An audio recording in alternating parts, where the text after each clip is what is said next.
drinking water and eating is probably not what you're thinking. But I hardly been thinking. I feel like hard in the season. I know that's hard to believe in, and that's just part of the reason. I'm catching up to you because you wait and you sleeping. I feel like hard in the season. I feel like hard in the season. Yeah. Too many nights, yeah. Not feeling right, yeah.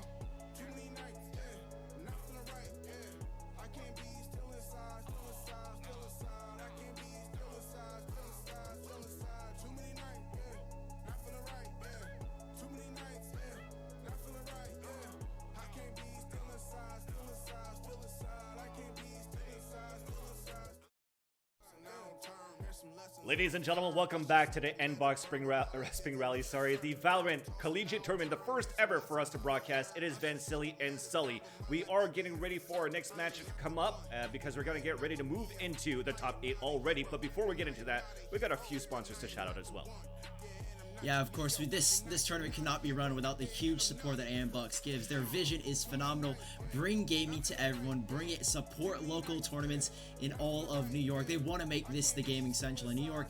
What better place could it be? So, Andbox, huge shout out to them for helping us run this tournament. It's been nothing but phenomenal so far. And then we head to our other sponsors. You mentioned earlier KontrolFreek, another local landowner. So they host lands all throughout the United States, and they're helping bring esports to everybody in America. So big shout out to them. And not only that, they host this amazing thing called the Esports Forge, where if you get invited to it, you have to apply, but it is exclusive to the top and aspiring esports professionals. So if you do get accepted into it, you will have the privilege to work with the greatest esports technology to help bring your game to the next level. And not only that, if you are a team competing in it, the top 4 teams not only win a share of that $2,000 prize pool, but they get a direct invite to that Esports Forge where they will have their game brought to the next level. Exposure, branding, and everything. So excited for that. But looking at the bracket now, we will be heading into Judge Judy's Rutgers and Scarlet Knight matchup. Should be a very fun matchup, but we're going to head into it right now, into the bye phase. The pistol round. It is Haven again. Love this map. Can't get enough of it now, can you? No, for sure. And one thing that's good, actually, is that we have a chance to see a little bit more meta coming into the pistol round. Before, it was a lot of the classics, a lot of the abilities coming through. But now you see a lot on this map, people buying Ghosts. It's a 500 credit gun, and what it allows you to do is actually get 2-shot headshots. The one thing that's different from Counter-Strike and from Valorant is when you buy head armor, it protects you for a bit of, and absorbs a bit of that damage. But when you buy armor in a game like Valorant, it's kind of like Quake, where it's like a yellow armor or red armor. No matter the distance or where you shoot, with the gun, it gives the same amount of damage for the range. So that actually allows you now to get a Ghost 2 shots headshot if the person's buying small armor. But if it doesn't buy small armor and you're at mid-range, it's 106 damage, which is enough for a kill. Nice skin there for David G playing as that Cypher, as looks like the attackers here are looking to fall back because they've already controlled this B-bomb site. Yeah, quick B-site take. The Scarlet Knight Black team has already gone this control. And look at this. Jonah's already investigating on his Phoenix. He's pushing in towards the connector. He doesn't get the kill. That's a huge and colossal mistake. But now it's up to David G towards middle as the bomb in his sights, but he goes down as well. A perfect and picture-perfect retake from Judge Judy's to get themselves on the board despite relinquishing that early map control. So they take it 1-0 to kick things off. And again, this is a very defender-based map. So we'll see what they can do in this bye round coming up. When you're looking at how it started, it was a little bit chaotic, at least towards that mid side, and I think they were trying to sell some sort of fake towards C so they could control towards that B side, and Rutgers did that quite perfectly there on that selling that fake, because they actually had 3 guys inside that site. But the post-plan situation, what's hard is that you don't really have that many places to hide when you're looking at that map, because you have such a big pillar in the middle of the site, which is going to put you in obvious spots if you're looking for some cover, whether it's behind the gong, behind the boxes, and you got to worry about the people rotating across from A to B, so you can't really step outside of the site. The only way you could do and step outside of the site is in front of that B site, and it didn't have a chance. But this round, it's going to be action-packed. Rutgers Scarlet and Knight Black are just going to try to rush through towards this A side, but a Cyber Cage is going to come up here for the defenders, and even Frost Orbs coming on the ground. That's going to keep them from making their way inside the site and give a chance for a rotate. And now that Cypher, Lutre on the defender side, gets another headshot with a Ghost. It is going to be, I don't know why he didn't buy it, but a jumping block and a burst coming through, and that is bringing back CS 1.6. The Glock burst is going to be so much more accurate in Valorant than it was in CSGO versus how it used to be in 1.6. And sorry that I called it a Glock burst, but it's actually a classic burst, but I just love seeing it because it brings back old days. If you could see my face in my webcam, good lord, when I saw that happen, that was just one of those things that, wow, it's one of those flashy kind of plays. Obviously didn't result how they wanted, but you know, props to him for getting this style points. But still, 2-0 for the Judge Judy's. A bye coming out from the Knights here to try and assert dominance, get some early control, get around on the board. Kicking things off already. Air smoke's called out by Kwanzi. Don't know where those are headed, but might just be towards that C side. Still though, very slow start from the Knights here. They've got the bye. They don't want to throw it to waste. And they're going to take things slow up towards middle again. The battle for mid continues, and we'll see who comes out on top in this engagement. So Cygnus is actually throwing some flashpoints here, trying to take control of this garage. Does so. So you saw that first brimstone smoke coming across for them to take this garage area, the garage control, and it's J. Jonah as that Phoenix looking for it, but a frost orb just at the bottom is going to slow them down, even make a lot of noise. The new changes though with this game is, or with the latest patch, is that the frost orb, you can actually walk through it to be silent, and it doesn't make any steps anymore, but it's still very slow when you're trying to walk around the frost. Now Rian heard the footsteps from a long while ago, was looking at it from spawn, gets 2 kills, and you know, it doesn't seem to be looking quite well at all here for the attacker side, trying to attempt a split towards C, and they die in garage. They get long range at C. Now at least they have the spike with Kwanzi in his hands, holding that spike as the brimstone, trying to walk back here. Looks like it seems that he's going to try towards A, but a camera's there. Yeah, you know, that's a slight problem if you want to go undetected. And as soon as he spotted, oh, Kwanzi, he's playing this brilliantly though. He's gone out towards middle. The thing is, Cypher is oblivious. He's on his camera. Kwanzi could honestly win this round with one crucial kill, but no, he spotted him. Oh no, he hasn't. No, Cypher, no, the tripwire is looking gone down. The spike is planted, but no, the engagements are happening. Kwanzi needs to get the spike down. Now he's playing this to time, but not enough HP, not enough time. I thought for a second the Cypher spotted, but that was just the free cam. 3-0, and Judge Judy's have got a flawless and flying start to kick this first map off. Yeah, and it's a good spot for him to be as Cypher Lutre, because even if he was watching the camera towards A with the time remaining, it does take 4 seconds. Some people say 4 seconds and a half to get the spike down. So as soon as you try to engage it into that B bomb site, you are going to hear the spike looking to be attempted to be planted. So Cypher was going to hear it no matter what. It's okay for them that they had the small mistake of peeking 1 by 1 just due to the sheer amount of time that remains. So it was still a good job from Lutre to actually waste that time. Now you're looking at it, Brimstone pulled out his pocket watch and already dropped some smokes here towards this C side. And it was just at the entrance, so it's not deep enough for them to try to run and find some coverage. It's actually for them to run across and try to get a kill. That's actually quite ballsy. But they're going to decide to just take the orb and fall back instead because of the Silva arrow that came down, the recon arrow that spotted them. That, if you don't shoot it after the first pulse comes through, it's still going to spot you. So as soon as you see it land on that wall, shoot it before it gets the first pulse out. If not, it's going to pulse it 3 times and then also give your cover away if you're actually out in the open. So first one to fall here, it was a battle towards the C side. We're looking at Go Zig or Go Home, who's just holding that garage, where everybody from Rutgers is on the other side on this save round. Yeah, they didn't have a lot to invest here. Go Zig. Lots of players swinging across that tiny gap in the double door, just trying to spam away through those doors. Big flashbang comes out here, but the wall goes right up. They're playing the long haul. They want to delay this B site take, and well, that wall does go down. Now there's still a smoke there, and the Knights, they need to get a move on here. They've got 30 seconds left, and it just does not look possible with that wall going up. Now, they might just have access with that Molotov. This is so well played from the Phoenix. On the B bombs that you're delaying, you're distracting, and you're forcing the Knights to waste the time. 20 seconds, now down to 15. There's 1 HP for Cygnus. He might just go down. Oh, he's got the heal. 21 points of health, but there's still not enough time. 10 seconds left. They need to get a move on it. They can get the bomb planted, the spike down, but the tripwire goes up, and it's just decimation. 5 seconds. The spike yet to go down, and it's just ruthless aggression. Judge Judy's once more take the round, and they still lead 4-0. No rounds for the Knights, and it's getting a little bit worrisome if you are this attacking side.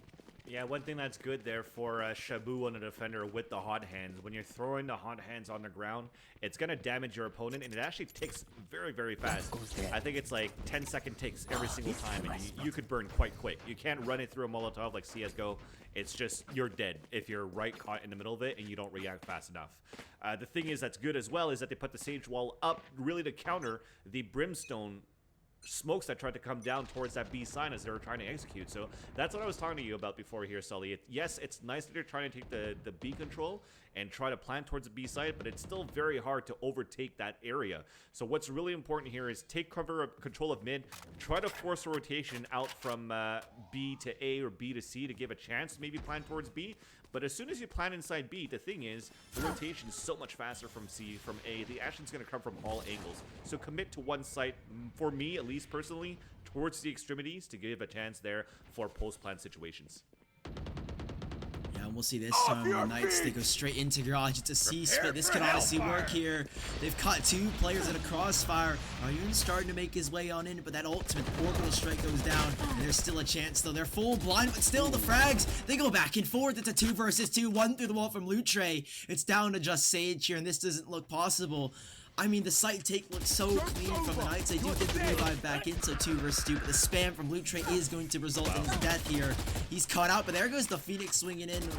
Run it back, he might just have to. Shabu's got to get a move on here. He will run it back here. He's stuck in towards the garage, and the wall is down as well. He needs to make the long rotation, and the Knights, they might just have themselves the first round. The Molotov in as well from the Brimstone. Where does Shabu go from here? He's going to try and flush some players out of position, but little does he know, everybody's to his right.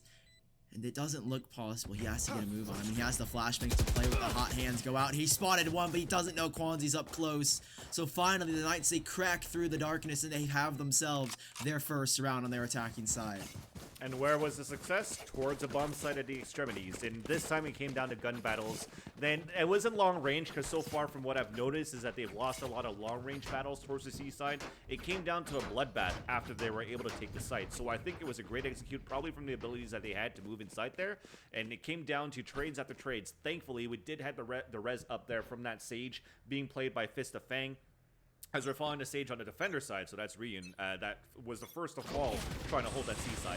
And I like the fact that she's also playing close garage side. I would probably tell her to be the main focus towards the garage side, because there's actually a really good spot that you could actually use as a Sage wall to actually peek above the double doors and get a surprise attack factor against the people coming in towards the mid. But it's not being utilized yet. Maybe it's still under their pockets or in their pockets for a surprise factor, because they're still in the lead by 4. They're not really stressing out here, losing that first round, winning 4 rounds in a row. You have plenty of money. The Owl drone just got picked off there, so at least they spot the breach just on the outside. But the Owl drone didn't see more than that. Jonah's going to try and split the site with this fire, while the Knights progressing up towards middle once more. This has been their main goal, get this mid control, and well, it's worked out very favorably for them in the past. Jonah just leaping into the site, hot hands out, flashbang is in. He's going to look try and catch somebody off. The Sofa's in the back of the site. Jonah just runs straight under, and the smoke covers his tracks, and now Gozig back with the Raze ultimate. Get 1 kill back here, but still, what a clean execution. They don't even know. Gozig has no idea that Jonah's run it back all the way behind, and there it is, 4 versus 3. Jonah's still contesting towards garage. Spike goes down towards the C site, and well, like you said, the extremities are their best case as Jonah goes huge. 3K for him. It's up to the Cypher, the lonesome Loot Tray, and he has to be more than just Loot Tray. He has to be the wrestler, the fighter, the champion, but he's not going to get a chance at this. He's got 1 opportunity, but he blows it. Cygnus takes him down a second round, and well, the C site seems to be the best friend to the Knights. Yeah, thank you so much, guys. Hanging out in the chat there at gameday.andbox.com, just letting us know that the Cypher is known as Looter and not Loot Tray. So spell it correctly, because I call him Dr. Dre, not Dr. Durr. Nonetheless, though, 4-2, great job there by Rutgers to bring it to 2 rounds in a row, and we'll see what's going to happen from there. I mean, now they've turned things around. They finally damaged the economy enough after forcing Just Judy's to lose 2 rounds in a row. So that's why you see a save round coming in for the defender side. They are going to battle to try to take this orb first. There's actually 3 guys, 4 guys, 5 guys looking to commit towards this long A. A nice flashpoint from the breach that's going to give a chance for Cygnus and company to move out and probably overtake this A site. Shabu's throwing the firewall up, but there's a second from the opposing Phoenix. Gonna try and get into it. Jonah, oh, he's caught the first one. Shabu goes down here. Looter's in the Cypher's cage. Oh, he's down 2. What the hell? He's down 2. A third Looter. Don't do this to them. He's actually created a chance. Good heavens, 3 versus 1 now as Gozig's Raze nade. What the heck just happened? My mind has been blown. They somehow pull the round off. 5-2. What the heck was that? The defending team, Judge Judy's Looter goes huge. Oh my god, good heavens. And they were able to do that without using that many ultimates. I mean, they had a res up if they needed to. They had the Hunter's Fury from the Silva if they needed to as well. And they didn't need it at all. The aim was just crisp and on point from how they were holding the retakes in a crossfire on the pistol side on that save. And Sheriff, man. Sheriff is, again, another gun that I love in this game, that I find it very accurate, that where you're aiming, it just hits. So just perfect for them to get these shots right now with the Sheriff. Now, it's 5-2. We're going to see still a gun round coming in from Cygnus and company because they have two rounds in a row, sorry. And if people are coming from Counter-Strike, they're like, oh, does the money system really get punished that much? I find it okay the way that it is right now because, and I mentioned it before in past broadcasts too for other events, is because it's only MR12. It's first 1 to 13. So not having to be forced to save like 2-3 rounds in a row, I think it still brings back towards the battle, and well done here for Riot so far. I know exactly where you are. Now that being said, we did have the Hunter's Fury that came out. We do have a Cypher, a theft, a Neural Theft that came out as well, and a Bloodbath just on the outside of B. We do have a run it back that's going to be played by the Phoenix, trying to rush in right now just to try to clear out the site, and he's not going to be able to find anybody yet. He's not getting killed either because the Cyber Cage came up. He's been covered for now, but the spike, it's down on the site here. This is in full control of the Judies. I mean, they don't have to worry whatsoever. The Knights find their way into the site. The smokes are in. Oh, what a double! Gozig Satchel gets himself 2 and the third off of the Phantom.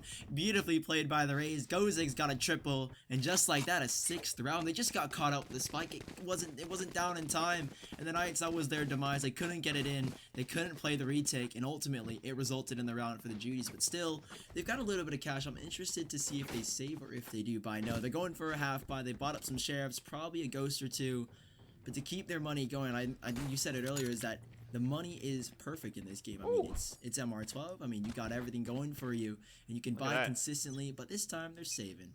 They're going to have set nades as well. No, it's a set nade. Oh. I've never seen that yet.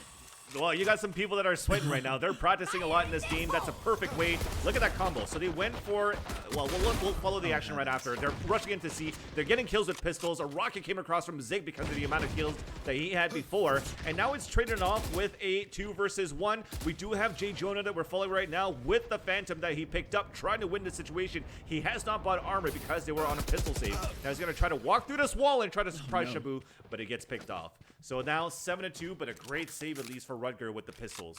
What I wanted to add a little bit here, Sully, was set nades. So the paint that came across there, the paint shells that was thrown by Rays was perfect there from Gozig or Go Home, because not only did he throw the paint shells to actually clear out anybody rushing through, but it was also an ultimate that came from Shabu with the run it back from the Phoenix to just try to run out and gun them while they're coming through. So that's a great way to use abilities versus ultimates, and how you can basically work different agent combos with their ultimates and abilities that they have. Unfortunate there is that everybody rushed C instead because it was a save round for the attackers. But the good news is that it wasn't a trick that was spotted yet, so they could still utilize it soon.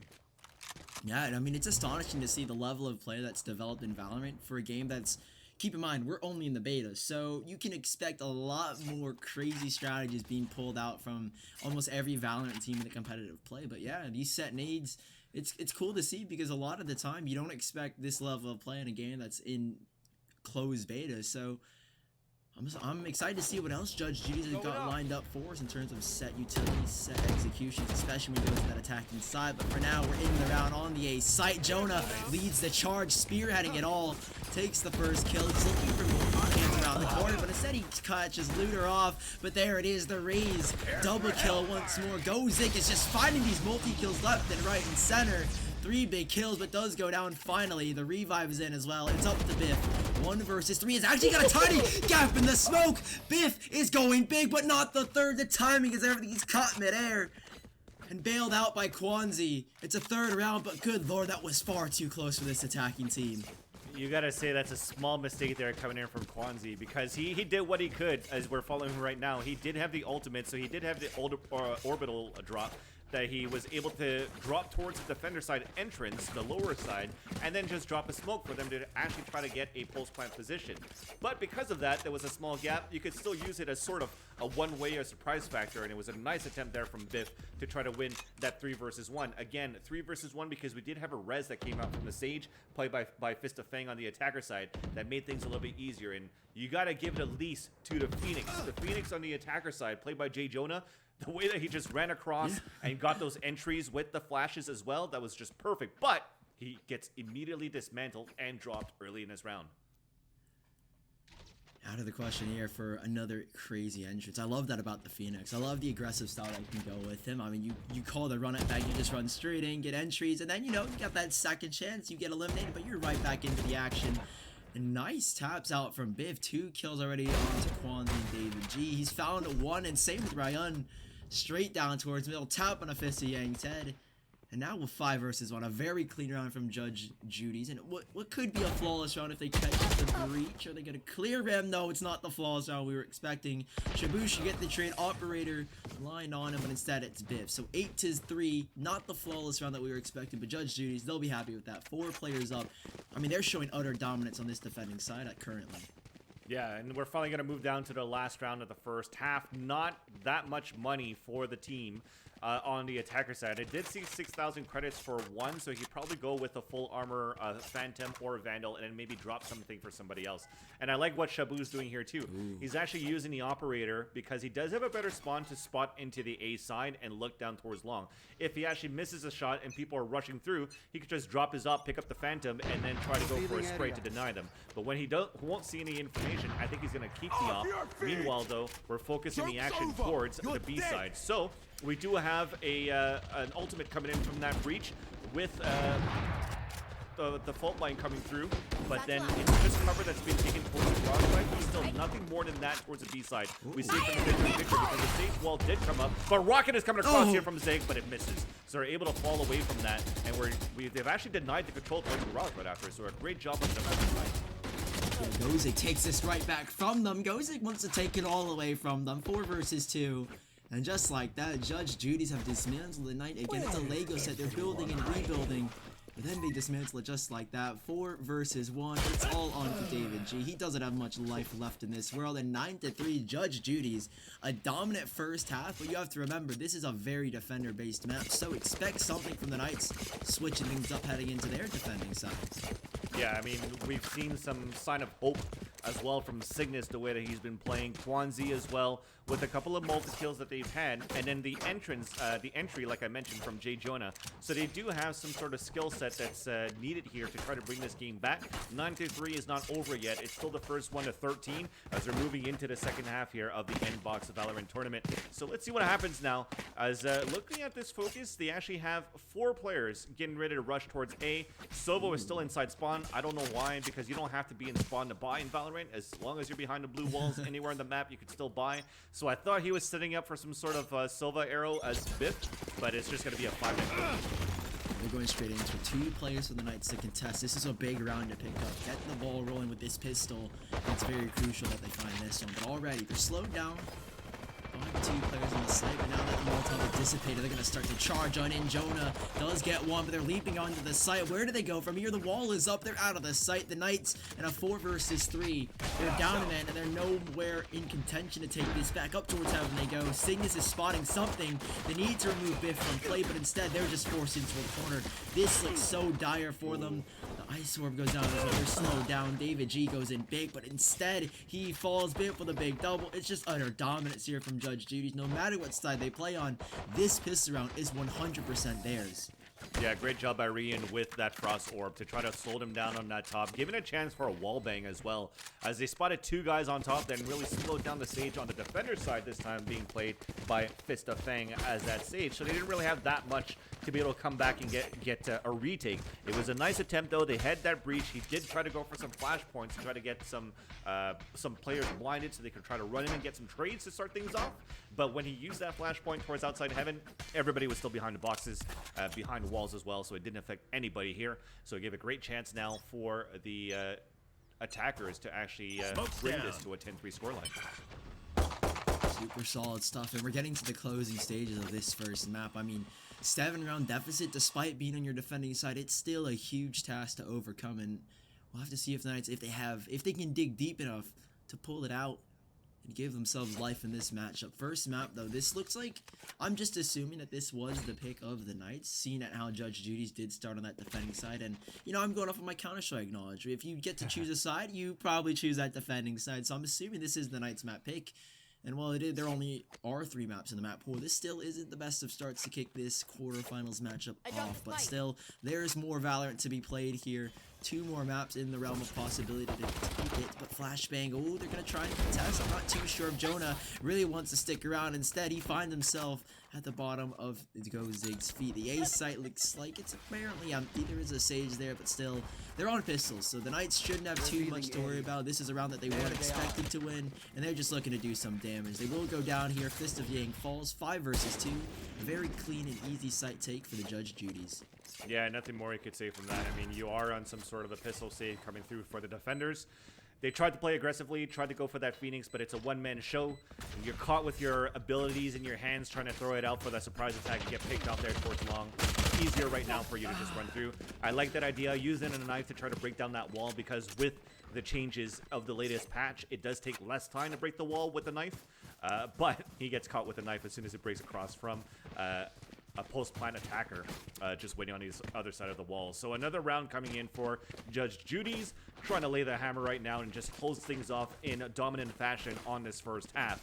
This round now, we will definitely see a gun round for Rutgers Scarlet Knight Black, and we do have the attackers focusing a lot on this mid/C side and nobody looking towards C. This is big for them. I mean, I always question, especially when we switch up the half, if it's the momentum that Judge Judy's carry over or if it's just one pistol run gets you in control. But now the rifles are out there. This is a chance for Rutgers to maybe change things up here, but it doesn't look like there's a change of pace. Quickly onto the site. Judge Judy's have got control. And that, ooh, the nade. Oh, is it going to take down the Sage? It isn't the nade, but GoZig will still get the kill nonetheless. 4 versus 2, spike planted. And it might just be map point here for the Judys. My ult's ready. Yeah, they do have the Phoenix cornered inside B, so they will be able to take down Shabu, but an ultimate came out right now, so let's see what the pocket rocket is going to do. And using that timer, she's going to use the satchel to come across, misses it though. But now, thankfully for the Cypher, but nope. Because of the neural theft, we saw the opponent. But actually, it wasn't a neural theft. I think it was just a tripwire. Nonetheless, though, they couldn't get the kill with the rocket. It's a 2 versus 1. It is going to be Kwanzi, the last person standing. Ooh. Does put a stim pack at the bottom to get a quick headshot onto Biff, and another one onto Lutre. And that's going to be the defuse coming through. A nice clutch from Kwanzi, and it should be now 11-4. Just enough time as well. Perfectly timed. I mean, the double swinging, the Sova. I'm just thinking, if Biff maybe stayed behind cover a little bit longer, they would have had that round in their pockets, but no. Denied the opportunity. Big clutch from Kwanzi. Now they've got a real chance. The ball is starting to get rolling. The snowball effect is in action. How big can it get, though? Because there's still 7 rounds separating these 2 teams, and it's 1 off of map point for the Judys. But we'll see if they can close it out. This time, they got a lot of players invested over towards the A-long position. GoZig is going to drop the Roomba, is what I like to call it. The Boombot, if you will. But the Roomba is, you know, what I compare it to. But still, straight into A short. The boom. Oh, I like that. There we go. There we go. The Boomba goes investigating, I guess, and they're straight up towards A-long. It's Jonah's left alone on the site. Hot hands go out, but he needs to hold this one off, allow the rotations in. He's done just that with the firewall. They've got a stable hold on the A-bomb site, and Judge Judy's, they're going to slowly start to back away. Yeah, was that a mistake? Frost Orb that was thrown on the ground because the Sage on their side was still towards the B side. Oh, maybe she threw it there from the connector side. Okay. Ooh. So they were able to slow it down for a bit. They're walking back towards this mid side, but you still have Raze that's holding around a corner that's going to try to play a lurk role. And he also even put a camera up there. So if Cypher is going to say, look, I don't see anybody, and the Cypher, I think, is being played by David GT, they're going to try to see if they could actually get some more information and then get an entry with the Raze side, force a rotate, come back and get the spike in Planet B. We'll see what happens there, because that's where the spike is, just at the window. And he's running out, actually, for a C-side take.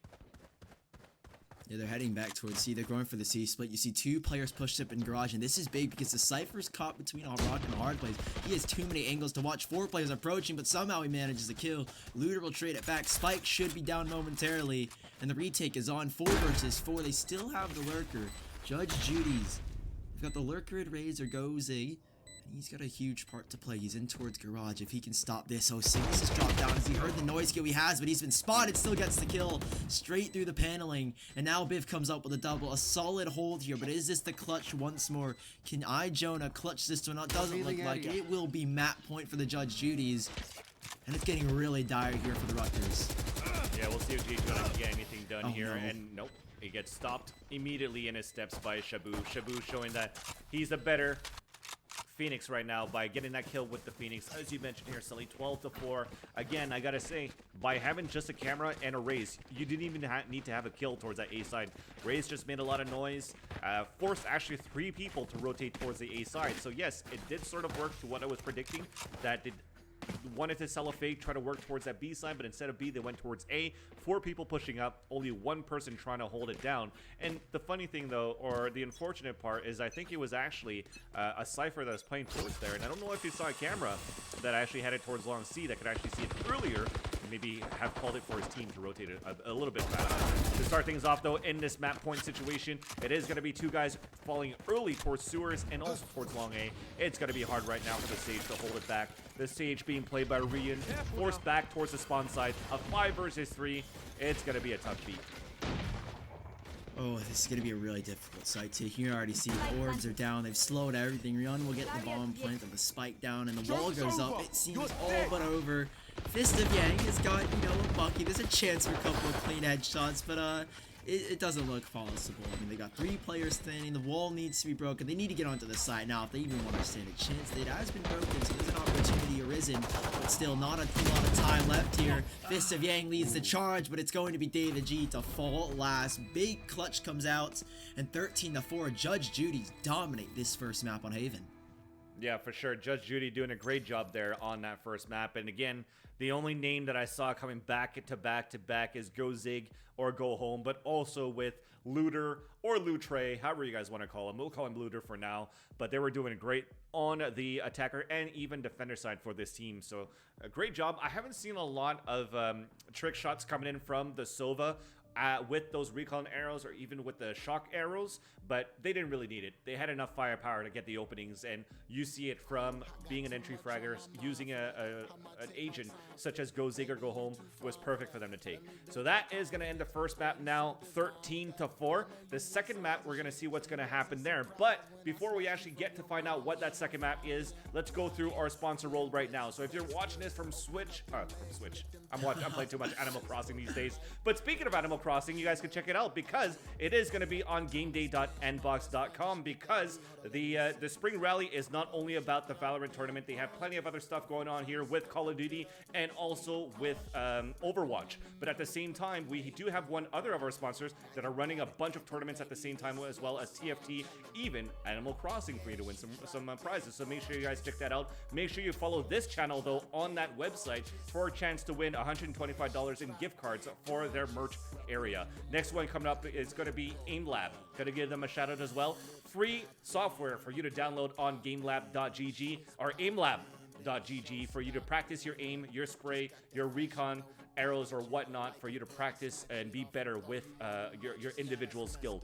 So download that at aimlab.gg and you could actually play it on Steam for free. Last but not least, big shout out to Corsair as well, being the main sponsor for peripherals as well for the spring rally coming soon. So we'll take a quick break, and when we come back, Vansilli and Sully will come in for the second map.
Team speed.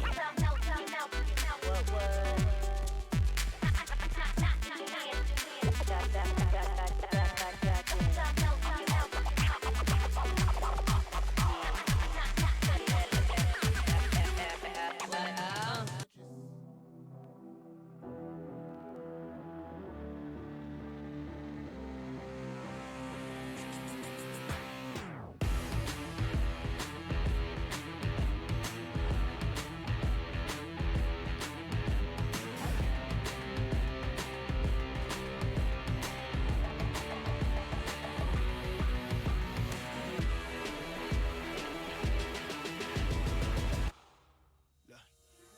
We are Control.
We are KontrolFreek.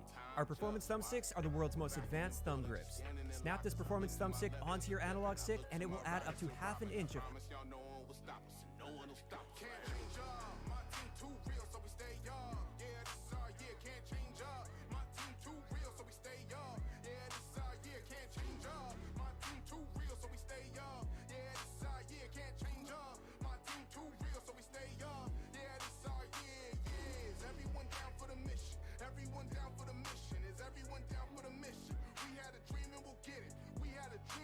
Can't change up. My team too real, so we stay up. Yeah, this side, yeah, can't change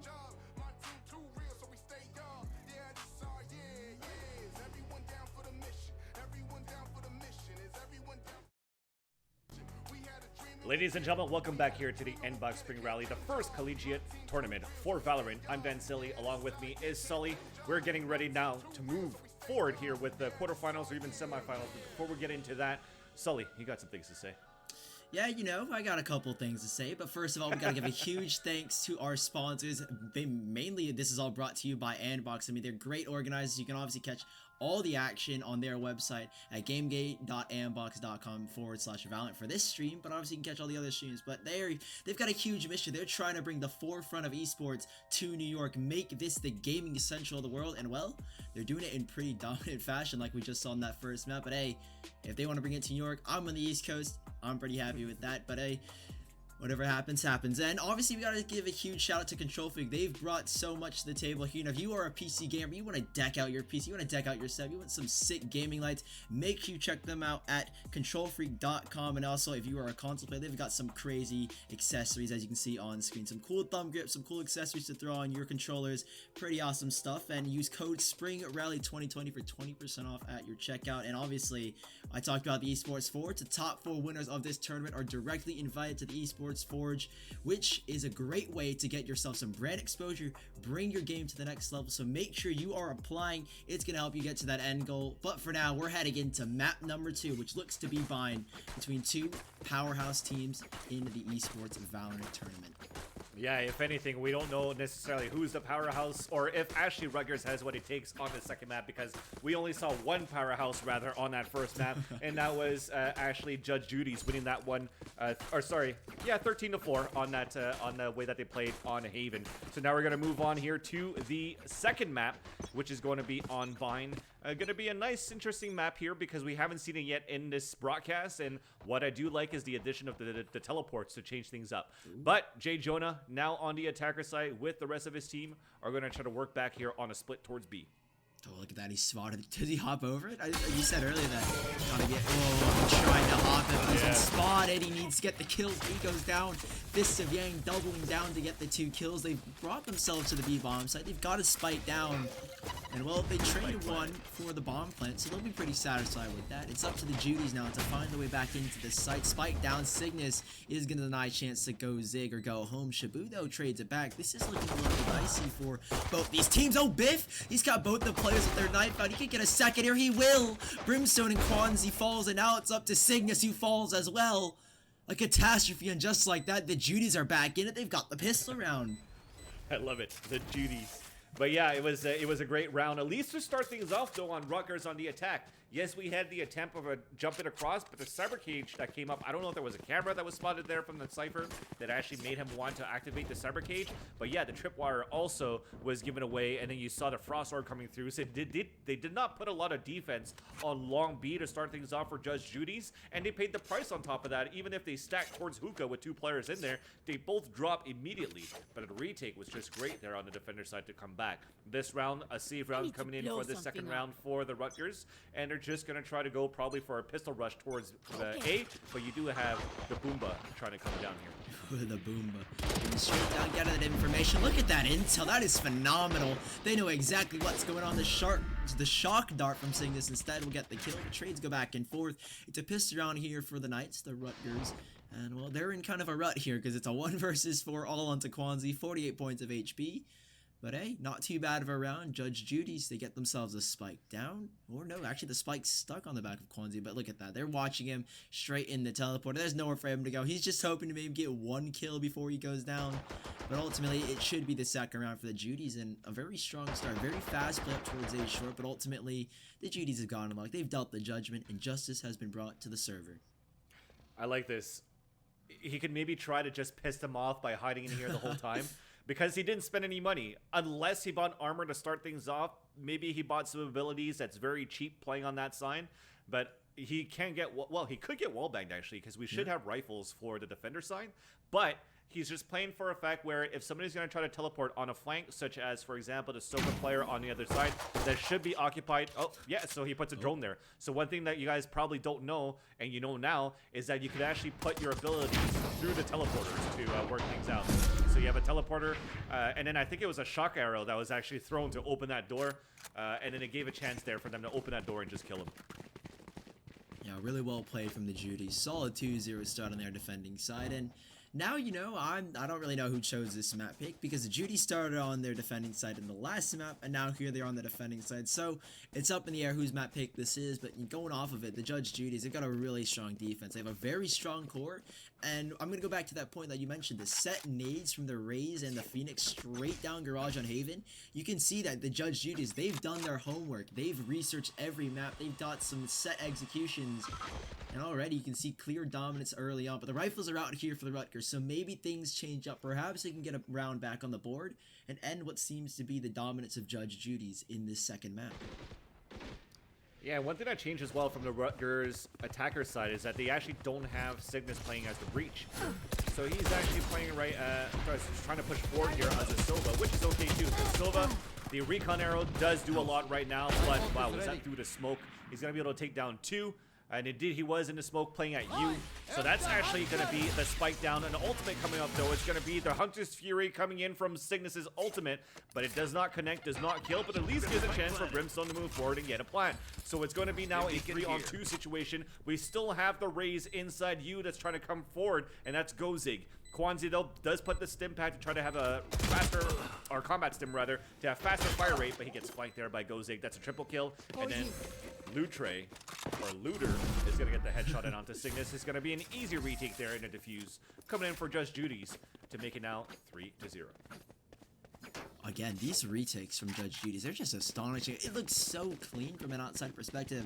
I mean, they go 1-2, next thing you know, the round's done. So well done to the Judy's. I mean, they're very strong in these retakes. You can clearly see they've got that tactical awareness. And it's up to the Rutgers to find some sort of weakness in this. But the Judge Judy's, I mean, they've got a very strong wall in their defensive set. It's going to take more than just a hammer to smash it down. They need a whole wrecking ball, and the Rutgers spreading their wings across the map towards A and towards B. The Boomba will go down towards A short, investigating a little bit, but it doesn't look like the Rutgers are going to invest towards that short position. They're going to go straight towards Showers, and the Judy's once more, very comfortable start. They've already spotted a player out towards the Showers, so they have this advantage already, and they're looking for more. The camera as well from Cypher. I don't know if that camera can spot the players towards long. Can it? Doesn't look like it necessarily. Shabu goes straight in, barreling in, runs it back. Second life, second chance. Maybe daring to go back for more, though. Looks like they're going to fall back. It's a smarter way to play. You get the numbers advantage, you fall back, especially on the defender side. They used to run it back, maybe to try to go for a trade-off as well, because he did have somebody move forward with him, and that was a Silva, so that should have been Biff moving up with him to try to get some trade-offs, but you only needed that one run it back from the Phoenix to get through and get those frags there as Shabu. So that forces now a split. You're going to hear a teleport, and an audible is going to be done as well. Only a Phoenix running by himself inside that B bomb site on the attacker, and that's Jay Jonah just trying to sell some sort of fake, but loses the fight on top of that. So it's going to be even harder for them to try to take the A bomb site as they are dropping like flies, leaving now 2 players remaining for Rutgers, trying to both work from the washrooms, the showers, and it's a very tough one to take, a very tough entry, and already a 4-player rotation with 26 seconds left on the clock inside A. Oh, and the slow orb goes down. There's no chance. Where do they go from here? They're going to rotate back towards A. Short time is off the... I mean, there's no time left. They may as well just save, but they have to survive. And the Judy's, they can honestly go hunting here, but you know, they're just gonna wait. They're gonna save their rifles. The Rutgers, no round just yet, and I mean, well, this is a round that you needed. You needed to crack through the darkness, take the Judy's down, but instead, you found yourself a bigger hole than what you started with, and 4-0, super strong start. This defending side on the Judy's, it's so well coordinated. I mean, everything is in perfect harmony. And the Rutgers, it's going to take something to get them back into this. 4-0 start, 1 map up. The Judy's have got the momentum. The snowball effect has started. And it's getting bigger and bigger by the second. Yeah, I don't know exactly what they could use to try to come back in this game so far. I mean, they've contested towards A. They had a lot of map control at pistol by winning the hookah fights. And they also actually got a spike plant there. They got a spike plant towards A as well, but they couldn't play a pulse plant. So I think that's the issue there. It's pulse plant situations going in for Rutgers. Maybe not knowing where they should position themselves before. The Boombot moving forward, but it's going to get stopped by the Phoenix. They're going to try to come through a nice hot hands. That's going to force Gozig back towards you. But he comes out with a rocket. Does not connect. Great job here. Now a 5-man push from the Rutgers towards the APC. Looking for a spike plan. And a quick rotation coming in from Just Judy's. It's going to be a bloodbath coming into this spike. Ooh, the nade nade over from Gozig. That could do huge damage. It does. But instead, it gets the kill into J. Jonah. The spike has been planted, but the Sage has the revive. Not in question. As it is Gozig swinging out wide from the U-Hauls. We'll get a triple. Looter to clean up with a double. It doesn't get better than that now, does it? Clean retake. 3 players standing in a 5th round. What more could you ask for from the Judies? What more? Nothing. Actually, I'm asking more from Rutgers at this point because they had the plan. Yes, they lost a player towards you, but that's okay because you're in a post-plant position. You're looking for some positions. You're looking to maybe win some fights to get better angles on the attempted retake for the defenders. The thing, though, is that Gozig, playing as the Rays, just decided to run out of you and still manages to spray down to almost a third before he goes down. So when you're looking at it where they got picked off at the corner of the A boxes, they still had great post positions. But when 3 guards are spraying towards you, you can't lose 2 on a 3 versus 1 there. Phenomenal stuff from the Judies. They've relegated the Rutgers back to just pistols. A sheriff for Kwanzi. He's investigating towards Suka. 3 players behind, and the Cypher's out towards long. Looter is the sole proprietor here. He's got a huge job to hold. He's got to hold all 3 players off. Do they even know that the Cypher's crept up? J. Jonas found a one towards an A bomb site, but still investing a lot of their utility towards the B bomb site. It's up to Looter, and he's done a phenomenal job to hold them off. And now it's just up to Cygnus. He's in towards Suka. He's got players all around him, and it's... Oh, can Ryan even hold this one off? Has striked, but Ryan holds the B bomb site, and well, there's not much left. It is just the Cypher caught out and goes down 6-0. They lose 2 players, but still they're able to recover so easily. The Judies, despite losing kills in the early opening moments of rounds, they still managed to recover, have a clean round overall. And 6-0, it's looking really dire here for the Rutgers. They've got 4 ultimates to play off, and I'm curious to see when those come into play. I think it's going to be now at this point because you do have enough money to buy David GT. Maybe it shows that he hasn't bought yet, but he will eventually because he has 5,100 credits. You only need, for full armor and a Vandal, it's 3,900 credits. So no matter what, you'll be able to get that, even get a pistol or even get abilities, whatever you prefer. So a gun round's going to come through, and this probably will be the first time, hopefully, from the ultimates that they also have charge to be able to take a site. So right now they have an orbital strike that they have in the hands. They're going to start with a running back and look for some recon, and he's going to get, there's going to be a few trades happening towards the B side. So the running back didn't spot anybody yet because they're trying to take control towards the A side, but they still have a Hunter's Fury and an orbital strike to try to clear out the A side. So far it's working off well. We're going to have to try to count down onto Phoenix, who Kwanzi gets the kill onto 5th. So it's up to here. Go Zig or go home. That's 1, that's 2. Hunter's Fury coming out. He gets tagged, so he's going to get spotted. So he takes 2 shots, and he manages to finally get taken down. But again, he kills 2 people before he falls down. Thankfully, though, the numbers advantage is still coming in for the attackers. Feels like in whatever round, it's always the one man goes. He still finds multi-kills in whatever scenario he's put in. Looter is going to try and go for. He needs to be a luchador in this case scenario. He needs to go from the top rope, jump on them, take them all down, but 3 players. And time is, of course, of the essence in a round like this. He's looking to get the first kill. Camera spot as well has given his position away. He's breaking the wall. Needs to spot something. First kill. Looter's got 1. Can he get the second? Yes, he can. 33 points of health left, though. He's up against the Sova. It's up against Cygnus, and Cygnus strikes from behind. 6-1. The Rutgers get their first round on the board. Yeah, you thought that, you saw the way that he was trying to play it there, Looter.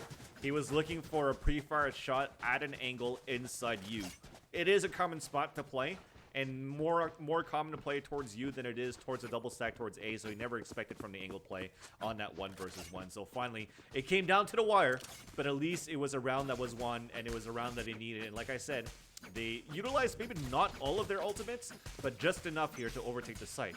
Now, though, the tables could turn, because with the amount of kills that they gave for Cypher on the retake, the amount of kills that the Rays also had as well, that was what, 3K, maybe a 2K for each of the players. You do have an ult that's up now for each of them, but Rian is going to start things off with an operator down towards long B, and J. Jonah is already going to fall. So that's an ult up as well for the Sage. So they have 3 ready right now to just turn things around and maybe even put, maybe not a save advantage or a save situation for the attacker side, but at least in a situation where they're going to get demoralized. Yeah, that 1 big kill, it's deterring them. Look at that. They're going straight back to the site. And GoZig, well, you know, when I see GoZig on a site where players are heading, I get a little bit worried for the Rutgers instead, because GoZig, Mr. Consistent, double kills, triple kills every round, it feels like. And now he knows that the attack is coming. He knows that they're headed his way. And the nade, oh, could that land? Does it do any damage? It surely has. Oh, the rocket goes in. A double once more. One's off the nade, one off the rocket. That's beautifully done. And again, Mr. Consistent thrives once more. Big double comes out. He spotted a third as well. Surely this round is all over. Satchel in, Satchel out. He doesn't get the kill. He's been caught in the cage, but now 1 versus 4. It seems to be all over here. There's nothing left in this round. The spike should be defused. GoZig once more. I mean, every round he gets a double, he gets a multi-kill. He is the big man for the Judge Judy's. He is the lawyer. He is the judge. He's dealing out punishment left and right. 7-1 they go. And the Rutgers, they're falling in a huge, endless abyss at the moment. GoZig so far in this matchup shows that a quote-unquote Raze nerf doesn't really nerf the way that he's playing so far, because yes, you only get 1 paint shell as a Raze now instead of 2 before. And also the cluster kind of changed towards the paint shells. One thing though is actually every time you get 2 kills, it gets reset. So he is able to get resets, maybe even use 2 paint shells once again every single time towards that B side, unless he dies, of course, in a fight. But when he dies, he still takes down 2 with him. So he's doing a great job just really by himself. And this is why you can see that they could play a little bit more aggressively and stack up more towards this B side, because they don't have to worry about A so much. Yeah, you know, he's a one-man army, one-man band, and this time he's been spotted out. So 4 versus 4. They go back and forth here, but the A bomb site, again, seems to be their end destination. And I'm surprised the Rutgers continue going here, because every single round, they're just decimated. And David G, while he has spotted a player towards the back boxes, can they still get the kill? Because who remains the biggest threat? Goes in. He's still waiting towards you. Oh, he has been spotted. Finally does go down. There's the A site given. And thankfully, they've actually gone this A-bomb site. It's 2 players standing, 2 versus 3 for the revive ability for the Sage. That comes into question. If they can get the revive back into 1 player, make it a 3 versus 3, this round starts to come into question for the Rutgers. And here's the thing, right? They maybe lost GoZig, but they still have Looter. So they have Looter, and they even have a res. Who can they res? Oh, no. They could probably res GoZig. So it starts off well. Looter gets the headshot of David GT, but finally Rian gets picked off there. J Jonah is also holding towards you. Did not expect the second guy coming through, and that they were exactly going for that res onto GoZig. And finally, Rutgers are able to hold it off and stop the killing spree on a retake from the Cypher player. And now it's 7-2. 2 more rounds to go in this first half. It looked very one-sided, but if they're able to get this one into next, I mean, it's a whole new ballgame once again. Yeah, they're trying to salvage this half, make it reputable. 7-5, that would be the best case scenario, but it doesn't look like that's gonna happen. The Judy's 3 ultimates up, and you know, we love to see how the Phoenix plays. Shabu loves to go swing. You know, we saw it towards A-Shore, even without that ultimate, still decided, I'm gonna go big, I'm gonna go huge, and well, only got 1 kill, but now has the ultimate. You can get more frisky with it, and there it is, straight down towards A-Shore. So much information gathered. I mean, Shabu, this single play, no kills, but still, the information that he's getting is huge. He knows exactly where they're headed, where they're going, and at just the perfect moment to teleport back, run it back, he will. Rotation's starting to come in. Zig is on the fast flank, and the operator from Sage not connecting the first shot, but still the Rutgers, they're stuck between 2 sandwiches. I mean, you've got bread and butter on both sides. Zig is basically a one-man army. He's basically 4 players accumulated, but that's smart. They take the teleporter. They're going back towards the A-bombs, and the Judy's, they need to head back here quickly. 2 players rotating in. Zig is going to hold the flanks, hold the rotations back towards middle, and there it is. Zig's got 1. Looter with a second onto J Jonah towards the B long. And now 5 versus 3, they know exactly what's going on. They have the positions revealed. And the Rutgers, they need to get onto the site now. Shabu dies in the Molotov. It's not looking pretty. 4 versus 2, they're so split apart. Spike planted. But how long does it hold? Not long enough. The Rutgers in a rough spot as 8-2 we go. The Judge Judy's phenomenal playstyle on this defensive side.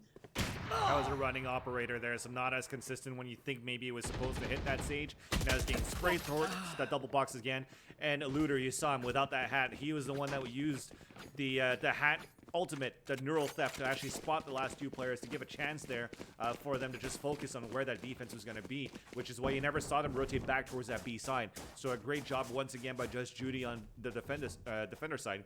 I liked I think that Rutgers should have kept going towards that B side, because despite, yes, some denial that was thrown a lot by Rian with the Frost Orbs towards the Garden side, towards the B long, and also you have the Cyber Cages coming up from the Cypher being played by Looter, you still had so much map control and ready to move in, because you've also committed Sky Smokes as Brimstone to cover up the spawn. You still have 2 or 3 more if you haven't used them all simultaneously to try to overtake a site and try to win by gunfights. You've committed so much, now you take teleporters, you split yourself out, but let's focus back with the action. We do have a run it back, and then we also have a Hunter's Fury coming back on the other end of you, and it's going to be Jonah that cannot get any kills with his ultimate. Biff does get the kill with the Vandal onto Kwanzi. It is a pistol save going in for the attacker side in these last 2 rounds again, so I was mistaken on my calculation, sorry. So we had 3 rounds before, 2 rounds now, and we'll see what's going to happen with the spike attempt. It's actually dropped all the way towards spawn.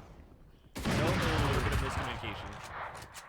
Surely they double back forward. I think J. Jonah is... No, it's the Sage instead. So the spike being down, I mean, this is so much time for rotations to be called. The Judge Judy's, they're here on this site. I'm curious if they go back towards B. No, they invest towards A. But I'm curious. You still have Cypher out there at B, so... Oh yeah, you have that. You have that one anchor. So I mean, the wall is already basically broken. Single, there it goes. The wall is gone, and just like that, the mop up happens. Shaboot with a 4K, and well, the timing was everything. They left that spike, and I don't know, that wall just was too far gone. Couldn't cover them, and now 9-2. We head into the last round of this first half, and it feels like a repeat of that first nap. Utter dominance from the Judys on their defensive side. Yeah, if they repeat it, then technically we should see Rutgers winning this last round to make it 9-3, but it could happen. They do have a lot of weapons. They do have a res, but on the other end of the spectrum, because of that 4K that Shabu just got, you can already see him positioned with a knife out. He's at the double boxes. You're probably going to see him immediately do a run it back and try to get information towards mid, especially with a Boombot behind. So there you go. Boombot. And actually, he's going to go through the teleporter. Okay, he did it before. He spotted the Phoenix on the other end at the bottom of B, but they're going to be able to run back, so he's going to waste his ultimate. But that's not that much information that's given away from his play. If he actually went towards A and where he actually got sprayed, well, maybe he could have called out with the... with the raise that they could push down towards A and get the aggressive push.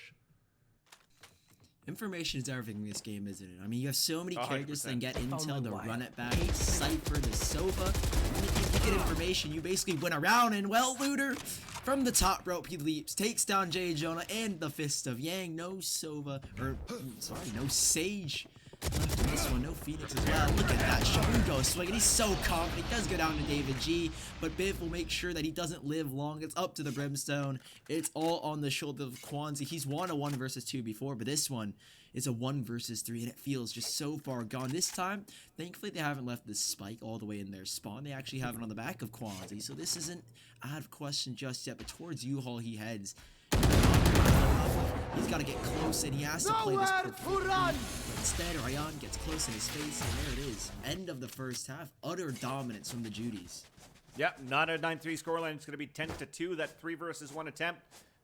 Again, it was basically 2 versus 1 towards the side, just in case, because you do have a Cypher with the camera. He's playing towards that cubby of the B, just trying to spot for some information first. What he could have done is put up his cages as well. So it's smarter right now for Brimstone as he's committed so far with 20 seconds left remaining on that round before. Just try to go towards A, get those 1 versus 1 fights with the operator. But nonetheless, it just seems as though the aim for the defenders are just that much stronger right now, that much more overplayed, and that much better than the Rutgers, unfortunately. So maybe a little bit of a tip for them if they actually want to try to bring it up for the next time to compete. Maybe they could check out Aimlab for the way to spray. Or, you know, maybe buy some new Corsair mouses, or Corsair mice. Maybe it's a malfunction in their software, in their gear. But Looter, right off the bat, and goes. Like, they lead the charge, take this B bombs. Like, there's nobody here. Cygnus is through the teleporter, but he's busy. You know, he's playing Minecraft. He's knifing out the wall, pickaxing it, and Ryan is here as well to lock him in. There's nowhere for the Knights to go. The Rutgers are stuck between a rock and a hard place, but never mind. They've dug themselves out as Cygnus and Kwanzi, they're on it. 2 versus 2, but who remains? Gozig, and that's the biggest problem. Kwanzi in 25 points of HP should be going down momentarily. He's called out a single smoke to block off line of sight towards Hookah, but he doesn't know Biff is up close, and just like that, 11-2. We're in the end game now. That's right. Now, Rugger, we're going to have to decide on the defender side. Are they going to want to try to save? Are they going to try to force buy? Do they want to play for an overtime tie? I think at this point we'll have to see, depending on how much credits that they have with the score. One thing that's interesting also in game is that you could actually hit tab and see the amount of credits that your opponents have at the beginning of the round. You won't see it buy down, but you can at least know how much they start with to maybe guess what type of scenario, what type of buy they're going to have moving into the actual round. So we're going to see. We're following the attackers first, so we won't know yet if the defenders are going to be on a save yet or not. At this point, though, we are following one of the best players in the server right now in the series, GoZig, picking up an orb, so charging up his ability, his ultimate, and they're going to try to work here towards this A. Yeah, and look how confident he is. He doesn't even upgrade his weapon. He just sticks with Ghost. He's like, you know, I like tapping heads. This is probably the best weapon to use. And now they're going to start to work on that A site. Wall from Rayan goes up, but I love this. I mean, the wall, they're thinking everybody's focused towards A short, but little do they know, they've got 2 players back towards showers. Now just 1, as they're going to make the move to the site. GoZig is here, but the kills are going all around here. 2 for 2. They go, now make it a 3 for 3. Biff is going to try and recover this. The spike is down. It's up to Shabu in a 1 versus 1. He definitely has the advantage. Kwanzi at long range with the Spectre doesn't stand a chance, but somehow he gets it done. Never mind, it's not the Spectre, it's the Stinger, and it stings hard. 3-11, they keep them off of match and series. Point as the Rutgers keep it going. They get a 3rd round, but still a long ways to go with 8 rounds separating these 2 teams. What more can they get in this round coming up? Definitely a buy round that came through, an aggressive push as well on that flank. 2 people actually flanking at A. One that I like as well, and that I've been practicing at the same time too as a gun, is that Bucky.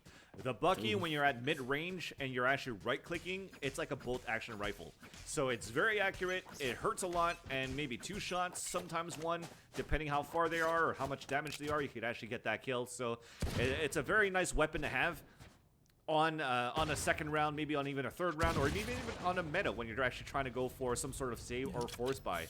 So a good job there, but nonetheless, it came down to that 1 versus 1. So they're still probably going to be on a low buy on the defense, even if they won the round. So let's see what happens. Thankfully, though, it is a pistol round for the attackers, but they still take the upper hand. They drop 1, 2, and 3 just like that, and it's going to be a 5 versus 1 now. Wow. Oh my gosh, this is catastrophic for the Rutgers. Around against, I mean, the shorty, that's a weapon that in my mind is like, wow, that seems a little bit useless, but instead they make it work, and the Judge Judy's off of a pistol buy. You mentioned the Bucky, but then we have to talk about that. Shorty goes straight in, 2 shot to the head, and just like that, it's match and series point for the Judys. Of all the rounds, it was a pistol, 12-3. These first 2 maps, and what seems to be the only 2 maps, have been nothing but utter dominance from the Judys. The transition from defense to attacking is flawless. Look at them, they're rolling, they've got the ball going. The snowball effect is in full action, and it's 1 round before elimination for the Rutgers.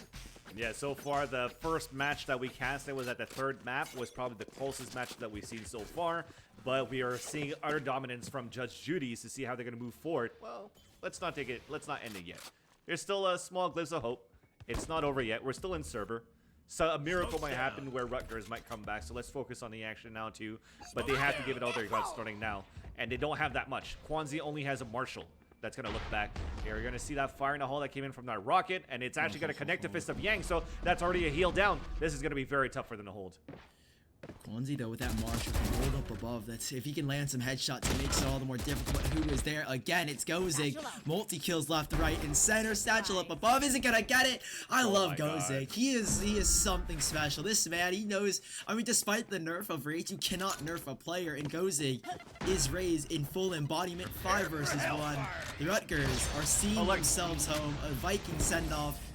And it looks all but over. Flawless round to end things off. The Judys. Perfection from them in these 2 maps, and just like that, they're advancing to the semifinals. At least you could see that he's still human. From the way that he threw those pink shells, he whiffed it and it actually landed back in his sight when he was trying to throw it towards that spawn. But there you go, 381 average combat score, very, very high, followed by Shabu. I thought I was going to see Looter there high, but Looter was in a lot of situations on the defender side where he actually had to rotate a lot should they were able to come back into the game and try to win up and try to clutch the round for the team. But again, GoZig, very, very strong play. Another thing as well is that we've seen the way that he's been using GoZig, the satchels. The satchels usually, for if you're new with Raze, you kind of like to throw it on the ground to try to get some higher depth or something like that, but he's actually tossing it high in the air above certain obstacles to actually clear out even more sites. So despite the paint shells being nerfed down to only one, you could still utilize the satchels as kind of like a one satchel, one paint to actually clear out areas or even get kills, as we saw multiple times in this game. I mean, yeah, he turns Raze into basically a character that's a weapon. Turns what shouldn't be necessarily a fully weaponized character. He makes it so that Raze is literally just a weapon. But here we are, the Tetris players. We're jumping right into this other quarterfinal matchup. It's 1-1. The third and final map is a knife round to kick things off, and you know, I think it's gonna be the first of many that we see in terms of knife rounds. I'm curious to see how this pans out. One thing that's very funny that I like about, or don't like about this game, actually, finally something that's maybe wrong in this game, is how difficult it is to knife in this game. Look at the amount of whiffs they're doing right now. You see what I mean? The right clicks, the right clicks, the left clicks, nothing just works there, and he's just literally through 3 people. Why? Because I find that the hitbox is just outrageous with a knife. So that is going to be the third round of this series, right? So we have Tetris versus 2 and Friends. This third map, we've seen it before on Split, where it was back and forth on this game with the previous series that we've casted. So this is actually going to be really awesome to see if we can actually cast that game, if we're actually going into it or not. But again, it's happened to me personally when I was like, oh, I'm going to get this knife kill. Like, hit in the perfect corner where I knew where it was going to come from. It was actually Haven. It was Haven along A. I was hiding around the corner. I saw him come out, and I'm like, whiff. And then as I'm chasing after him, like I'm Chucky the doll, I'm just right stabbing every single time. I just can't hit him, and he's never turned around. So I had to switch to a pistol to kill him. So yet to this day, I still haven't gotten a knife kill. So I know why actually we're back on the screen too, because the way that the system is for Valorant though, after a knife round, no matter what, we still have to restart the server. So we're going to restart the server, and then we're going to get into the action. So this is going to be that third map. We are still in the quarterfinals, as Sully mentioned before. So we're looking at the bottom of the screen. 2 and Friends, 1-1, looking to see who's going to face off against Mob of the Dead, who won 2-0 versus Yankee with no brim. Then you also have Team BAM that won against ASU Esports 2-0. So we're going to see Judge Judy's versus Team BAM as the first semifinal of the day. And then the other one will be whoever wins this one will go head-to-head against Mob of the Dead. Yeah, it's pretty astonishing to me that we've seen just 2-0s across the board. I think this is the second time we've actually seen a series go to all 3 maps, and well, I think that all of the best of 3 series, at least from what we've seen, have had that third map as Split. So this is the second time we're going to see Split, and it's astonishing. I mean, every series has gone 2 except for 2, so Split seems to be the least commonly played map. But heading into this final map for these 2 teams, who goes up against Mob of the Dead, who seem to be on a tear, 2-0s across the board. And I think you said earlier that they're a team to watch. Like, you've seen them at a past Valorant tournament, and I mean, I'm afraid for whichever team has to face them. Yeah, we're going to have to see, at least for this series, is there going to be one team that's going to be very dominant in this series, best out of 3. But as it ends 1-1, it shows how there's a lot more competition going on. Like I said, we don't really know, as we're still very new in Valorant. Yes, some of the players we've seen like transition from CSGO, from Overwatch, even from PUBG are like amazing players in Valorant. Is it going to be the same thing now going into this tournament? Most likely. We might have some new up-and-comers as the bracket came across. Maybe some of these players, maybe somebody like Zig actually could step up and do very well against top players, at least that I know, in Counter-Strike that transition over to Valorant. So if he could hang with the Crashies, if he could hang with the Swag and the AZK that are currently signed by T1, then Zig, I wouldn't be surprised to see him in a team later on in the future, unless these cores, are they pugs, are they teams that are trying to practice to be like the team to compete, the team to look out for, and using Valorant as a stomping ground, a way to learn and a way to start, even if you're not good in the beginning, but the synergy is there and the potential is there, why not give it a shot, right? Yeah, I'm really interested to see what kind of infrastructure they build around collegiate esports as a whole. I mean, collegiate, in my opinion, has just spiked up in popularity. Now Valorant's in the question. Like, what are they going to build around collegiate esports for Valorant? I'm interested to see, but it does seem like we're going to be jumping right back into this final map. But going back to it, collegiate esports, I mean, this is the first ever Valorant tournament, and I can only imagine it's going to continue to go uphill. One thing that's good, though, is that you mentioned what's the support in there. Well, at least the traction is there. Because this spring rally for the Valorant Collegiate Tournament, there was actually at the beginning 128 teams. Yeah. So 128 teams, multiply that by 5 college kids. That's a lot of players that started things off like last minute. This game came out just maybe maximum 2 weeks ago, maybe 2 weeks and a half, and you already have people that are popping out with tournaments left and right, and people are signing up and filling them up at the same time. So there's a lot of traction to this game. There's a lot of hype around it too. And so far, being somebody that's played this game for 2 weeks so far, I love it. Like I said in the pregame, I've never really touched Counter-Strike since we started playing this game. I haven't touched any other multiplayer games since Valorant came out.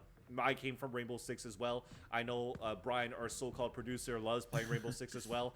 But, you know, I have some fun with him, but I'm having much more fun playing Valorant these days. But now, it's time for the piston round. The last map, best out of 3 versus Team Tetris and 2Not and Friends here for the Aimbox Spring Rally Collegiate Valorant Tournament. This is the 4th quarterfinals of this bracket, and we'll see who's going to move forward, win this map, and face off against Mob of the Dead in the semifinals.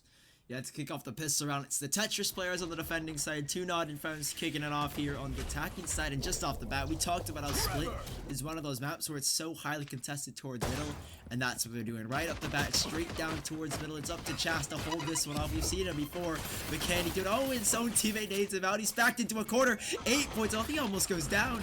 The heal will come in, but man, that's far too close for Chas. The kills go back and forth down towards middle, straight to the B bomb site they head. Split goes in, 2 towards Heaven, and 2 towards the tunnels. Ajuna's got to hold this one up, and he goes down. 4 versus 3. The retake is now on. The spike will be planted, and Trademark's the first player to call to action to the site.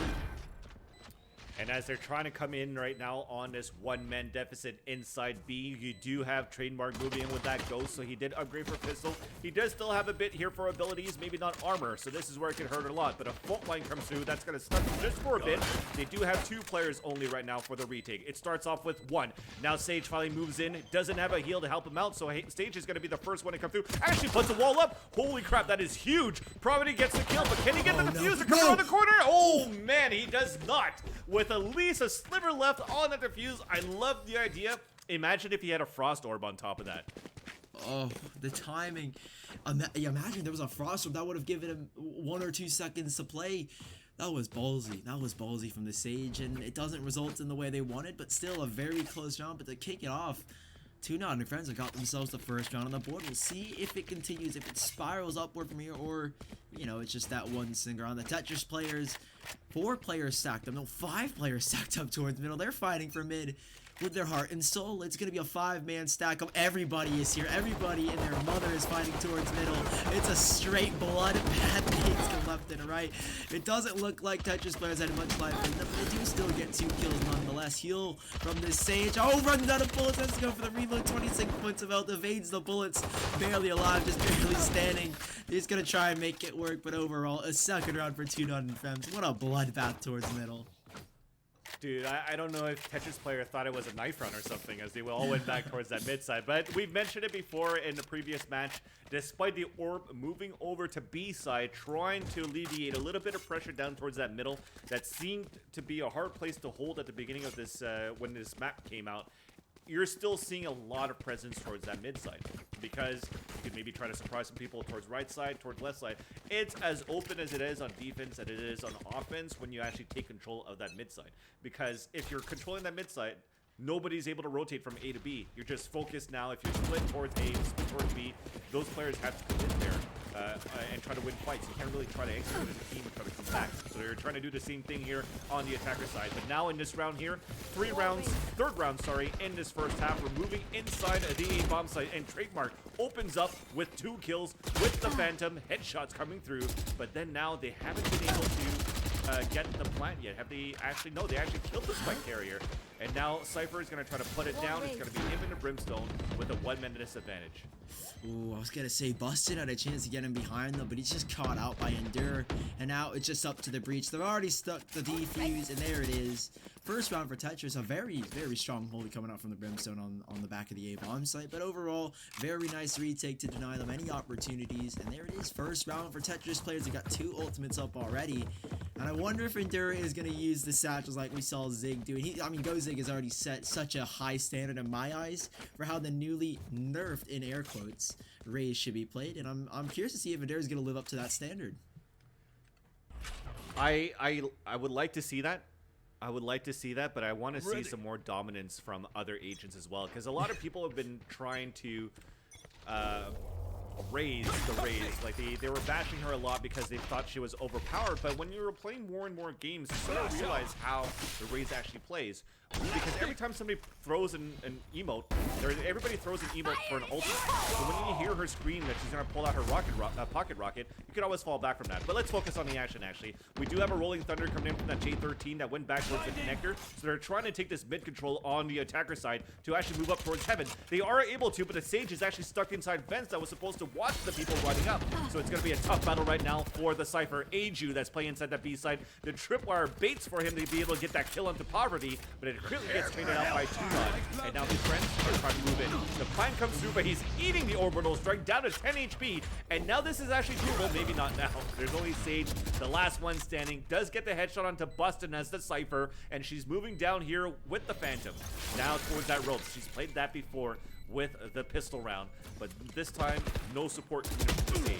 So Cirne gets a second, gets a third, and clutches it, comes in for the defuse, and it's gonna be 2-2. How did they let that one slip? 1 versus 3 to clutch. Cirne has I'm amazed. Was that a waste of a revive? Yeah.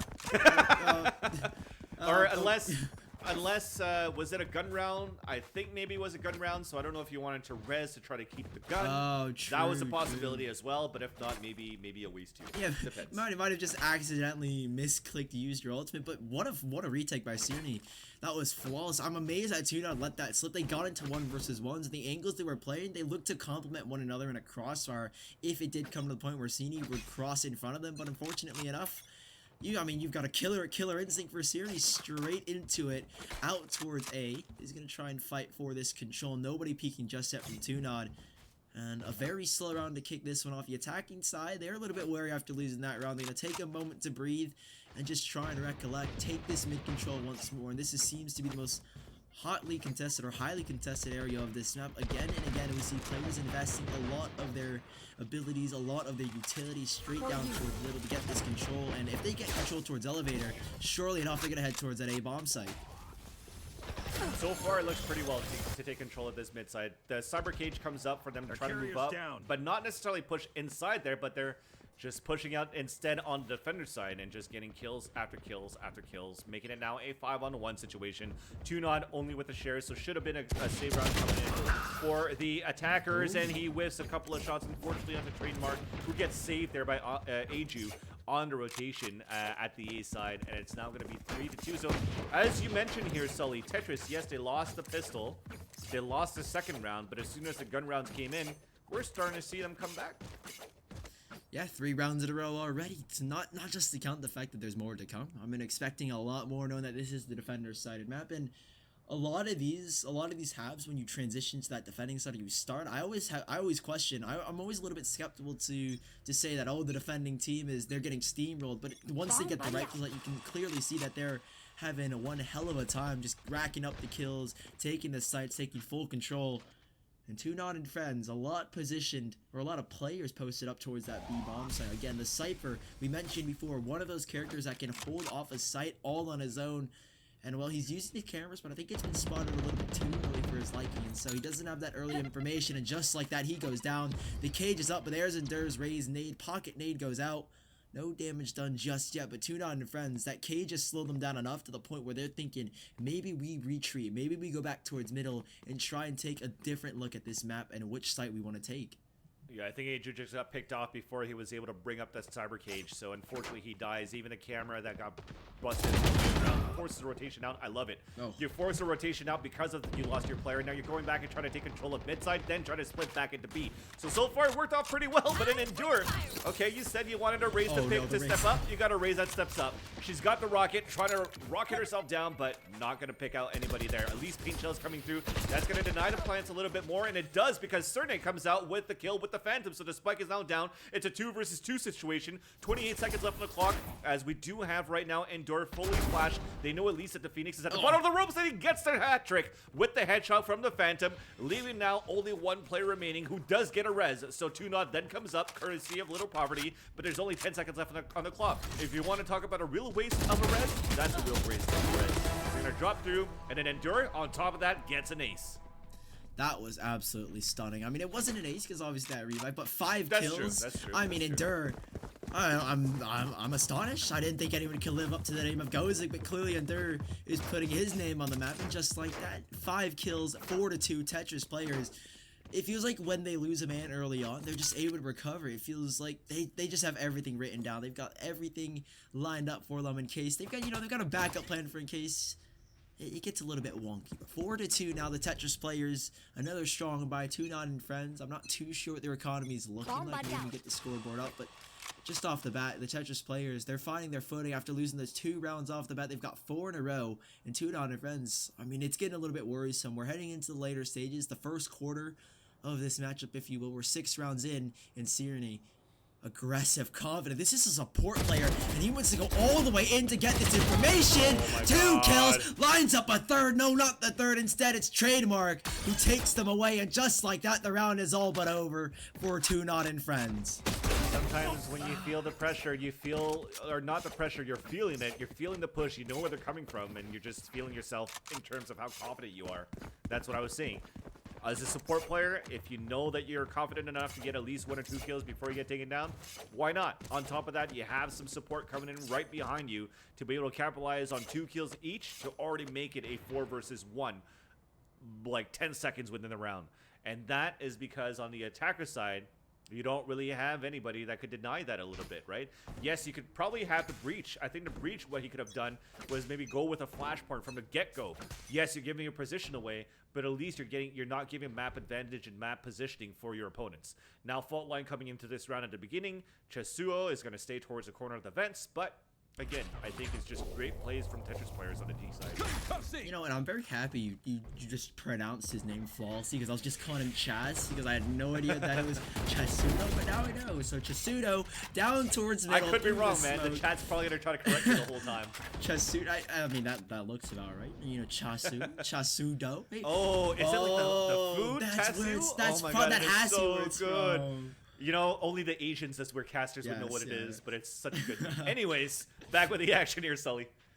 I got a little bit too hungry, I'm not gonna lie, but just down towards middle, sends out a flash, makes it turn the line of sight. The Sage Wall goes up, but look at that. Drop down to 26 points of health. The Raze is up top. Do they drop a satchel? No, Endure instead with the Phantom will get the kill into Lil Poverty. And well, he's not dropping any mixtape, as his name says. Lil, but instead it's a little bit unfortunate. Goes down instantly, Endure. The aggression is on. Frostorm goes in, Endure with a second, looking for more. We'll get a triple, and it's the star player. The show has been riding on this one, man. The Raze ultimate, the Raze main, and there it is, 6-2. What a round from Tetris. Another flawless. This feels like we've seen flawless back to back to back. And 2-0 and friends with 4 ultimates need to call upon some friends to help them out. Yeah, so Pistol at this point almost looked like it was a fluke at this point for the 2-0 and friends.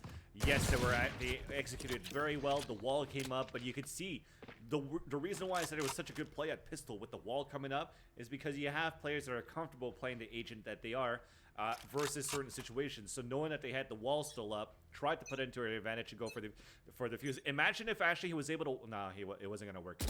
Imagine if he could wall himself out at the boxes before and just try to defuse and everything was covered. That would have been like huge plays. HD plays, as I like to call it. But nonetheless, though, ever since that gun round, it's just non-stop round after round after round here for the Tetris players. So that means what? 6 rounds in a row that they won so far? They're unstoppable on this defense. But you did mention it here, Sully. It's a defender center map.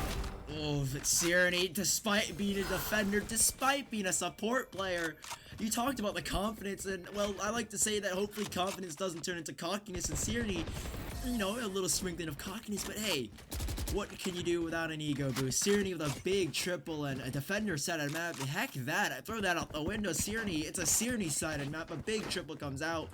And they still have 4 ults up. I'm waiting for Tuna and friends to call some sort of ultimate to play to help them, to support them. And it's just going down the drain. 2 more rounds or 3 more rounds left to play in this half. And they need at least 1 more to make this doable. Split is a defender-sided map, but how defender-sided does it get when you've got players like the Tetris side just fragging out left, right, and center? It's getting a little bit worrisome if you're Tuna and friends at this point in time. Yeah, we've seen a lot of aggression from the second round with Tetris and Friends down mid. This time it's going to be Tunot and Friends, Tetris players towards mid. Now it's going to be Tunot and Friends trying to take advantage of that because they have a lot of ultimates. And it starts off with an orbital strike towards the vents. Now you have the Rolling Thunder coming up as well, and that's going to heavily stun Endure, as they're trying to take over this mid side, but he leaves a gift. It's going to be some painted shells at the feet of his opponent, and it's now already a 5-on-3 situation, but that a 5-on-2, and it just can't get anything right now. That's 4 ultimates used, and no map control whatsoever for Tunot and friends. Even the last kill just trying to run across, and what? Guess what? You're stuck in a cyber gauge, so you're slowed in there, and then you just get almost another flawless victory for Tetris players. Maybe my math is off, but I think that's been 3 back-to-back-to-back flawless rounds. Tetris players, they've drained Tunot and friends of the milk that was gifted to them by the god himself, but no, Tetris players, I don't even know what to say. 8 rounds in a row, that is absolutely miraculous in my opinion. 2-0 start, and then next thing you know, just like that, it's 8-2. Sirity's gonna go get aggressive with the 5 players approaching. Can Sirity keep the flawless streak going, or is Sirity gonna fall? Does look like a fault line will stun him temporarily, backs away, but he's chilling, you know, drops a frost orb to slow them down, but it's all up to the main man himself. Brimstone's on the back of the site, calls in some orbs, calls in an orbital strike, he's caught 2 in the crossfire, spike dropped as well. There's players all around him, but he's managed the workload, and Sirity is just gonna mop them up. Chasudao is just gonna take them all with them, and 9-2, another flawless round. What the heck is going on, Tunot and friends? They're left in the dust. We talked about players that, for example, a Cypher could hold a B site by himself just thanks to a camera and probably a tripwire. But now you're looking at the way that Trademark played the Brimstone towards A. It was nearly perfect. I mean, you had maybe a counter smoke to start things off if he wanted to, but he actually used the molly and get into a position where he could actually go for an orbital strike. And not only that, he separates the push. So because there was a Brimstone smoke that came towards the A side, all the pressure had to come down towards the A side ramp. So he put the orbital strike, split off the defense, or split off the attackers rather, and he's able to take down 2, and the other 3 are just stuck behind the orbital strike and stuck behind the smoke as well. Now just aggressive push after aggressive push. These guys are so confident now as Endure takes control of mid. You don't see this often. I love the use of Sage as well. We're talking about versatile Sage usage, using it as a weapon itself. Endure uses it to hop over the Molotov. Doesn't get anything just yet, but with 2 players standing, 4 versus 2. Sadly, the flawless streak goes away, but they're pretty happy with it. 9-2, they lead. What looks like it will be 10-2 as the 2 remaining players start to make the round of sight. Aju still orb. Oh, he's got line of sight, but he misses the operator shot. He's still alive though. Cage triggered. He can hold the line here. His Sheriff needs to be the man of the Wild West. Can he hold it off though? Players around him, he's missing the shots and he goes down. Tunode has made an opportunity given to not make it just a 9-3 half, but he might have an opportunity. Instead, Trademark trades it back and forth. We're down to the 1 versus 1. Is this doable? Can Tunode and friends salvage a 3rd round in this half? Trademark with the vertical advantage here. He's got everything going for him, high ground and all. Tunot and friends, it rests on this one man. The Phoenix carries the weight of a 3rd round on his shoulders. What I like here is that he's wasting so much time because of that, he's probably going to play it in a sense that Phoenix is going to say, holy crap, I got a plant, but he's got an incendiary grenade. So he'd actually, yeah, there you go. He's going to pop it right there. They're going to start that plant. The advantage at least is that Phoenix, if he gets out of the way, he could actually just heal himself right after. So we don't know if it actually connected on the incendiary, but he does have a stim tag. And because of that, he knows exactly where the player is. And look at that. He's a CS player. He drops the pistol on the ground to have an audible cue, thinking that he went towards the ropes and dropped on the ground, came back with a weapon and got the kill. Okay, we got some smart players here. We got some smart players in Valorant. You know, now I'm just waiting for an op to be thrown over the wall and then just swinging the... That's what I'm waiting for. When that happens, I'm gonna be like, what game am I watching anymore? Are we watching you guys don't know Simple and CSGO. Check that out. I'd love if it happens. There's only one map. I think it's this map. You throw the operator over the back wall on the B bomb site. There you go. You got the fake flash, but a 10-2 solid start for this attacking side. They're off to, well, an 8-round lead and 10 rounds in a row. Tetris player, that's ridiculous. 10 rounds in a row. That's astonishing in my eyes. For sure. And now it's after plants after plants, denies after denies, and the amount of rounds that they've lost in a row. They should have had enough economy at some point to distract, especially the round that they had 4 ultimates on that mid side. That should have been a round where maybe they could have a third round into the first half, but it doesn't pay off. And now this time you could see that there's aggression at least. They're not fully given up yet. Aggression to take control of this orb, to try to build up some ultimates, and it starts off with Tuna getting the first kill, and actually the Sage, the support player, on the second half. Yeah, Tetris players on their attacking side. It's, again, always a question in my mind. If once you get the rifles out on this defending side, does it just become a steamroll? I mean, 2 and friends, give them some credit. They got 2 rounds on their attacking side, although it was 10 rounds in a row straight from the Tetris players. But there's an opportunity. This defending side, yeah, it is. I mean, you get this pistol round though. That's when it gets a little bit crazy, right? You get the ball. Boomba. Oh, it's on track to take him down, but Trademark uses that as a diversion, takes him away. Bustin, using that camera, has spotted a player out towards the tunnel, so 4 versus 4, but information gain, and Bustin's playing with his food. He's dancing with him. Little Poverty's there as well to help him out. Endure straight up the elevator. J13, can he hold it? He's alone here towards the A-bomb side. He's got the flashbang to hold him back, the Tremor as well, but Little Poverty's there to help him out towards middle. It's all onto this one kill. A little bit of a cluster, but still managed it. Chasudo's got it back. 2 versus 2. Spike can go down, and these players on 2 and friends are so far away from this A-bomb site. That is crazy, and you see the utilities of Breach, how useful that could be. Try to hold it as long as he can. Yes, maybe he lost the fight, but at least he was able to get 1 kill with him to even it on a 2 versus 2. So Little Poverty is coming out on this big flank. His teammates across as well. Who's actually quite far. He's going to have to try to... He's deciding if he wants to go through spawn or not. Actually using the camera first to try to see if he can spot some people. And I don't know if he spots them both towards the back from that angle, but they don't, because that's why Little Poverty looks towards the right first. Trade after trade. Who wins it? It's going to be Endure. Who else but Endure? Who else but the Raze main, right? Who else but the Raze guy? And I mean, we said that Goze was the man to live up by, but Endure is setting his own standards. Quick triple. And 11-2, they're 2 rounds away from taking this series and taking on Mob of the Dead. Can 2 and friends feasibly pull this one off? I mean, it feels like it's so far gone. I mean, you've got 9 rounds to catch up, and that pistol round, they needed to ignite the fire to get the ball rolling.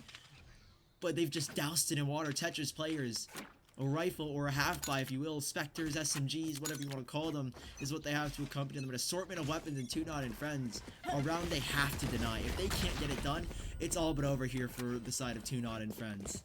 Starts off with a fault line, a Brimstone smoke, but they're just going to run through that. And they're going to try to catch him off guard. Actually, the Breach is trying to fall back. Can they catch him? They will. T13 already killed. A nice flashbang that came through, but it was just a little bit too late. And you can see how effective a flashbang could be coming in from, or flashpoint rather, could be from the Breach. But now they overtake the side. They already got a plant. They're going for kills with the Spectre. They're just dropping like flies once again. 2 and friends. Only Little Poverty getting some moment of salvation with a kill onto Endure. Stopping his spree, enduring the pain. And now, will they be able to clutch this? Well, you know, based on my quick maths, doesn't look like 2 versus 4 information gain, and they just mop up, simultaneously get those kills. So in sync, Tetris players are. And well, they're feeling the beat of the drum, one round away from advancing to the semifinals, and unfortunately, it's not as close as that first split map we saw. Instead, it's absolute domination, 10 rounds separating these two teams. 2-0 defense, they've got one heck of a journey to make up if they want to make a comeback here. To send this to overtime, they need to pull up 10 rounds in a row, and currently Tetris players, Look at Endure, though. Endure? You see that?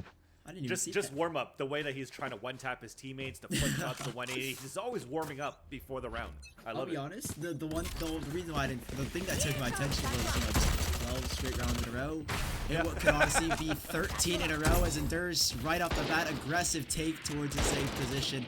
J13 with the first kill, but who's there? It's Endure up top. He's waiting from the peak. Flashbang doesn't catch him at all. Endure will get the kill, and 4 versus 3.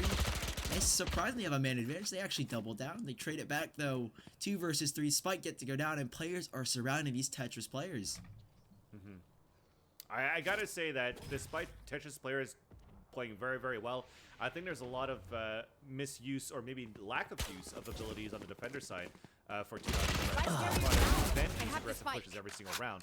So far, though, it is going to be a 2 versus 1. Let's just finish this round before we could actually get into the analysis a little bit more. But at least we do have the spike on the back of Endure, who's trying to win this 1 versus 1. And there you go. Mistakes could be made.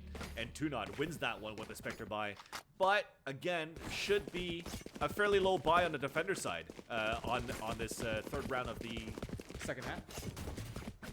Yeah, well, they've broken the streak at least. That's something we can say. That's an accomplishment. They technically won't get. Well, actually, it wasn't even. I would consider a 13-0 if Tetris players won 13 rounds in a straight row.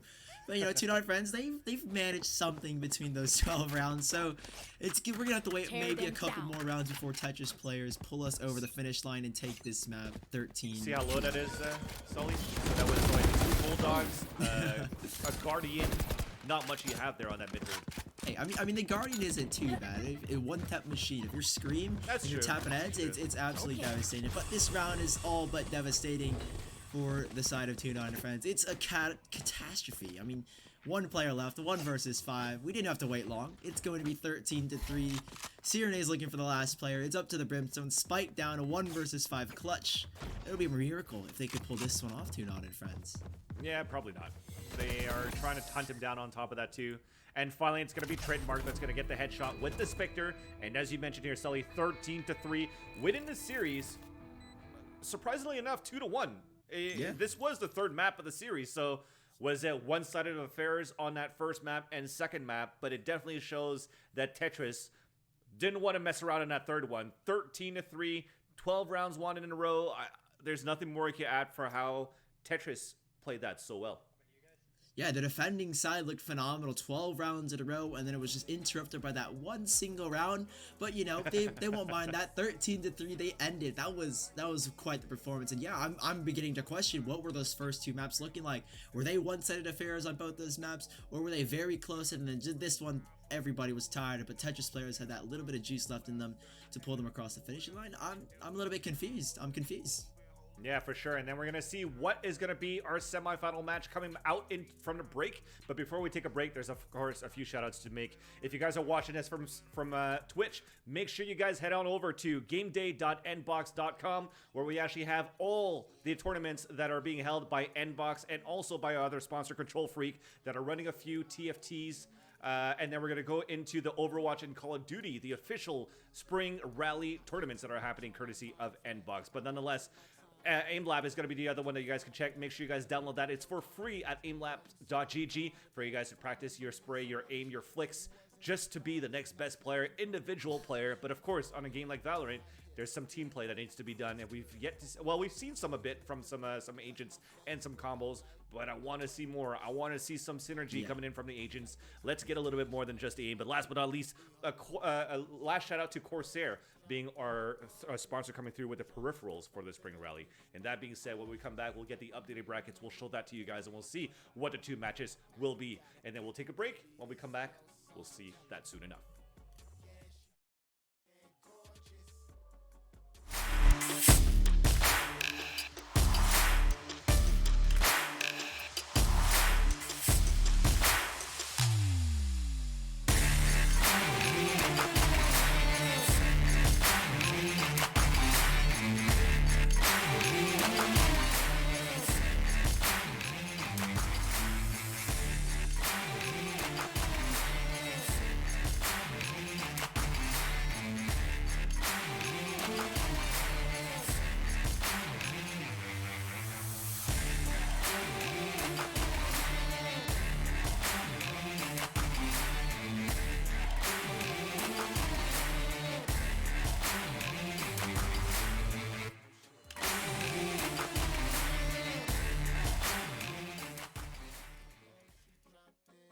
flavor, yeah. Kickin' flavor, yeah. Ooh, that kickin' flavor, yeah. Come here, let me whisper, yeah.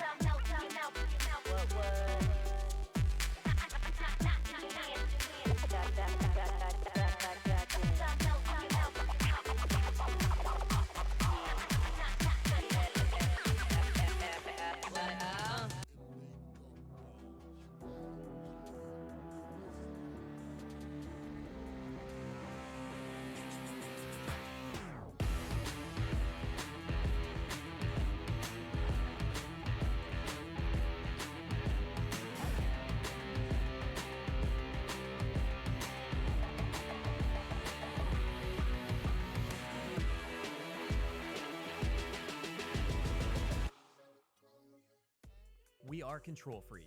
Our performance thumbsticks are the world's most advanced thumb grips. Snap this performance thumbstick onto your analog stick and it will add up to half an inch of height. This extends your stick, or lever, giving you more arc distance from full stop to full stop. Added height lessens your analog stick resistance and makes your small aiming adjustments easier to control. This translates into better accuracy, comfort, and control while gaming. Visit KontrolFreek.com and explore our multiple heights, styles, and colors to find the best fit for your game.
Welcome back, ladies and gentlemen, to the Andbox Spring Rally 2020 Collegiate Esports Valorant Tournament. We are so happy to be here, and obviously, we've got some people to thank. Obviously, we got to thank our host, Andbox, for running this entire tournament. They've thrown in so much effort, so much time. As you can see our beautiful faces and these sick graphics. They put so much effort in this, and we cannot be more thankful. We cannot run this without them. But obviously, we've got some other people to thank. If you're a PC gamer in need of decorating, pimping out your rig, pimping out your setup, make sure you hit up KontrolFreek for gaming lights. And if you're a controller player, they've got some pretty sick grips for you. You can see how awesome that is. But obviously, we're down to the top 4, and you know what that means? All 4 of these teams are now invited to the esports KontrolFreek Esports Forge. I mixed that up a little bit, but basically in essence what it is you can apply to join invite only, exclusive to only the top-notch aspiring esports players. So hopefully you check that out. Make sure you hit up KontrolFreek.com for all that. But let's take a look at our bracket. Yeah, this is going to be the fun part here because we've already witnessed them before. We're going to see them again. So the semifinals that we're going to see right now, it's going to be Judge Judy's versus Team BAM.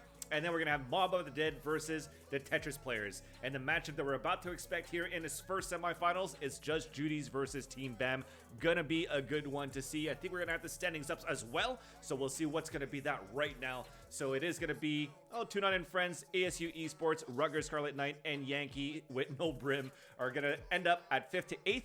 While we're still trying to figure out who's going to get the next step to $500. At least now this matchup, these teams are guaranteed $250, and then we'll see what's going to happen into the grand final. So with that being said, let's head into the first map, which is going to be, if I'm not mistaken, on Haven, and it's going to be a good match to see because we've already witnessed how Judge Judy's were amazing so far in terms of firepower, in terms of gunplay, with Looter, with Biff, with Rian, with Shabu. It's going to be a tough battle, at least for Team BAM, just because of how I've witnessed this team play, and I don't know anything about Team BAM yet. Yeah, we haven't seen too much in terms of Team BAM, so we're going to have to see what they bring to the table. I mean, this is the first match that they have on stream. So, just going off it, obviously we're favoring a little bit of the Judys. We've just seen some incredible play from that assortment of characters, and they're very consistent. We can't even forget Gozig. I completely forgot about him. If he pops off again, I'm going to lose my mind, I'll tell you that. If he drops another 30 or so kills, I might just flip. He cannot be nerfed, but off the bat, Conti straight down in towards the A-shot. I believe Conti's actually a Counter-Strike player, if I'm not mistaken. Advanced, but Aries, yes, this is actually an entire Counter-Strike roster. It looks like Aries off the bat with a triple and a 4K. So if I'm not mistaken, Aries, he's apparently a collegiate player, but he's also a Counter-Strike player, and so now I'm actually changing my mind. Team BAM, they've got some firepower. let me tell you something about these guys. Let me tell you, Conti and Aries, insane Counter-Strike players. Advanced at MDL. Oh, we've got a match in our hands, let me tell you that much. Yeah, I was wondering too, because Conti seemed like a familiar name that I felt like I've seen before. So it's going to be a fun one, and it starts off with a piss around on the defender side. So they tried to go aggressively towards A.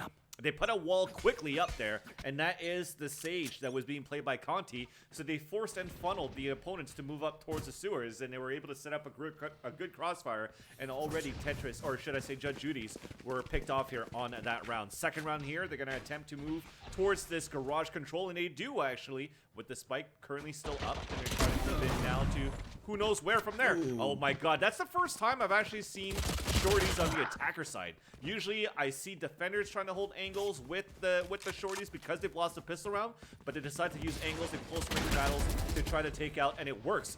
Right now we do have a 3-on-1 situation nonetheless, but still a good save coming in with 2 kills. I mean, it's only 200 credits, and even on top of that, they get a plant. So it's a really good save.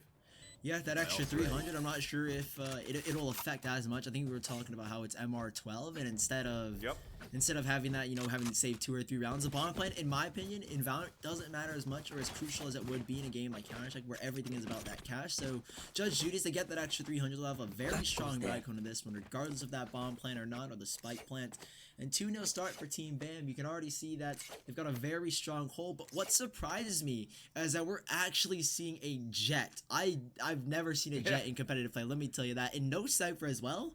Team BAM, they're all about the kills. They're all about the frags. I mean, they've got the firepower. What's going to stop them? Yeah, see what's going to happen with that. And it starts off early, actually. We have an orbital strike coming in on the defender side, trying to push out, and it's going to be Rian that catches actually one, but it's traded off on a 4 versus 4 situation. Wall coming up as well. I think that was a miss wall by Conti towards A. So that's an open A site for Looter and his teammate. It's going to be Go Ziggs, actually, as the Rays moving in, but the spike is not there. Now the spike is making so much noise, they're probably going to get hurt by the sewers, and indeed it do, but Biff still wins the fight. Conti falls down. Now the site is fully open. They'll come in for the plant, and will they attempt a defuse right now? I'm surprised so far from this minimap, nobody even rotated yet until the spike has been planted. Yeah, they're taking their time. I mean, they've got reinforcements. All 3 players are posted up towards that CT spawn, that connector area, if you will. Omen goes up top. He wants to get that verticality, get that height advantage. Rain hell upon them, but Looter's posted up. He's got a lovely angle. That's such a tiny gap for Omen to peer into to see Looter. And Looter, well, he doesn't get the kill. It's Gozig instead. The fault line comes out here, but he's been tagged up. Looter will get the kill, and Gozig, back to his usual antics, off of the satchel, will get the final kill and take it 2-1 for Judge Judy's first round on the board, and hopefully the first of many. Yeah, we're in for a fight now. It started off with the Bucky push towards the garage side, even though they still lost the eco. They put up a great fight, and it was actually a quite surprising strategy there for the attacker side of Judge Judy. Now this time on a full gun round, they did a great job taking possession of aggressive pushes and punishing actually the defenders on that mid side, and then controlling full rotations from C to A. Again, a missed wall coming in from Conti might have been the mistake that costed that round for the defenders, for Team BAM, but at least now he pays the price, or he redeems himself with a headshot onto one of the key players from from Judge Judy, sorry, with a headshot onto the Cypher. Aries and Conti doubling down out towards long. They've got 2 kills already, opened it up, taking full control. And look at where the Jet's gone. They're already behind them. They're going for the fast flank. Ryuns knows that there's a player behind him, but I don't think he expects the second Jet to be there. They're headed towards the C side. They do have the spike on Ryun, but still, there's a player here waiting. The breach holds this, and the firewall up. They've delayed themselves. I mean, they've held them back long enough for the rotations to go back in. Oh, but this is smart. Surely they don't double back already. They're going all the way back, it looks like, to the A side or possibly B. This is so smart from Judge Judy's. They're playing mind games here. They're playing for the long run. And they're just going to start to slowly but quickly start to rotate back away. I mean, they're starting to get it up here. And with 40 seconds left, they get onto that A site. There's one player here, and that one player isn't even contest for the A bomb site. So this could be bad for Team BAM. If they don't get onto the A site now and Judge Judy's get this spike down, it's going to be hard for them to get back onto the B bomb site, or the A bomb site, apologies. Well, from where Jet is playing, he could hear footsteps running in from sewers. On the top of that, especially with that res, where they know they killed the player, it's coming towards A. But they dropped the spike carrier. There's 18 seconds left only, and now Go Zig or go home, makes it a 1 versus 1. He's gonna have to run back, pick up the spike, and go for the plant, and Shike is already inside the site, but he doesn't even look at the site before. He had actually the shotgun coming through the auto shotty, and he's like, I know there's a Spectre there, I know there's a Spectre there, I'm gonna try to pick it up, but he gets caught, and Judge Judy getting that round, tying up 2-2, all thanks to Zig, who's even bigger balls, decides to go for a peek instead of a spike plant, not knowing where that last player was gonna be. Yeah, I thought Go Zig or go home was just gonna stick the plant. That is balls to the walls. The fact that he just wants to get off it, fake plant and everything, he gets it. That was astonishing. I have no words. That's just mind-boggling to me. The fact that he has the balls to not only get off the spike, but also swing into an angle that's uncertain. There's no peeker's advantage in this game as well. They tried to eliminate that right, and just the fact that he wins that, in my opinion, is just... Still 2-2, they tie it up. Fury out towards C long. That's big control given. He can drop that smoke as well, retrieve the rifle, back away towards the C set, and right off the bat, Judge Judy's in a 4 versus 5. We'll see what they can do to recover. They've been able to do it before, and with that kill off the Molotov, they'll get themselves back to an equal 4 versus 4. Never mind, they're taking the advantage. 4 versus 3 in the Judge Judy's. We're taking things one step at a time over towards that C site. Yeah, all that action is happening towards C indeed with Shabu, but again, it's traded off by Johan with a Sheriff. Taking down Shabu to make it now a 3 versus 3, so it seems as though it should be an equal. Indeed it was. And I gotta say, I don't really like the play of the Omen to start things off from Fury to try to go down towards that Nook because the ability can be heard. So that's why Biff already knew that he was heading towards that area and got that pick. So nonetheless, though, It's going to be that 3 versus 3 as we mentioned before, because things have calmed down towards the C side after that kill from the Sheriff. They decide to go back towards A, and now they even have a rocket up and they're trying to clear out the site, and he's not going to spot anybody, but at least, spots the jet, does not connect, but at least gives a chance to maybe go for a tree, but then Ares comes in from the flank at Sewers. Now from the bottom, we had the Phantom Knives coming in. That was the ultimate from Johan, but it clearly gets denied, and Judge has to go back here. The Zig has to have another clutch, and he does. Oh my god, he goes with the paint shells. And as a CS player, when you get killed by abilities, you're going to hate yourself. You're going to hate the fact that you're going to say, oh my god, Raze is overpowered. But nonetheless, the way that you saw that Zig played that 3 versus 1 or a 2 versus 1, he played that perfectly. But damage was done. I mean, obviously the economy doesn't take a huge hit, but the moral status of this Judge or Judy side must have taken a huge hit. I mean, you lose 4 players in a round that should have been nothing but flawless. You're up against pistols at the most. Ares with his ghost gets a double. They make it hard for Judge Judy's. There's no easy rounds in this matchup so far. And 3-2 they lead, but how long does that last? Bruno goes in. Gozig is going huge. He's caught in the orbital strike. Doesn't take any damage. Thankfully evades it. But that stopped his progress to take that long control. Now he's not going to peek it because he doesn't know what's waiting on the other side of that wall. He's going to try and take A short. But already Team Bam, that one orbital strike, that one ultimate has gained them so much ground in this early round. Yeah, Shibu now with the run it back, trying to look for some information. At least he knows that there's one inside garage, but can he spray through this? He cannot. The steel doors are still up. But he's going to try to look back here and get some more information. As Spike is now taking it forward, taking a C site. The Omen is still there. Finally, Fury gets dropped. He was trying to take one with him, but couldn't. Now it's going to be the wall coming up towards the spawn side, giving a chance for the Spike carrier to move up with the Cypher to try to get a plant, as Judge Judy's do have a lead by 2 players into this round, and also a lead by 1 in this map.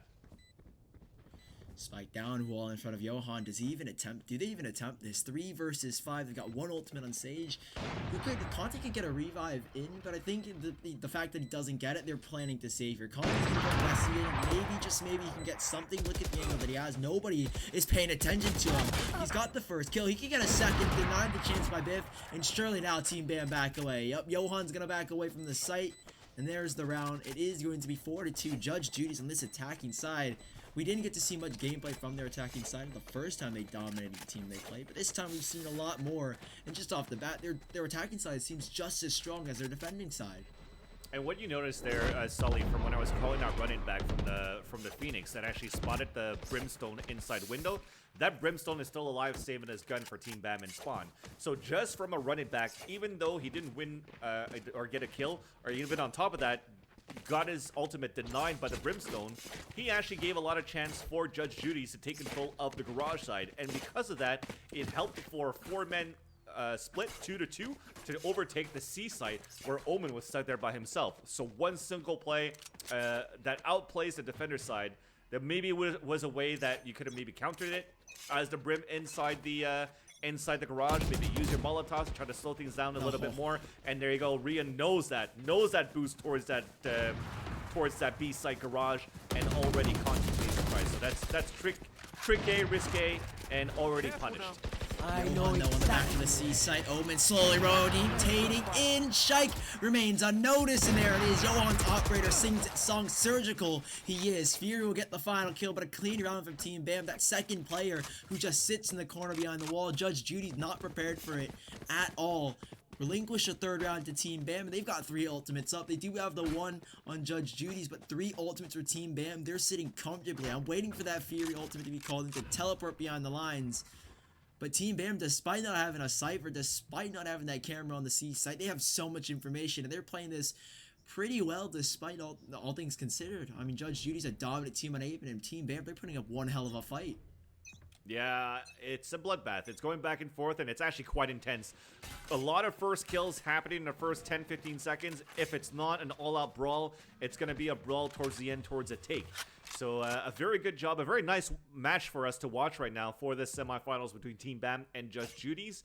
But I got to say that not having a Sova for Team Bam might be a detriment coming in towards their attacker side. But the thing is, I don't see Silva using his arrows a lot for some, maybe the shock arrows, the angles that you could use, bounce it off areas to clear out sights. No shock arrows. I don't see the owl being used a lot either, so there's some recons that's being missed from the Silva, especially with an ultimate as well. You get an owl drone out, you tag one, you use the ultimate. It's 90% of the chances you win that fight. Now it's going to be a 4 versus 4 at least, a stealth heal coming in, and finally we're going to have a recon bolt coming in towards that B side, and we're going to attempt to take the B side as well. Yep, Cypher Cage over to the left side to hold things back. The wall as well will secure the bomb plant, but they still need to worry about that right side.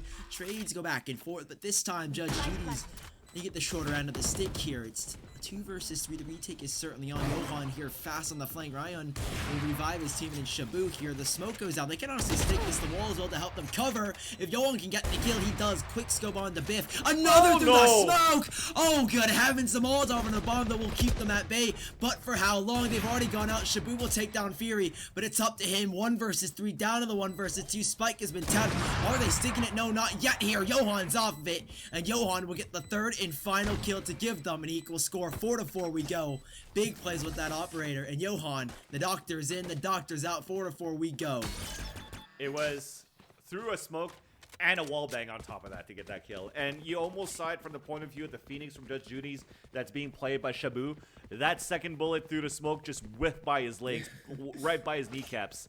And man, that was such a nice round there by Johan. And Johan single-handedly on that round that they won against Judge Judy's 2 rounds ago was because even though they had the garage control and Conti died first from that wall that he was trying to get above that wall, from above the B garage door, he was still able to hold down an op on the C side and get a couple of kills. So they're playing from spawns here and there, and this time he was playing towards the A side spawn. A perfect spawn for him to just basically try to get a kill, but he just sees the Raze jumping across and lands the shot.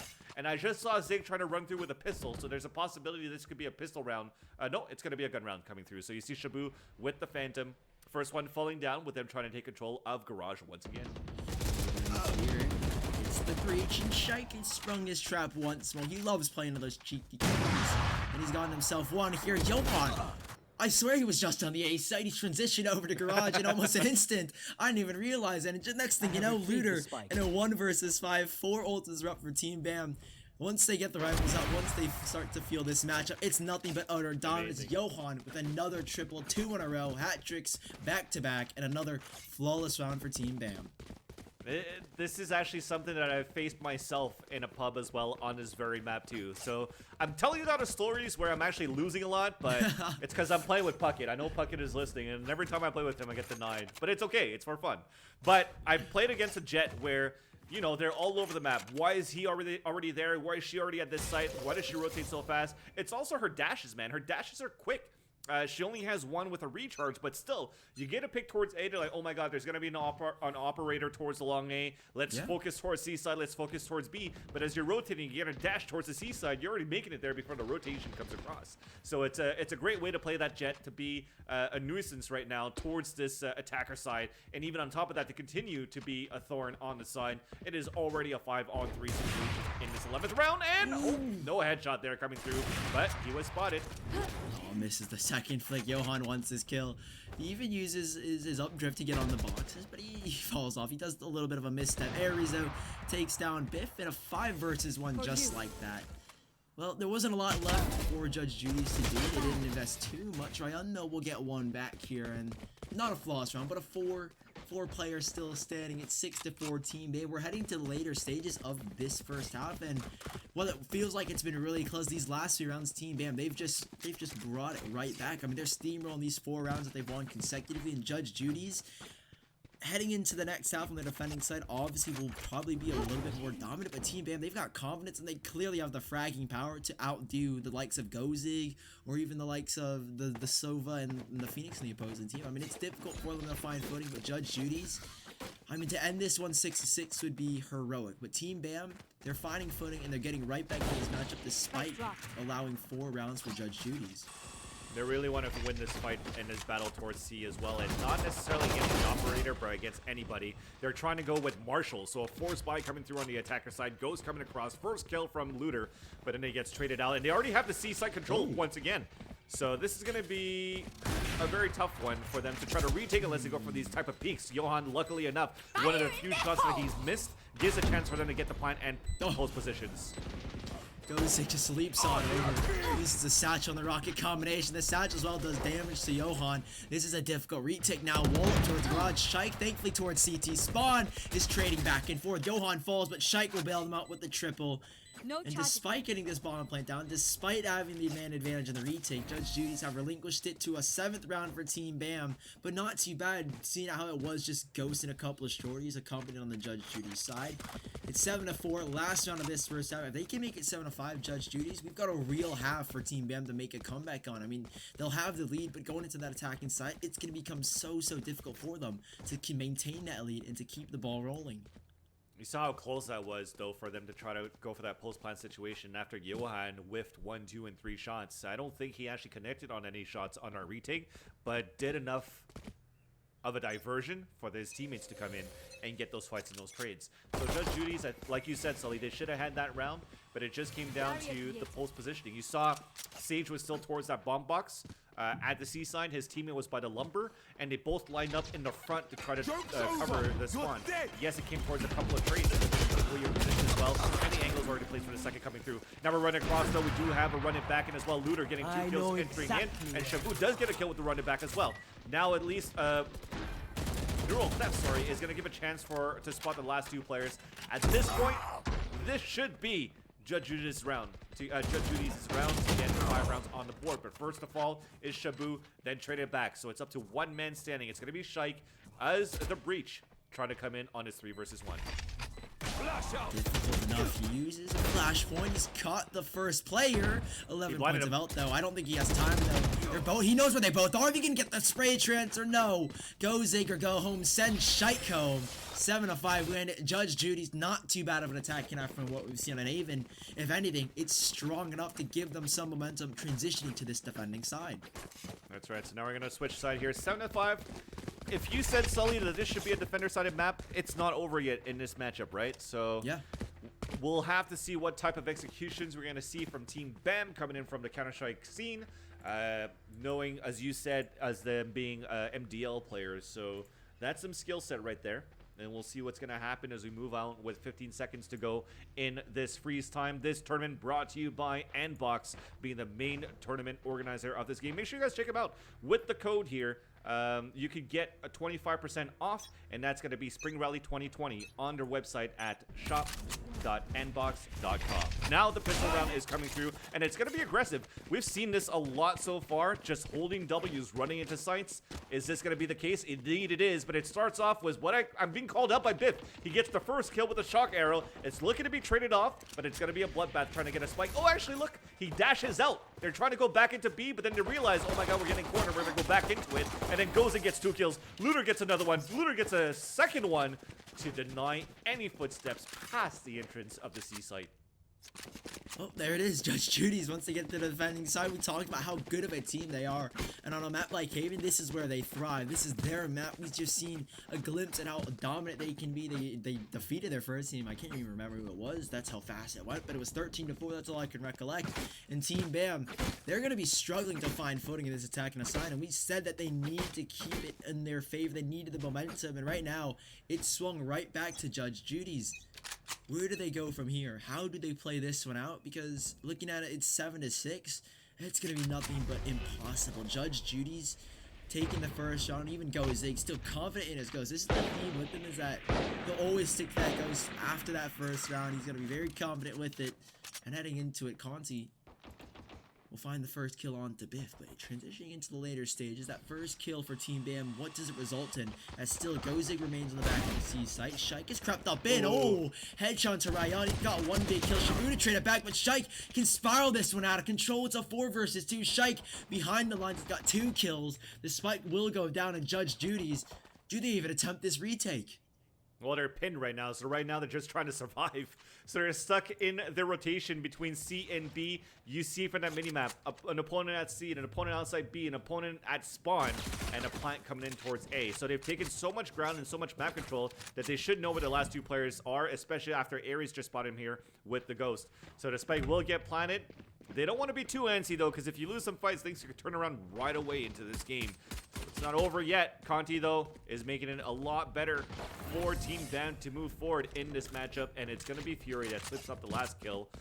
And I don't know what happened there, because the pistol round was won by Judge Judy, and I was looking at the second round. Ziggs only had a ghost, so I don't think they upgraded to any submachine guns, and they paid the price. I saw that Sage, the way she got killed, she was fully blinded running back into the B site, so it's a great way for Breach to get a flashpoint through the wall on the garage side and then run through, get the kill with the Sheriff. And not only that, because of that mistake, because of no counters coming through, because no Frost Orb was being thrown, he was able to get a second kill at an opener onto GoZiggs at C, which really gave Team BAM a lot of action.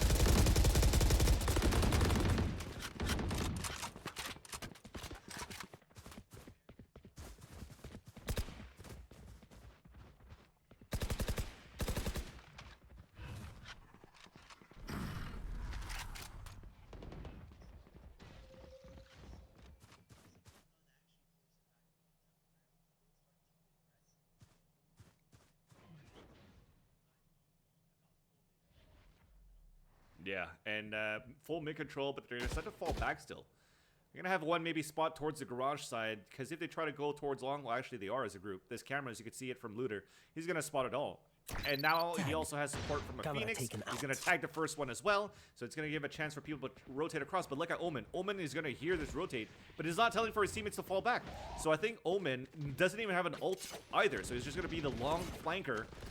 But I don't know, he's going to let his teammate walk into a trap like that? Yeah, why not? Shy gets 2 kills with the Phantom. That's Rion and also Looter falling down. Now, it seems as though we don't really need to get a plant. Yeah, we do. But then Ares just continues to open it up.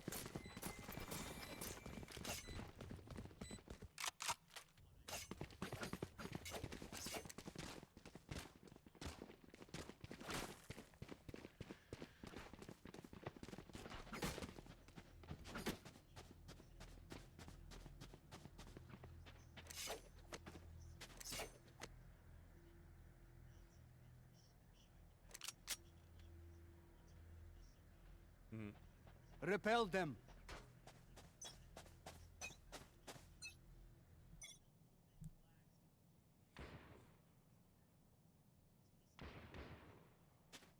No, and like I said, I mean, they should have had better positioning for Judge Judy's, especially with the camera and the tag.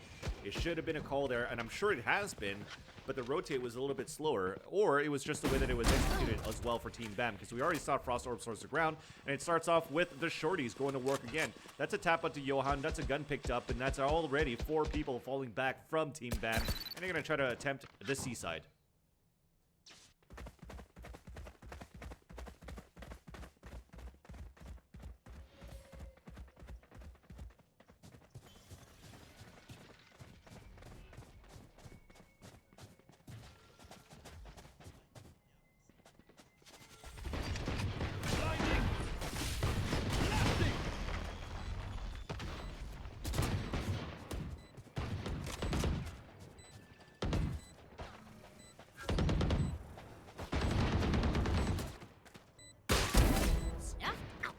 Oh. Satchel out.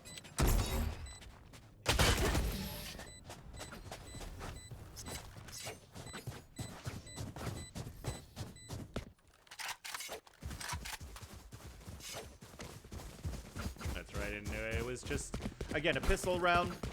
Not too bad. Going into, what, 3 kills that they got out of that, so it builds up the economy. Now, they now have the loss bonus. They're going to be fine on a buy going on here, maybe except for the 5th player. Might go for a Ghost or a Marshall, depending what he's more comfortable with, or maybe even a Bucky. Like I said, for 900 bucks, you have, maybe you could buy a Sheriff if you're depending on your aim for the long range, and then mid-range you switch over to the Bucky. You could do a lot of damage still. But 10-6, things are looking very good for Team BAM, showing as much assertive dominance that they have on the attacker side as much as they did on the defender side. It was back and forth a lot at the beginning of this game, but then we do see that one team is slowly running away with this. They're actually doing a great job nullifying GoZiggs as well. You don't really see multi-kills coming in from GoZigg like we did the last matchup, because he's dying quite fast to maybe better aim. Oh, okay.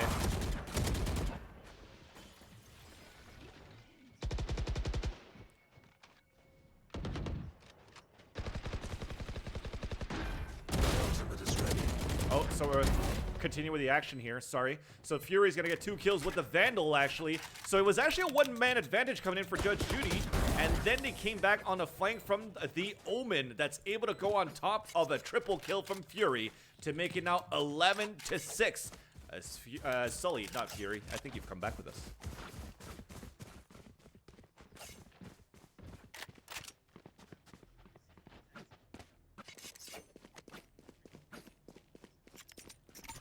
Ah, this is a nice spot. This goes here. All right, so we're going to continue with the action. I think we have lost Sully, so we're going to continue with 11-6 in favor of Team BAM. Not our plan will continue as a solo cast until Sully can come back.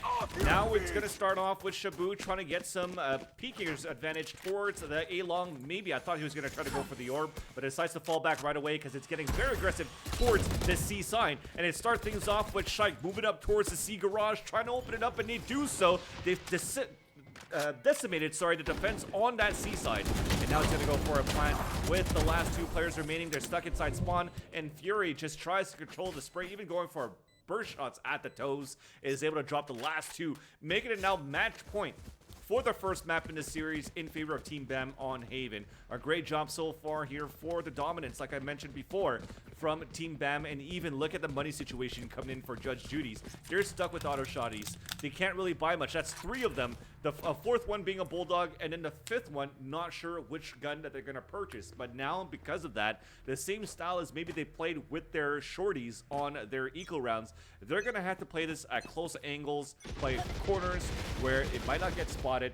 So let's see what's going to happen with that. So you do see the first aggressive push. That's going to be the Judge as the auto shotty that's pushed up towards the door. But then an Omen actually ultimate goes in towards that spawn. He gets dinked and then headshotted by Ryun. So a great job so far to stay alive here for Judge Judy's, and even a Jet forcing her ultimate right now with the Fan of Knives. Even a Sova ultimate does connect onto Ares. So it's a 4 versus 3.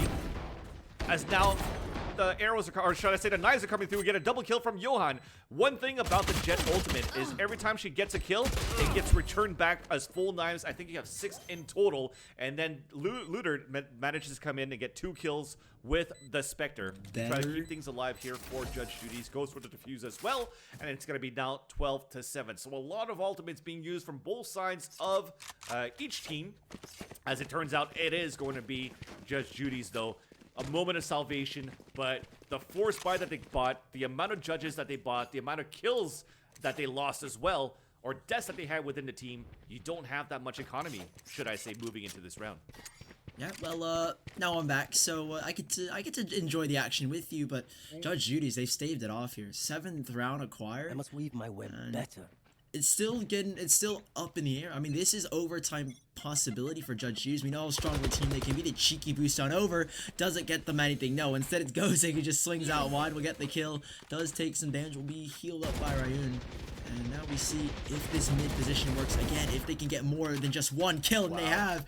Ryun's got a 2nd, Shike falls, and despite basically knowing where he was, they can't alleviate his position. They keep it going, and another from Ryun, a 2nd kill for him. And just like that, Team BAM are nothing more. 1 player stands. Judge Judy's. A flawless round so far, and what should continue to be flawless, as the Sage has got it all to do. Conti left alone, isolated at corner. The Boomba bot, giving his position away, will go down to it. And that, you know, that's not the way to die now, is it? Yeah, well, he stopped shooting and started looking up again because he thought that he shot enough bullets to get rid of the Boombot.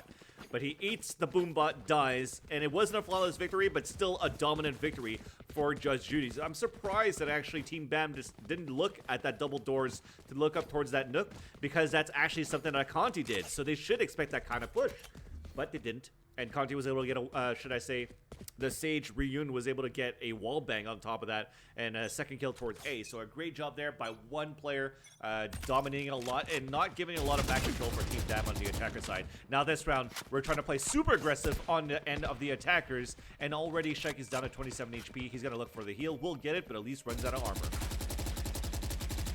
Judge Judy's now.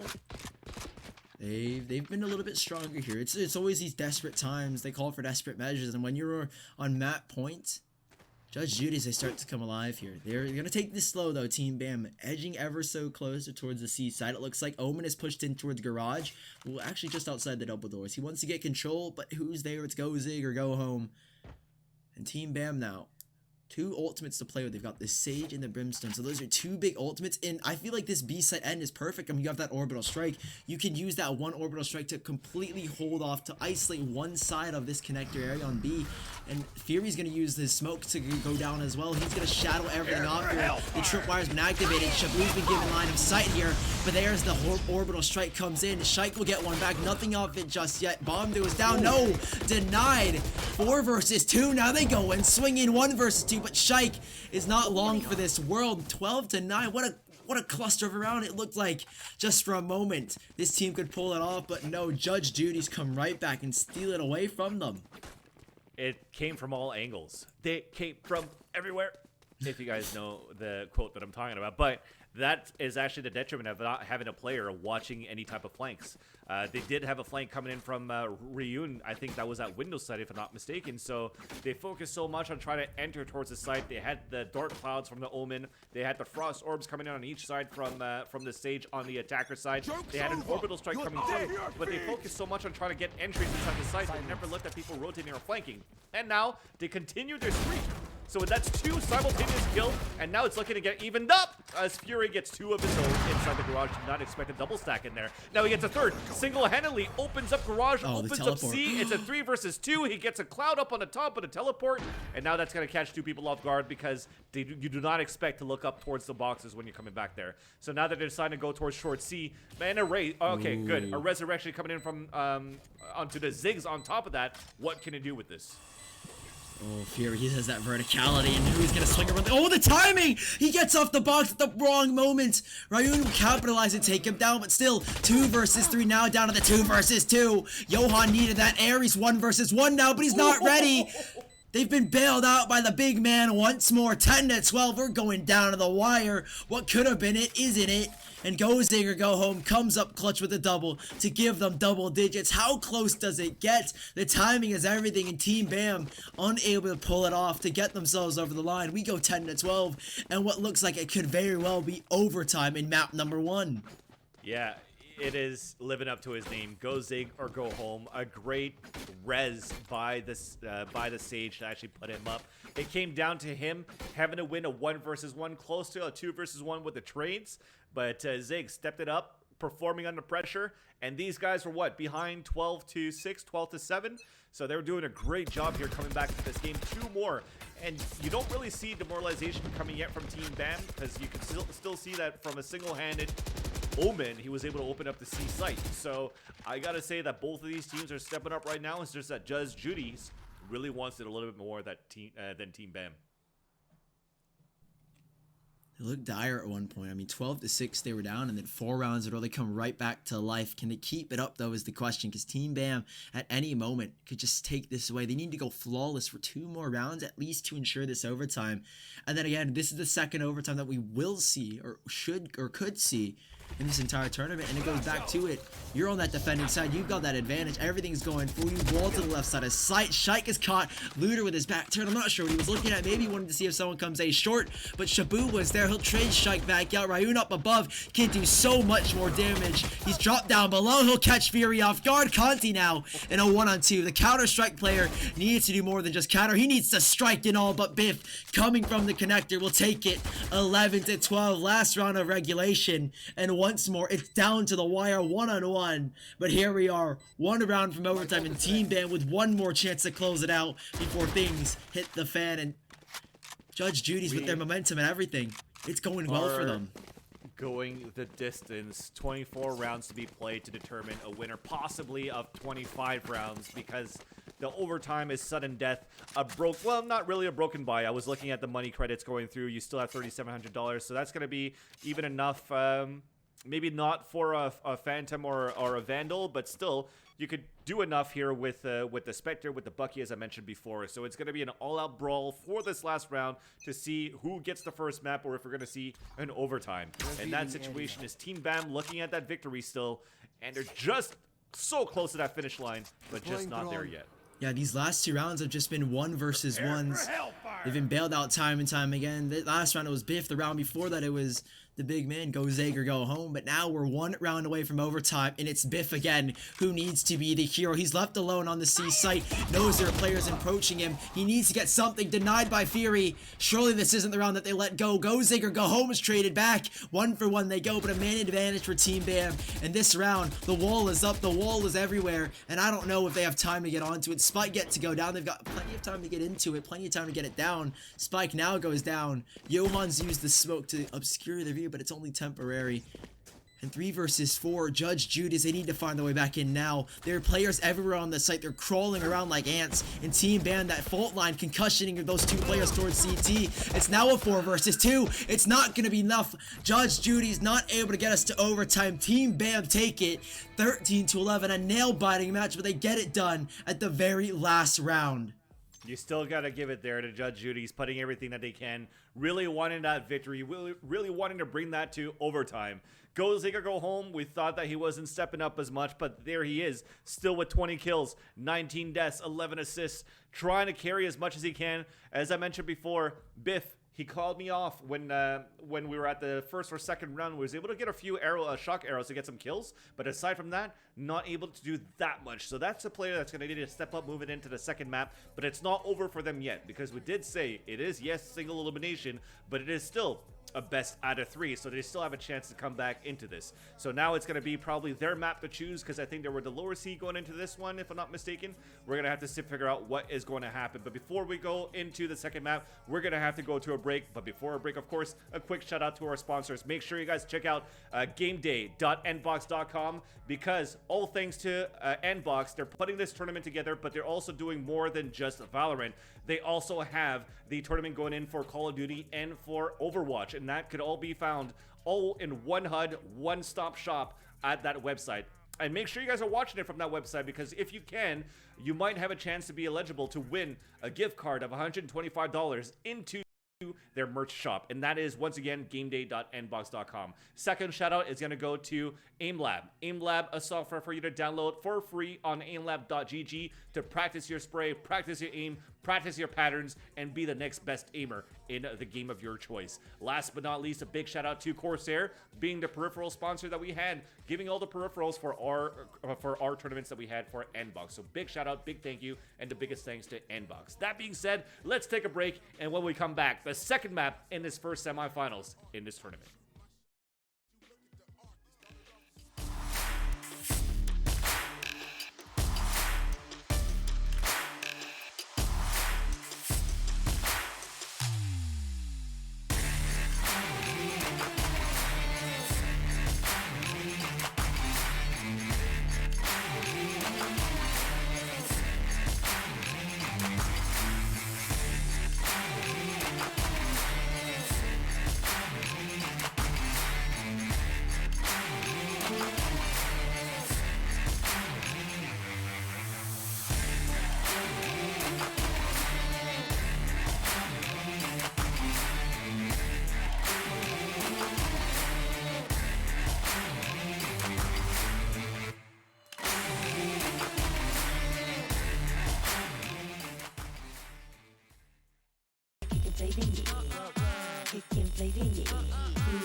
We are KontrolFreek.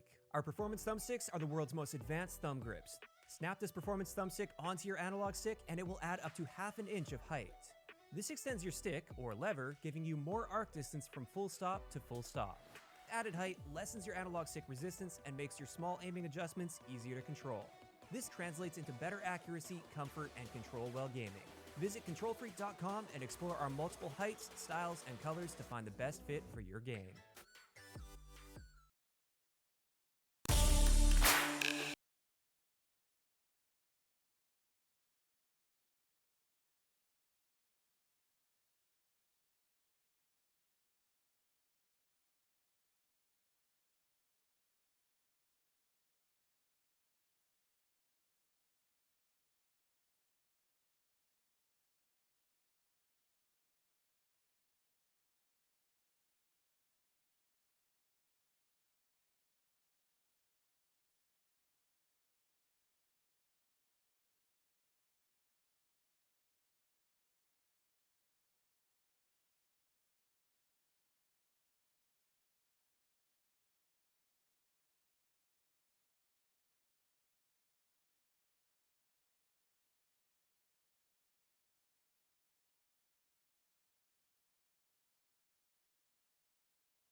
Welcome back to the broadcast. This is obviously the Andbox Spring Rally 2020 Esports Collegiate Valorant Tournament, the first of its kind collegiate in all of its rights. So obviously we've got some people to thank.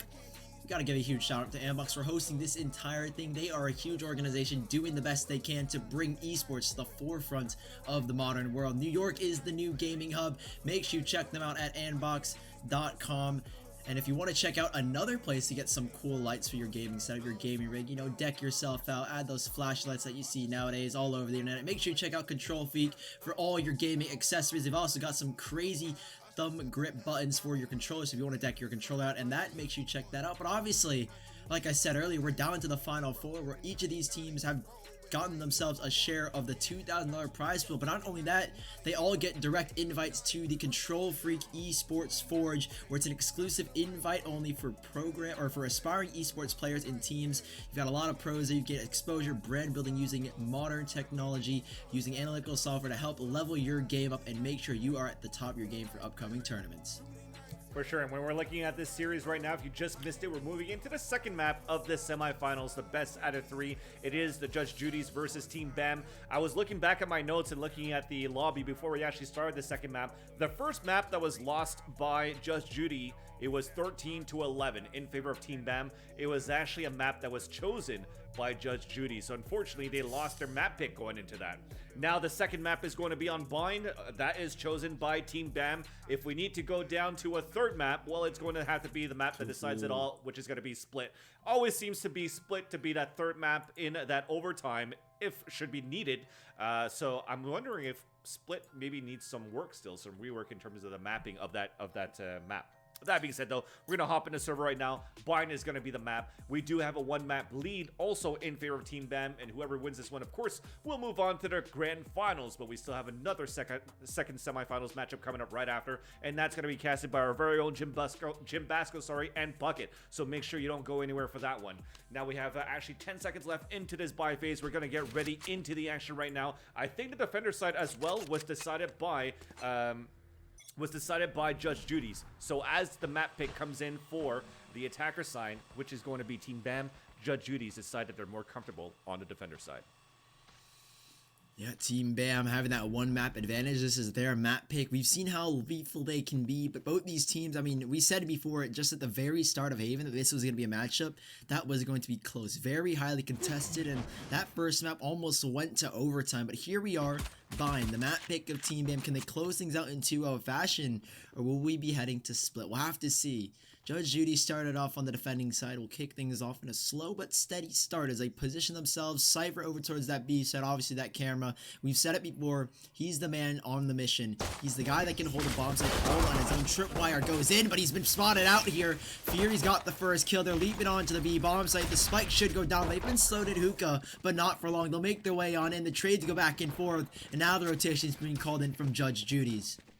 Yeah, there's absolutely no change whatsoever in terms of the agents being picked by the rosters. We'll talk about that in a second, but we do have a satchel charge coming in from GoZig, trying to contact with anybody so far, but nobody, because everybody's rotated back towards the A side by taking a teleporter. So now the Sage and the Jet are moving inside. They do have position to plant at the APC, so good post plant position, but we do have the hot hands coming down from Shabu. That's going to land right at the feet of his opponents, but they managed to get the spike. They managed to fall back as well, but then GoZig comes in from where? U-shaped hallway. 2 kills with the classic and a defuse coming across for Biff. And actually, you know what? They'll just give it to GoZig because that's 1 round closer to, or 1 kill closer, 1 defuse closer to an ultimate in the second or third round.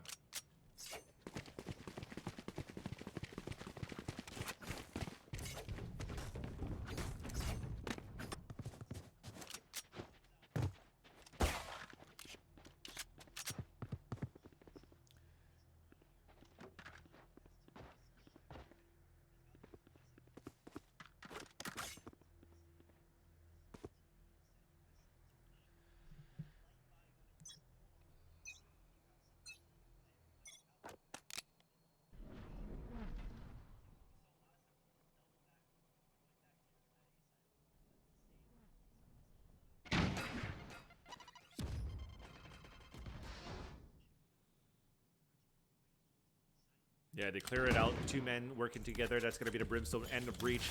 The Cloud that came across from the Omen into the Dark Cloud came into the B site. They're trying to see if they can open up anything. But now you're going to see in the hands of Ares, he's going to look back here for a couple of smokes towards that B bomb site. Should be towards the spawn and maybe even towards the elbow to give a chance for his teammates to move forward from the long B. So now they're in position. They're in queue. The smoke should come down soon. Even a Dark Cloud coming in from Omen. Right inside the site, but it's going to be Shabu peeking out first. That's a second kill going in with the Marshal. Finally, it's traded out from Ares onto Ryun, and as well, we will have a Flank Watcher. But Shabu going with a 3rd kill with the Marshal as well, and he's just holding his ground towards his B-bomb site, also denying the spike planter as it's down inside the site.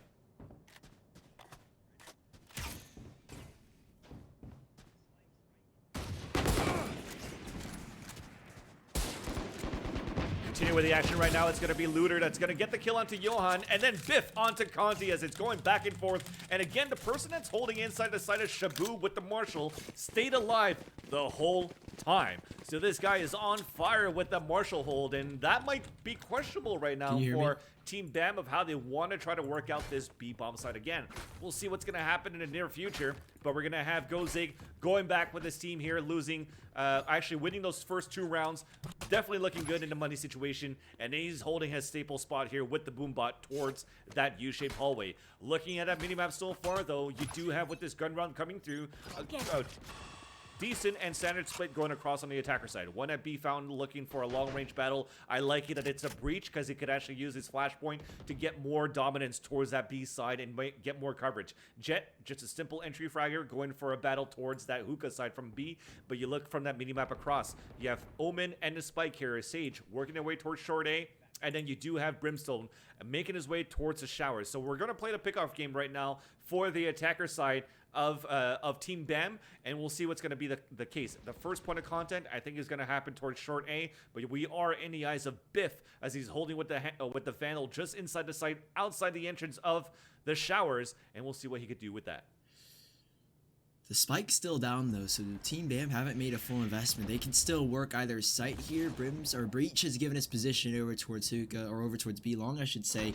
So he's just gonna slowly approach out here, but GoZig or go home again out towards Yul. He'll get the first kill. The wall goes up, but Biff, he remains in the corner right outside. Shike rotates in from the teleporter, but they need all the manpower here. Everybody from the side of Judge Judy's is here to hold this one down. Biff will get a triple. Good lord. It's now just on to the Jet, and Johan has got so much to do. 1 kill found, but it's not going to be anything else. Biff with a 4K. And a flawless start already. Judge Judy's with a 3rd round to accumulate. It wasn't the flawless 5-man alive round, but still 3 rounds to go. Only a player dropped here. It's looking pretty strong for them. And I like that too. If we have a chance to check out the scoreboard right after there, the defuse came in for the Sage, but I don't think I've seen a lot of kills coming in from Sage so far in his first half, despite them winning 3-0. So what I mean by that is you're giving that you're giving the defuse point over to Sage for her to build up her ultimate, because since she's not seeing a lot of action, grab as many orbs as you can, grab as many diffuses as you can to have that res coming through, because everybody else is stepping up to the game.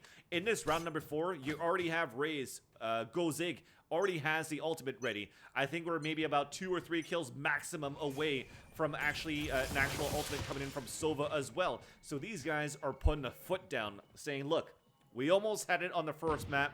We want to show you guys that it's not only about Counter-Strike that could transfer over to this game. We're putting our foot down here, and we're going to try to dominate the second map and bring it to a 3rd one. Taking a liking towards B again here. The ultimate's out from Johan. What can he get with it? 1 kill found. He's running out of darts, but he goes up above. He could have gotten another. Traded back here by Looter and GoZig or go home. They take him down. Out the sky, he falls. And they're headed back towards the A site. They have time to get the spike down, but already the Sova's here. Surely he can deny this. They'll get the orb. The spike will make its way into the site, but it'll be denied by Biff, who whiffs a couple of shots. Biff has missed those big shots. GoZig or go home, though. The rocket will get Shike. Still, though, the spike not yet to go down. That's what they were looking for. The Brimstone will fall as well. 4-0. Not the cleanest of rounds, but still, 4-0 start. They'll be very happy with that team. Judge Judy's, they need this strong start. I mean, this isn't even their map pick. They're down on map right now, and they need to find some footing if they want to hand us to a 3rd. Yeah, I'd love to see what happened there on that attempt of a take towards that B side. The ultimates, even though he got that first kill, what it does, the Phantom Eyes come back in favor of the Jet. So he had enough darts to go back, enough daggers actually to go for that second kill. But I guess you are in the air. You're trying to go for a surprise element after the first kill. You're caught out in the air as you're floating too. You're pretty much open season, like flying like a duck. You get picked off, and now it's just straight out dominance going through. I'm just trying to figure out what's happening in that round. I don't know why Brimstone tried to pick up the ultimate. If I'm not mistaken, he already had it ready. So at that point, I think he should have just pushed with his teammate towards that A bomb site to try to at least go for a trade and a plant, or maybe even be even luckier to open up the A site from that Sova that already rotated.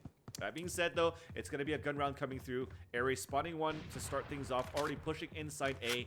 But meanwhile, I don't know why we had an early rotation from Zig from A to B, and that weakens things up. People are going to fall back, and Sova is by himself inside A, and finally Ziggs comes back. But the stable play from Ziggs, when he could have played you, is already in domination now from the attacker side. Oh, but just as we say that, Biff will take it back, but Johan has spotted him through a gap in the smoke. He takes it down to a 4 versus 3. GoZig or go home, back at his home. Out towards you all, he's been walled off. This is brilliant. Oh, but the satchel, I forgot about that. He can get 2 here. He won't get the second on the Fury, but he's done damage. He's given his teammate a chance. 3 versus 2. They can honestly get the revive in as well. Ryun, that wall is still blocking his body. I think it's fallen just beyond it, and they can get the revive back on in.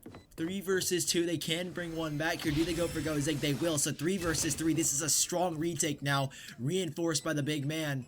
But still, they're on the site. They're locked in, but that satchel again on the Fury once more. Gozig go home. You give him a chance, it'll take it away, but it's Shike instead. I didn't even see that coming. 3 kills in a matter of seconds. The round back on its head. Turns and switches all the way around. It's back to the side of Team Bam. First round on the board. And 4 ultimates up. It's got to be all up from here for them. I love it. Even the last 2 kills that he got was wall bangs. So it was wall bangs. I think it was from short through the double boxes at short A to get the last 2 kills. Couldn't ask for any closer round than that. I kind of felt bad for the Sova Biff because the Sage ran over him just to go res Ziggs. And Ziggs, you know, he played his part. Got an immediate kill with the satchel right after that as he got rezzed. So, you know, it's not a bad res that he did, and it was a valiant effort there on that 3 versus 3 retake following that resurrection. But again, great job there for that clutch, for that 3 versus 1, for the first point to come on the scoreboard for Team Bam. This round now, full ground round should be for both teams as we're trying to take control of the short side, and once again we do, and once again it's another early rotate, and we saw an arrow come up first and a nice flashback from Shabu that's gonna get the first kill, but it's traded off by Johan because of that Sova arrow that came up from the sky that went towards that B side. They kind of know that we already had the rotation cheated from Gozig's over to B. Yeah, but the wall now goes up. This is a very standard take for almost every attacking team on a map like Bayern, but there it is. The ultimate comes out from Sova. Can he get the kill? No, instead, it's going to be Gozig once more with the raised nades. He's using the Boomba as well. The orbital strike might end him, though. He's ducked into a corner. My God. He's just barely alive. Oh, if it gone maybe a foot forward, they would have gone Gozig, but he still stands. The paint nades being called out here. He's looking to stop them. Satchel on the wall as well. That's going to detonate any moment now. But they're calling in the thunder. They're calling it all in. 3 versus 4. There's 2 low HP players. Gozig being one of them, but he still stands tall. He still gets a kill. 1 versus 4. Now it's all under breach, and Shike has been in this position before, but Gozig will deny him any chance. And a 5th round acquired. There's just barely enough time for them. Defenders. Oh, for a second I thought they didn't have it, but 5-1, still they get it. My heart stopped for a second. I thought they didn't have enough time. Dude, that was chaotic in terms of those back and forths that came across, and thankfully that wall came up for the attackers, because that being said, if that wall never came up, they probably would have tried to push forward to try to get a couple of kills and trades, where they never would have thought that Gozig was still hiding in that corner at you. Because of the ultimate, because of the brimstone orbital strike that came down, you would think that he's already pushed out in a position and he's going to be behind APC on the defender side this time. But that little nook just saved Raze to be able to come out and help his team to retake that side. Oh, it's going to be an aggressive push. They're just going to hold W. There was a stage wall that came down, or stage order that came down, but he does not get a kill. Rian was still waiting with the Vandal and picks him off. Now here's a chance. I mean, that opening, never mind. I was going to say that Johan's aggressiveness might have given them a chance. Conti, though, is the man to give them an opportunity. His raw Counter-Strike game comes into play here. He's launched in the Ice Orbs to slow players down here, but there's nobody to be found. He's made his way onto the site. The Spike can as well, but Biff catches him. I didn't even see Biff on the map. I didn't even see him on my screen. He takes him down 2 versus 3. This is still doable, though, for Team Bam. Don't get me wrong, but it's going to be near impossible. Spike does go down. They have an opportunity. The camera from Looter has, I think, maybe not gone in the right position, but still, the orb or the smoke now starts to dissipate. Looter is approaching the site. 1 versus 2. It's again on to the Brimstone. The Brimstone Ares has his back turned, but it's down to the 1 versus 1. Again, it's so close in these rounds, and despite the 5-round gap, it feels like it should be just a little bit smaller. Dude, he got killed with his back turn, but he actually got a kill before he got traded out. Oh. And it came down to Sheriffs getting kills on a 3 versus 2 retake. So Omen was able to get one. The Omen being played by Fury got a headshot with a Sheriff. And then it came down to that 1 versus 1 from the Brimstone. Ares tried to land that shot versus the Cypher that was playing at that elbow, which is Looter. And as he whiffs that shot, turns around, gets a kill towards the spawn at least. But if only he landed that shot in the face-to-face battle on that second player, it would have been a sick round there for the attackers. But the final line, it's going to be that it's going to be a 5-point lead in favor of Judge Judy's on the defender side, on the defender side, and it's just continuing where they left off. Yes, they maybe lost a round, but they're still stepping back up and retaking the round back in their favor. This one feels so quiet. There's not a single shot rattled off between these two teams. It's so slow, and now the first shot is a bullet to the head of Shike. He falls. Ryoan's got the first kill, and there's map ground gain, or map control gain, I should say. I mean, out towards long, that was a solo play. They don't know if there's anyone else there, but the camera from Cypher gives them so much intel. And where do Team BAM go from here? They've already dropped the man. They know Gozig loves to play in towards U-Haul. Surely they know by now. But when does he peak? Gozig, he can play this to time. He doesn't have to do anything. He can just wait for them to and walk into his line of sight, and then he decides to peek. That's the best thing about Gozig, is that he knows when to peek, and he's very smart about it. But this time, his rocket comes out. Oh, he's maybe gotten another one. The satchel only does damage, no kill just yet. They're starting to make their way onto the side here. Johan, he misses the shot. A triple from Gozig, and again, a flawless round from the defending team. 7-1, they lead 6 rounds between these two teams. And Gozig, once more, is the hero of the round. How annoying is he? He is so annoying to play against. He's a pest. Just keeps holding at you like a freaking god, dude. Like the satchels that's the most frustrating thing. Again, I've mentioned it before in the last map, but we'll go back into this one. It's that as a Counter-Strike player, you just hate dying when you don't see your opponent. Yeah. And when you're looking at the kill feed of how Raze is being played by Gozig or Go Home, it's not a cheap way to play. He's playing his agent perfectly. You're getting kills with satchels. You're getting kills with paint grenades. And no boom bots, maybe for one on that previous round, where you're getting rocket kills too. But not only that, you're even getting kills with your Vandal, your Phantom holding towards you. So he's just unstoppable. That's why we're trying to work towards this B bomb side. Our first trade comes across, and now they finally still not really has taken control for the attacker side inside B. They're still stuck at the long B entrance. We're trying to have a flank coming in from Gozig. He's just waiting for his call first. He doesn't even need it. Shabu gets a triple kill of his own with the Phantom, traded back by Ares, and now it's a 2 versus 1 with Ares as a Brimstone gonna try to clutch it. Now finally Ziggs comes in, and the 2 of them peeking across, and it's gonna be Biff getting a shot with the operator to make it 8-1. Such a clean hold as well. Obviously, there only 2 players standing, but what a hold by the Phoenix. Stunning from Shabu. He gets 3 kills there, mows them all down, knocks them down like pinballs or bowling balls or bowling pins, I should say. It took me a minute, but 8-1. 7 rounds between these two teams. This is the biggest gap that we've seen in this entire series. We've seen a max of 6 when it was 12-6 in favor of Team BAM on that first map. But I mean, this is dominance from Judge Judy's. I mean, this is the second map. What we assume, and what we actually know is the map pick of Team BAM. And well, it's not the best of starts. Maybe they can make a recovery on the defensive side, but this kill would mean everything. And Johan opens this up, spots the side from the back of the site. He's going to continue dash across the side. I'd imagine he wants to get in here, get in their face, and get control. Shike will get a second. That removes Looter, and this site is almost completely open, but there's still so many rotations to be called in here, and Johan is the man to hold the line. The Ice Orb goes in. They've been concussed. Fury backs away. Spike should be planted, but this is a strong retake scenario for the likes of the defender team. Yeah, and Zig continues his spree. That's a kill with the satchel grenade, or should I say the paint shells, and then comes across the shoulder to get a kill with the Phantom. Biff retaliating with an operator, but the spike has not been planted yet, and because of that, it's a 2 versus 2. Both of them spotted at the elbow, and it's going to be Gozig that gets another headshot onto Johan and drops the spike carrier. So now, the 2 versus 1, Breach does have the ultimate, so Shike could actually do a Rolling Thunder if he wants to. But Zig is just all over the place. One entrance on the elbow, one entrance towards the spawn. He goes left and right, back and forth in his kill after kill. And just like that, it's 9-1. Imagine how frustrating this is for the likes of Team BAM. I mean, it's this one guy, this one pest that's always on your neck, always on your back. And, well, Gozig, if you ever want a contract, dude, I think I know a couple of teams for you, my guy. I mean, you're killing it right now. You're demolishing this team single-handedly, and it's been the same story. It hasn't necessarily been him carrying. He's got a great array of teammates around him to support him and also frag out when need be. But Gozig, he's the only man that I can think of. When Team BAM versus Judge Judy's is brought up again, I'm only going to think of Gozig. Let me tell you that. Only Gozig, because he is unstoppable with this Raze character.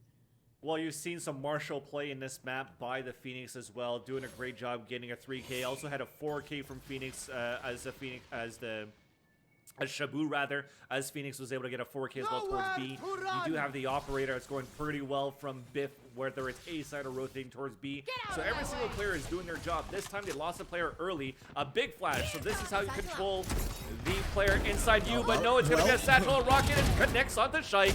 And now back with a second kill on the Conti and a third. Just thanks to the Silva arrow. The recon arrow gets this third kill, trying to go for the fourth one, but now he's finally pushed in by Ares with the Spectre. And now this 2 versus 2 with the Spike. But man, he did his job once again.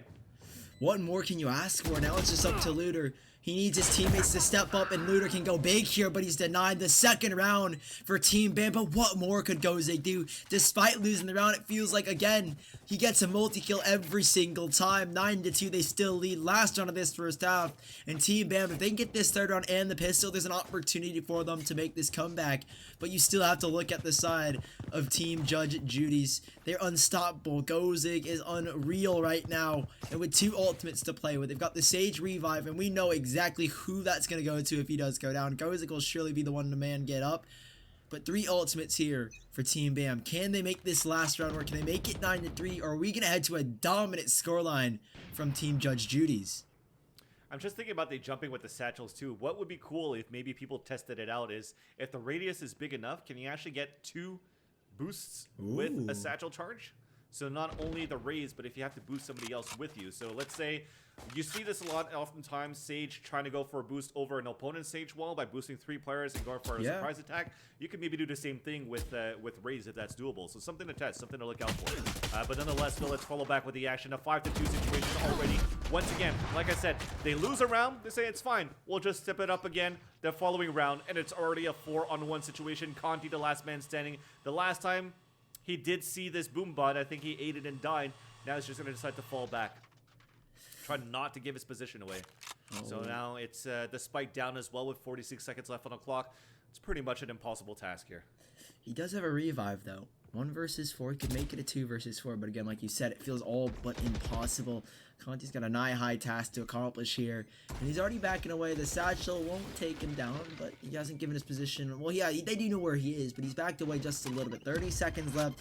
He needs to get the spike if he even wants to attempt this. I mean, he's going to have to. See how it is the last round of this first half.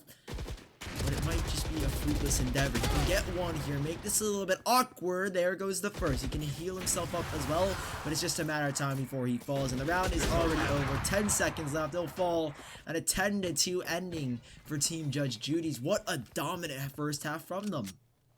The moment of salvation was that the only kill that he got in his 4 versus 1 was at least go Zig or go home. So that could be like, hey, eat that. You've been dominating us throughout this whole first half. Now I get a kill towards you. We're going to try to figure out if we could actually be as dominant here on the defender side. And that's talking about Team Bam. A tough feat right now. We've seen a lot of dominance and just the confidence that came in out of Judge Judy's.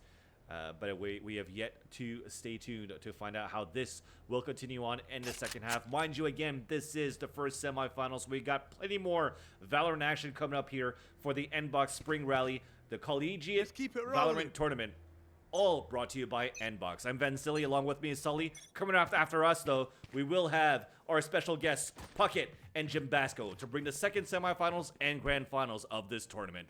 Pistol round is now underway. We do have a 3-man stack towards the A side, 2 towards B, but here's that difference. You do not have a cipher to get a lot of information towards this B side, so it's going to be really tough for them to try to hold B without that information. And right off the bat, Ryan's got 1, but Biff with the second. You may as well call him Buff because, man, he's shouldering some firepower here. Johan is going to try and attempt the retake. The Ice Orb has slowed him down, but now it goes away. He's evaded the Shock Orb, so he hasn't taken too much damage off the bat, but it is still such a difficult retake. I mean, just look at the way they're posted up. Team Judge Judy's are so well set up here. Johan can't get this kill. He's struggling to find it. Biff has got another. Thankfully, Conti would trade it back here, but they're all so low. Ares on 41. The nade! Oh, I thought I got a double there.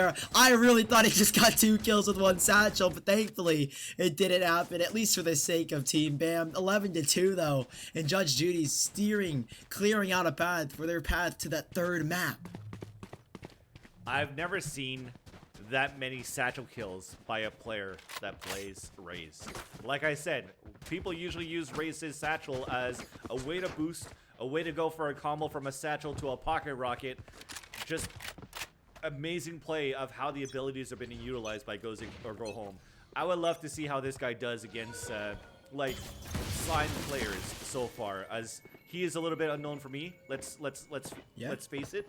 But I'd love to see how he plays in an organized environment, in a high skill tournament with the likes of AZK and Swag.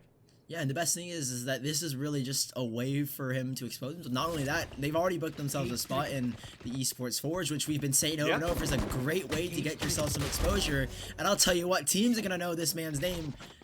Write it down here. Quote me when he's a big player. Quote me when he defeats Swag and AZK in a 1 versus 2, because this man is up next. 11-2 they lead. And Team BAM on the verge of unfortunately going to that third map. This is their map pick, and it's just not as dominant as that first map on Haven, or not as even as that first map on Haven. This is just so one-sided. And Judge Judy's 1 round away from sending us to that third. It's been a very fast second map, and it looks like this honestly could just be the final round for both these teams on Bind. Yeah, and then that means we're going to see split and a knife round to determine who's going to be choosing what side. But again, I'm not going to count my chickens before they hatch, but it heavily favors the attacker side because they have won that pistol, because they could upgrade to so many guns, and you're pretty much not going to have anything going left for the defender side. But interesting enough, is Biff is setting up here for an arrow to just look back for some information, but at the same time, he doesn't really have a rifle. At least his teammates does. So they're moving up here towards his B-bomb site. Frost Orb's coming in towards that ground as well. We do have Rian trying to hold it back, as they do have a man disadvantage. But Biff, with that Ghost, not upgrade. He does get a kill. They pick up the spike. He picks up a Bulldog on top of that. And let's see if they could actually clutch a 3 versus 2. It's certainly doable. Ryan doesn't have the revive, so there's no big zig in this one. So Conti can take it down in the 1 versus 2. Again, it's all onto this one man. The pistols get it done. They stay alive for 1 more round. And you know, this was the same thing for the last map on Haven. I mean, obviously it wasn't as this dominant. It was 6-12. But hey, the round right after, they get themselves back on the board, and you know, there's a real chance that maybe Team BAM can stage a comeback, but for now it looks all but hopeless, as they will salvage 1 more round, keep them off of sending us to the third for the 1 round that we have here. 3-12, still a lot of ground to make up. The Team BAM, if they get another round here, the ball can get rolling, the snowball effect again comes into effect, and there's an opportunity for them to maybe make this a little bit more reputable on their map pick.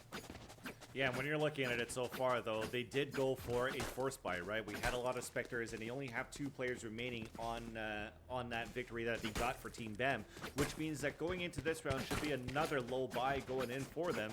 And like I said, a player like Biff, who was playing as a Silva, didn't really upgrade his weapon, so there you go. He does have a Phantom, so when it comes to firepower, they have a slight advantage. I'd like to see what the rest of the players would have, but we'll soon see as the round develops on this 15th round, 16th round, with a trade happening towards this shower side. Fire in the hole! Yeah, 1 for 1. Oh, goes inside. You get to hear the voice of Ray's radiating throughout the map. He's looking for something. The Sage is next to him, and he gets it. There goes Conti. 4 versus 2. Is this how we really close it with the Ray's ultimate? With the shouting of, here comes the pain? Who knows? The pain is certainly in. Spike planted. 4 versus 2. It's a dire scenario here for this defending team. Team BAM will surely be hoping to mentally reset themselves for this third map. And Judge Judy's, they've got 2 players standing between them in that 13th round. Shike is going to attempt something. They'll send in the fault line. Fury's actually got a double now. This is really on the fault line. Has caught someone. There goes Biff. Surely not. 4 versus 2 to a 1 versus 2. They're looking for the Sage, and they've got it. How do they recover this round? 4-12 we go. I'm amazed that this round has actually gone to it. I don't know either. I mean, they did have some rifles, so I thought it was going to be a low buy for them, but we still saw a couple of Phantoms coming out from the defender side too. And you saw from that minimap, you saw the way that Sage got killed by that raise. It was a satchel to satchel because it just flew across that minimap at the A site, and then you saw a close range rocket being eaten by Sage. Bon Appetit falls down, and then they overtake the site. But I don't know what happened on that post plant situation. It kind of just fell through. I don't know. It's because they lost Go Zig early, and he couldn't get his position inside the U.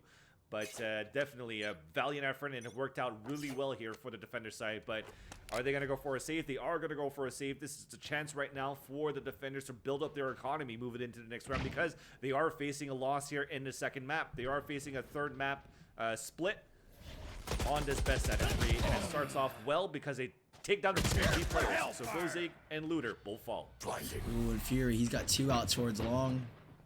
The Sheriff isn't enough to take him down. We'll see what Ryan can do in towards Hookah. It's down to just him. 1 versus 5 player on his flank. Can he get this one? No. Ares comes to the teleporter, cleans up for the hat trick, and 5-12. You know, I said that there was a chance for them, but I honestly didn't think it was going to happen. 5-12. They've got 3 rounds in a row, so there's an actual possibility they could pull this off. I'd be amazed if they can, but hey, it's not Counter-Strike where anything can happen, but it's Valorant, and clearly anything can happen. Yeah. Again, though, they still have to win 7 rounds in a row, so the only thing here on the attacker side is to get 1 single round.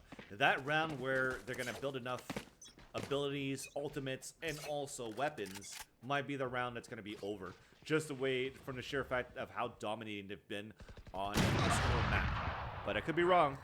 I could be wrong because it starts off with Biff getting taken down by Johan with the operator. Johan, he loves that operator, doesn't he?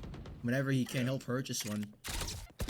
And even up close on the A side, he'll still play with it. And now there's a chance for them to make it 6 here. The forced up wait. Is Omen behind them? Omen's behind them! They didn't even check the Kobe spike, dropped and everything. I didn't even realize. It's now down to the 5 versus 2. Obviously, the big man, Big Zig, is still alive, but how much more can he do? We know how much of a phenomenal player he can be, but this one, 5 versus 2. Surely they don't let this slip. Operator posted up from Johan out towards A short. Shabu can't even get that kill. It's up to go Zig or go home. And it looks like he might just start to go for a save here. 50 seconds left. He could go for it, but it might just be better to save. You saw how aggressive they were as well on the defender side with the Brimstone moving all the way up towards Showers, even towards Spawn. They just want to try to prevent any type of weapon save earlier on in the round. But now that it has dwindled down, they have won some rounds where it came down to the wire. They have to worry about their own economy as well. So now it's just going to look back here with 24 seconds left on the clock. You will see Go Zig or go home save his weapon because, as you mentioned here, Sully, because Omen that was behind people, I don't know why how did they even look at that corner. He dropped that spike carrier right at that corner. So I don't know if there's a little bit of crumble going on here. Is the cookie crumbling right now for the attacker side as they're starting to see this lead slowly slip away. Now we're back to it, 12-6, and I'm not gonna lie to you, it does look doable here now. I mean, just the way they're playing on their defending side, this is their map pick. Keep that in mind. It's been Bind that they selected, and now that they're on the defending side, I can clearly see why they choose that. I mean, they've got really strong hold, and it's just a question of can Judge Judy's break through it. I mean, they're a strong team. They had a very strong defending side. 10-2 they had to have. But now it's down to these 6 rounds between the two of them. They can equalize here, but with this B hit, are they strong enough to hold it? Conti's there alongside the breach. I don't know if they're going to be able to hold this one off. Conti's getting aggressive towards B middle. He's poked his head out, ducks back into Hookah, and does reposition towards the B site. But now it's Go Zig or go home. The solo lurk out towards Showers. Paint can goes in, can catch someone off. Oh, he might get one. He has. He's burning in the flame zone. 28 points of health. The satchel, he's gotten away. Surely they don't expect him to have already backed off here. So man advantage gain here for Judge Judy's, and the B site looks all the more promising with just the Lonesome Breach holding it. That is amazing. This is the best fake ever, but how have they not committed yet? They're forcing a rotate back. They're going to have to act quickly. Finally, we have some flashes going inside the Hookah, and Shike gets the first kill at double box and straight it out and immediately res. So this is looking really good right now to end the map for the attackers. And they also have a neural theft, so they know exactly the last 3 players. 2 coming in from the spawn, 1 trying to go here. With remaining, we have the ultimate coming across, is just waiting, and he does connect with the first kill, the first tag rather, but does not connect with the kill. But now with the spike being planted, pushing through, they're going for the hunt. It's now a 4 versus 1. It's pretty much over. I don't think they know that the Sage is actually in the corner, so she can always come back and go for a res, but her teammates are falling way too far. That's it, 13-6. This map is now won by Judge Judy, so we are going to see a 3rd map on Split. And I gotta say here, Sully, before I pass you the mic, is I love the way that Gozigs played that round.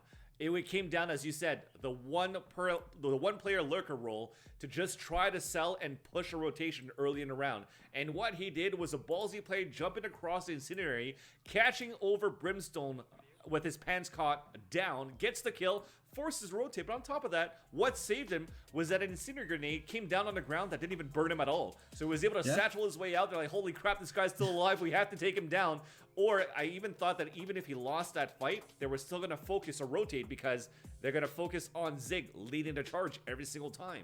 But now it worked great, and it's going to be the victory here coming in a one-sided affair for Just Judy's, and we're going to move to a third map. And before we see that third map, quick break, but quick sponsor. So make sure you guys check out gameday.andbox.com for all the other tournaments that are being held currently by Andbox, holding this Valorant so far, but also doing another one for Overwatch and for Call of Duty. So make sure you go onto the website and make sure you check this channel at least, though, on that area. Don't go to Twitch for a chance to win $125 in gift cards for the shop, the merch store for Andbox.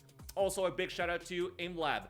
I was gonna say in French, a logiciel. So a software that you're able to download on aimlab.gg to be able to hone your skills in terms of aim, recoil, spray patterns, and reflexes. It's basically a lab that allows you to work on where you're weak. It's gonna go with analysis, and then they have a lot of training programs for you to perfect and hone your skills. Last but not least, big shout out to Corsair, also being the peripheral sponsor of this event. So now let's go to a quick break, and when we come back, the last final map of this best out of 3 to see who moves on to the grand finals. We'll be back right after this.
We are KontrolFreek. Our performance thumbsticks are the world's most advanced thumb grips. Snap this performance thumbstick onto your analog stick and it will add up to half an inch of height. This extends your stick, or lever, giving you more arc distance from full stop to full stop. Added height lessens your analog stick resistance and makes your small aiming adjustments easier to control. This translates into better accuracy, comfort, and control while gaming. Visit KontrolFreek.com and explore our multiple heights, styles, and colors to find the best fit for your game.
be so scared to fail, that's why they keep it quiet. God flow, I know you hear it, rock a pioneer it. Gave me the wheel, then a nigga had the power steer it. Steady faking, what you making, ain't no power near it. I bet this on your radio as soon as power hear it. Yeah, I wear my cape real loose, sleeves on in 2, 3, ooh, I'm getting new cheese. Bruh, cowabunga on a routine, that's a true thing, routine, I made a new scene.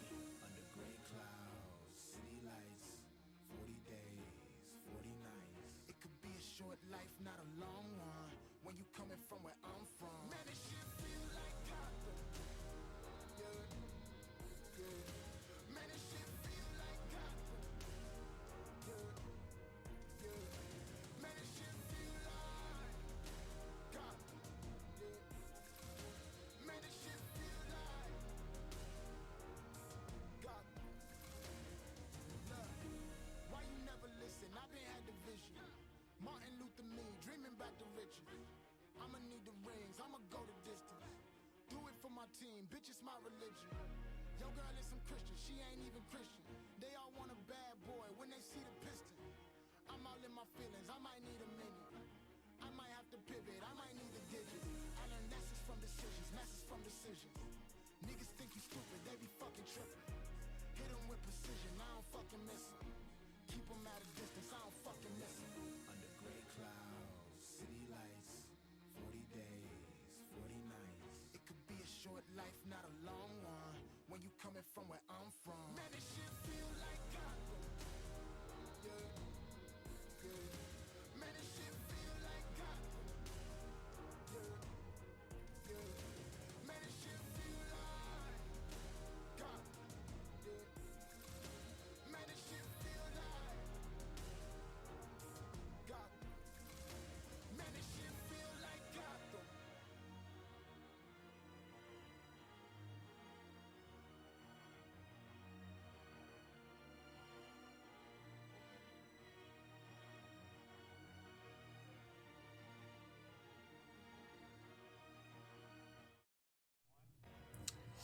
Welcome back, ladies and gentlemen, to the Andbox Spring Rally 2020 Valorant Collegiate Esports Tournament. It's been one hell of a ride again. Here we are in the first semifinals, the final map at a 10's best of 3. But obviously, we got to run through a couple of things. Give some huge thanks to a couple of people that have made this absolutely possible. Without them, we wouldn't be able to run this. So, first of all, huge thanks to Andbox for hosting this entire tournament. They've put up some great prize pots, some great sponsorships for everyone in the tournament participating. So, huge shout out to them. They're doing some crazy things, trying to bring esports to all of New York and all of America and all of the world even.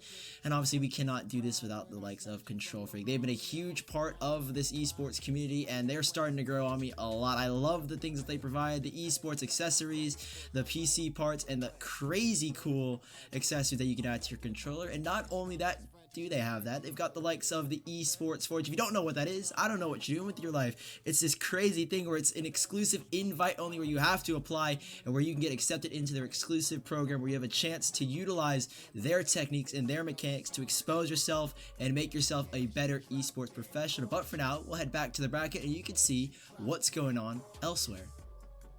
Yeah, well, elsewhere is just focusing on this one right now. We are moving into the third and final map between Judge Judy's and Team BAM. It was a very close comeback on that first map on Haven that ended 13-11, but what we thought was one-sided to start things off for Team BAM. That was a map that was chosen by Judge Judy's and they lost. Second map, chosen by BAM. We're moving on to Bind, and they got dominated. They lost 16-6, but it was a 10-2 half for Judge Judy's, winning against Team BAM on their map pick. But now, after we've knifed sides for the third map here on Split, looks like we will have Judge Judy's on the defender side, while Team BAM will be on the attacker side. I think this is the first time we've seen Judge Judy's play on Split, so we don't really have anything to go off of in terms of how well they're going to play this map, but knowing just how crazy Gozig is, this map seems to be especially suited to his satchel usage. You know, you toss a couple over the wall, you boost off of Heaven, you've got a real chance to do damage, and if you're Gozig, you're probably going to do something crazy. Team BAM on this attacking side will post up all 5 players towards the A bomb site. Gozig up top, there's a 2-player stack here from Judge Judy's. The satchel goes in, how much damage does it do? He's barely standing. Luder's found a double here, the nades go in as well, and just like that, 3 players fall, and Judge Judy's on the cusp of taking this first round. Yeah, and flashpoint to start things off, and then just a flawless victory for Judge Judy's. They continue their dominant spree from that second half. Nobody even made it across. Maybe for one player made it across there towards that orb at heaven, but that was it, man. These guys are here to play, they're here to fight, and they're here to go to the finals. They've given up now at the A side for Team Bam. Let's try the B side. It's okay. I like that idea because now in the pistol round, you got dominated. You want to try to figure out how they're playing their mid side, how they're playing their B side, and then going into the gun rounds, you can focus a little bit more how you want to pull rotations based on how these guys are playing. Ooh, and we see again the battle towards middle continues. All 5 of Team Bam over towards the left side. They'll take down the Boomba. And Judge Judy's, they've got the firepower on their side, so they shouldn't be too worried about middle here. But the crazy shots that have been hit on Sheriffs and Ghosts, I mean, you can't write Team Bam off of this round. They're going to start to slowly edge their way out the tunnel. You can see Omen, Jet, and Sage getting a little bit close for comfort in these 2 players. Judge Judy's with 2 players on the B bomb side. No one up towards that B heaven, except for that one Phoenix who is the sole proprietor, the gatekeeper of this B connector. Ooh, that was close. Still, though, the wall is up here. They've been obscured, and now Team Bam, they have to rotate all the way back around. B is no longer an option. They might take the longer back towards A. Oh, shite. It came up. Sorry, go ahead. I was gonna say, Shike just was, I thought Shike was gonna get a second, but no. Yeah. I'm curious, like, if Bam did, if that wall didn't go up, would they have committed? I don't think they would have, and the reason why I had the O is because you saw a Silva arrow come up on that map, so at least one pulse came out, they were spotted, now they rotated over towards that A side, but you have a tripwire, you have a cyber cage, you have 2 kills coming in from Looter with the Ghost, and now it's a 2 versus 3 with Judge Judy's holding their ground towards the defender side again, but looks like the recon arrow does come out again as it recharged, and then they spot the last 2 easy kills coming across. And man, everything's on lockdown so far for Judge Judy's. I think they're having their own quarantine.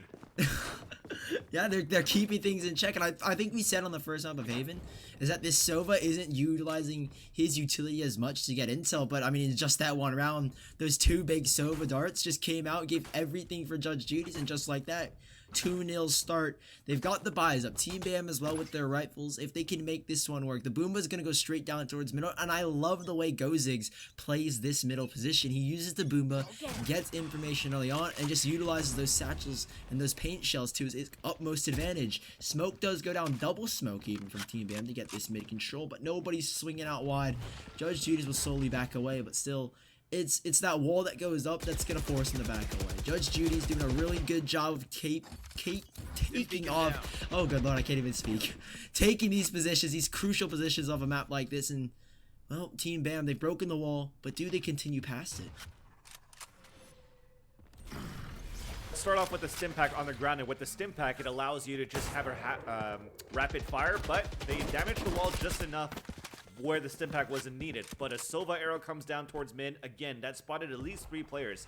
So look at that. You have 2 players already setting up a crossfire towards B heaven. 1 guy holding inside the ropes at vent, and that is going to be Kozig. But it's still going to be Team Bam. We got 2 open to kill. And again, I can't stress to continue to repeat myself, but it's a satchel kill. Rion, though, getting 2 kills with the Judge close range, and that is on the top of heaven. And they've covered up that area, but meanwhile, we have made it inside B. So we will get a spike plant with, oh, actually, they decide to cancel that. And then even on top of that, goes in, gets the headshot into Conti. And there's 25 seconds left on the clock. It's going to have to be a 3 versus 1 situation, a clutch situation from the Jet that gets immediately denied by Rion, who picks up the Phantom and gets the kill. Gozig. How many times have we said that name over and over? He's the reoccurring thing. He's the most consistent thing in this matchup. Judge Judy's. If you need a man to count on, it's Gozig. And you know when you say a word over and over again, it loses its meaning? Well, Gozig hasn't lost his meaning whatsoever. He's been fragging out every single round. And in that one, it's just an example of what he can do. So Team Bam without a round just yet. Judge Judy's with a very solid defending side start will look to explode him furthermore to get more rounds on their side. And it kind of feels very reminiscent of buying very dominant, very one-sided, just from what we've seen so far. Team Bam struggling to get footing, struggling to get their foot in the door even. And they take out middle once more. They have early control, but the spike does go down. Rayon swings out wide. Can Fury trade it back? He's getting double swung, and on 9 points of health, 1 bullet through the side will do. Biff is out towards the B site. He's going to lock it down with a double. Now just onto the main man breach. I don't know if he's got it in him, though, and he doesn't. Shabu takes him down, and a flawless round from Judge Judy's. No casualties. and no rounds for Team BAM. Yeah, nothing much you could do there. You have pistols, you're trying to get some kills with the Sheriff, you're trying to use your Counter-Strike aim to surprise some people as well, but nobody had their ultimates charged. Look at that scoreboard. They're at 5-7, 5-7, 5-7, 5-6. They're basically 1 or 2 kills maximum from actually getting ultimates, and that's because they're not getting that many kills.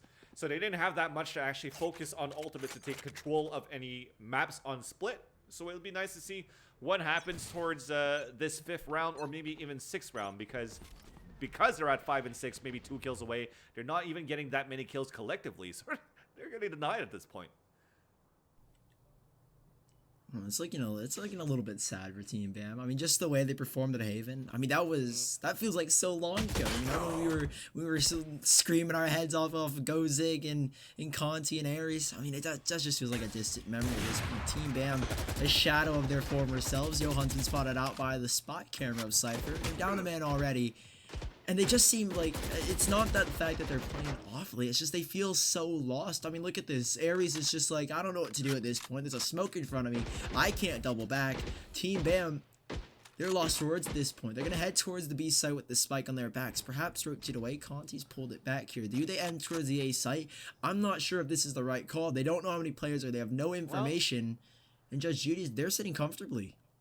They actually have a rotation coming across, so Zig decided to give up and actually go back towards the B side. Now a camera gets refreshed, gets pulled up, and it gets picked off here by Johan again, so Zig is finally making his way back. But you were talking about Brimstone. It was his own smoke. I don't know what the hell he was doing smoking atop there. So nonetheless, it looks like they will commit towards this A side. The Cyber Cage does come up, so they have 23 seconds left on the clock. A nice flashpoint coming across here from Shike, though, is going to drop finally Looter playing towards that Heaven side and lobbed it onto Gozig, but you still have the Phoenix there, who does also gets connected by Johan with the operator. And meanwhile, we did have, of course, another satchel kill from that Zig. At least a spike gets planted. It's a 3 versus 2, and now Silva and Sage will try to win this one, and it starts off well. Rian going long range from the spawn, gets the headshot onto Johan, and a crossfire for them to come in. They spot the first one on the left side, and Conti and Shike are able to stand their ground and put the first point on the scoreboard for Team BAM. It started off a little bit shaky on their take, and I really thought that Judge Judy's, they were going to rotate back quickly enough, but the rotations took too long. They preemptively rotated. They had no intel, and that's just a slight mistake made by them at Team BAM. They'll capitalize on that air, get themselves the first round. Look at the ult set put up. 7 in total, 3 on the Team BAM side, 4 for Judge Judy's. And who's got the pocket rocket? It's the big man, Big Zig, and he might just have to use it towards mid. It's been a very reoccurring theme when you use that pocket rocket out towards the middle of split. It's a very close and narrow area, and I'd be surprised if he does it. Boomba goes in towards middle again. Shike will be sure to destroy it, leave no trace of their presence. And look at Shabu. He goes straight barreling on in, position given, but he knows exactly where he is. He can run it back, and he gets a second chance here. Team BAM taking things slow. Maybe it's not that they're confused, but they just want to get some information. And Team BAM, with still 3 ults to play, they're going to take things slow, get some intel, and really start to work the map. Yeah, what's good, though, at least for the attacker side, was that it was only, I think it was the Brimstone, or the Breach, sorry, that was spotted towards the right side B. He wins that fight. He doesn't get any damage at all, and that's the only information that was given away by the run it back of the Phoenix. So that means that they still have a lot of the map to work with, and you could see the bomb. The Spike is walking back or running back towards the A side. They're going to try to sell a fake towards B, and then hopefully Omen could actually go from the ropes and come across. So here comes the ultimate coming in from the Breach. That's going to be the Rolling Thunder towards B. They've pulled out one player. They've actually pulled out the Cypher as well. No. So now Omen's on the top of Heaven. He could maybe catch him off guard when he comes back inside A. No, he's made it back inside the site. The camera spots him, but that's going to be 3 guys against 1. Even wins that fight, so then Looter falls down. So Fury gets that kill with the Vandal. Firing the hole coming across, and that's going to be a rocket from Zig onto Johan, Rian, then onto Fury, and things have turned where Judge Judy's are coming back with the retake. 3 versus 1 already, and it's all up to 1 man, 1 woman, and it's going to be the Sage, played by Conti, but that is going to be it. Only gets 1 kill, stopped in his tracks, and that was such a fast retake for Judge Judy's, where I couldn't even pass it to you. Yeah, I really thought they were going to the B site when you mentioned the Omen, and then I'm looking at the map like, wait, where's the spike? And it's over on the A site. It just twists and turns at every corner. Judge Judy's, though, with a 5th round, Team BAM, 4 ultimates up. They haven't used a lot. I feel like they don't use their ultimates enough. Omen doesn't use his ability to just get behind everybody, teleport anywhere on the map, but Judge Judy's, they use theirs in abundant amounts. I mean, you just saw the Raze rocket, get 1 kill there. And now Team Bam, with 4 rounds between these two teams, we're at the first quarter of this half. 6 rounds I've already played. We're going into the 7th, and Team Bam, they just haven't made any progress, it feels like. Sheriff, Pistols going across, Phantom Knives coming as well, the Blade Storm for the Jet being played here for Johan, and we do have a it is a Brimstone, the Orbital Strike towards the vents, and even our Dark Cloud. So they're really focusing towards this mid control side from the beginning of the map, but now the Satchel came across, that's a first kill onto Shike, lots of damage onto Johan as well, where he can even throw a single dagger, so that ultimate gets denied. So mid, fully in control still of Judge Judy's, despite them playing it super passively. And that information as well from the Sova arrow. Shabu gets 3, Conti will trade it back, but 1 versus 3, he doesn't have time for the revive, and Biff will make sure he doesn't get it. It's 6-1, Judge Judy's. Another dominant performance on their defending side. Team Bam still with a little bit of life left in them. If they can make this first half reputable and make it a little bit more up in the air, put a little bit more contest into it, this could be their map, but right now it's Judge Judy's who are steamrolling them. 6-1 they lead.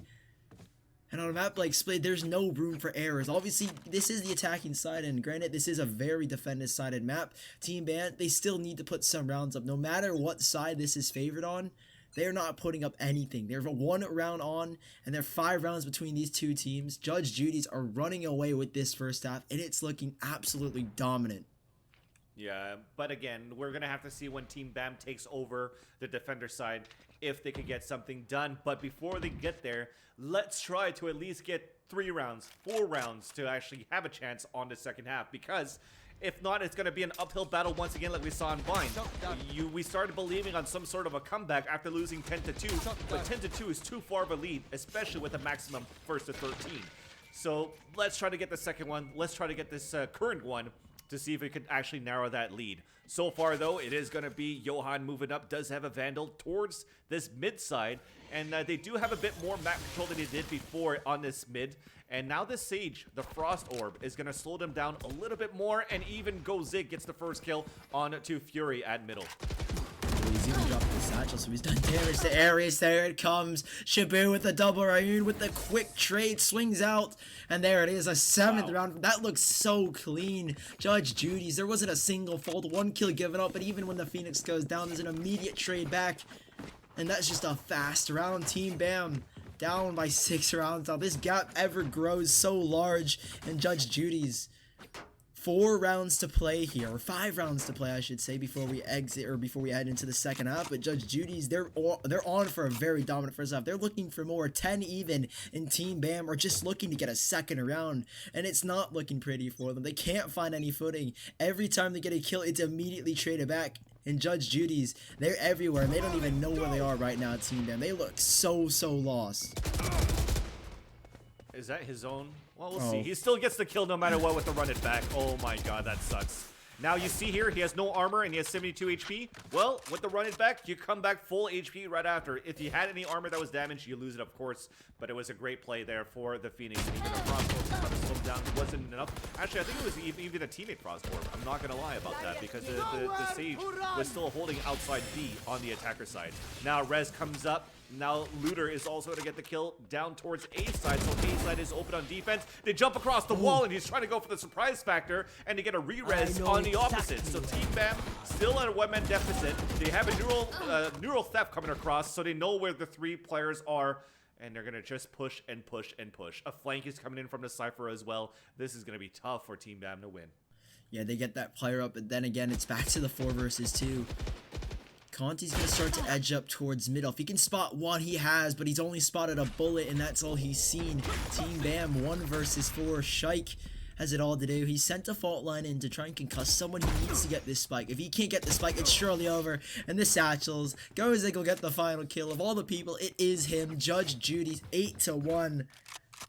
3 rounds left to play in this app, and still no second round for Team Bam. They can't even find it. If they want a chance to take that second half, they need that second round. We are overshadowing a little bit, though, the Phoenix play that's currently on this map by Shabu. He's actually got more kills than Gozig right now, and he's holding his ground towards that mid side. So really, it's given a lot of chances to put a lot of heavy firepower on this mid control. So The Raze is starting off on the A side to support the Cypher. If they don't see anybody, Revealing Gozig falls area. back towards that vents. And then they have two amazing players with the way that they're holding mid on a crossfire setup. And then you have the Sage as support for heals and whatnot. This round, you can see it from the PIP. You have 5 players setting up for a quick push inside of this B bomb site. But they don't have a Rolling Thunder. They don't really have any other alternates beside an Omen ultimate to try to maybe flank and throw some people off. But now, this is going to be the cue. That owl drone was perfect. The execute comes in, but even tags one. He gets the smoke. Biff goes with 2 kills. Biff just runs. Cannon to the face. 1, 2, 3, and 4. All executions. And that is a quick save run denied there. Oh, 9-1. That was absolutely picture perfect. Biff and his... I thought he was going to call the owl drone a little bit earlier, but thankfully he didn't because he wouldn't have gotten those kills. There wasn't time to remove the owl dart, and just like that, 1, 2, 3, 4, 9-1. Judge Judy's. You know, I'm feeling like this could be an 11-1.5. Just the way Judge Judy's are playing. There's so much confidence. There's so much free flowing on that their side. And Team Bam, again, they can't find that second round. They can't even find a 1 versus X. I mean, they're just always down to 2 versus 1, 3 versus 1, and it hasn't even been a 1. We haven't seen a single 1 versus 1. Judge Judy's, this is the definition of dominance. The Omen has teleported. Oh, Ghostic, he actually isn't ready. He falls. Revive possibility isn't even there. But Looter spotted one. His cage goes up. He spotted him. He gets the kill, and now he's repositioned. Another cage goes down. Another from Shabu.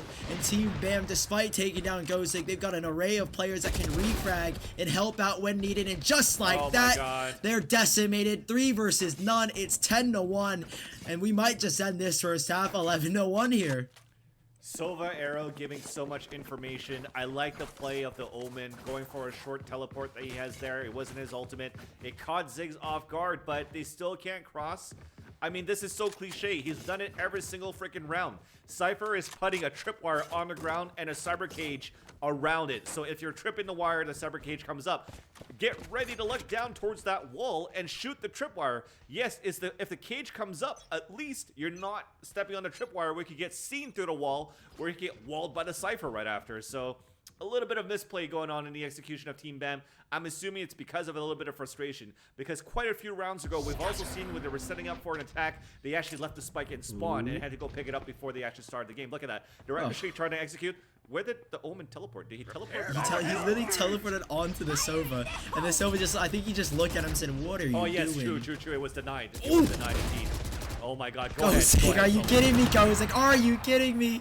I'm speechless. I didn't even know what to say now, I'll be completely honest with you. It's just a 3 versus 1. It's nothing but domination. 11-1.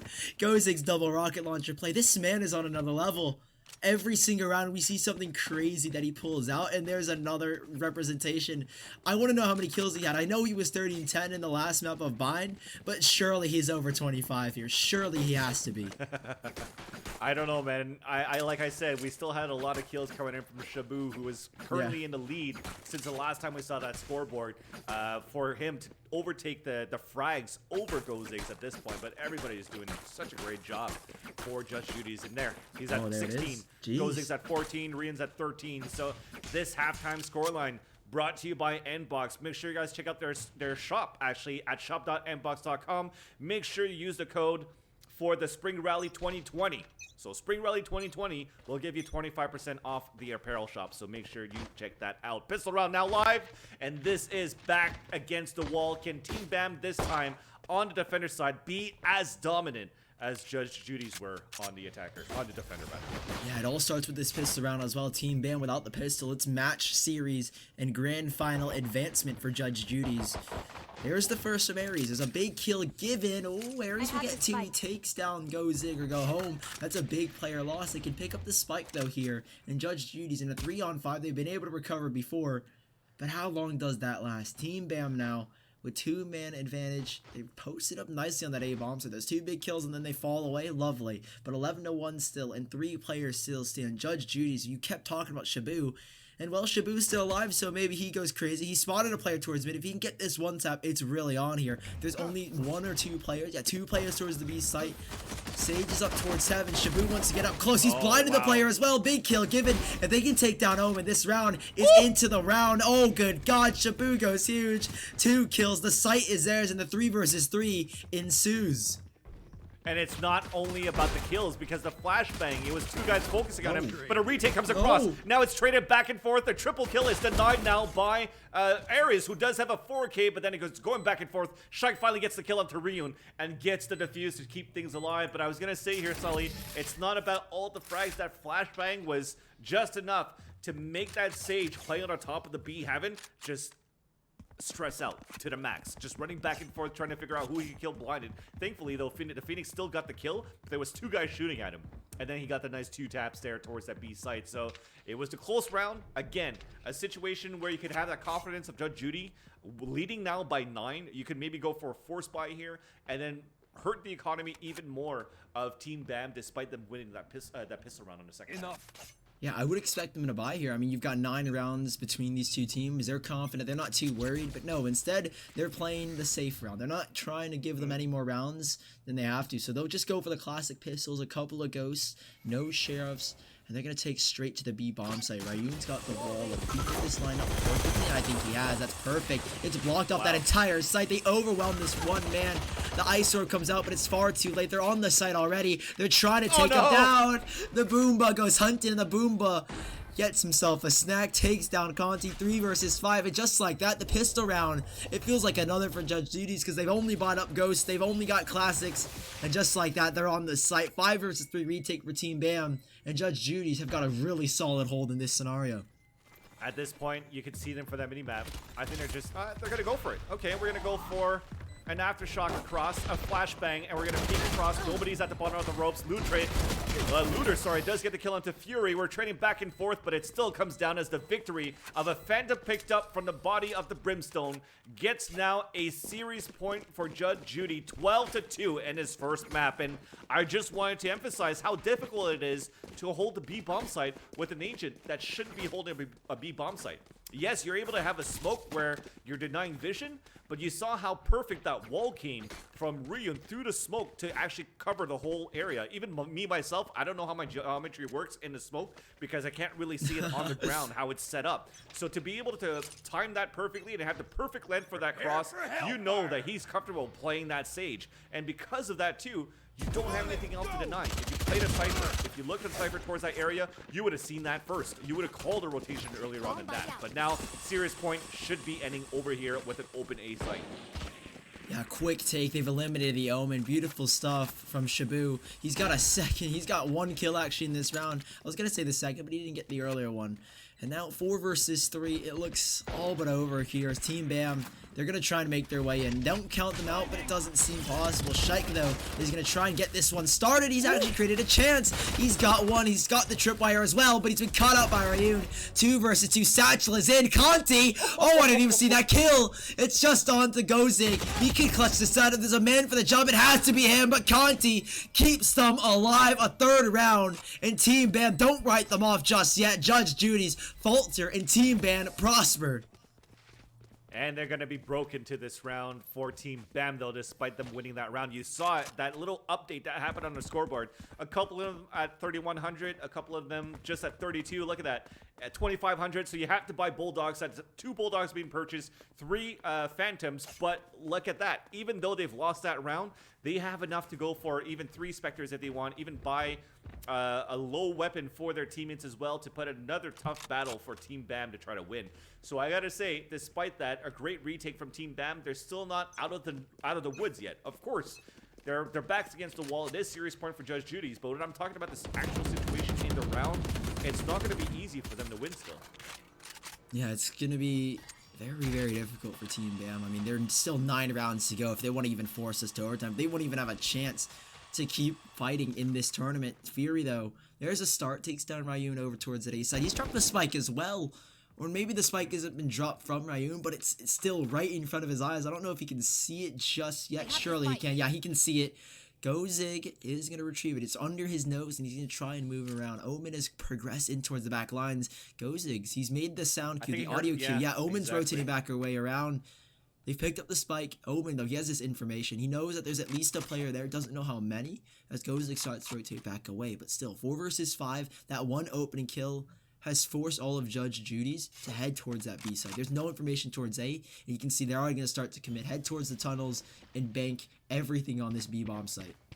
Yeah, thankfully that when Sage died, she actually dropped the spike in the sewers, so there was no way that Omen was able to find that one, so that's why you saw him still walking towards that spawn.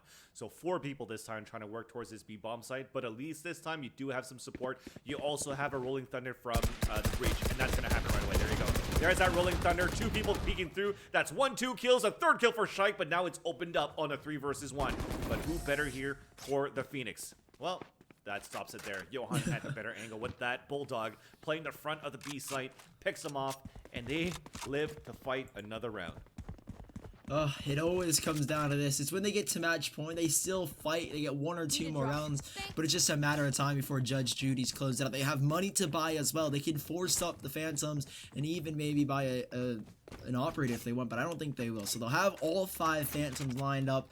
This is another round for them, but Team Bam, they continue to fight. As soon as their backs are against the wall, a corner rat will start to fight, and that's what Team Bam are doing. They're starting to pick up the pace, and Judge Judy's can't let this one slip away. 8 match points to play with, 8 opportunities to take this series. Surely don't let this one slip. Fury, though, he's got 4 angry players right in front of his face. There's just a small orb separating them. He'll drop a second to keep them at bay. He's done a phenomenal job here before, but can he get more here? He won't. Shabu takes him down. The flashbang, flashpoint from Shike. He's got 1 frag back here. He's going to use the fault line. He's concussion someone, surely. And he's going to start to push in. The players have evaded him, though. They're stuck in the corner, and it's all but over here as Shike gets a triple. He's on for 4 now, as the last player's just around the corner. Shike now, it's going to be on to close it up on a 5th round for Team Bam, and it's a slaughter out towards A short.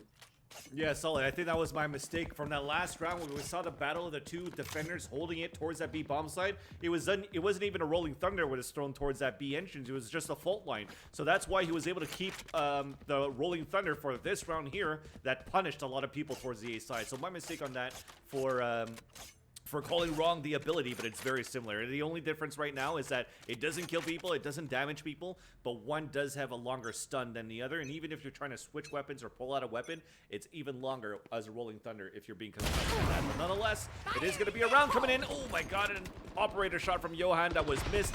Thankfully, he could dash back down to 7. Oh no! Oh. 7 armor and 79 HP. Well, we're going to go for a satchel rocket and get the kill onto Johan. Traded off by Ares, but it's going to be a quick push inside B, who still stays alive though. Finally traded off by Looter. They are Looter, sorry. They do have a pistol save going through, and they have a really good save so far. Neural Theft is going to give their position away.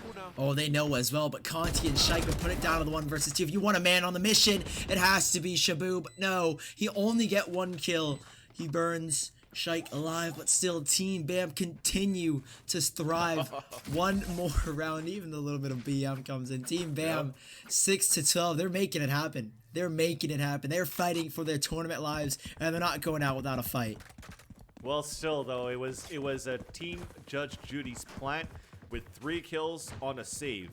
And that was thanks to just a pocket rocket coming in from the Rays. So a great job there on that eco that they have. And even on top of that, you're moving into this round number 19. You actually do have a Sage Resurrection. You have to run it back. You have the Sova, Hunter's Fury. So a lot of abilities to work with on the attacker side still in their favor with a gun round. This is what I was telling you about before here, Sully. As long as they have enough money to get full weapons, full abilities, and lots of ultimates, this might be the round where it's just going to be over at 13-6, the same scoreline that we saw on that last map. Oh, but Johan, first kill.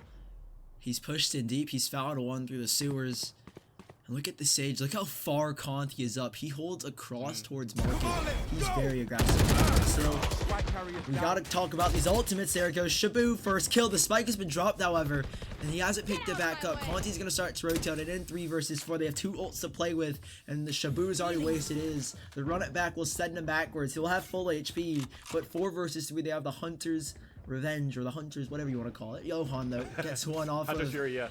Hunter's Fury, that's what it is. I couldn't think. I'm always thinking too much about Counter-Strike, but Biff has got the operator. He's got a chance, but it should be very short-lived. The spike is in front of Shike's face, and there's surely no chance that Biff can pull this one off. So again, Team Bam, 7-12. They continue to fight miraculously. They're still alive, but again, the accumulation of his ultimates could make things a little bit dicey. Biff still holds back with the operator. There's a player on his back, though. I don't think he notices that there's a player coming towards sewers, and with 30 seconds left, he's got to get a move on.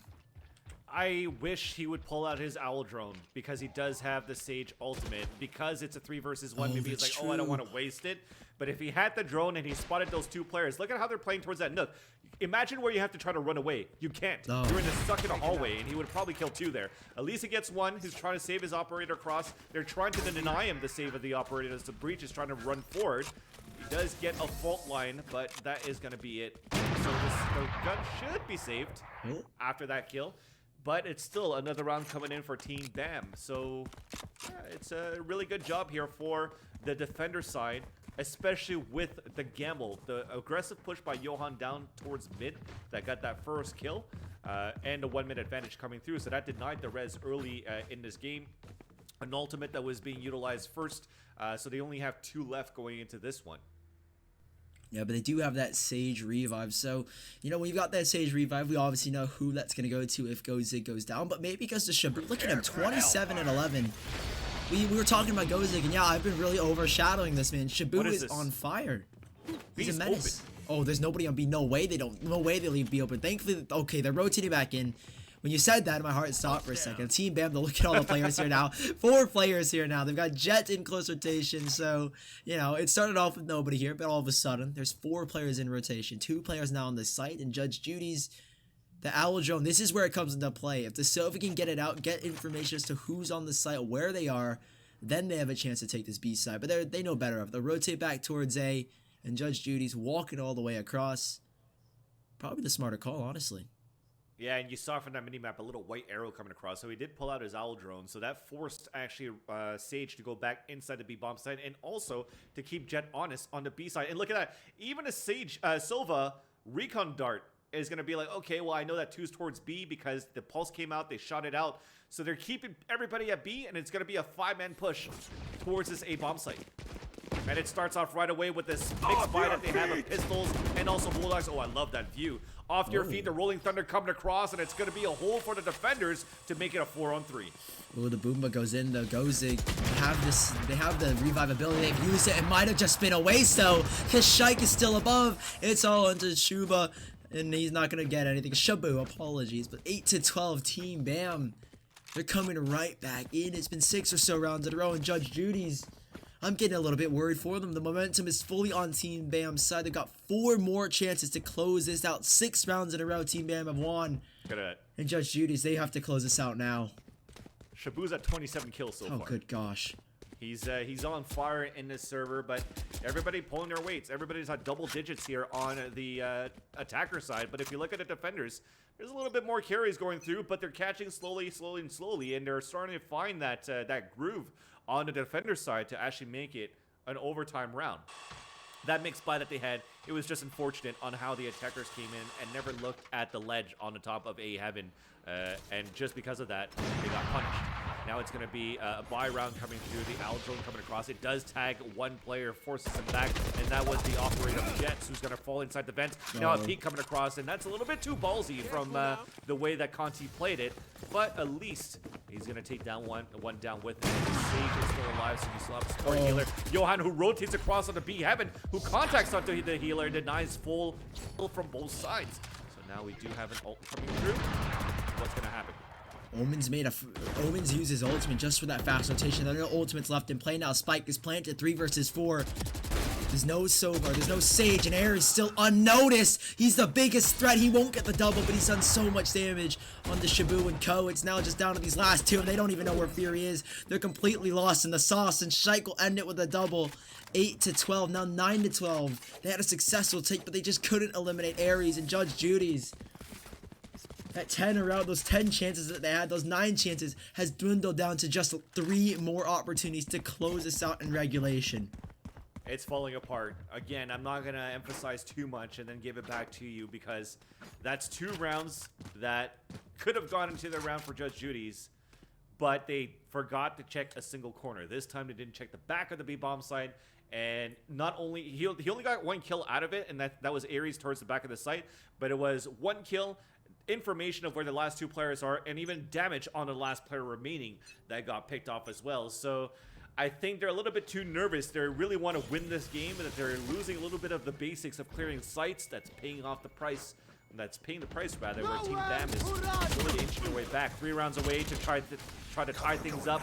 We do have the Silva ult coming across here with the Hunter's Fury, but does not connect with anybody so far. And Conti dropping 2 with the Phantom. 1 through the wall as well. Shabu goes down. I mean, he's a big player on this server, but they do still have Zig. I don't mean to say that they carry too hard. Biff goes back and forth. He goes down, and just like that, it's double digits for Team BAM.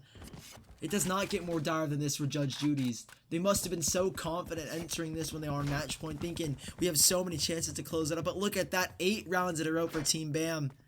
They are dominating the server right now. They are dominating. Thankfully, they could buy. Yeah. So this is what, 8 rounds lost in a row so far, I think, for Judge Judy's at this point. No, probably less than that. It has to be less than that. Has it? 8 rounds in a row? No, it is 8 rounds in a row. Remember, Team BAM got 1 on their on their attacking side. Yeah. And then all of a sudden they get 1 back. Judge Judy's. So, jeez. With guns, I think they should attempt back towards that B side. Like I said, they had a great success overtaking the B side. Oh no. Johan with the operator. Okay, they don't have a lot of utilities to hold B, but they have Johan. They have a fragger. They have an operator that they have to be scared about. And because of that, and because they lost a player towards a B, looks like they're just going to focus 4 players moving towards this A bomb site. It's going to be a bloodbath because there's only Omen holding that area. Oh, this could be devastating for Team BAM, but think about this. Breach is right there. He's up towards 7. We know how strong he can be, how strong Shike can play in that position. As Fury, he gets 2, he gets 3. Fury's unstoppable. Shike with the last. You blink and you miss the action. All 5 players gone just like that. Team BAM with a flawless round. Last round of regulation. They need to use these ultimates. Now's the time to make an opportunity to make a comeback. Team BAM have 1 round. Are we going to see another 13-11? Or are we going to see another overtime? Team BAM 1 round off. And by the way, they're playing. It's surely going to happen. Yep, we are going to distance. And like I said, they should have went with weapons. What I wanted to suggest is go with weapons towards the B bomb site where it could actually work. Yes, you might meet up with opposition from Johan's operator, but they had the best success moving into the site and getting plants and post-plant positions. Just unfortunate of how it rolls out towards the end, where it still came in favor of Team BAM, but again, best success inside B.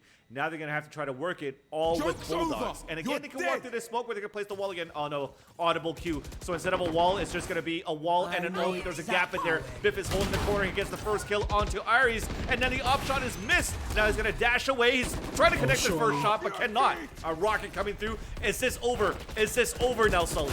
I don't know. Oh, it comes in the Rolling Thunder, but still Gozig's managed to kill. He's backed away with the satchel. 3 versus 1. Omen's left to do it all.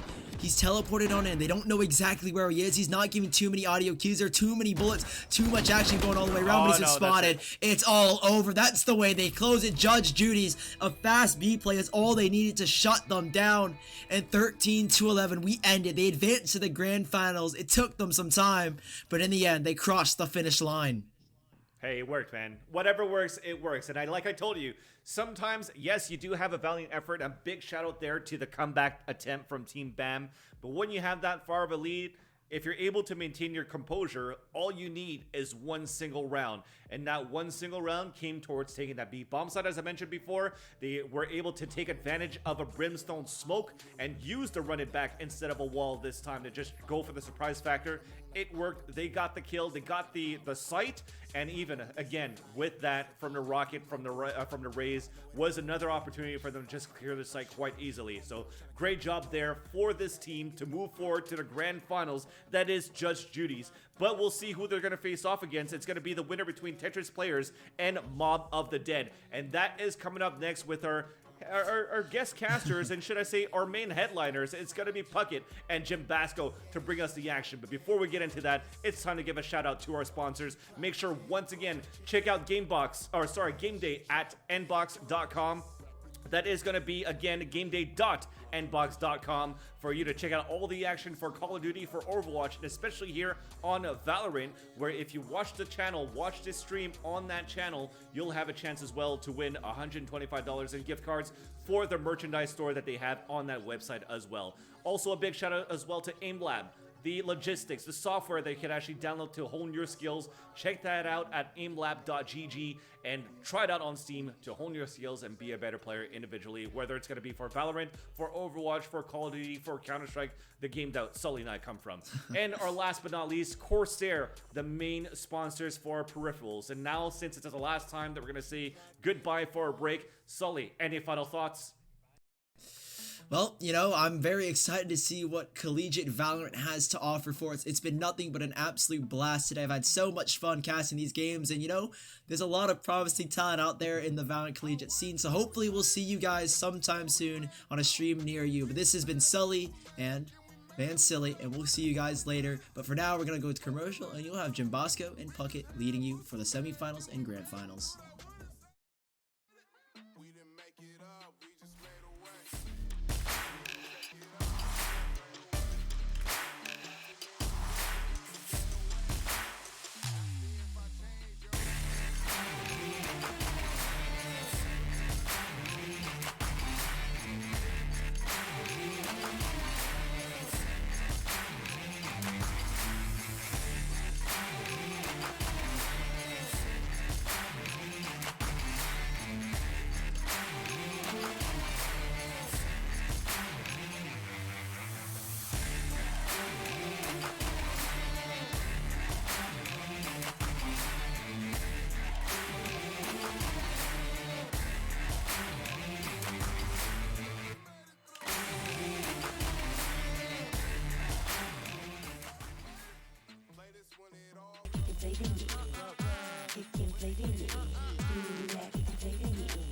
Come here, let me whisper in your ear.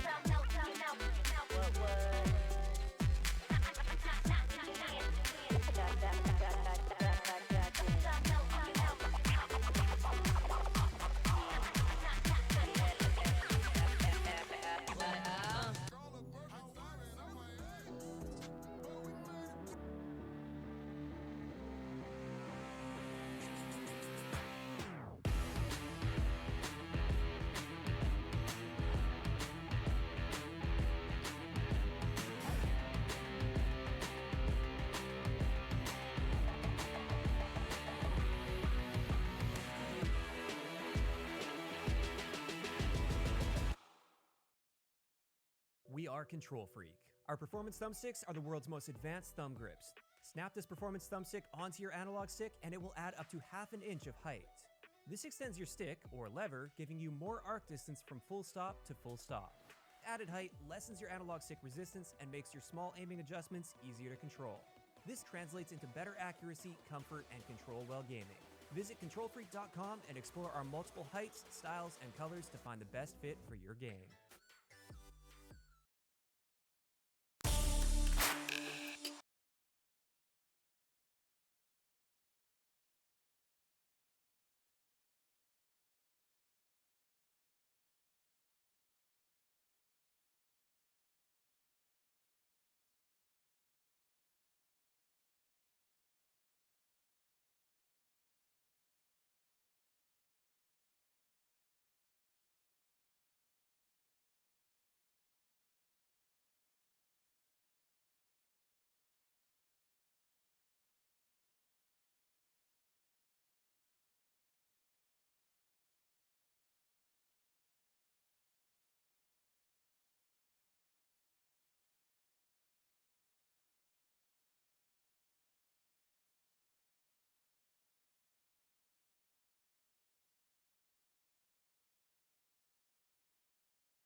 2-4, man, that's what I'm good for. Yeah, when I check the scoreboard, I know what I'm good for.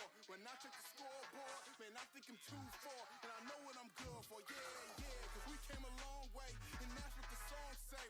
And I can do all things, I can do all things, yeah, I can do all things, yeah, we came a long way, and that's what the song say. And I can do all things, I can do all things, I can do all things, yeah, we came a long way, and that's what the song say.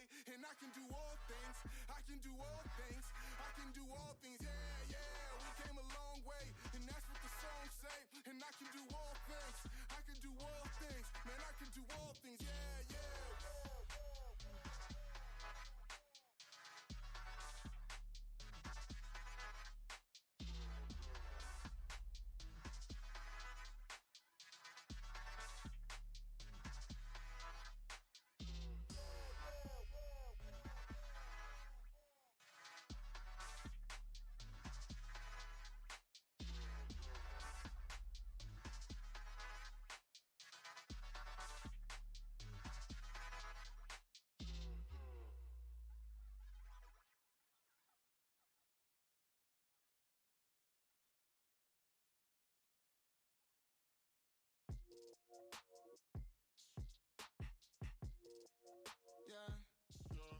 Get out my way, I need space to get the fake off. Get out my way, I need space, I'm about to take off. Get out my way, yeah, the frequency been way up, way up. Get out my way, it's too easy, it's a layup. Give me my space, I'm in my pride. I was a prisoner, all of the mind. Now I'm a traveler leading the line. They wanna cut me, I'm bleeding divine. Home of the greed, land of the slaves. No, we ain't free, still we do great. No, we ain't free, still we do great, yeah. Still we do great. I gotta say it and say it and say it again. Me and the devil ain't making amends. I've been a rebel since Lego and friends. I gotta make it and make it and spin. I set the trend, king of the fall. Home of the winter, by spring I'll be gone. I don't be putting it all on the ground, so they never know what the hell I be on. Get out my way, I need space to get the fake call. Get out my way, I need space, I'm about to take off. Get out my way, yeah, the frequency been way up, way up. Get out my way, it's too easy, it's a layup, layup. Look, I was just a little bitty boy with hopes and dreams. Then those hopes they manifested to nobody dope as me. Hoop dreams, rap wars, it's pop culture, that's gorgeous. Skywalker, that force is quite strong that I'm born with. Fuck a goofy cornball clout chaser claiming rap. You the reason why I left. I got bored, I'll take it back. Y'all asleep, you taking naps while I'm busy taking names. Ho, lyrical assassin, cock it back, I'm taking aim. Get out my way, I need space to get the fake call. Get out my way, I need space, I'm about to take off. Get out my way, yeah, the frequency been way up, way up. Get out my way, it's too easy, it's a layup, layup. Get out my way. Get out my way. Get out my way. Get out my way. Pick your spot, pick your poison, pick some cotton, pick my brain. Yeah. Pick your spot, pick your poison, pick some cotton, pick my brain. Yeah. Pick your spot, pick your poison, pick some cotton, pick my brain.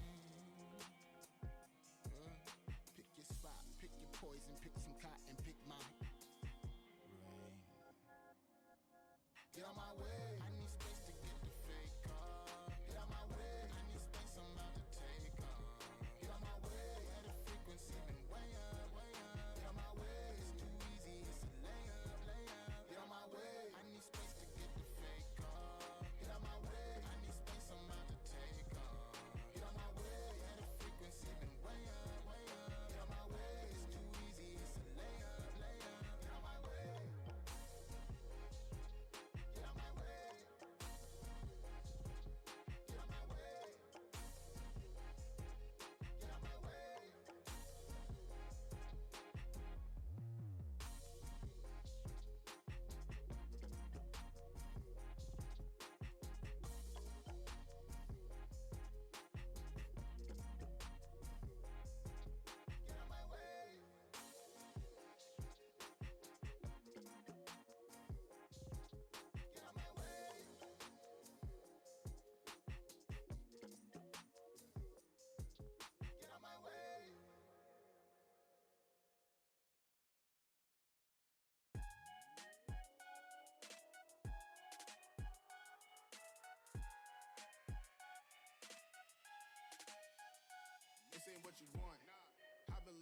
hotels for a month. I don't take any meetings after lunch. I've been spelling all my sneakers, I don't jump. Me and mine only tryna double up, yeah. Me and mine tryna build, come up front, yeah. Measure twice, cut once, what we on, yeah. Measure twice, cut once, what we on, yeah. I've been reading Proverbs on the work, yeah. And I've been shutting down the stars, yeah. But when it rains and it pours, yeah. And I'm ready for some more, yeah. And I've been reading all the war, yeah. And I've been shutting down the stars, yeah. Cause when it rains and it pours, yeah. And I'm ready for some more, yeah. And I've been reading all the war, and here I go again. I hope y'all never ever get the chance to win. I'm Westbrook and I'm staring at the rim, yeah. Does anybody really wanna jump with him? Yeah. I got agents who talk like the friends, yeah. My friends only wanna talk. Ladies and gentlemen, what's up, everybody? It's Puckett alongside JimBasco, and we are bringing you the Andbox Spring Rally semifinal number 2, as well as the grand finals tonight. And don't worry, this hair is going underneath this NYXL cap, but we got JimBasco with us, and I believe this is our first time ever working together, Jimmy. I'm pumped for tonight. Dude, I am so pumped. It's been an awesome day of great matches, and I've just been sitting here in my room watching it all go down. And like you mentioned, it's our first time working together, so we're going to work out all the kinks. We're going to make this chemistry flow. We're going to make it work. It's already done. I'm ready. It's already done. I already feel so it. Already easy. feel it. Cheers to all of my college buddies who've been tailgating with me throughout the early half of the show, but now we're in position to finish strong. So let's talk about our sponsors before we get into it, because none of this would be possible without the great folks over at KontrolFreeks. I've known about this brand since the competitive Call of Duty days, when I started to give myself the advantage by giving myself a little bit of range on those thumbsticks, even more precision with your KontrolFreeks, and they even got some appliances there for you PC pros. But we got to talk about the KontrolFreek Forge, because this is a really cool program that is open up to the elite, and all of the teams you saw in the semifinals will be getting an invite to the Esports Forge, where they will have resources to take their pro gaming career even further. But that's not it, Jimmy. We got more, and we got to update everybody on what's going on with the bracket, because we are already in that second semifinal, the last match before our grand finals, to see who faces Judge Judy's. Absolutely. As you mentioned earlier, right, we were talking about this right before the game. Mob of the Dead 2-0ing pretty much everybody on their way here. Judge Judy's doing pretty well as well. Finally going to game 3 just in this past semifinals. And what a game, what a set that really was. Now they're both meeting. What do you think is going to happen, Puckett? The opportunities are really endless here.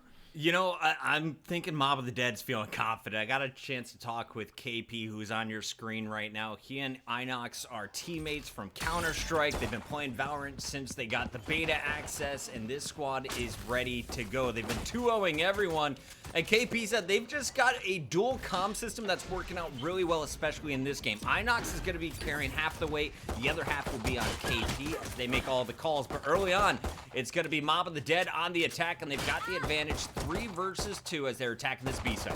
Yeah, looking really good here for Mob of the Dead. The spike is able to get planted, and the retake is coming out, but it's a 3v1 situation. Not looking too good for this breach as he tries his best to play around this site. Finds one, and the opportunity is still present. The spike is planted, fakes the defuse, walks through this little bit of a cargo hole here. Finds the second one, and is he going to find the third in the elbow? He is not. Ozo returning with the headshot, closing that one out for Mob of the Dead. Credit, though, to Trademark, in-game leader of Tetris players. He's going to be your Brimstone main, the man calling in all of the smokes on defense right now. Got 3 picks in that pistol round, but it's going to be your attackers with the early money, and this is kind of a big swing, I'm finding out, after 2 weeks of playing Valorant, about 10 to 16 hours a day. If you got the money, you got a chance to roll your opponent here, and especially in the second round, I won't be surprised at seeing Marshall's coming out, considering it's 101 damage. If they're not buying body armor, it's an instant kill if you hit them from the waist up. Here it is. It looks like we're seeing an execute towards the B side of things. You've seen the spike being dropped down into B long as they find a pick into the hookah room, pushing through now. It's kind of taking this cautiously, waiting for their long support to arrive as that breach from the side of Tetris players is playing this first room, defending its long, and he's going to get taken out. Inox with an opening kill there onto B, and now the rotate's coming through from the side of Tetris players. You see that Sage coming into the CT door here. Fade pushing in, smokes out on B site now. Fade pushing through the smoke, and that's a third one for them. make that a 4th, actually. Yeah, it's all done. It's all done. You got no done. body armor. You got nothing but pistols. You are going to get rolled by the auto shotties. The judge and jury coming out here for Mob of the Dead, a 2-0 lead. But now your opponent's got guns. This is the first real round of the game for me. It's round 3 every time where both teams are going to invest in the assault rifles. You saw Tetris players being a little bit aggressive. They were going with the Phantom early on their player long B. I'm expecting a long-range fight, and I wouldn't be surprised to see another B hit. It's worked the first 2 attempts, so you can see on that mini-map, red team, Mob of the Dead, all stacked up on that left side. Yeah, as you mentioned right there, economy should be in a good place at this point. Tetris players looking to defend here with finally some weapons on their side. You're seeing Aju has the Vandal on his kit, and now we're seeing a push towards B long, but the spike itself is in mid, so they can rotate anywhere. And with the teleporters on this map, you really can't tell. And now it looks like the push is coming through into the hookah room from B long, though, getting the pick onto Aju. That Brim doing so much work. Inox with first blood, second round in a row, but he's going to be traded out. That's Chaz doing work. And Chaz will be covered by 3 more players who are flooding in. Bomb will go down. The spike's going to be planted any moment, but now they've got to get set up. Where the defender's coming from, we know it. Look at that mini-map. All 3 players have broken into that back elbow hallway. Yeah, there it is. You saw a pick from the Boombot itself. It's a 3v3 situation here. The attackers are doing a good job of playing around elbow, and they have that Sova on site by himself. Not able to find enough information, though, as the pick comes out onto the point. 2 picks going down. Now this Viper going to be the last one as she gets picked off by that raise grenade in a hookah. That is unluckers. Tetris players going to be putting a round on the board with that defuse.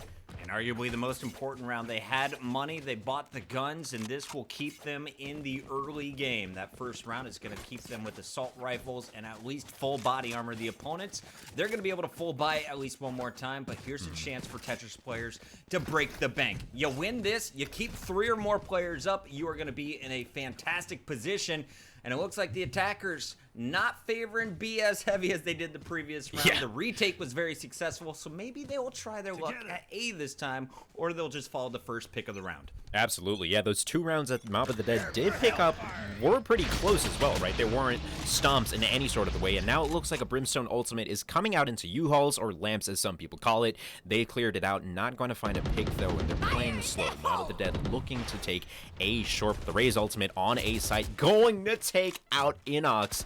That is unfortunate to say the least, but that is a very, very powerful ultimate if used correctly. Yeah, those rockets pretty darn good at this game. I mean, she only has 1 grenade, but that rocket good for a guaranteed kill, if not 2, when they are stacked up. The attackers starting to ease their way into short A. You can see everyone has rotated. They have stacked up defenders, still with 2 players over at B, 1 ready to hit that portal if needed. But there are still 3 watching at A, and they are playing deep on the site. 50 seconds left to go, and it's going to be any moment that our attackers make their push, trying to push out Trademark, who will be the first to spot them. Absolutely, yeah, like you mentioned, time is ticking down. If they're going to execute on A, they're going to need to execute fast, but it looks like they may have waited just long enough as the Raze from Tetris players begins her rotation over to the B site as they take their TP as well, so now they're hoping to catch this 4v3 situation on the B site, catch them totally off guard. Trades going back and forth. Tetris players still remaining in the lead with 4 kills as their Brimstone rotates as well. Aju finding another one on the site. Ozo returning, Cerny picking up Ozo as well, and now it's a 3v1. Viper in a very familiar scenario as she goes down. As in the past before, it's a 2-2, game's tied up. Puckett, this is looking scary. It's looking fun, man. These teams are trading blows right now. I gotta ask you about this Viper, though, because I played her for, I'm gonna say 4 days straight. I thought she was good, and then I realized, no, it's just really, really, really early in Valorant, and about day 5, I started getting stomped in every single one of my matches. Did not expect her to see her in a semifinal. Is Viper viable? What do these teams know that I don't? It's really interesting that you say that. You know, I was having this discussion as I was watching these matches earlier in the day. Viper, I feel like if you're playing defensively on the point and you're able to activate your ultimate ability around a planted spike, you're nigh unstoppable, right? Unless the enemy team has coordination on a level unheard of. Piercing through that Viper ultimate can be very, very hard. But of course, you have to have a brain that I don't know exists on this planet. It's got to be massive, I feel like, to really make Viper work, especially at such a high level. But here we go. It looks like Mob of the Dead pushing through bats here. It looks like the Sage from Tetris players is thinking about rotating back through tons, but she hears the execute and turns right back around. Mob of the Dead walling off that left side. Ooh, Endure, though, putting a quick stop to that with 2 quick kills, and Cerny returning with 2 more as well. Tetris players 4-1 as with 1 minute left on the clock. One thing we should point out, both of these teams all coming from the Counter-Strike background. A lot of ESEA players, a lot of players in the advanced leagues right now at the collegiate level. They all have good aim. The coordination, though, seems to be a little bit better from the Tetris players. I really like the angles. The Rays knew to back up, and then you saw Cerny come in with the double to clean it up. We've got our Brimstone, Inox, the in-game leader, left in this one. But you gotta think, is he just gonna save his Bulldog, which already not the best weapon in the game, or go for the challenge? The challenge doesn't work, and Mob of the Dead should be broke. Mob of the Dead should be broke, and I think Tetris players know that, so we're going to have to watch out for an aggressive play here. One thing I do like about Valorant versus competitors at this point is it shows you the economy, shows you where there are on ultimate abilities, and it's such good knowledge to just have. And as you can see on the side of Mob of the Dead, while they may not have money, they do have their ultimate abilities. So maybe we'll see something in terms of utility coming out from the side of the Mob, but we're just going to have to wait and watch. And it looks like they're poising up for a strike onto the B side here. Yeah, B side, you got the Viper rotating back. Everyone else is going to be inching in. 2 towards Hookah, 2 towards Long. The bomb going that portal direction, which Viper will be holding on the opposite side of the map. Keeping your eyes on Fade, though, he's going to be the Sage for Mob of the Dead, and it's a pistol round going with the Sheriffs. Now, the Sheriff, it's the big boy toy. It's going to be your Deagle, basically, from previous games. You get 6 bullets. They all shoot pretty slow, but if you land a heady, you're picking up the kill. Yeah, and so satisfying when you do it. Now it looks like a slow execute onto B. As you mentioned, they've got the Sheriffs. They're trying to keep their range, trying to see if they can enter with a pick, but they do not. They come out with the utility onto the B side. Not able to find Aju. That was close, though. Chashu Dao from the elbow, able to pick up DSK as well. It's a 4v2 situation from the back, though. The Viper once again stuck in an a very familiar scenario as she gets chased down by the Boombot right outside the teleporter, and Tetris players take the lead 4-2. And I need a favor from the chat, guys. Please keep track. Already Endure with 2 Boombot kills. Keep track of how many Boombot kills we are going to see throughout this series. It's one of the most embarrassing ways to die in Valorant, and it happens to me every other round. Raze, the bane of my existence. Golden Boy loves her. I understand it, but I can't wait for even more nerfs to come her way. For now, we check back in with Mob of the Dead as they are going B once again, leaving that Viper at A to watch the flank, as they will try and overpower. It's just going to be the Cypher and the Breach left on the elbow side of B. Here they go, pushing 2 into Hookah, 2 into Long. This is a very familiar play, rather 1 into Long. Kind of dicey because if they do get picked there, you do have the bomb isolated, but it looks like they're playing it slow. Viper sent A into short to try and make some noise. The ultimate coming out from the Breach onto the B side is able to tag Cypher with that, so he will be knocked up momentarily, but a return flash and return CC coming out from the enemy Brimstone. Finding a pick onto Aju, that is huge. If they're able to isolate this Brimstone and elbow, this is going to be another huge pick, but Tetris players rotating so quickly. 3 of them in CT as the Viper goes for the lurk from the side of the Mob of the Dead. Of the 6 rounds they've played, this is 5 attacks on the B site. This could be one of the most successful plant setups, though. They've got 2 players pinching behind this wall. Fade is going to flank, finds the Sage, and with Cerny out, it is all going to be up to the last player, trademark from Tetris players. This is the Mob of the Dead round, and a perfect execute, following up on that Breach ultimate.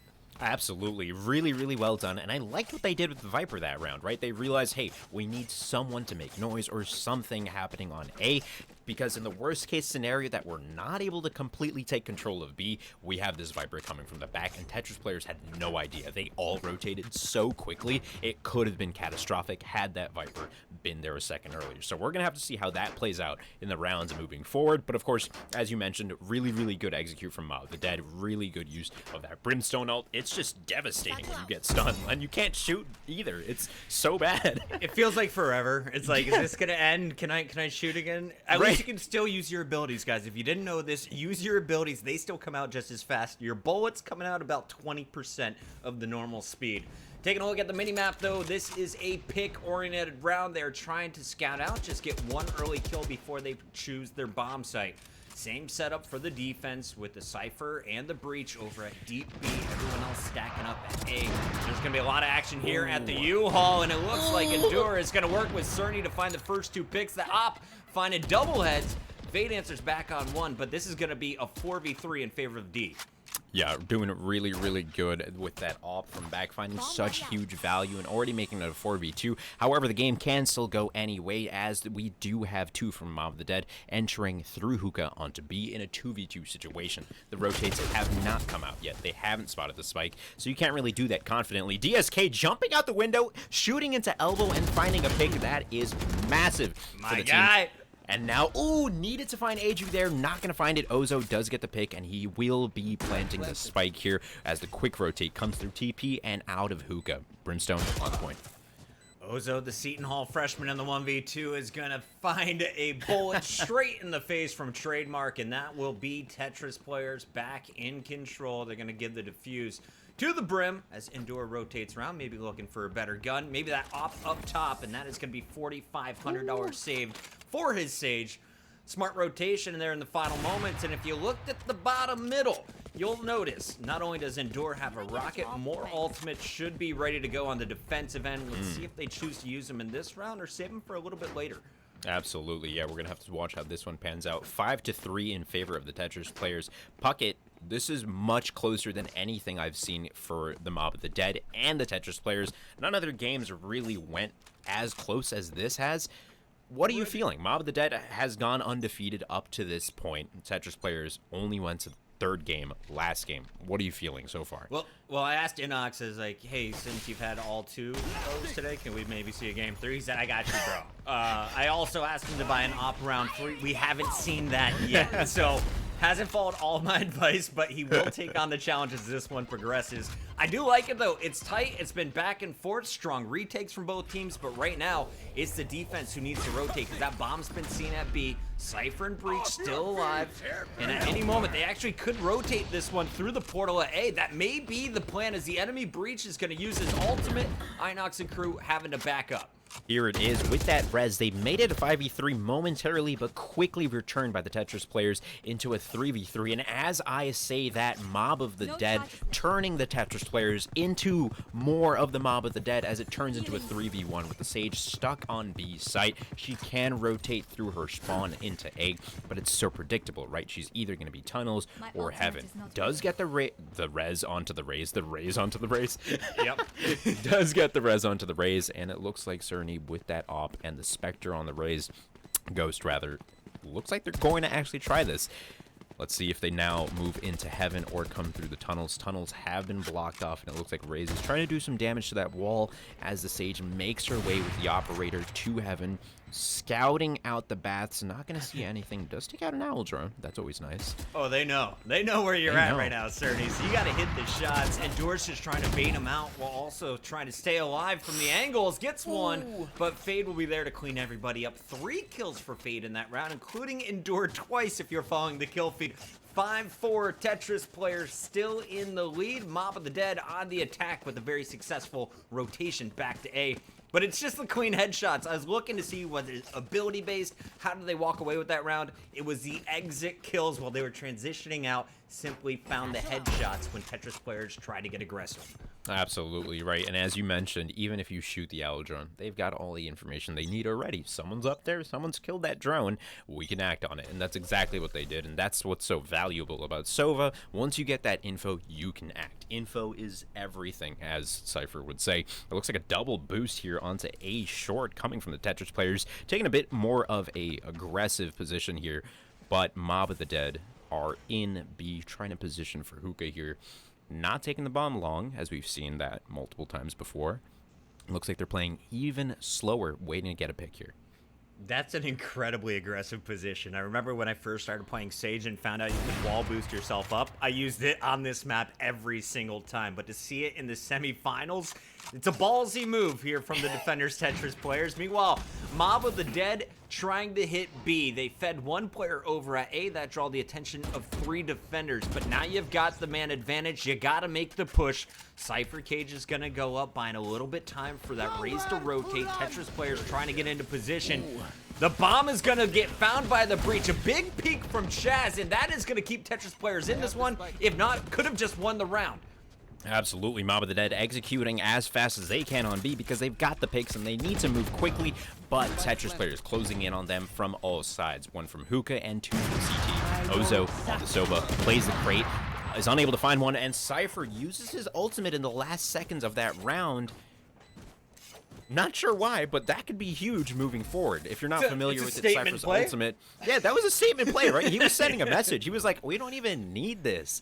Like, wow, that does a lot. If you're not familiar with it, Cypher's ultimate, it scans a dead body and reveals all the enemies and tells you where they are for just a second. You see them through walls, wherever they may be on the map. Huge information boost, gone completely for the Tetris players. So we're going to have to watch the next couple of rounds and really see how they play those, because that is a lot of util. Hey, I like it, man. I'd rather see ultimates used in rounds secured than risking it in a 3v1. Maybe not the time to use it, but hey, he's already got 2 points. He's already got 2 of the 8 required for his next ult. Look for him to be going for the orbs. If not, he's definitely going to find the kills, because this B bomb site has been under heavy attack. You look at the minimap, though, this time around, Mob of the Dead all hitting A. They've got the 3-man load over at Showers. The spike will rotate through that short A where they still have the portal if they need to get out of jail free card. And you look at the defense, that Raze already rotated. Now could be the time to strike. There it is. Yeah, Raze rotating. She was kind of caught off guard, and they're not playing nearly as aggressive as they were in the previous round. And it looks like it's a save round from Mob of the Dead. Oh, and Endure gonna pick up DSK. That is so unlucky on the Sage slow. And now a 4v4 situation here on the A site. Viper using that ultimate, which we talked about before. Spike is planted right in the middle of it. Now we're gonna have to see how the Tetris players deal with this. Endure's already got 4. Trademark with the 5th, and that is the round. You invested so much if you were the attacking team. 3 players coming out. The first one hit with his satchel charge just in time, and even though you had the Opper iced out up top, U-Haul was wide open. The flank came in, and that's where the damage was done. Endure with the 4K already sitting at 16 and 9, popping off for the Tetris players. These satchel charges, I can never get kills when I'm playing with them. I've seen so many in these semifinals alone. Like, how do you do that? And it's also, you know, that whole conversation we were having about Viper's ultimate being really good at holding the spike. Tetris players just completely proved me wrong. Hold W key and have confidence in your aim, because apparently Tetris players really just styled on them in that last round. As you're mentioning, finding 4 kills in such a short amount of time, dude. This is... If they keep setting that trend for the next couple of rounds, it's going to look bad for the Mob of the Dead.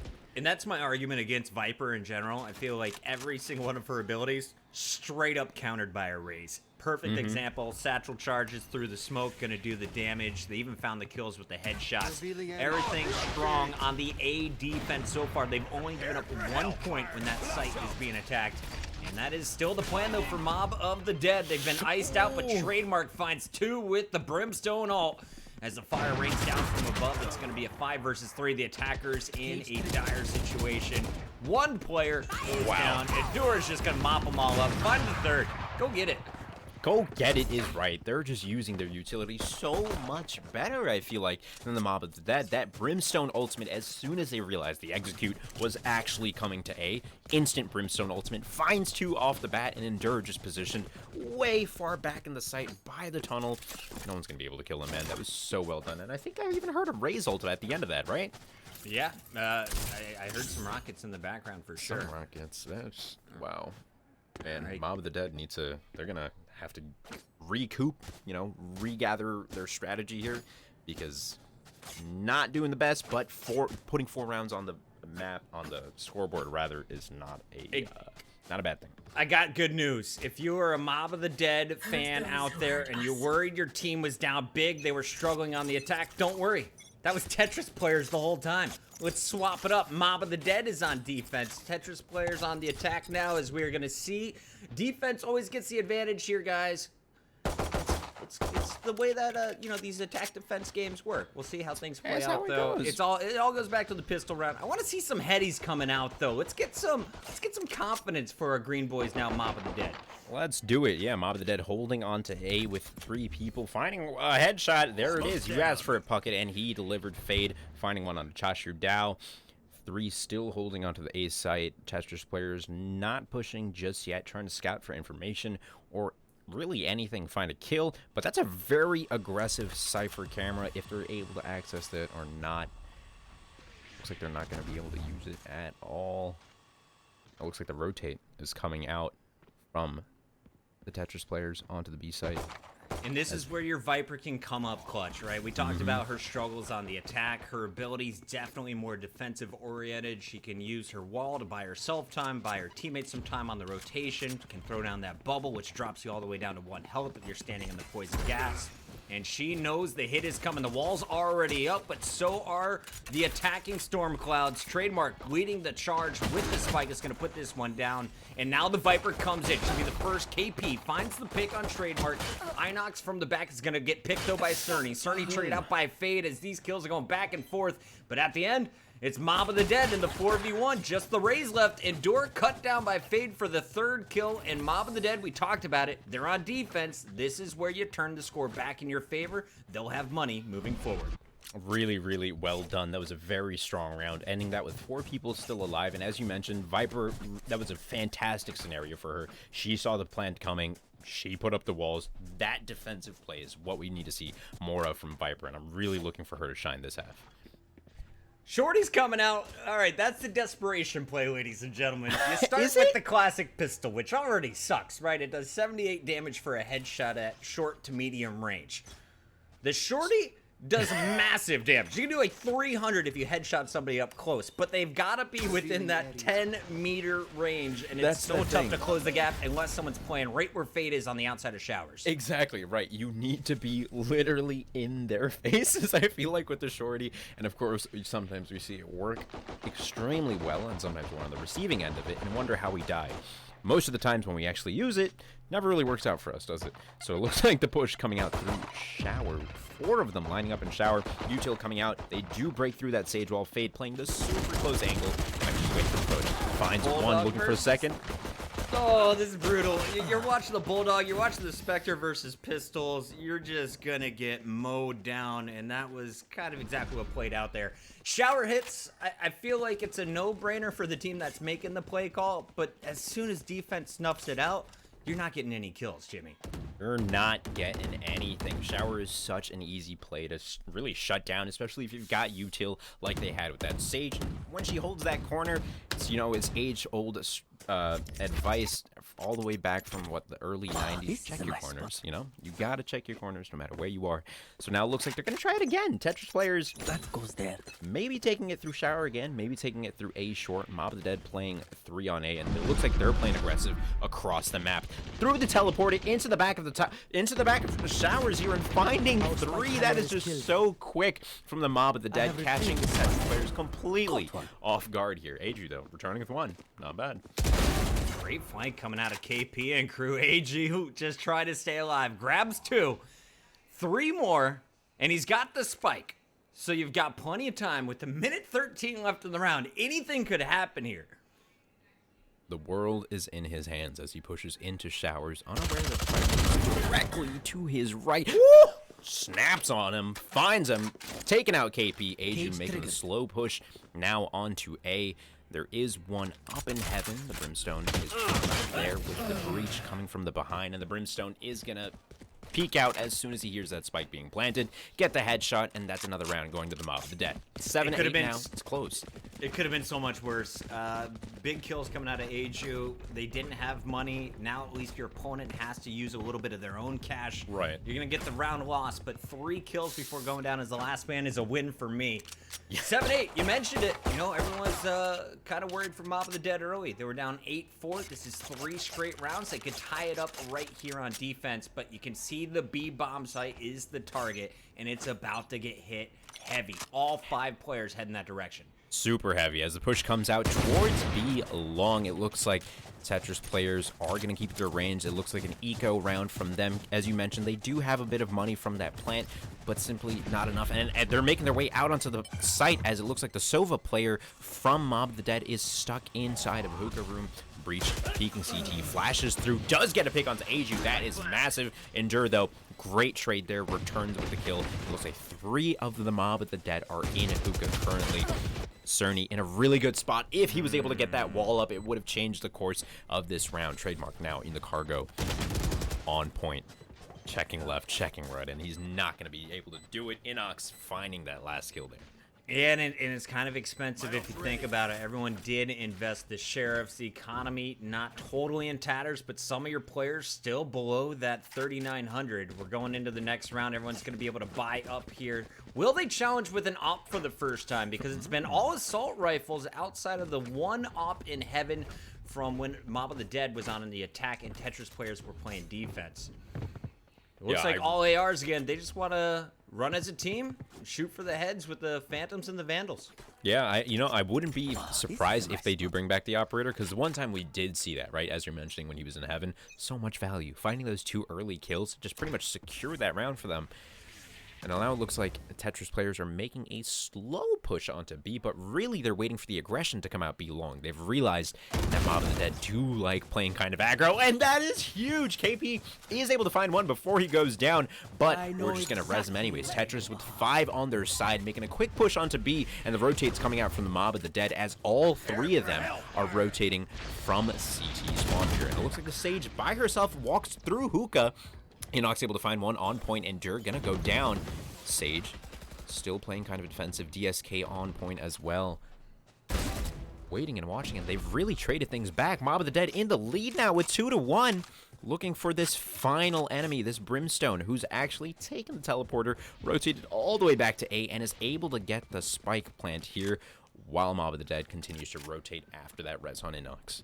And he did not go with the plant. He did not go with the plant. He knew the rotation was coming, wanted to catch them off guard. They didn't see the bomb plant, so wouldn't necessarily expect him at A. Trademark gives away his position, but wins the fight against Fade. And now he's going to go for the portal. He gets the sprint over to B. The opponents, though, get such a shorter route on the rotation through that back hall. So Trademark has to go for the kills. He has his ult to work with. And as he goes for the plant, he's cut down. Wow, I guess that's the danger of default, huh? Wait, like, that's the spot everyone plants in. He went for the fake, really, really high IQ play there, and was gonna go for the wide peek off that cargo box, but they knew it, shot right through it. Such good game knowledge, dude. This is such a good game. It's 9-8 in favor of Mob of the Dead right now. It was such an expensive round for Tetris players. You had a 4-2 advantage, but you used 2 ultimates to get to that position. Then the enemy Sage comes in with the res, and you lose a few key gunfights. It's flipped on its head, and Mob of the Dead back in control. Tetris players with a big opportunity there, and in my opinion, I think they just blew it at B. Let's see if they switch up their attack. The last 2 rounds have not gone in their favor, especially when they try and out-rotate their opponent, who seems to be just too fast through that back hall. Yeah, too quick within, and 2 quick trades going down. The Brimstone ult coming out from the Mob of the Dead, going to take out one member of the Tetris players, and the trades are pretty even here, 3-3, 2-2 now as the poach comes out onto the site itself. Aju the Sage as she does go for the spike plant here. Is able to get it down. Sage in a 1v2 situation, but coming down from A short. That's the Viper on the flank. We've seen her do it before, and here she is doing it again. Mob of the Dead putting the 10th round up on the board. And I think KP would do this with any hero. It's not just the Viper. Keep your eyes on the masked lady on your minimap. She always starts at B, but his rotations have been pure. Earlier, you saw it was him, the key rotation through the portals to A to stop a push. That time around, flanks just in time before the spike is even finished planting. Stops the Sage in her tracks. Mob of the Dead. 3 rounds of taking this one after an 8-4 half. They have battled back in total control of this one and could end it with a perfect defense. Yeah, Tetris players really showing glimpses of brilliance, right? When we saw them wait in long for that push from the Mob of the Dead, and they did exceptionally well. They had all 5 of their members, found 2 picks, and were able to rush on a B. Didn't work out for them in the end, but maybe, you know, have this raise on the lurk, being watchful for that Viper, because we know KP loves flanking. Quick push into showers here. Chashu Dao finding a pick onto Fade right after he gets one onto Aju. 4v4 rotations coming out, and that Viper still waiting in hookah. Ooh, I thought it was go time. You had your raise spotting the player in U-Haul. That was Mob of the Dead's breacher. And everyone was ready to flood through showers with just one player in heaven. Instead of challenging, though, they know the power of trademark. They respect the brimstone up there in heaven, and they're going to rotate back. Haven't committed on B yet. Haven't committed anywhere. And it looks like they're going to go to their ultimates and utilities first. The Breach still has his ultimate, but DSK finds not only trademark, will connect on Endure as well as Ozo finds a third. Tetris players in trouble here. Wow, that was just beautiful from DSK. He knew they had to be holding A short. They rotated out of showers. They're playing somewhere in that area behind, and of course they can't take that TP, right? It's a one-way. DSK, as you mentioned, that util so good, finding 3 in a row right afterwards, and they still had KP on the flank watching that hookah room. So if they did commit to B, they would have already known rotates would have come out. Mob of the Dead, dude, looking so good right now. Yeah, let's look here. You got your Viper Cloud for a retake if needed. You've got your Breacher ultimate if you're Mob of the Dead to defend over at A, as well as the Brimstone, which can hit anywhere on the map, basically. You got to start thinking about these ultimates in the final rounds for the Tetris players, and there are 3 to shut down. The key one up for you, though, is going to be that Resurrect. Keep your eyes on the Sage for Tetris players. That's going to be Cerny. He was key on defense. Can he help out his team here on the attack? They're all stacked up at A-Link. Yeah, this DSK guy, you know, playing the Breach here in A short, really just a scary, scary thought to go up against him. So much utility. Inox from heaven, making it rain, finding 2 with DSK, finding the third one on Chashu Dao. Really a game changer there. It's already 5 people to 2 people on the side of Tetris players. They're going to come down A short. Aju is able to find one, surprisingly, in a scenario that doesn't favor him, and KP over in hookah. Looking for the pick here. This is the Check your corners, Cerny. Check your corners. Gotta check the There is corners. a Viper who has been waiting here for about 45 seconds. The patience about to be rewarded as KP finds the spike bomb down. This is the worst way to lose, and I'm already calling the game. I feel it right now, JimBasco. I mean, we started so strong for the Tetris players. You were winning the 1v1 gunfights. You were clean on the defense. You were challenging angles, and it was working when you had the advantage. But now on the attack, defenders are just in super patient positions, and they're getting punished at range by the op. I don't think A is an option, and I love this decision on the minimap. You can see the 5 stack. They're basically at a half buy. Now players starting to get up to the assault rifles. Just one of them, Trademark, will be running the Spectre. You got to win this round, and you got to win straight out, because it has been Mob of the Death winning 100% of their defensive rounds up to this point. Absolutely, a really, really scary thought. Tetris players are now watching B long, however. We talked about this earlier in the map, waiting for that B long push that may just never come, and it looks like 3 of them going into hookah. Viper playing very passive on cargo, trying not to take any damage, just kind of hopping over this thing and just peeking for information. They do have a Sova on B as well, and as the smokes do come down, you're seeing the rotate from Breach on the side of Mob of the Dead, coming towards B site, and that Viper ultimate going down as well as the Brimstone one. Now she waits in her cloud to see who is going to be the unlucky one to step in it first. Just waiting now, watching, waiting for the move, and it looks like the rotate back from the Brimstone on the side of the Tetris players. He's going back into mid, and it looks like it might be a slow push towards A. That Viper ultimate freaking them out, spooking them hardcore. Cypher taking that bomb all the way over to A. A very slow push, and the rotate goes back too. And look at the mini-map. You've got Inox with that op. Those white lines showing you he is just staring down A short. The smokes are out from both sides, attack and defense. But here comes the breacher ult from Mob of the Dead. DSK charges and cleans up 2, making 3 of his own kills that he set up with that ult. Ozo finds the 4th, and the 5th is already gone. That is going to do it for the round and the game. Mob of the Dead, one of the best defensive squads I have seen in any level of Valorant gameplay yet. That was insane. That ult from DSK single-handedly closed out that game for them. As you mentioned, it just knocked all of them up, and he walks in and is able to find 3 back-to-back-to-back. DSK game sense out of this world, and they knew that rotate was coming out. That's clean, man. Like, such a slow rotate coming out from the from the Tetris players that I didn't expect the Mob of the Dead to be able to react that quickly, but wow, what a reaction and what a 3K.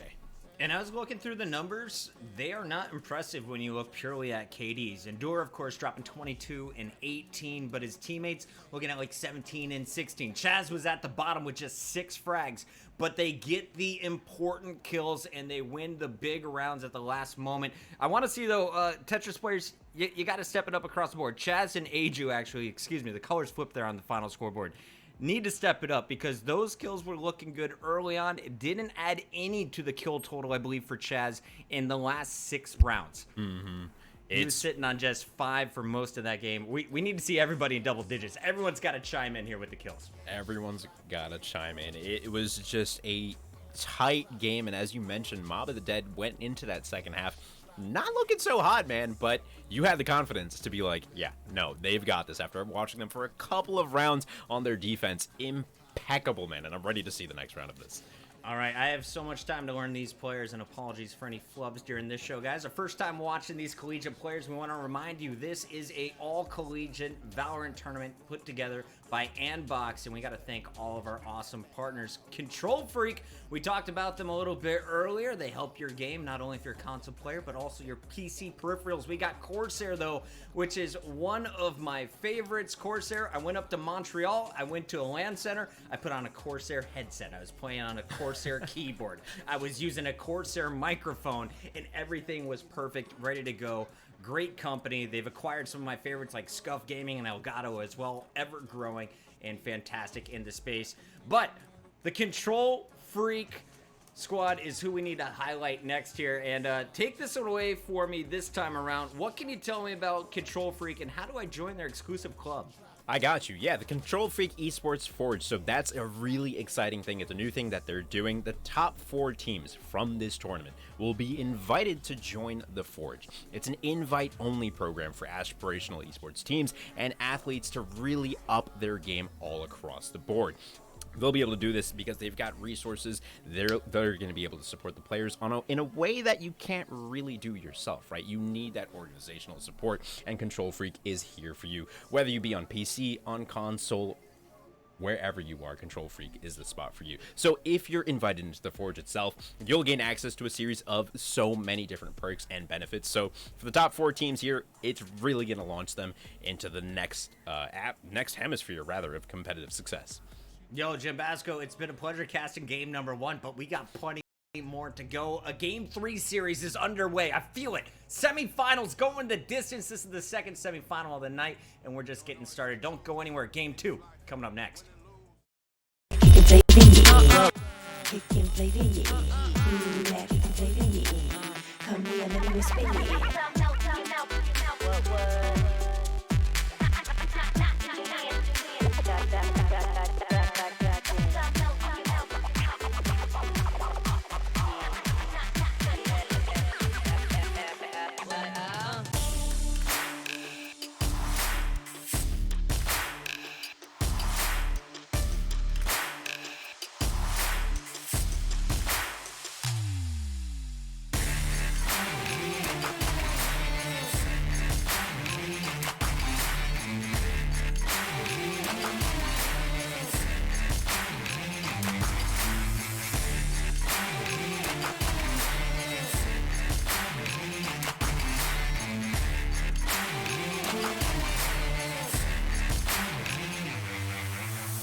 We are KontrolFreek.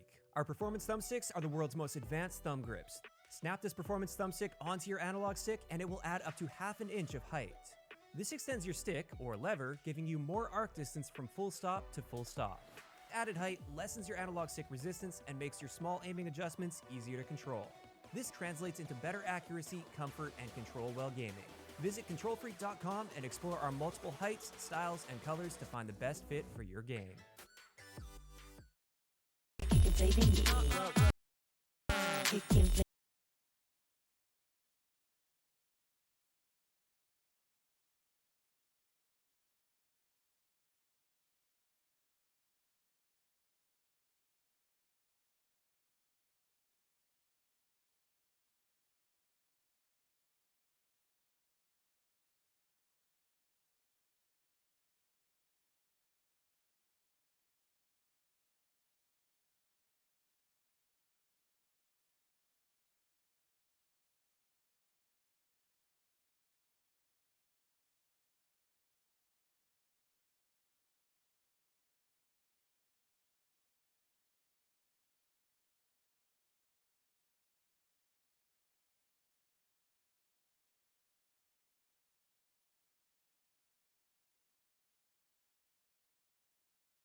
Stabbers put the knife away.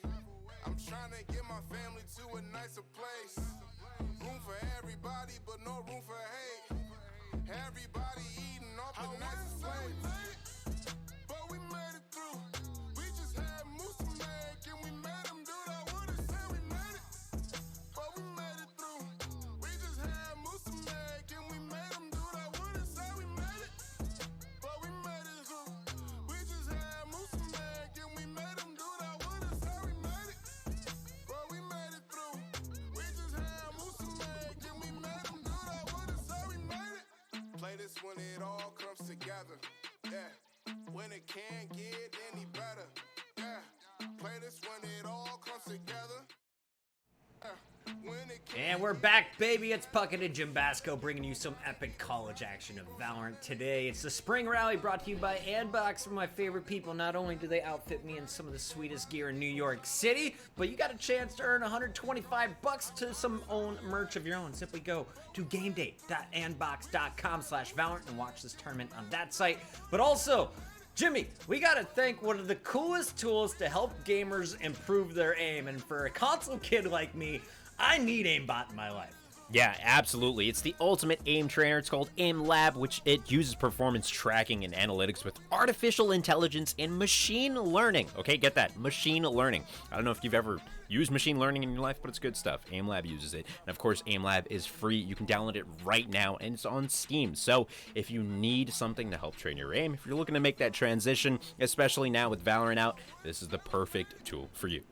Aimlab, turning you into that aim bot. Here's a look at your bracket for the day. We've got Mob of the Dead currently up 1-0 over Tetris players. Our other semifinal went to a game 3 where I was really nervous for Judge Judy's after their first performance. They crushed that game 3, especially on defense. It went a little bit longer than they hoped, but they are currently sitting in that grand final to face the winner of this one. Mob of the Dead on your screen will be starting off on defense. The map is split, and if you watched our other semi, it started 11-1 in favor of the defense on the map. That's how one-sided these games can be on a map like Split.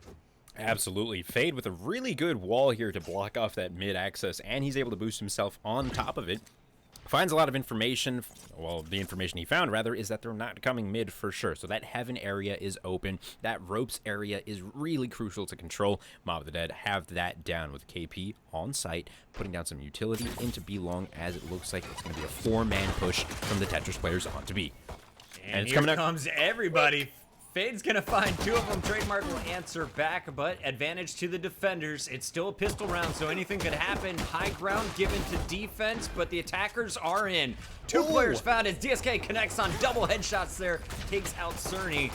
And now with the spike planted, they gotta slowly work their way in. That kill on Chaz will help them do so. Just 1 brimstone in their way. Trademark, not long for this world. Beautifully done. They had 2 up, still in heaven, and 1 coming from the defender's side of the spawn. DSK, though, really good trade on that last kill as well. And it's going to be the first round going to the Mob of the Dead. Just, you know, we've seen this from this guy already, getting 3 kills off of 1 breach ultimate, and here he is again, finding an easy 3K to start off this first round. And a lot of times you're going to see headshots coming from this pistol. It's called the Ghost. It has a silencer on the end. It's a little bit more like the CT pistol you're used to from Counter-Strike. Does more damage, of course, and a single headshot's going to pick up the kill. He was getting double headshots with the Classic that only deals 78 damage at that range. So DSK showing you not only does he have the aim, he's got the timing of how to fire his weapons, especially the Classic pistol, being extremely useful in that first round. Round 2, though, they've got money. Their opponent's got nothing. This should be a 2-0 lead from Mob of the Dead, unless they get caught off guard by a big surge. Yeah, and it looks like Tetris players lining themselves up for a push into the middle here. And if you're able to control mid on this map specifically, it is so strong. You gain access to ropes, and you gain access to heaven on B. A counter wall is going to come up from the Mob of the Dead, and that's going to shut down that plate pretty immediately. Tetris players now spreading out throughout the map. They've got 2 on A, 2 in the middle area, and 1 watching A sewers. Not really executing just yet, but it looks like they're making that slow motion towards A. Really good play, though. 1 minute already elapsed in this round. DSK looking for some util in mid, flashes it out, peeks it, doesn't see anything. Not too bad. Looks like the bomb itself will be rotating down over to B long. It looks like the execute will come out there as well as they maintain this split push. Bomb's starting to rotate towards me. They get a chance to decide, are we going A or B after this initial mid pick? And here it comes. Fade is going to fall. He's the player watching the A ropes. Do they know the breacher is here after all those abilities are used? They definitely do. The breach is unable to connect on more than 1 as Chaz finds Ozo. The push is up A as Chaz finds his 3rd kill on the attack. A site has been cleared by the Rays, and now Spike is going down the 2 remaining defenders. We have DSK alongside KP in a 2v5, and this is going to be so tough, even though their opponents don't have weapons yet. Absolutely. It will be tough for sure. Mob Dead trying to push through their spawn area onto the A site. Finding 2 picks, though. Making it a 3v2. This could go any way. Mob of the Dead evening things out. It's a 2v2 situation here. Pushing onto the A site. They looks like they're moving together in very, very, very good sync here. Trying to take the heaven control, and they're able to... They do get a couple of shots down, but Chashu really just having a great round here on this eco. And it looks like they're able to put a round back on the board. 1-1. Mob of the Dead. Tetris players. Can we just remind everybody as well how much Chaz struggled in that first game? He finished with 6 kills. That round, he got 4, outgunned and with no armor. Big lead there by the Breach as he was the front line on the attack, forcing their way into A as they pull out the round win. They basically reset the economy, and it's anyone's game in a scenario that could have definitely snowballed in favor of the defense. Spike just getting picked up last second by Aju. Looks like he is going to position over at B, but I expect them to play this slow, just like they did in the last round. Let the defense use all of their utility, then choose where to go after an intro kick. Absolutely, that's what I think we're going to see out here. And there, wow, Chashu once again evening things out. He does get the return kill, plus one more. It's a 2v3 here. Trademark finding one with that Bulldog, as well as the ultimate. 3v1 quickly. This round, much quicker in pace than the last two that we've seen, and sometimes that's what you need, right? Like, when you can't play for utility anymore, and you can't play for gun skill because you're so evenly matched, it's that pacing that you've got to switch up, and that pacing definitely not working out for Mob of the Dead there. Tetris players finding that, and finding the plan as well. A little bit of extra money. I mean, Chas has 7 kills, but Trademark was able to get his ultimate in 3 rounds and earned a kill with it already. Things are going well for your attacking squad. After a dire pistol round, they have bounced immediately back in this game. Look at your 2 top players sitting at 12 and 3 combined between Chaz and Trademark. The Brimstone Breach combo definitely working out on the attack. Those smokes will lead the charge on this attack, as well as it looks like the bomb will be your Brimstone player. Aju's going to look for that first pick and maybe just watch the flank over at B while the rest of the team attacks mid again. Absolutely, and when we talk about pacing change, we also got to look at positioning change. Aggressive from Mob of the Dead. They're playing way closer than they ever have so far, and it's working out. DSK with 3 quick ones in mid, and that's going to open up the round for them. All they've got to do is camp these bodies and really just wait for the attacking side to come and pick up the spike, because if you don't got the spike, it's unfortunate, but you will not win the round on the attacking side. It's a greedy push, and it was a very aggressive defensive positioning from DSK, but everyone's distracted by the Sage at the top of the stairs. No one checks the right corner, and DSK shoots 3 players in the back. I chalk this one up to a mental error from the Tetris players. The Cypher still left alive in the 1v5. Don't know how he gets out of this one alive with his weapon, but Aju will find at least 1 kill on Fade before he goes down. There it is. Trying to even things out a little bit more. Not going to work out. KP finding that final kill onto Aju in B long. And yeah, man, like we mentioned, right? These guys are pretty evenly matched in gun skill. They're using their utility properly. What can they change? They changed their positioning already once. They changed the pacing of the game. It's 2-2. Who's going to pull out what next to get that one leg over the enemy team, right? Like, what's next? Who knows? Anything could happen here in round 5.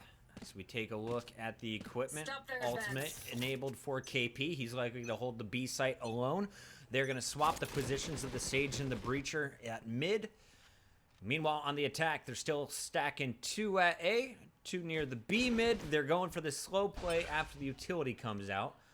And I'm looking for the early orb grab coming in from Inox. That's good enough to earn him his ultimate. The smokes were invested, but I think definitely worth it here for a defense that's been struggling. Yeah, the attacking side looks like they're trying to recreate what happened in round 3, where they waited for a long period of time and then executed through middle, took that ropes control, and then had dominant control over A. And it looks like the defense will scout that out just a little bit, but they will pay for it in the ropes room. But what they don't know on the attacking side is that Breach is behind them, is going to use his ultimate through the ropes room and push through quickly afterwards as Fade is able to find one.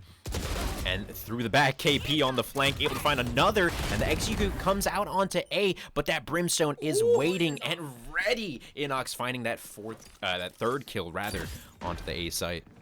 Don't know if you saw it. The Rays did get the rocket off just in time, so those kills were traded. It's a 2 versus 3 defense closing in on the spike. Just the 2 defenders holding strong. Ozo trades out Trademark, so now it's all up to the Breach versus Ozo here. Can he clutch up? The 1v1. Ozo plays for the defuse. Another ultimate coming out here from the Breach player. Chashu gonna be finding that pig. Dude, he is on Clap a for the roll. man. Clap for the man. That's how you clutch a 2v3. They get the early trade. Shoss finds one on his exit, and then the ultimate to knock the opponent off the bomb. You don't have to peek it if you're a Breach player. If you have your ult, it's going to interrupt that diffuse and give you an opportunity to get the easy kill, as you saw Shoss throwing the opponent back and finishing it with the headshot. I'm so impressed with his breach play on Split so far. After struggling on our first map bind, he is popping off. Keep your eyes on that young man, at least while they're on the attack. Bomb's going down. They're going to go for the slow play, and it looks like the Sage wants to get aggressive. Wall goes up, and DSK gets the pick on Shoss. He's been the top fragger so far from Tetris players, so big kill from Mob of the Dead. Absolutely, and another kill from DSK. They're finding a second one in A sewers. That was a really smart wall from the side of the Mob of the Dead. As you saw, they blocked them off into that markets area and then pushed through sewers to catch anybody that was on the A side. And now, with 5 people still alive, they know, hey, the rest of the guys do have to be on this bottom half of the map somewhere. Now it's just up to us to find them. Fade finding one in Cerny, and the last man standing with the spike is in market and will just stay cooped up behind that wall. And nice pick here to start things up from Trademark. We go to his screen now. Ultimate again. That's his second ultimate in 6 rounds. Could be using it in round 7 to open things up in the middle of the map. But you got to give credit to the defense. You talked about switching up your location, switching up the pace. That was the first time they've used an aggressive wall to pinch out and get that first pick. It worked not once, but also the follow-up from DSK. And they totally put the attackers on their heels. Let's see how things open up, though, in round 7, as I do expect some ultimates to come through.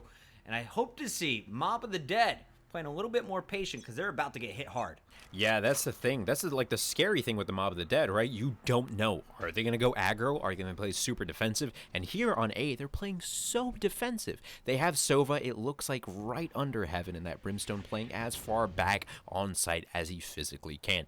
2 moving up into Heaven, so if they're able to scout that out, don't see too much. I'm seeing a potential disaster, though. Sage moving towards mid as the Brimstone with the spike scopes out the bottom part of A. Sewers rotates back on over to A, as they did hear the Viper ultimate on B. And now it looks like the execute is taking a place here. Cerny moving fast, and it looks like a 4-man execute onto A. Not checking the corners, though. You gotta check those corners. Oza with the 2-piece, and Fade making that 3. It's a 3v2 now with 1 on A site. Spike not planted, and that Cypher needs to catch up. Ozo giving the defense such a good opportunity here. The spike still has not been collected. You are watching the Rays push through. Battle in the back here. Inox, just a Marshall, will not be able to hand him the short-range Phantom. Endure makes it a 2-on-2. Spike is planted by the Cypher, and now you just got to protect the site. DSK waiting for his Viper from high ground. They're going for the pinch. You see the Bomb Buddy patrolling down low. They've got to get the pick in the right corner before they can get to this site, knowing the players in that back hall. DSK's got the util. Endure able to find one up in Heaven. DSK backing up, does find a headshot. 1v1 now. It's information versus utility here, and DSK's at a health disadvantage if I've ever seen one. 8 health going up against a full health Cypher. Cypher going to be ulting, knows exactly where he is. No! What is it going to be? And it looks like the kill from DSK. What a play. That is pure gun skill. Outsmarted that man around the left side of that pillar. Had that initial shot. What a guy, dude. What a clutch. What a guy, what a clutch, but also what a misplay from Aju. Your opponent has 8 health. You're the defender. No need to peek, and you just used your ultimate to identify where his location is going to be. I understand you think you had the advantage in that fight, but no need to take it. A wasted round by the attackers after turning what was a very messy start and making it a winnable scenario. Mob of the Dead, though, holding strong on defense, and clutch comes in again from DSK, sitting at 11-3. He was a monster on bind, already into double digits after just 7 rounds. Why is it always that the guys with the names that are always just like letters are always the best at Counter-Strike and Valorant? Like, why DSK? I wonder what that means. I gotta find out from this guy at some point. Dwayne Scott Kern. Not true at all, but those were the names that came to my brain immediately. Type in your chat what you think DSK stands for and be appropriate, please. There's children here. If you are just joining us, this is semifinal number 2 of our spring rally from Andbox. It was going to be an epic LAN event. COVID-19 struck, so we are watching it online, but still great gameplay in the final moments. To start this round off, it's going to be Mob of the Dead's Fade finding the first headshot as they have a 5-on-4 advantage on defense. Yeah, really well done. Does get traded eventually by Trademark with Sheriff, but already that wall built them so much time. Rocket coming down in mid is going to get taken out. However, that Rocket not finding as much utility as you would want it to. 3v3 scenario, as it looks like the Tetris players are taking mid control. Ooh, finding Ozo in the ropes area. Really, really well done. And it looks like they're looking to take heaven control on A and make this quick push as the Brimstone from Mob of the Dead is stuck in A sewers. And this is pretty amazing. Yes, they've invested 2 ultimates, but this was an eco round. They didn't have guns. They simply had sheriffs. The Rocket didn't get the picks, but the sheriffs did in the middle. And now you see it's a 3-on-2 advantage with bomb planted. The retake scenario coming in, though, as we have KP pushing in with Inox, who finds the first one on Trademark. The Brimstone down. It's an even fight. Now a 1v1. Viper versus Sage. Cerny trying to play the site. Meanwhile, the attack comes in. KP finds the headshot through the wall. And we're going to see the defuse. Mob of the Deep clutching up once again after I thought it was Tetris players round. It was just insane. Tetris players, as you were mentioning before, what a clean execute on an eco round, pushing through, using their ultimates. They've got this kind of dual cycle of economies, right, in the ultimate abilities and their money. But KP turning that around in the final moments, really, really well done. And it's these individual players that we're seeing shining in ways that we really didn't in the first game that are making the biggest difference here. Great team play, of course, but these little moments each one of these guys are having, phenomenal. And I saw a lot of questions in the chat. One of them is, which universities do these guys play for? They're actually split up at multiple different locations. Mob of the Dead, mostly West Coast team, with Ozo, the lone East Coaster, playing for Seton Hall. On the other side, it's all New Yorkers. The Tetris players going to NYU, and the CUNY schools of Hunter College, Brooklyn, and Baruch. Inox from Mob of the Dead, though, from Pasadena City, is going to find the first headshot of the round. Defense with the early advantage again. Really, really well done. And it looks like a B execute here, but once again, they're playing slow. They don't really have information other than that there's an op on A, and that's you know, what can you do with that info, right? Don't push on A. That's what you learn from that. So maybe mid control here to get into B, but they're getting stalled out by this Viper, and Viper is just so good at it. So much utility that just ticks you down in health that if you do decide to take that fight, if you do decide to walk into the smoke sphere, it's gonna be scary. It looks like Brim's setting up a couple smokes now on B. And they're all going to push through that poison gas. The Viper has 3 players to deal with. She's going to get called out, but not before trading 1. KP trying to slow this push as 2 more kills are scored and a big clutch from Trademark up top. But 2 more defenders rotating through the back hall. He has no idea where they're coming from or how to stop their aggression. Can he plant? Doesn't look like it. Silva's going to shoot at the default spot. He's been lit up. Trademark, they know he's on site, but not exactly where. Not exactly where. Trademark, though, as you mentioned, popping off, getting those 2 heaven picks, does fake the defuse and is waiting for it, but you need 4 seconds on the clock to be able to get that defuse out. So as much as he's playing with them here, he needs to keep cautious. Finds one, unable to find the second. Really good try there from Trademark, though. Ozo, that East Coaster from Seton Hall, going to be shining in the final moments of that round there. And as you mentioned, Puckett, right, this is a collegiate event for players in college all around the nation, and as we continue to bolster the collegiate scene, Andbox really paving the way here, and you know, hopefully we see more and more of these collegiate events. Jimmy, what was your game in college? Because mine was Halo 2. Freshman year, Halo 2 dropped, and I lost my first girlfriend to that game. I got my first C in art history because of that game. Well, for me, you know, Puckett, it was Overwatch. Nice. Isn't that odd? Like, it's weird. It's only happened a couple of years ago, but it looks like the push is coming out mid. That is an aggressive 5-man push from the Tetris players. They're looking to take that mid control. We mentioned it multiple times. If you've got mid, you pretty much got control of split. But so much util going down. Great ultimate coming out from Inox. Fade has the res ability ready to go. Maybe she's going to push past this and find it. No res needed. Going for the attack. Fade trades out with Endure, though. The Raze was the top fragger from the squad on map number 1. Continuing to add to that kill total. On your screen right now, Ozo on the ropes, trading out with Aju. Endure finds him. The spike is going to be scooped, and now they have their choice of site. 1 defender on back B, 1 defender back A. They're going to let the plant go down, and then I expect a retake, but it's going to be KP listening out for this push on B. He's going to get caught. So tough. Endure already with 3 kills is going to get the $300 spike plant bonus. It should be the round if they play this one right. Should be the round indeed. 2 of them here watching that defender spawn. And of course, got to keep an eye on Heaven as they watch B long. Inox, though, does have util on his side. Smoke's coming out. Does get a little bit of cover, but it's not too much. He does smoke out pretty much that back corner, so trying to play around it as much as possible. Operator in hand. 1 shot, 1 kill if he's able to land it. Fires out that right corner. Ooh, the Raze rockets are out, though, and it looks like it's going to hit. And that's the 4th kill for Endure. And the round for the Tetris players. Endure picking up 4 gives them their 4th out of 10.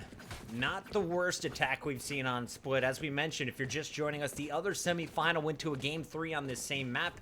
It was 11-1 in favor of the defenders before both teams finished in double digits. So definitely a defender-oriented map, and to see 4 already from Tetris players is arguably a pretty strong score on the attack. Absolutely. If they could add a 5th or even a 6th, it would be a fantastic finish to a slow start.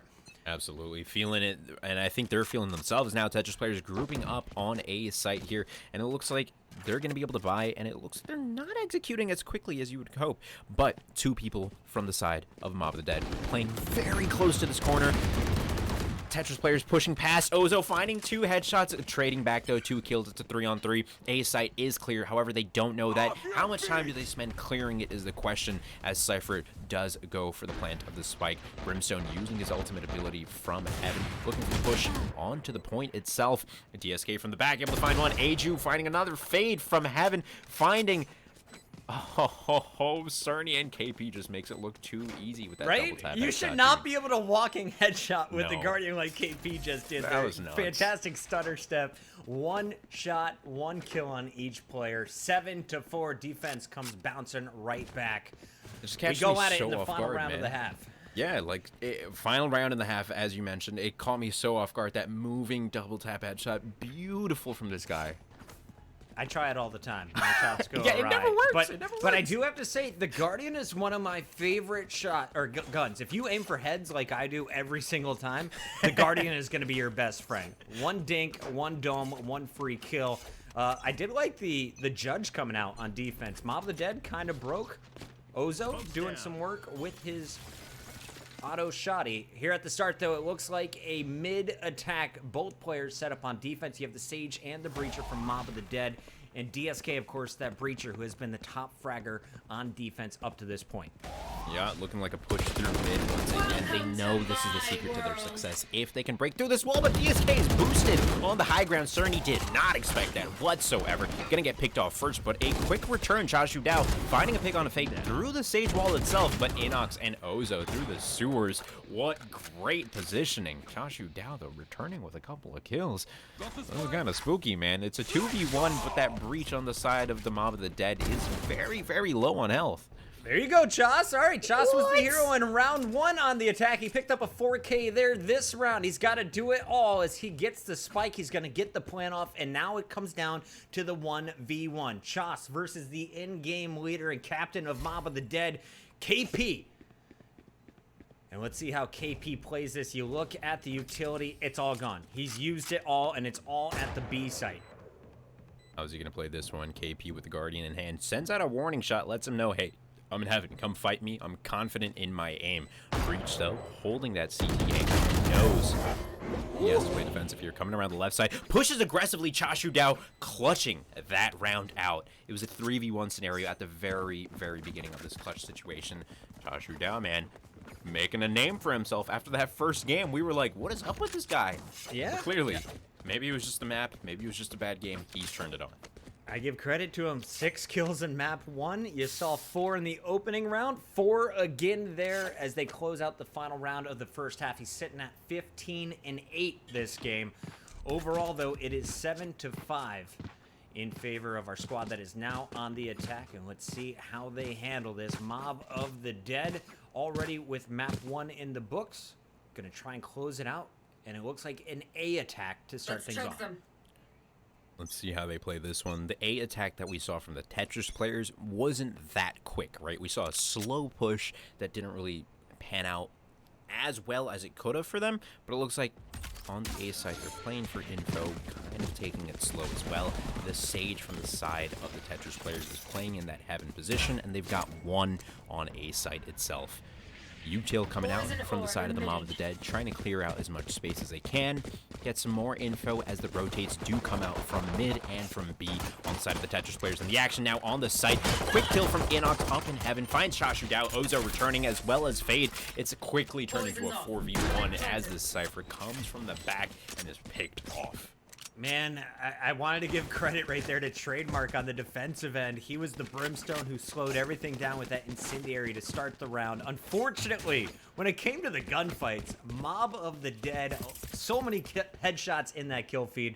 They're aiming for domes, and they're getting the picks with the classic pistols. They've got the money on the attack, and this is where they can really pull away. You need the early attacking rounds. You're looking already at 8. Could pick up 9 and arguably 10 if they can do this one convincing. But the defense, 5-man stacked at mid, they're going hunting on defense right now as Tetris players. This is insane. They're straight from mid into this market area, and they hear it. Mob of the Dead hears them and catches them out entirely. Chashu Dao, though, returning with 2. It is a bit of money, however, right before they go down.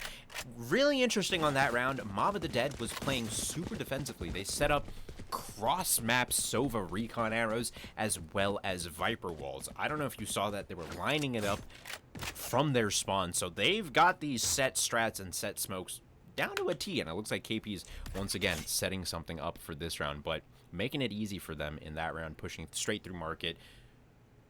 Hopefully they were looking for an econ reset there, right, as we head into the 15th round of this map.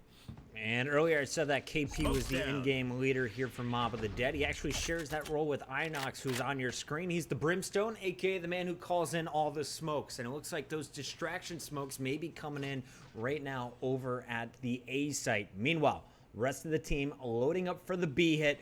2 players are going to attack mid, and then they'll all try and flood through B Heaven as 3 are hitting low.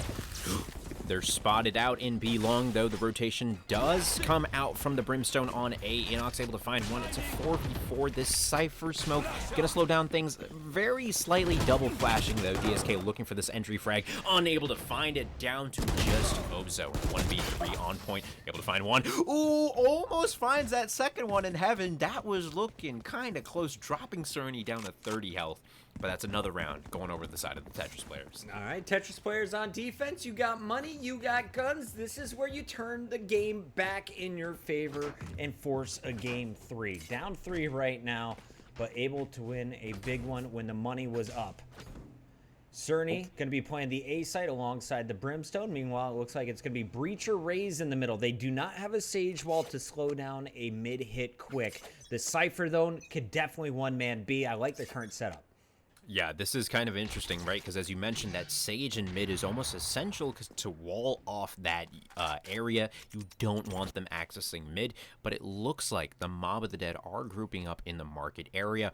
Not executing just yet, trying to find some more info, but they do realize, hey, there's no Sage Wall. Let's start grouping up towards market. Let's try to execute on mid as fast as possible. If they don't put the Sage Wall up, it's going to be deadly.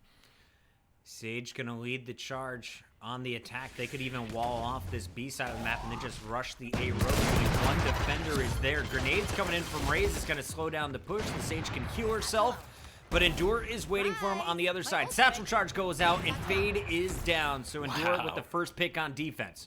Wow, Satchel Charges. He's gotten the most kills I've seen with Satchel Charges ever. DSK, what an angle. Finding that pick onto Endure with a headshot through the wall. Cerny rotating back. Gets the trade on him. Finds another one through the wall. Inox going to go down as well. 4v2. Really, really smart there from the side of the Tetris players. They backed up as soon as they heard that push mid. Started throwing their utility in. We saw that Raze nade go down. Saw the Sage slow go in. They're able to come out on top here. 4v2, and it looks like Viper, KP with the bomb, with the spike rather, up in Heaven now. Checking out this ropes area, is about to kiss this Sage. This is going to be the most romantic moment in Valorant history momentarily, and it finds that kill, quickly turns into a 2v2. Where's the execute going? It looks like KB running with the bomb onto A site here. Brimstone not spotted though. KP might get confident and start the plant. Ozo's gonna cover him just in time. What? Rotation is there, but the headshot comes in from Trademark, and he's not only gonna find one up top, he finds the second down low. The one-man defense over at A paying off here as Trademark holds his ground. Absolutely. I almost thought, like, as you were saying it, right, I thought Trademark was going to try to stop this plant of the spike, but he knew, okay, if I plant this, then the other person, I don't know where they are, they'll most likely come to defend the spike as well. Paid off for him, double headshots back to back. Looking at both squads, things starting to even out. Mob of the Dead with 2 ultimates going up against 3 in favor of Tetris players. One of those, though, the Resurrect, super key, especially on defense. It's easier to get those reses off if a player goes down early. Mob of the Dead, though, looking to find success at the A site. It looks like Bomb is going to peek mid and then rotate back if the Breach can get an early kill. And that is going to be up to DSK, who's been so successful early on in this game. So successful. Now they're playing kind of passively once again. They've got one in mid. Ozo will be picking him up, though. That is massive. With a Ghost, finds Chachu on a full buy. Not a great start for the side of the Tetris players. Looks like now the Mob of the Dead grouping up towards the A side of things. Trying to put down some util, not really giving up that much information. And of course, they've got KP on the flank, who will be running back through their spawn to group up with the rest of the team.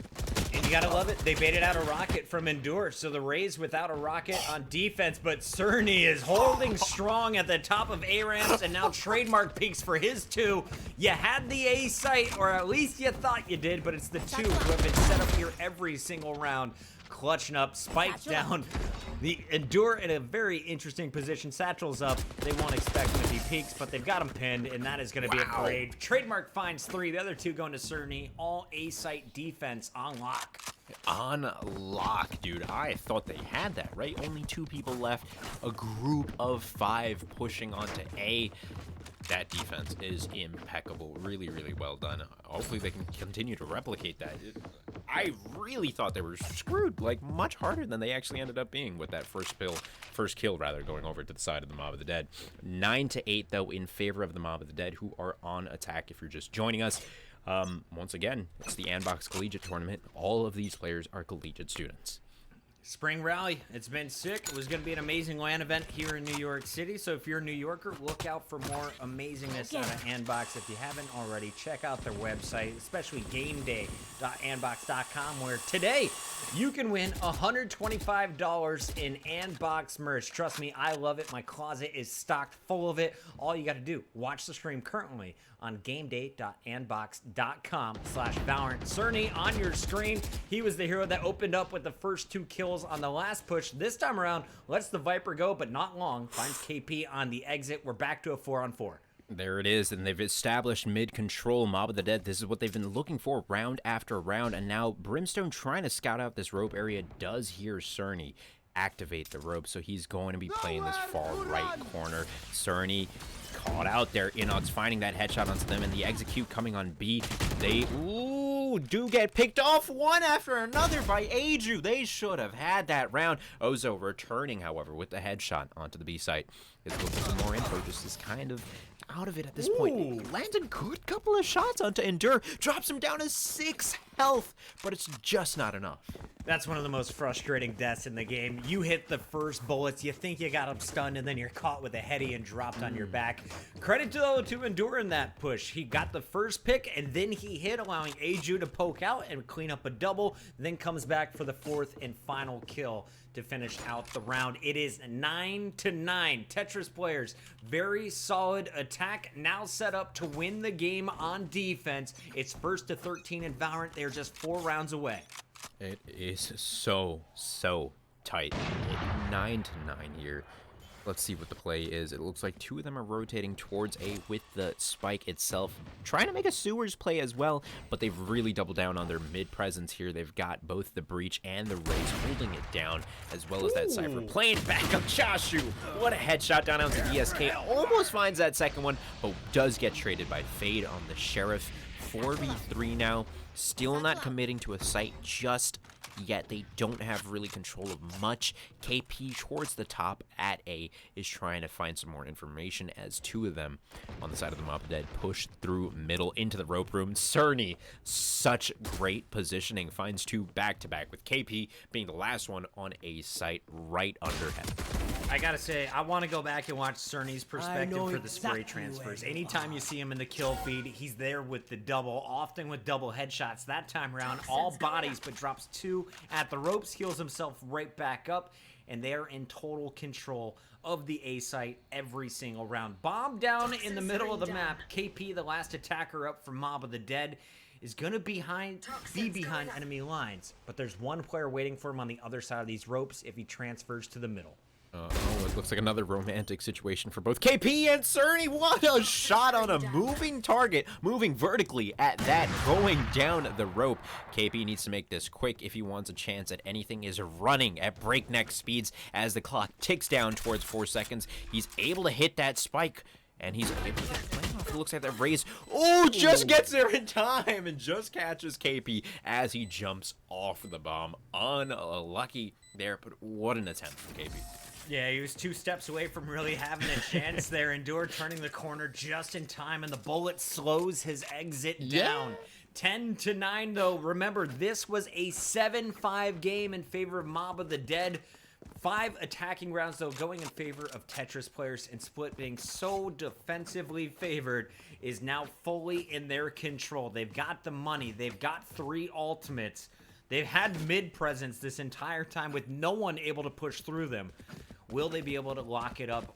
I want to see what is in store for the attacking squad, because the defense, they've got ops. You've got to be able to push through and push through as a squad with smoke covered from that brim. Really smart the way that they're playing. They've got the op. All they know is all they need on that A site is that Cerny, that Sage playing way back on CT. And of course, they've got the Brim up in heaven. Quick with the rotate. TSK, though, entering onto B. Great picks from Ozo as well. Quickly turn into a 5v3. Brimstone ultimate coming out in mid. So it's going to be Brim on Brim action as Breach does send his ultimate down into that connector area as well. Inox picking up trademark, with now Cerny rotating through the defense's spawn. He's going to be a variable here that is kind of unaccounted for with KP watching that door. Does Cerny head towards heaven? And it looks like the pinch is coming out in heaven with DSK in hell watching this rope. Able to find one. Cerny with the res. DSK hears it, pushes it aggressively. Oh man, that's that game sense, Bucket. That op's no good at short range right there, and Sage just found out. Unfortunately for the Tetris players, they will not be able to hold Sage, aka Cerny, cleaned up, the op taken, and it looks like it's going to be discarded. We are going to see all assault rifles again from the attackers. They want to hit you, and they want to hit you together. Great intro kill coming out of DSK on that last one, and Ozo with the follow-up. Can they do it again? Because we are all tied up at 10-10. It only takes 13 to lock up this game. Here it is. It looks like a 4-man push coming out onto A. Previously, we've seen them execute rather slowly onto A. Maybe this will be a waterfall we haven't seen before. Sage playing in that heaven area. She's rotated now with that Brimstone. Was previously playing in far back by their spawn door. Inox with the Brimstone smokes. Waiting for the execute. There it is. Smoke's going down, and now they're starting to run out. Brimstone, however, is by himself on A. Sage did rotate through the rope room. Now she's coming back, and the quick rotates coming out from the side of the Tetris players.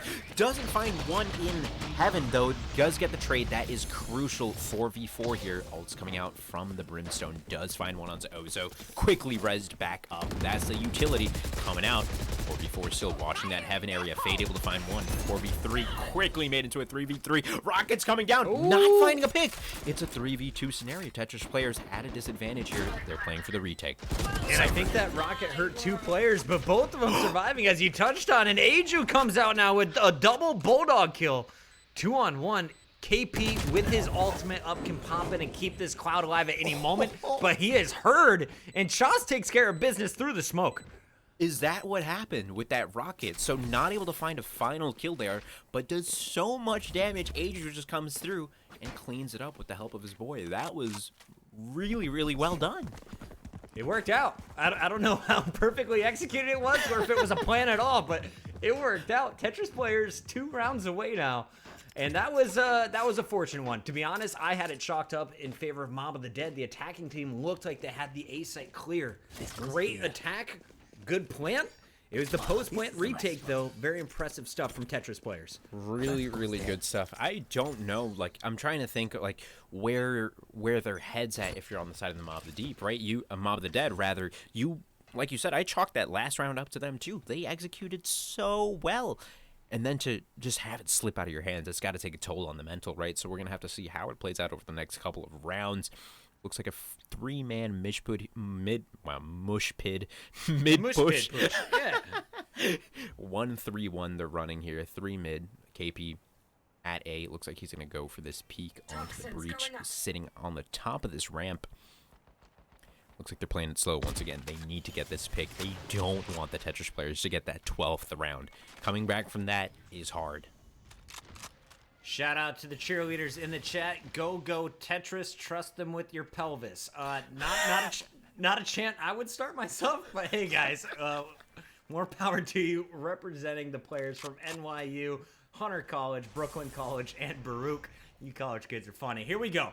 Attack should be coming in as they start to inch. They have 40 seconds left on the clock. It only takes 4 to plant, so plenty of time. But after that kill, they know where you are, and Spike has been spotted, so everyone can rotate over. Breach gets over-aggressive, in my opinion. Don't like to see him dropping down there. And now, you've got the A site wide open with just one defender stuck in this back hall. Yeah, this is not a good look for the Tetris players as they're getting quickly overwhelmed on A. Ozo picking 3 up.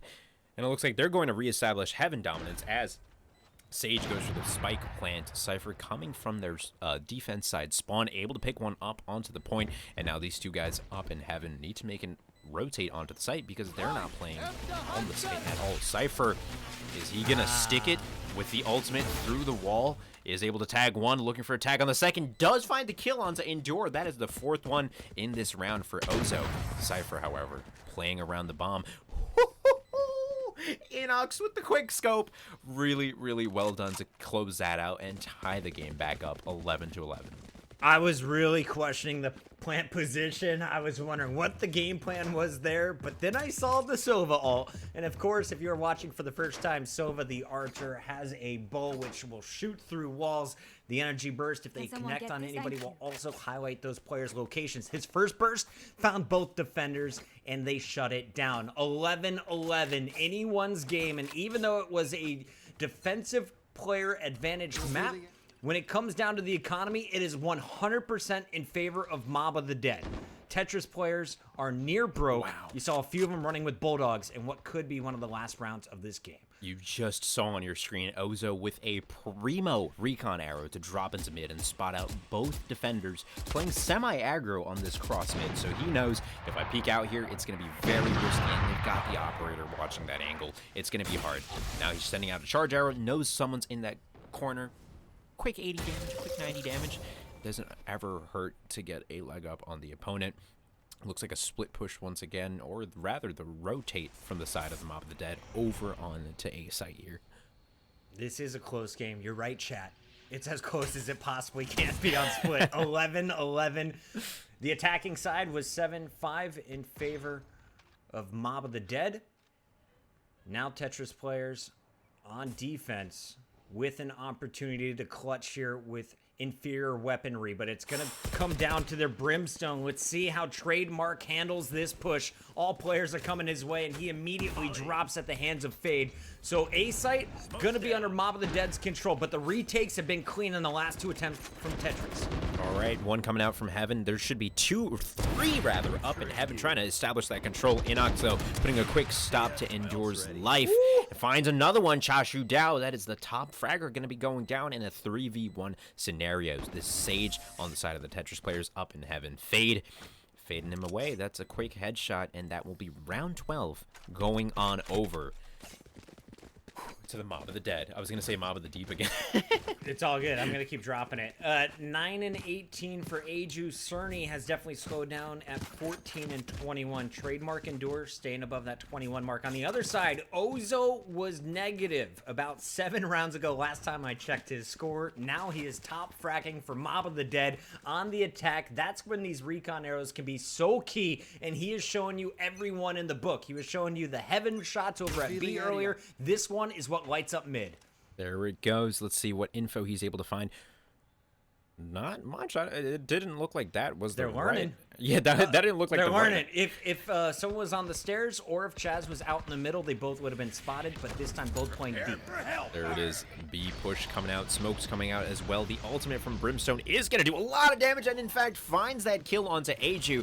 That's that Cypher. A lot of information missing now. If they're able to execute quick, this B site will be theirs. 5v4 situation here in favor of the Mob of the Dead. Endure is just inching around a site full of enemies, and he's going to get caught out by Ozo. Now 3, make it 2 players remain in what could be the final round. Fade finds Chas, and that is going to put so much pressure on the teammates coming through. What a way to finish.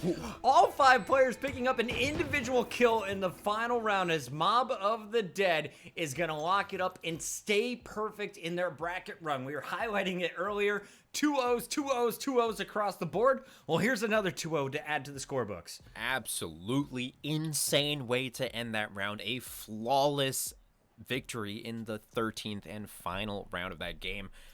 Dude, what a different game than the first one that was. And as you mentioned, these guys have been 2-0 all the way through the bracket. Can they continue it now? Right here they go on into the finals against Judge Judy's, but really we got to give a shout out to the Tetris players. Valiant effort. I was gonna say Valorant effort because my brain Valorant effort, baby. Hey, it's the top tier in Valorant. Yeah, it just so good. Tetris players, really close games. You can't count them out ever, but really well played as we get prepped for the grand finals soon enough. All right, Tetris players will go home tonight in 3rd/4th place, but we want to remind you, they already got their invite into the Control Esports Forge, where they'll get access to tons of resources to up their game. But not only do we have support from KontrolFreek's Esports Forge, we also want to show some love to the tournament organizer, the group that put this all together. It's Andbox, and they've got a special promo going down, Jimmy. You can earn $125 in favor of their merch. All you need to do is watch gameday.andbox.com. You're going to be eligible for that $125 gift card for any of your Andbox merchandise. And not only that, you can also check out all the other games. We've got Call of Duty. We've got Overwatch. You're watching the Collegiate Valorant tournament. The Spring Rally is chocked full of games, full of competitors, and we hope you enjoy them all on gameday.andbox.com.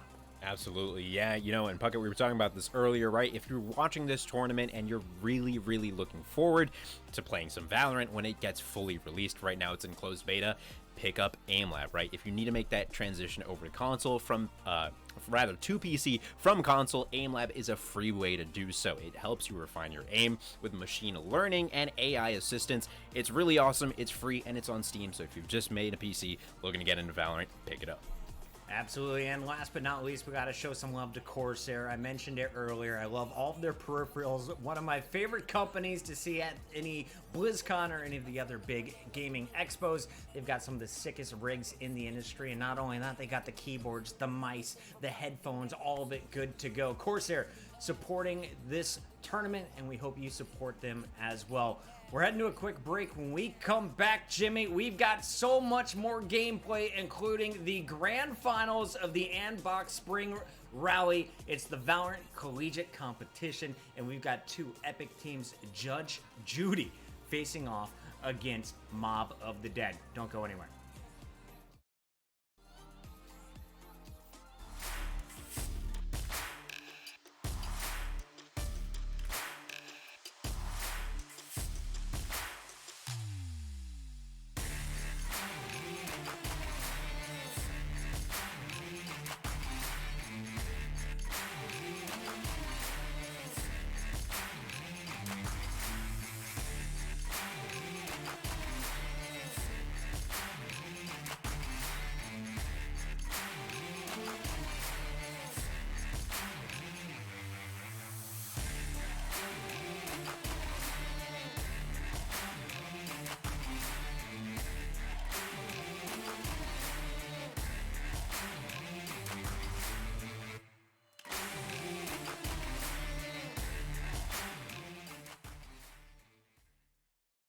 flavor, yeah.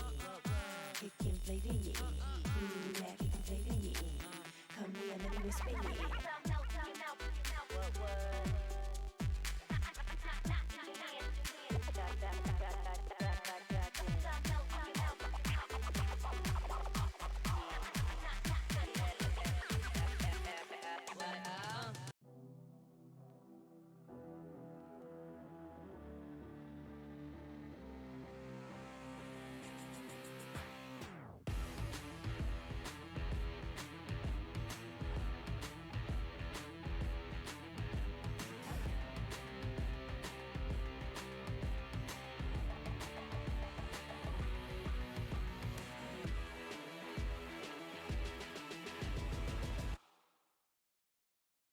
We are KontrolFreek.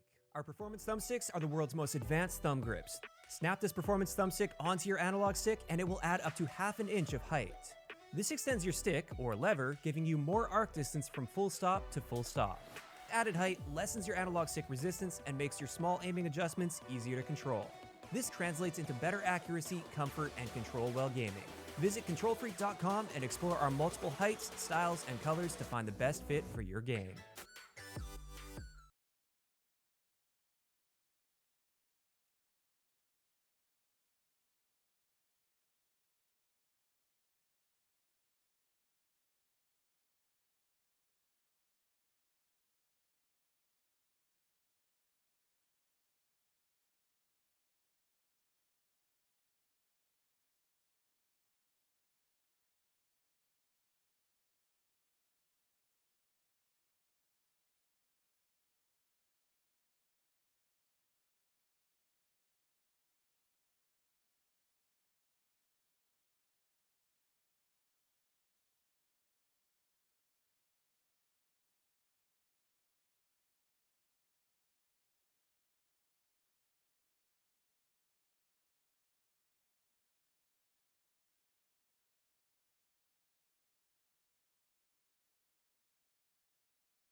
space I'm about to take off.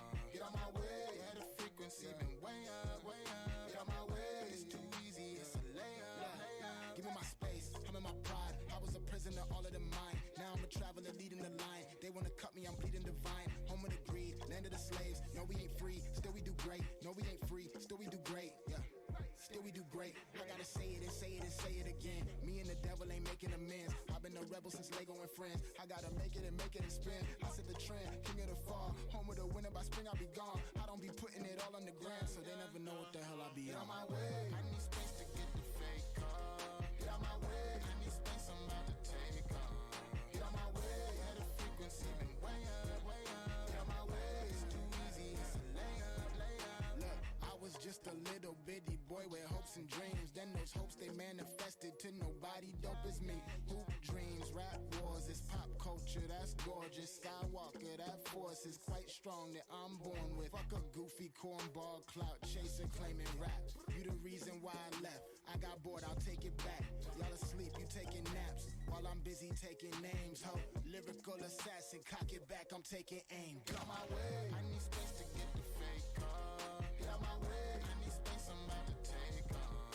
Get out my way, yeah, the frequency been way up, way up. Get out my way, it's too easy, it's a layup, layup. Get out my way. Get out my way. Get out my way. Get out my way. Pick your spot, pick your poison, pick some cotton, pick my brain. Yeah, yeah. Pick your spot, pick your poison, pick some cotton, pick my brain. Yeah. Pick your spot, pick your poison, pick some cotton, pick my brain. Pick your spot, pick your poison, pick some cotton, pick my brain. Get out my way, I need space to get the fake off. Get out my way, I need space, I'm about to take off. Get out my way, yeah, the frequency been way up, way up. Get out my way, it's too easy, it's a layup, layup. Get out my way, I need space to get the fake off. Get out my way, I need space, I'm about to take off. Get out my way, yeah, the frequency been way up, way up. Get out my way, it's too easy, it's a layup, layup. Get out my way. Get out my way. Get out my way. Get out my way.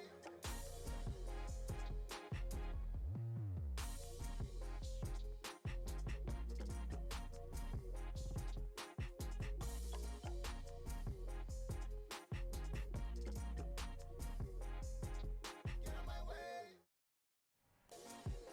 Welcome back, everyone, to the Andbox Spring Rally Collegiate Valorant event. With games as good as my hair, I'm Puckett alongside JimBasco, and Jim, I'm going to hide these threads while we talk about this grand finals, because it has been a jam-packed day, and we did just the lowest amount of effort possible. We made Vansilli and Sully grind through the early rounds, and then we stole the grand finals, but it has been jam-packed full of great matches. So many great matches back to back to back in the grand finals. Now, as you mentioned, we're seeing Judge Judy's. You've seen them dominate all day long, heading on over to a Game 3 finally in the semifinals. And of course, going up against the Mob of the Dead, who, although has gone 2-0 in every single one of their matches, if you saw the last game, you know it wasn't easy at all.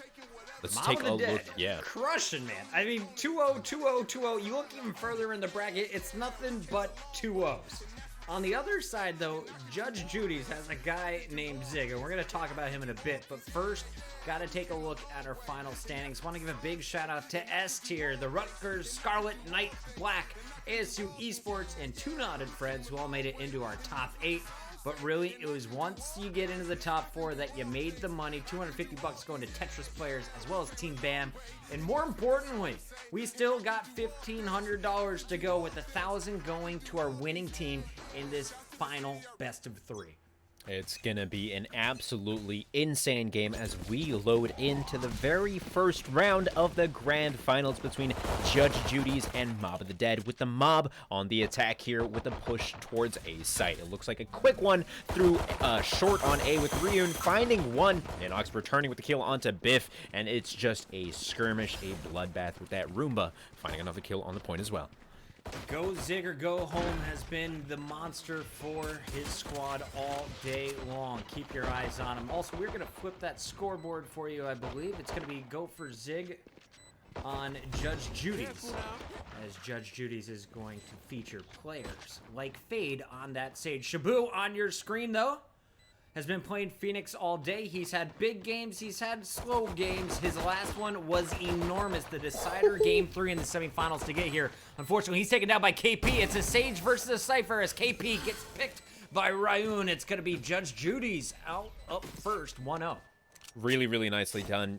It was back and forth, as we mentioned. It was definitely a bloodbath on that point. But KP, it's really interesting. He's been playing that Viper and finding some utility in being a lurker. Coming into this game, though, KP has swapped on over to the Cypher.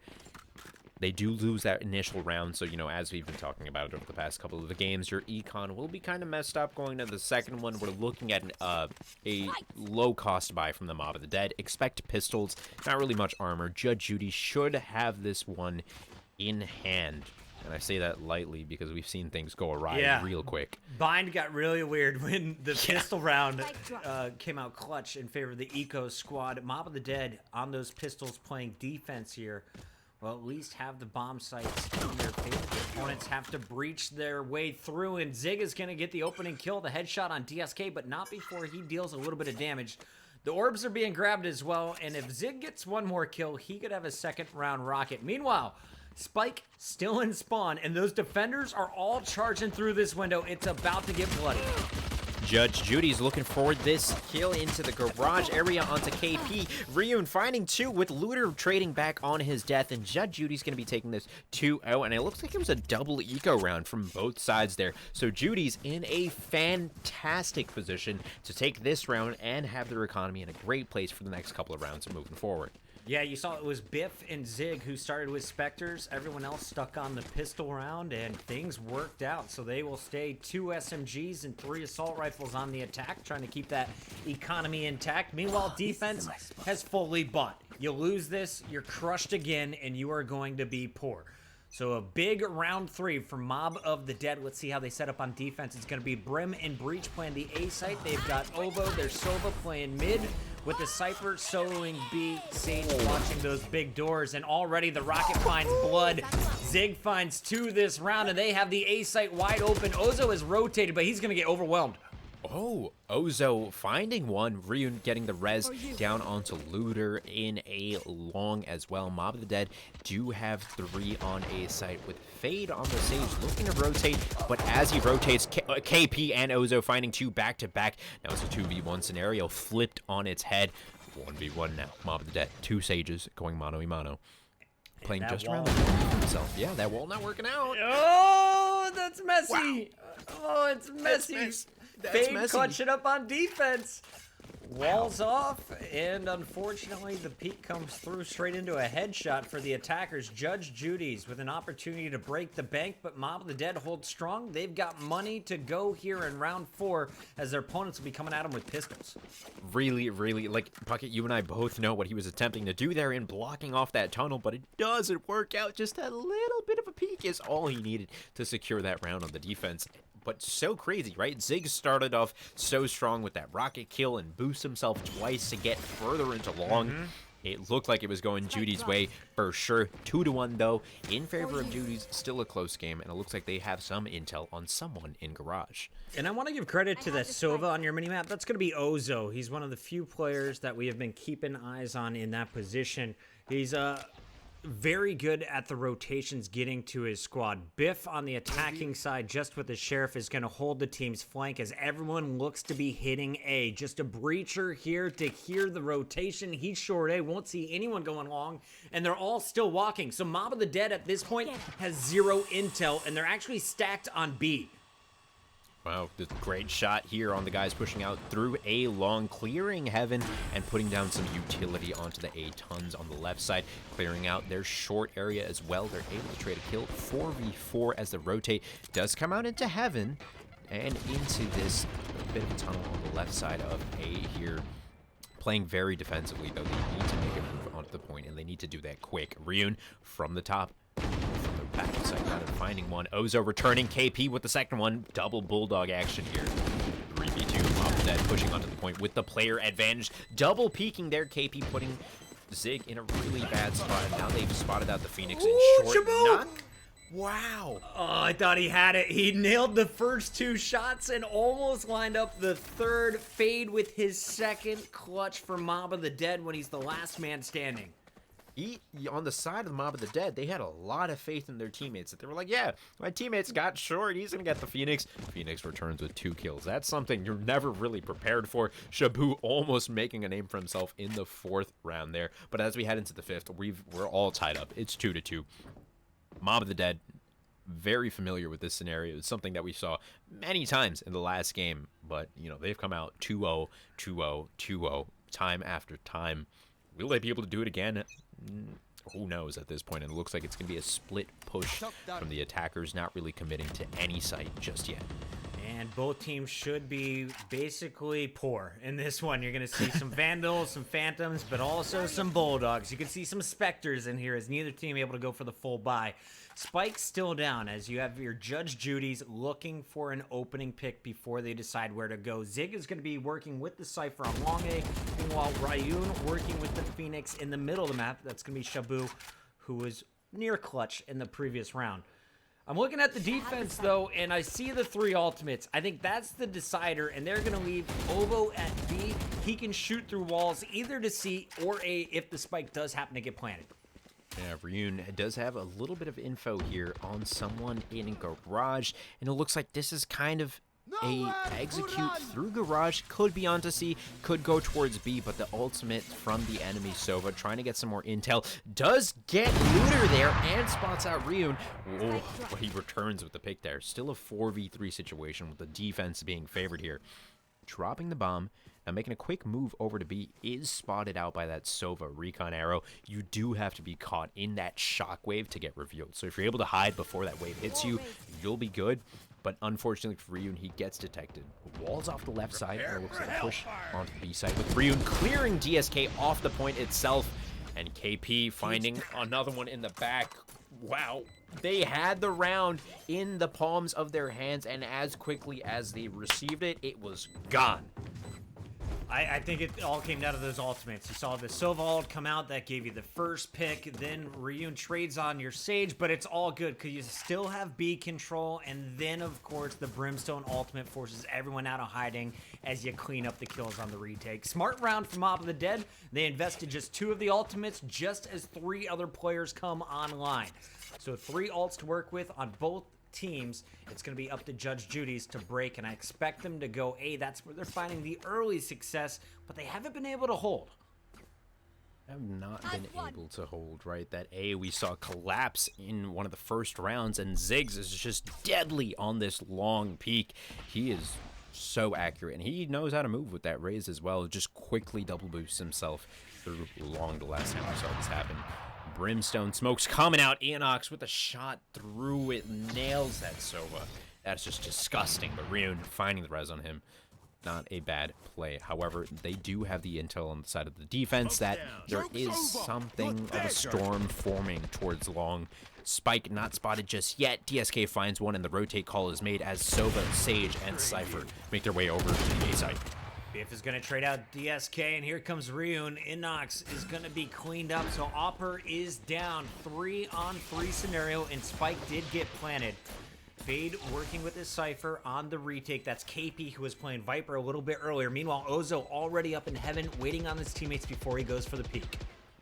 waiting on it. Really, really smart on him to wait. The attacking team think they have this cleared. They think it's safe, and this could be their downfall. He could be the dark horse that they're waiting for. Biff able to find one. Shabu finding Ozo in heaven. Fade does get two, but Ryun with the final kill, the headshot through the wall, able to clutch up there. 3-3. Wow, what a round. Quick action going back and forth, and we are all tied up once again. Looking at both squads here, attackers, they got money again. Big round, another clutch coming out of the Sage. This time, Ryun from the attacking Judge Judy's, and they are going to switch things up completely, leaving the bomb in spawn. Looks like that might be gathered by the Phoenix, but everyone else is going for an early pick at C. Let's see if they can. Let's see. Wow, I hate myself. No, I'm kidding. Let's see if they can find anything on this C long push. This Cypher has been doing something really interesting, though. He keeps putting down that camera on C long to just keep an eye out without putting himself at risk, and it's really smart. And he's able to get the rotate call in as the push comes through garage. Fade able to pick one off. Lots of utility going down, but Fade's picking up two. Make that three. Make that four. Make it five.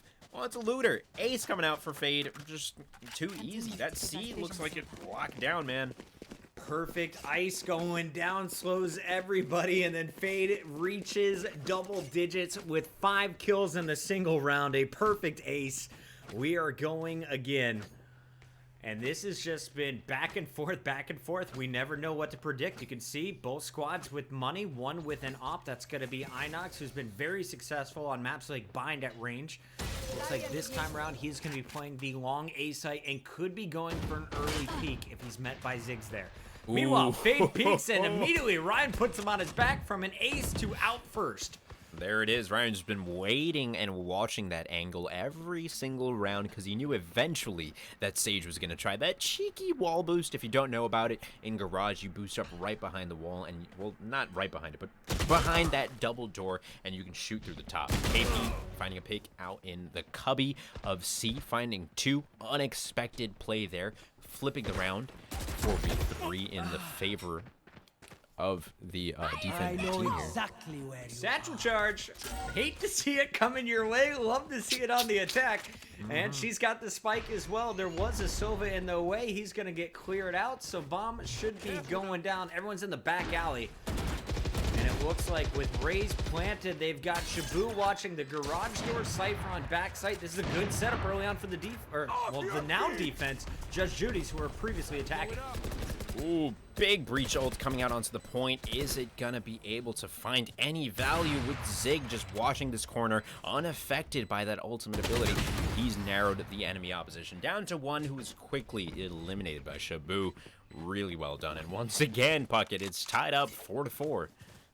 I really like that post plant setup by Judge Judy's. Perfect positioning. Everyone could watch a different angle. Everyone could watch each other's back if needed to retreat. They slow played it on C, and even though the Cypher was able to get 2 picks, they forced their way through, and they were able to get the bomb down, clearing the way through mid. Keeping your eyes, though, on Zig. It looks like another A attack, and he is the one who is not afraid to peek. Previous games, I'm looking at 20 and 19, a 30 and 10 performance on the map Bind. Zig has been their top fragger all day for Judge Judy's and looking to do his job again. As they get that first pick, it's right there on Inox at the top of the map. There it is. Zig, just a consistent performer time after time, pushing into A long. DSK will pick up his teammate Looter, but can Zig trade? It looks like he'll instead be backing off, trying to create some noise, some commotion over onto the A side so that they can pull that rotate, pull the enemy defenses over onto that side of the map. But Mob of the Dead, keen to the idea, do spread back out. Cypher's got that camera watching C long. They've got this pretty locked down. Mob of the Dead looking solid on this defense. They are giving the defense a lot of time to rotate if they want to hit the C sites. Judge Judy's peeked into B but did not commit. Shabu's watching the flank. And it looks like the other 3 are stacked up along C. But no one pushes in despite seeing nothing from the defenders. A lot of patient play coming from Judge Judy's, but time is starting to click away. And you're down to your final 35 seconds of the round. Here it is, right, as you mentioned, 30 seconds on the clock. Shabu looking to be the entry frag here. Needs to use his utility before going on to the point here. Spots out that Sova in the back of sight. Does flush him out with that Molly sent all the way back there and is watching and waiting for him on the far left side here. The Sage does wall him off, kind of saving him, but also forcing him to the right side as he runs into a Phoenix wall and a satchel charge as well. Zig once again, a 3-piece there. Biff picking up the 4th, and now they're just hunting down that Cypher, who should be saving his weapon onto the C site, and instead pushes into garage here. KP with a chance, and he's not going to take it. He's Thought not. about it for a moment, cleared the window, made sure he's not going to get flanked, and now we'll just be hiding on the C site. We will wait for this bomb to tick down. If you're just joining us, this is the Andbox Collegiate Valorant competition, part of the spring rally. We've got Call of Duty, we've got Overwatch, and of course my new and favorite game at the moment, Valorant.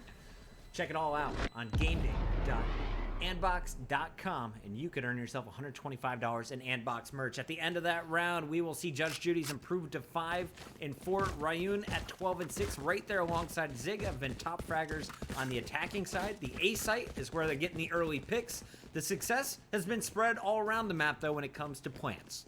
Yeah, it's really something to watch Judge Judy's. You can see them thinking and executing their strats, right? Like these rotations, I love them a lot, but one thing you said before, Puckett, really stuck out in that their rotations are kind of slow, right? They're executing initially kind of quick. We see Ziggs pushing through A long more often than not and opening things up with a kill, but how they capitalize on that afterwards is something we're going to have to take a look at. And once again, Ziggs out in A long. They knew it. They 3-stacked that, and they knew, okay, if we wait here for a second, we're going to get this pick, and they start off the round with a massive lead here.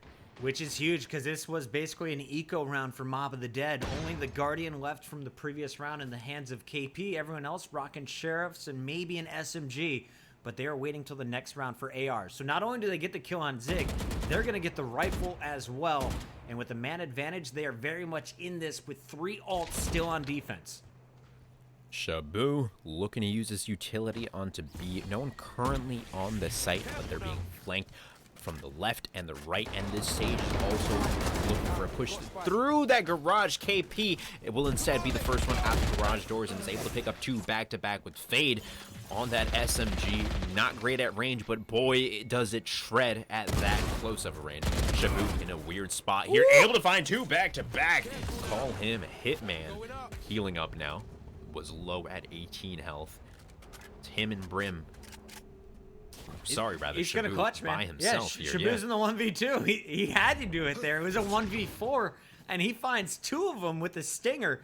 Now he's got some real weaponry to work with, and Shabu is going to rotate this one all the way through. 14 seconds left. Only takes about 4 to plant. He's going to get this one down safely, and as I say it, the ults are invested. Brimstone using his, and this should finish with about a second to go. Ooh, it's gonna be close. There it is. Wow, just milliseconds left. He's able to find Nice! one. Wow! The ace! Shabu with the ace, finding all 5, coming back from a 1v4 situation, stuck in a corner at 18 health. Puckett. What a nut. All right, that was an eco round, though. We have to give some credit to Mob of the Dead. They picked up 4 kills using inferior weaponry. Now they've got the money to buy, full buy from each side. And we are coming down to the final 2 rounds of your opening half of the grand finals. Judge Judy started off on the attack, and with 6 rounds in the bank, you got to be happy already with the performance. From here, you can only improve. And it looks like Shabu, once again, is going to take that mid control, as Ziggs could be the first player in action. Not getting challenged from long right away. Instead, he's going to be the one on the attack. Holding that pixel of an angle through the door. Shabu wants to deny that easy Sage pick, and he does deny it. Sage forced to move back onto C, and it looks like a slow push through short on A with 3 moving towards B. Sova on the side of the Mob of the Dead. Gonna get caught out here.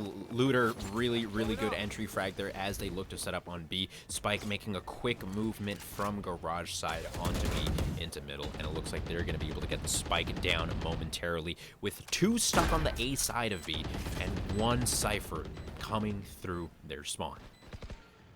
at the half. I can't wait to check out First Bloods. I've been so impressed by Judge Judy's ability to just break through a site. You see Biff in the kill feed finds 2. Last man up is KP, who will catch Zig over at A, but it was a 1v5. Won't be able to pull off the miracle this time, or will he? There's the second one on Looter, who had no idea where he is coming from, expected the window, but he was well beyond that. KP gonna get spotted by the recon arrow, and will have to try a third attack site. If not, he's just gonna look for cleanup kills as they are forced out of the site. The bomb about to explode. Ooh, KP, a tad too predictable. Shabu reading him like a book there, finds him on the rotation through garage. Really, really nicely done from the Judge Judy's. I appreciated that execute a lot. They identified quickly, hey, there's 2 on C, and we hear a bunch on A. Bet money there's 1 or fewer on B. They find that Sova, wall it off, good util, and they lock down that point. That's what we need to keep seeing from Judge Judy's if they want to take this game and eventually maybe take this set. Want to give a shout out to our observers over at Esports Engines. I've done quite a few Valorant commentaries up to this point, and I'm loving the third-person camera angles. That was a look at the Mob defense, Mob of the Dead defense real quick. But now we go back to the attack. Biff, the recon arrows going out and spotting nothing at C. There's a Cypher camera if they decide to go that direction, but for now, it is everyone stacking up on the A site. They're going to leave the bomb in the hands of the Sage, who also has a res, lead this charge with their Phoenix ultimate, and here are the kills traded back and forth, but it's the attackers with A control now. Careful now. They do get the control down. Inox, though, trades back with 2 quick ones on that Guardian, and he's going to be coming hot from A long. However, Ziggs is watching that back angle. Looter able to find 2 on that tunnel on the left side. There he is, Zig watching the back. That's the flank that you need to expect on the side of Inox, and a quick one from Judge Judy's. Momentum building, and it looks like they're getting more and more confident as the game progresses. A lot of investment, though, when it came to the ultimates, and why not? It's the final round, everyone letting it rip on the attack, and we are going to see Judge Judy's finish 8-4. Switching sides now. And can't wait to see this one go the distance, because I have a feeling Mob of the Dead is ready to strike. Look for DSK and Ovo to lead the charge on the First Blood side of things. They've done it in the previous match in the semifinals. I expect them to continue. That Breach, of course, played by DSK. The Sova, played by Ozo. Yeah, if you guys are not familiar with DSK's Breach, it is probably one of the nuttier things we've seen this tournament, getting multiple man knockups with that ultimate ability and just finding so much value out of every single one of his skills. And now it looks like Mob of the Dead on the attack will be making this push towards C long. Judge Judy's not playing the same way that Mob did with that Cypher cam on C watching long, so it looks like they're going to be able to make a considerable amount of progress through both Garage and through long to come out onto C. Fade finding 1 pick, and as the smokes go down, it looks like Mob of the Dead picking up a bit of momentum, though. Ryun returning with the kill into Garage, and Zig with the nade finds another, and Sha finds another on top of that. Quickly flipped on its head, 4v2. In the favor of Judge Judy's here on the defense, and it's a 3v1 now after finding that last pick, and now watching the CT side. Fade's already got an ace. He's got 4. This is for the ace and the round win, and he's gonna find it. Fade 2 aces, 1 game of the grand finals.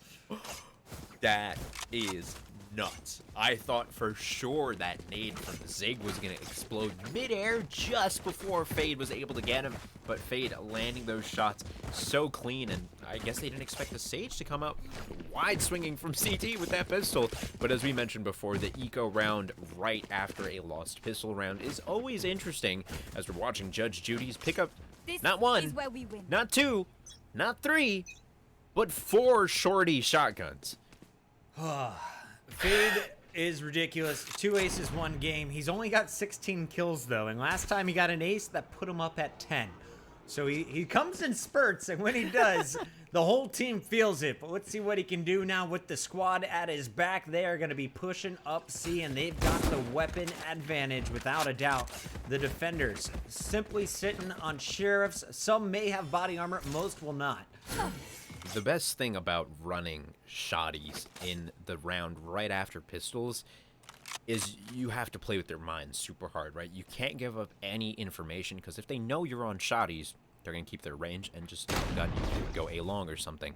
But here they are, unaware of what the enemy team is wielding and looking to make a push. Cypher holding close left here, right past this door. He does, however, back up. Doesn't want to expose himself. The flash comes out with beat. Looks like push. Cypher trying to make something happen with the shorty, not able to do it. It's 3 go down from the side of Judge Judy's. Mob of the Dead executing onto this B side, getting that spike plant down. And now just waiting and watching. Fade spots one more onto the left side. Yeah, your opponents have pistols. It's going to take so many bullets to break through that ice wall over on B side. Everyone can focus their attention on the C, and they're able to get the picks and then run away safely.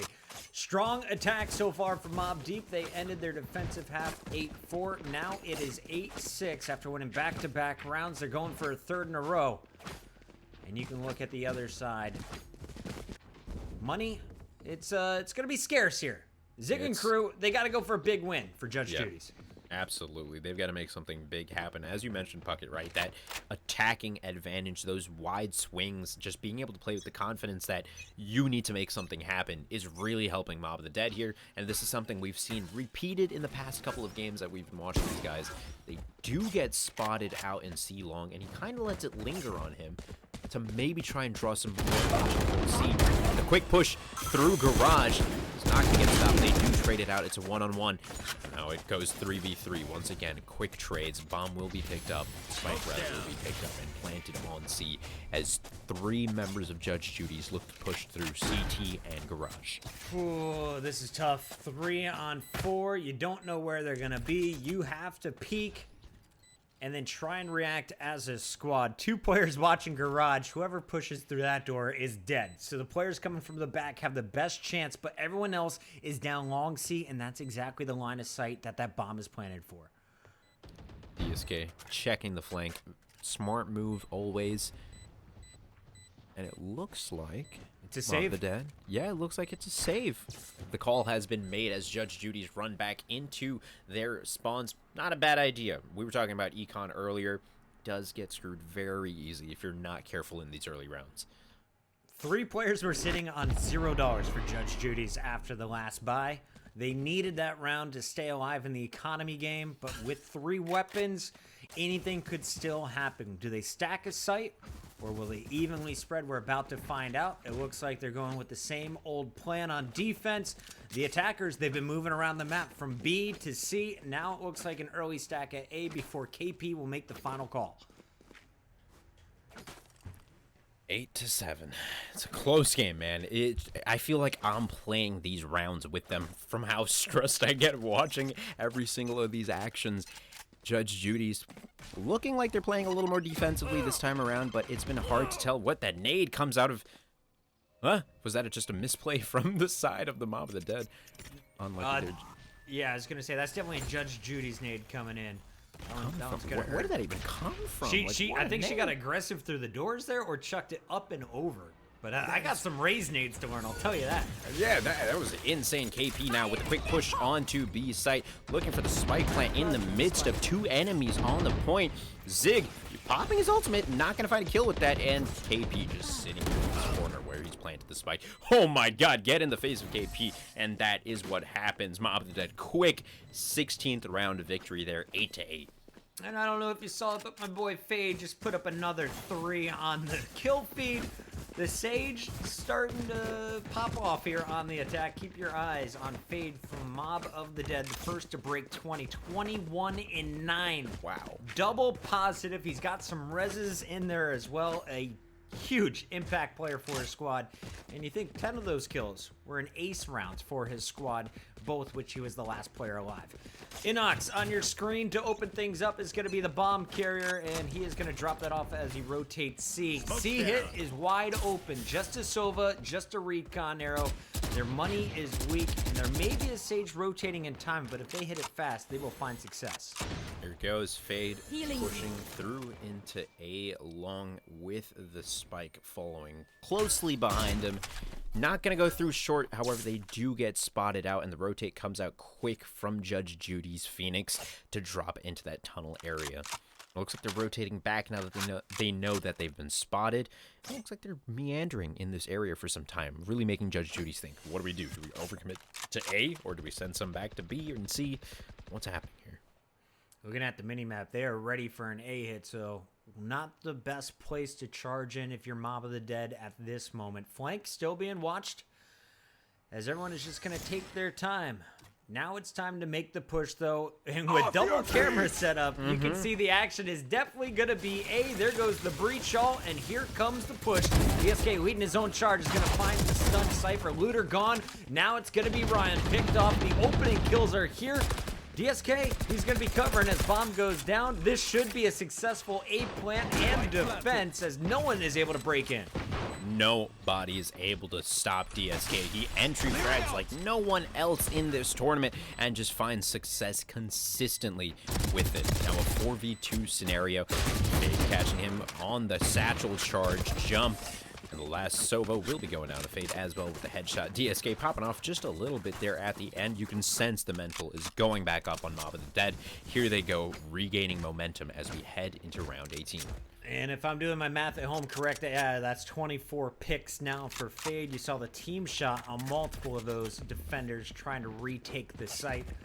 Great post-plant setups from this Mob of the Dead squad. Definitely one of the strengths I've seen when watching their gameplay. I love the patience as well. A lot of teams feel you have to commit before that 45-second mark. This squad will wait for the final 30 before making their push, and that is the third time they've done it on the attack. All right, looks like a C long push. Here we go. Man, this is a stronger push than they've ever sent here before. And it looks like they might just catch Judge Judy's off guard entirely. Smokes do go down, however, Cypher's the only one there. But the raise not too far, but in the box. That's still foot. Like, that's still feet that she has to travel. I don't know, my brain just broke as KP got that first kill to open up this match. All right, now you do have some ultimates here, and there is the Phoenix ult, the first one to charge through. Shabu, will he be able to find any kills before being sent back to his body? It looks like Ryan is there to trade. Fade is going to be dropped. So a 4-on-4, and the spike never got planted. They forced the Cypher back with this ultimate from Ovo. Judge Judy's might be able to turn this one around. Everyone's weak. Can they finish the kills? Can they finish the kills? That's the kills. That's the question. The Marshall finding a pick. Biff, really nicely done. 3v3 though onto C site. Both playing C longer than Cypher playing on C site by himself. He will be the lone warrior on the point. However, the spike has been planted for long. So as they get walled up now, what do? Just try to shoot through the wall as quick as possible. Ozo able to get Biff off the plant. DSK as well. This is working out great for them. Ryun 1v1. TSK versus Ryun. DSK deadly. Ryun, however, finds the angle and is able to kill him. He's got it. What? He's got it. Wow. Clutch just in time. Ryun and crew used all their ults. He's got the res left, but they invested that round and it pays off. The Sova ultimate coming through, the Phoenix ult, but they were down to bodies, able to bring it back. Definitely worthwhile in my opinion. You see the scoreboard finally updated. Judge Judy's, after an 8-4 opening, are getting their 9th round, and we are all tied up going into the final 6. Whew. Round 19. It's been so back and forth. Puckett, man, what do you think Judge Judy's has to do to really gain control back over this game? It's back and forth, but I feel like they have such huge strides in confidence. Ozo opening it up. Biff. It's yeah, I was gonna say it's all about getting those first bloods, and Ozo shutting it down. Biff answers back immediately though, so it's basically an even trade. They've got to hold this A site, and here comes the push. Biff finds 3, a 4th challenger, and finally he will fall to KP, but Biff did more than his job. There it is. KP will be using Cypher's ultimate, revealed to where every single one of the enemies are. He's stuck in this 1v3 situation. Will be going down into A short. It's not currently being guarded. The spike. It's able to pick up the spike and back slowly out of there. 3 members of Judge Judy's on A site currently, as Cypher from Judge Judy's side begins the rotate back onto C. Just got to keep all these sites clear of any enemies. And they've got him spotted. They've got him done. Yeah. Only a matter of time. That all comes down to Biff, right? If Biff misses that first op shot, he doesn't get safely behind the boxes, and he doesn't pick up number 2 or number 3. Biff holding it down. He clutched up using the Silva ult the previous round, and here with 3, now leading the charge as he, again, is feeling aggressive at long A. If we can we take our camera to Biff for the opening 10 seconds? He's going to be looking for a pick. If not, all the action's going to be found mid. Let's take a look. Biff, man, just finding 3 back-to-back-to-back in A along with that off. Ryun, wow, he finally finds it. He's been doing that boost for quite some time, and he finally gets some value out of it. That first pick onto Inox, that is huge. That's all you want. You got the cheese, and now he's going to run back to B site and play some defense. And it looks like everyone on A is going to back up immediately. They feel the pressure could be coming mid fast, so they will send Ovo over to support Ryun in the mid. Meanwhile, a double stack on C, something we haven't seen in a while, and they're baiting the garage. No player watching that window, but they will have the exits all watched by both players. Garage is a sore and open spot. They do have the Cypher cam down, but Garage still looks like they're all culminating down onto mid, looking for this execute onto B, but slowed down by the Sage Orb. Inox, however, finding that ultimate, and if you guys remember, he was the first one picked, did get rezzed, and is able to find that return pick onto the Sage with his ultimate ability. Talk about swift and furious revenge. Now on to B, the spike has been planted.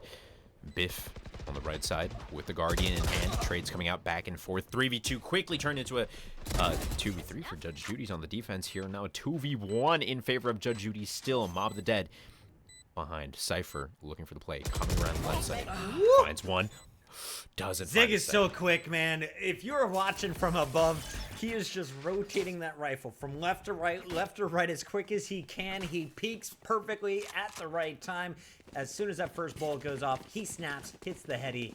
3 more in the bank for Zig. I thought Judge Judy's was busted. They were done. They get that 1 clutch round, and they have rolled it into 3 rounds in a row from 8-9 to 11-9. They are 2 rounds away from taking game 1. Judge Judy's, man, something turned back on when they got that first defuse on their side. I really wasn't sure. It seemed like the game was slipping out of their control, but it looks like their mental is intact, and they're keeping their defense slow, steady, and consistent. As I say that, though, DSK with the opening kill onto Biff in short. Shabu with the return onto Inox through long. Util already being used, and the rotate from both Raze, Cypher, and Sage is coming out from the side of Judge Judy's onto A side. They know they had Shabu stuck in the corner on ice. Even though he walled up and used his incendiaries, he is going to get cleaned up. So with the Phoenix down, and with Biff out of the action, they are able to push up KP leading this charge. One defender on site. Zig, she's got the rocket. Will find one. And somehow survives, but not long. Fate is there for the trade. 2v3. Bomb still not planted. Still not planted. Looter up in heaven, trying to do his best to provide aerial support, but they're able to plant the spike in a spot where he just can't see from up there. 2v2 though. Playing that short angle, that slow orb, gonna be doing a lot of work. 1v1 now between the Sage and the Cypher. Finds it right before, or right as that wall is going up. As you can see, that little icon means he shot straight through it, and it looked like Judge Judy's are picking up the 12th round there. That was messy, and it doesn't happen if the rocket doesn't go off from Zig. He injured 3 players with it, picked up a kill, and bought some time. And most importantly, the kill it landed on was the bomb carrier. So with that stall, it keeps Judge Judy's in the lead. They're on match point. I should say game point, not match point yet. It's a best of 3. But they could lock up our first map with a win right here. Ryun leading the charge at 23 picks. Zig at 20 now, as Shabu is 2 away from reaching a 20 bomb. Absolutely insane showing from the side of Judge Judy. So back and forth this game, but really taking a lead here. Let's see if they can close it out in this round, or will Mob of the Dead stage a huge comeback. Shabu opening things up with a pick onto Ozo. It looks like towards C site, but with the res coming straight out, they need to use it now. This could be their final round, so good call there. Spike being dropped in mid, so they're just kind of waiting to see where they can get action, where they can get any sort of utility. Mob of And the this is Dead. going to be a fun fight. I want to watch Zig here versus the Brimstone. Keep your eyes on Inox or Inox. He's right outside. He's now got his Sage loaded up. They're about to go for the B hit, and another teammate just dropped an A. They don't have a spike, though. So even if they get these kills, someone's got to rotate back for that bomb. And there it is. You're seeing the breach go back in through mid window to pick up that spike. As the utility does come out from Mob of the Dead, they do continue to secure B site, which is really good. However, it is slowing them down just a bit to have this breach run back through mid. He's made it to the point, looking for the spike plant now, but the Cypher is waiting on the sidelines, waiting to execute here with the help of Sage and Phoenix. Inox with a big short-range kill, finds his second one. That's his third of the round. Biff coming on the flank, though, makes it a 1v2 for Fade, and he can't handle it this time. Biff, too big. Cleans up the remaining kills, and Rion going for a late-game res here. A statement made as they are looking to improve their numbers. 13-9 as they lock this one up on defense. It was messy at first, Jim, but they cleaned it up, and as soon as they got control of this game, they went from 8-9 to 13-9. Really, really well done. I didn't know if they had it in them, to be honest. It looked like the Mob of the Dead were really putting a stranglehold on Judge Judy's, but out of nowhere, they made it appear. They got their mental intact, they got their strategy intact, and it worked out so well. Really such domination over the past couple of rounds when it's been such a back and forth game. Puckett, man, as we head into the second game of the set, what are your thoughts, right? Mob of the Dead looking so dominant, going 2-0, having not lost a single actual game this entire tournament so far, taking their first L.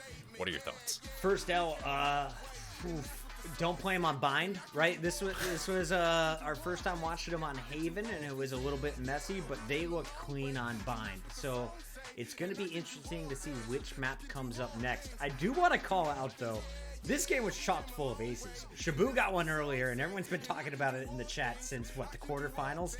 Yeah.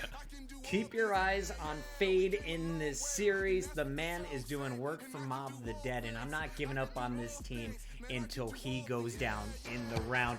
We do want to give a shout out, though, to all of our friends. We've got some aim trainers to take your game to the next level. Jimmy, for all the console nerds who are coming over to the PC for the first time with Valorant, what tips can you give these guys to improve their game? Well, I'm glad you asked, Chris Puckett, because there's a fantastic program known as Aimlab, right? They use machine learning and AI software to help you get better at aiming on a mouse and keyboard.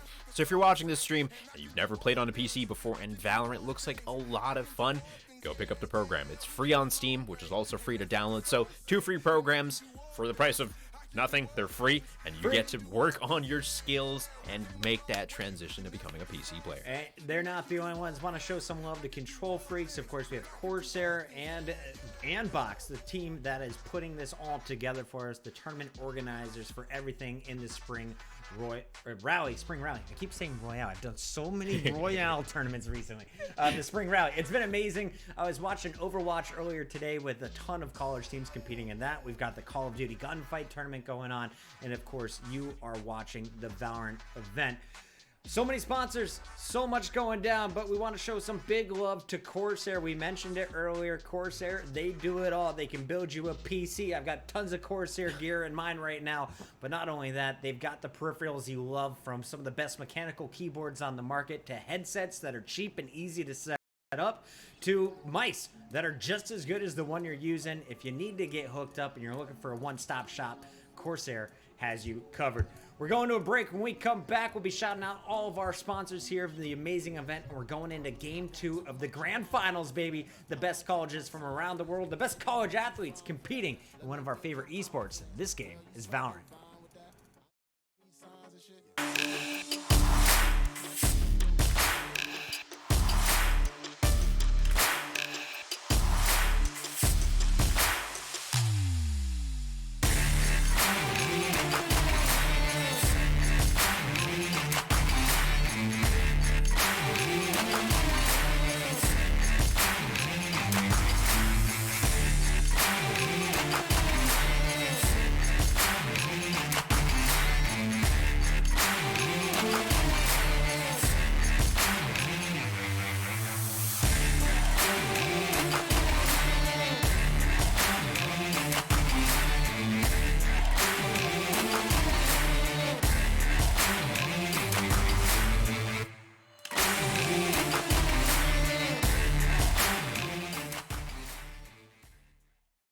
flavor, yeah. Kicking flavor, yeah. Ooh, that kicking flavor, yeah. Come here, let me whisper, yeah.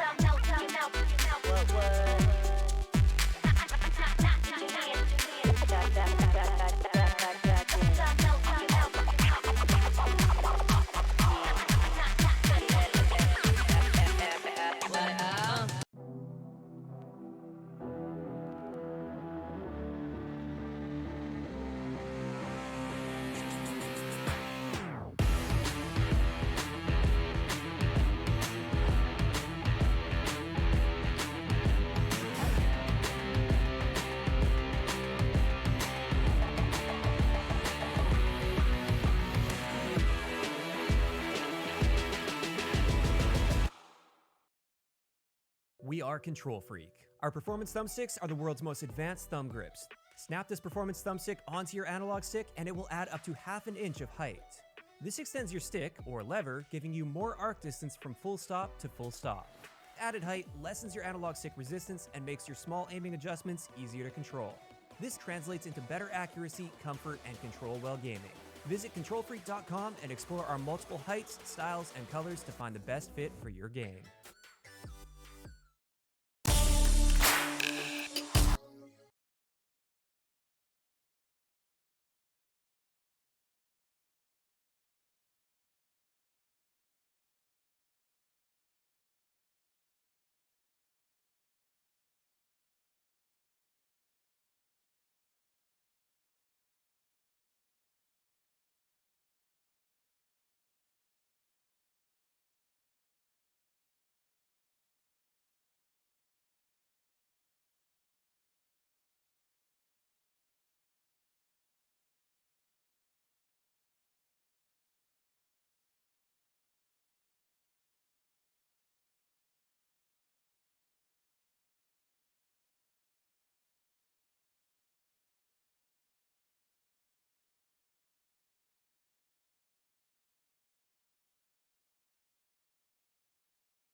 It's Saturday night and the party continues live right here on twitch.tv/Andbox. And for the smart people out there, gameday.andbox.com, where you can win $125 just by watching the stream. It's Puckett and JimBasco bringing you the action today, and we are in the grand finals of the Spring Rally Valorant tournament. It's all college kids competing from around the world, and we are down to our final two teams who have impressed us over the last 6 hours for damn sure, Jimmy.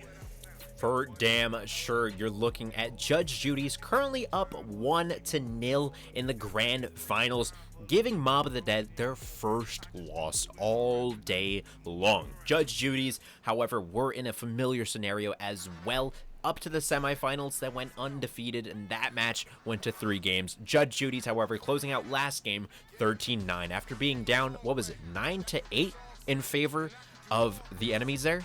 Yep.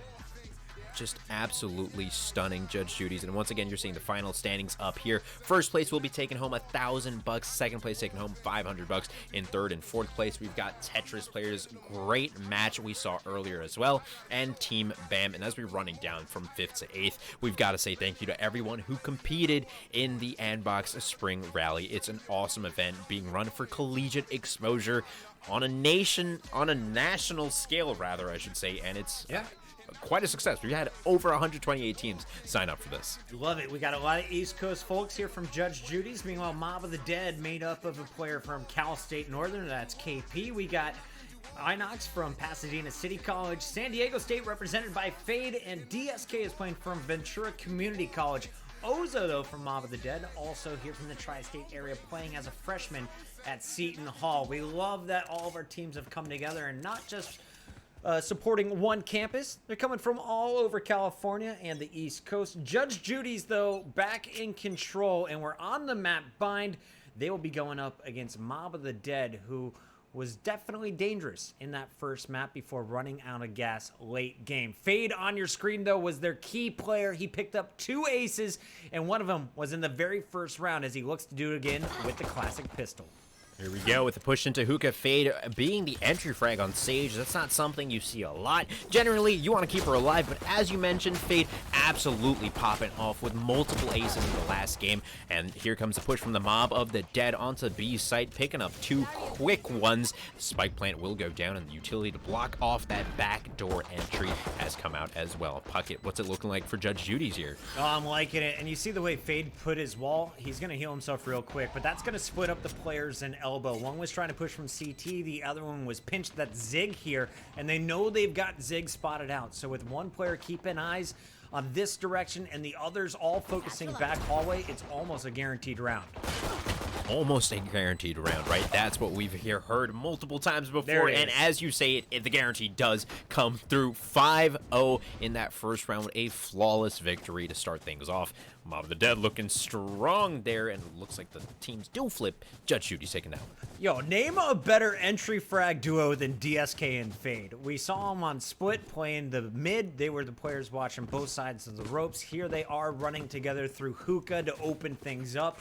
DSK so strong with this gun as well. He's going to be going with the Spectre early round SMG. Expect him to appear in the kill feed multiple times. Meanwhile, 3 teammates going with Bulldogs. They're going to invest. They're not going to go all out, but definitely a big buy coming in from Mob of the Dead on the attack.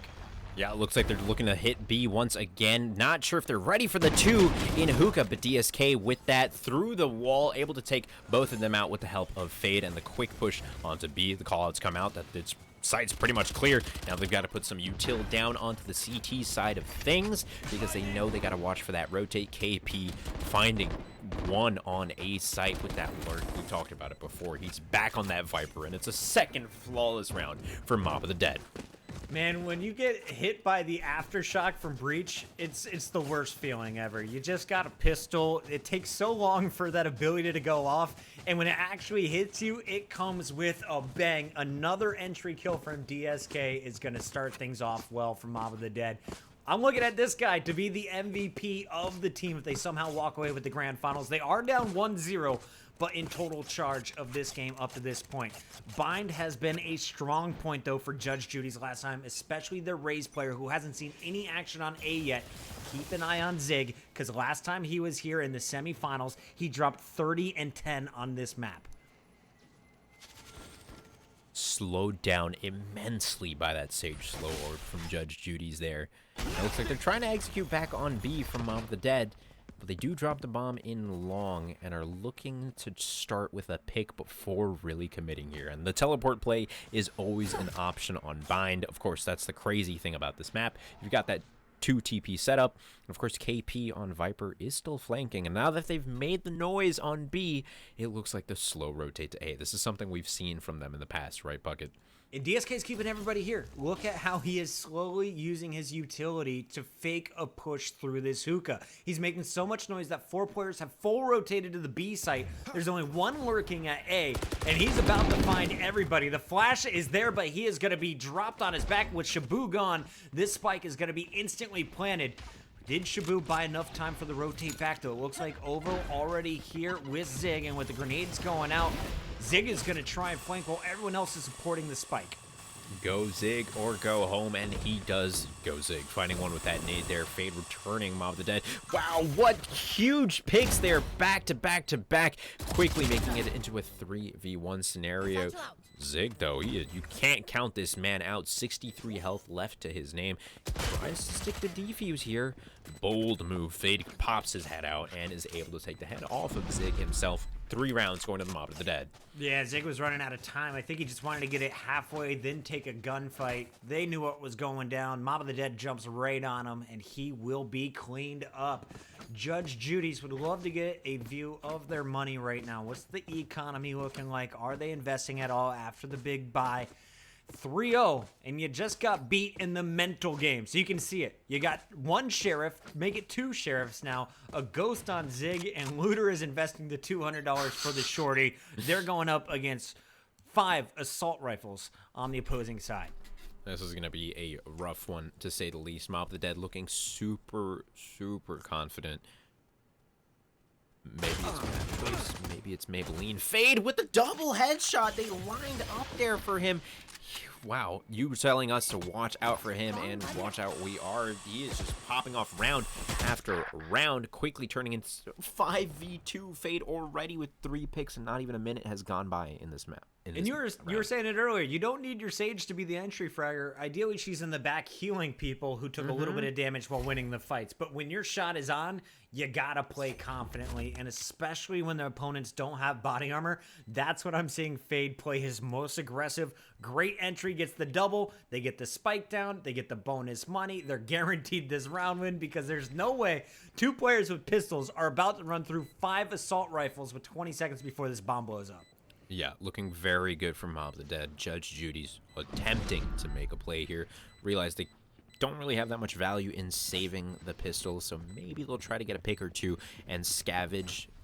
Salvage. Salvage. I was like, hello, what is this word? What? Well, okay, double back-to-back headshots with the sheriff? Great picks on the exit there. Wow. And they're going to trade out 1 more. All right, so they lose everybody, but they pick up 3 kills on Mob of the Dead. But Mob of the Dead has won 4 straight rounds. Their bank ain't hurt right now. Their bank definitely ain't hurting right now. Instantly buying with a full AR and armor as well. Mob of the Dead keeping the momentum rolling. They're like, okay, whatever. That was nothing. That's just a fluke. They just got a couple exit frags. No big deal. Fade already 10-3. And look at how much money they've got stockpiled as opposed to Judge Judy's. Biff buying the op.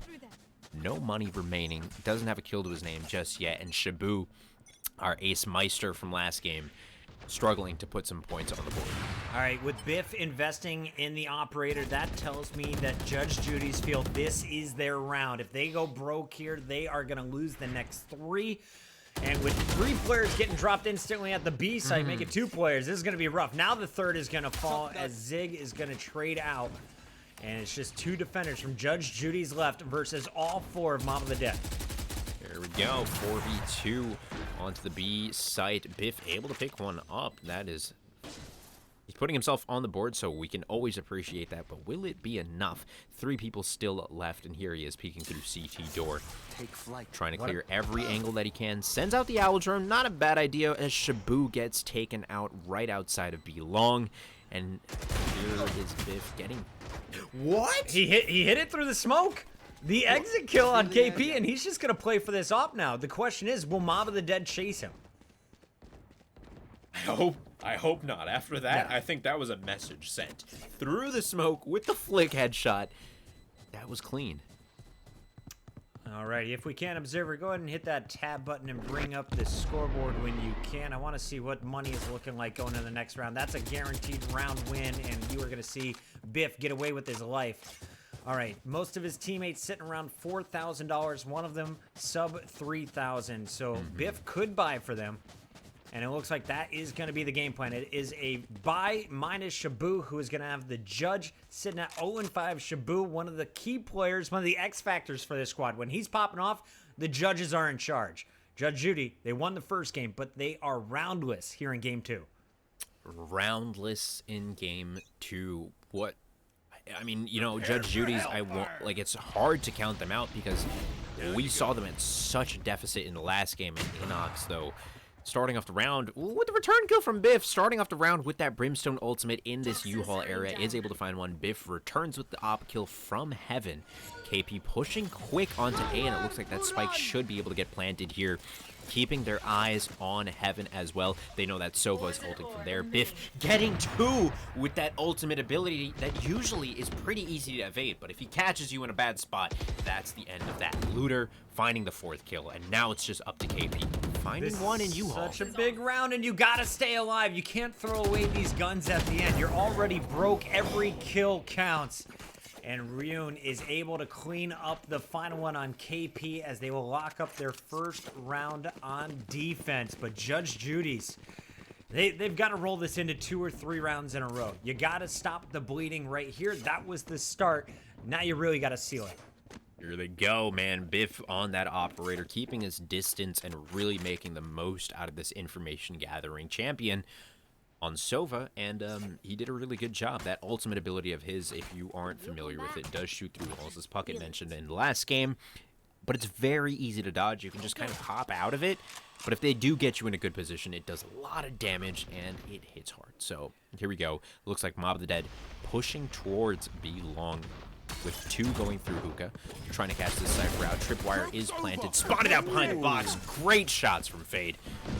Shabu returning with a kill onto their lurker of Viper, and now the rotates are coming out quick from the A site. Ryun picking up 2 as well. Big Tat 3 putting a quick stop to this push and walls himself off with the spike. What a move. Fade now counter wall. Wow. All right. And he gets that. Fade never heard that portal, so he knew he had to be near, and with Spike on the mini-map, it was worth the challenge as he had to get it out of there. Fade gets the pick, but there's still 3 defenders alive. And this is going to be tough because you're about to turn a corner where everyone should be peeking. He rounds it just in time before Ozo gets positioned. Instead, Shabu is going to find the round win. And that's now 2 in a row. Judge Judy's, it's not clean, but they're getting it together. That was a beautiful round, although it was back and forth. The battle of the sages, right? This is something we're seeing that, like we mentioned before, usually you don't see the sage become that top frag, that entry frag. Fade and Ryun, though, going back and forth. Ryun picking up 3, almost finds a 4th before Fade hits him with the counter wall, dude. That was nuts. That's a bold play, and I'm sure Ryun was not expecting that one. And Shabu is on the board officially, so that one's big for the mental. You know, when you're sitting on the donut, it starts to creep in the back of your brain. Look at your mini-map, though. The spike is going B. There's going to be 3 situated over there with a 4th ready to hit the portal and cross. 1 player picked off in showers, though, so it's defender's advantage. Up 1 man. A res could come in, but I doubt it's going to go down. Yeah, it looks like Spike is rotating in and out of Hookah as they try to get some more information. They are down 1 player on the side of the attack. That's Mob of the Dead. This is the Sage we're keeping an eye on in Hookah. So if she gets picked out here, that is going to be rough for Mob of the Dead. You don't generally want her to get picked off. Looter playing very passive, though. He's just kind of crouching behind the box. That's called Cargo on B side. Gets spotted out by Fade. Fade with the quick slow orb, and the util comes out so fast afterwards. They call the execute, and they're making their moves. Fade spots him out on the right side. Needs to make this push and needs to get this pick. There's 4 of them, but the rotates from Judge Judy's coming from CT side. if Fade's able to get in there and put that wall to block off that push into elbow, this could be massive. And here it is. She instead blocks off the wall entirely. Zig, through the little bit of a crack, gets the kill. Puckett. Oh, what? And the satchel. Zig may be one of the best raises I've seen. I don't know how he does it. I don't know. We always just see it from a third-person perspective. But the man is a king when it comes to these satchel charges. Judge Judy's going off here on defense. And I was so worried because if you saw Looter, he had a pistol in hand. There was no assault rifle ready on that B push. Stalled long enough, using his cage, using the tripwire, but it was all the raise. Zig coming in with the rocket, followed up by the satchel that won Judge Judy's that round. Dude, oh my gosh. You mentioned they're on that econ, but that skill economy, right? That ultimate economy. Something we've seen in prior games that is being carried over in some form into Valorant. Really paying off there. Zig through that tiny bit of a crack. Both the ultimate and the nade to find 2 picks back-to-back and trade things into their favor. Judge Judy's opening things up with a pick onto Ozo, which is quickly mitigated by this res from Fade, and the push is coming out being long. You should start to see the rotate soon, but they haven't seen the spike just yet. Can't blame them. I think they're waiting on this second ice, potentially the wall, and then I would not be surprised to see DSK lead this charge with the breach ult. He's done it before. He's knocked off opponents once the spike is planted, so he could save it for post-plant. And you have to think, you also have the Viper ultimate to clear this B site if needed. You also have the Ozo site. The Sova could be using his ultimate to shoot through walls and clear off B. So many options. Here it is, DSK, the breach. There it is with the breach ultimate to clear out elbow, and the push comes through, but they're slowed down immensely. However, KP on the lurk is able to pick one off right before they head through the TP. KP now playing the other side of the TP in hookah room, is able to find that Phoenix as well. No, will go down to him. Looter! Judge Judy's. Looter with the 3K there. It's the rotate. It's the rotate. It's a one-on-one scenario. He's got so much time. 20 seconds left on the clock. A-site is all yours. You know where he was. You saw Shabu on the mini-map. Now you get to choose your plant in defense position. Don't know where he's going to be rotating from. Now you do. Shabu has made so much noise getting into position. Here it is. DSK has got all the info he needs. Playing in showers. Wall coming out. Walled off the shower entryway. Here's the push. Gets off the ball. Ooh! Gets on it. The timing there, DSK. Really, really well played. Giving Mob of the Dead their first round in, I think, a row of 3 lost rounds previously. Yeah, they were up, what, 5-0?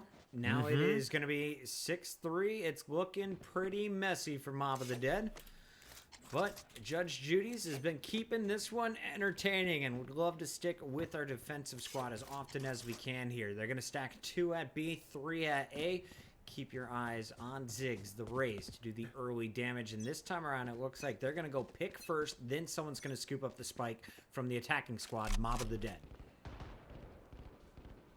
I like what they're doing here. Mob of the Dead splitting up, not really grouping up towards one side or the other, trying to play for picks here, and they do get a lot of damage onto that Phoenix. Not surprised if Inox does pick up that kill with his ultimate ability. Flash through the doors of Shower. However, the quick push is not there. Sage holding a close right angle with the Sage rotating into the left side of A site. The slow orb has been put down.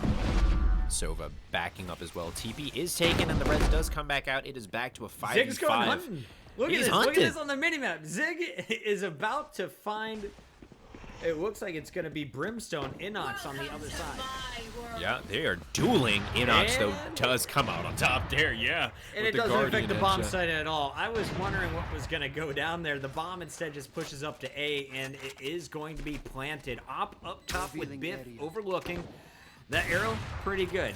Inside the cloud, not as good, and immediately that player gets out of his line of sight. Biff is going to be forced back. His teammate's trying to rotate in on the low ground, though. And it's a 5v4 scenario still. This is winnable. Wow. The Biff scope coming out with a quick one onto the Viper. Going to be shutting down that ultimate. That's huge. Cypher on the point, though, does get taken out by Fade, and that will be another round for the Mob of the Dead, putting 2 back-to-back on the board. And you saw the judge coming out. That was the set play from Mob of the Dead from the get-go. They wanted to get that Viper Cloud up on the A site. Then they wanted to protect it with the shotties. And it was Fade able to pick up the final 2, getting up to 17-5 in our first half. After 10 rounds, the man has 17 kills. He's been popping off since round 1. He has been doing so much work on that Sage. It is kind of insane.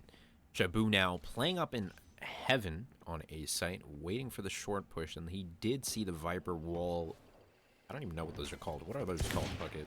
It's the Viper wall prongs. I got nothing. The I was like, the the little poison thingies? bursters from the ground. The Yeah, spores. The he Viper saw those, spores. so he's going to stay up in heaven. However, the bomb has rotated over towards hookah room. It looks like it's a split push. The Viper, the Brimstone, still making some more noise on A, trying to keep at least one defender on that side. And that was a Shabu. great use of the recon dart right there. Spotting 3 players. They all had to back down. Otherwise, that hookah was about to be hit. Your attackers rotating this to A right now, and that's where Shabu's been hanging. He stops peeking at the wrong time, and everyone's going to break through behind this wall. There it is. Great wall there. You can just block off pretty much all access of the site and plant right behind it. And it's a really good defensive wall. Requires the defending Revealing team now area. to either make a push through U-Haul, as Biff is trying, or to take some control through heaven. Tries U-Haul, not going to find any success. KP is waiting around the corner with a gun. Fade finds another headshot. KP with the 3rd kill of the round, and Fade to close it out. KP and Fade, a dynamic duo, closing out that round, closing out round 11 in favor of Mob of the Dead. 19 kills now for Fade, tops everybody in the lobby. You look at Judge Judy's, they're having an awful time on defense. Currently sitting at 9 kills and 10 deaths. Ryun, the best score after these 11 rounds. The other side, feeling pretty good, but it's been very top heavy from Fade and Inox early on. Now everyone else starting to chime in with some kills, and it seems they have their option. They can rotate this bomb any moment, any time during the round, and they are so good once they get that spike planted. Yeah, so good on that defensive once they do have the spike planted indeed. Ryun finding one early. That's going to be pretty big inside of Judge Judy's, and it looks like they've got a good defense set up, but the res does come out from Fade. Seems like this guy always has it when he needs it, just getting those kills and refreshing that ultimate ability so often.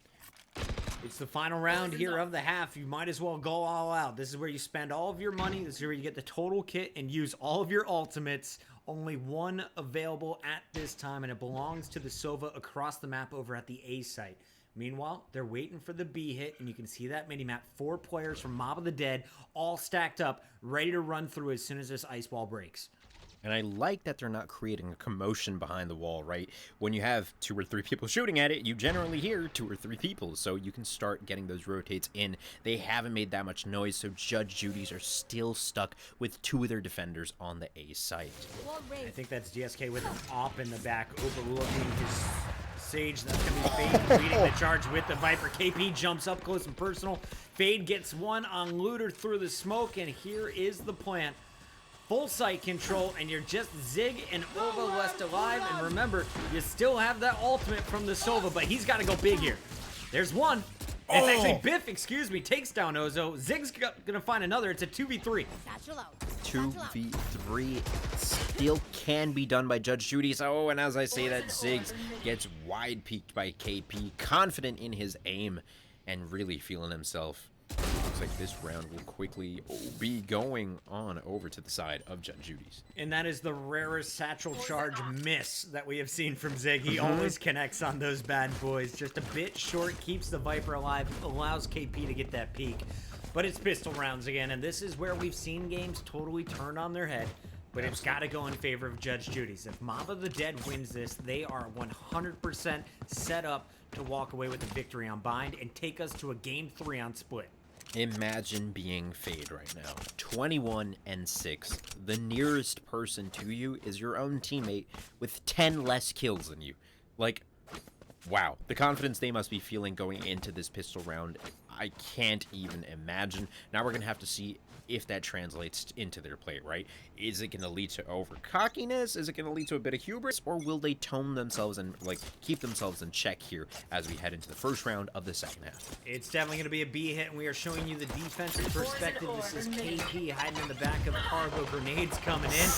Pinch from long. Should have been popped there, but the player wasn't looking. Somehow gets away with a kill in this fight, and spots Looter going up and above. Does land a headshot, but won't be able to finish the kill. Ryun's going to clean him up, so it's a 4-on-3 in favor of your attackers. Judge Judy's are going to be rotating around here, trying to protect the back hall, and that's where all the action is. Judge Judy's looking good, though. The Reaper, the auto pistol, doing so much work in such a small span of time. We were talking about momentum, needing to shift at that pivotal round. Puckett, it looks like it's happening. Judge Judy's strong round there, resetting the mental. They've got some money, and it looks like they're going to continue to save in the second round to set themselves up for further success. I don't know how Biff is using that Frenzy, the auto pistol. I never get kills with that thing. It feels like it takes 19 bullets.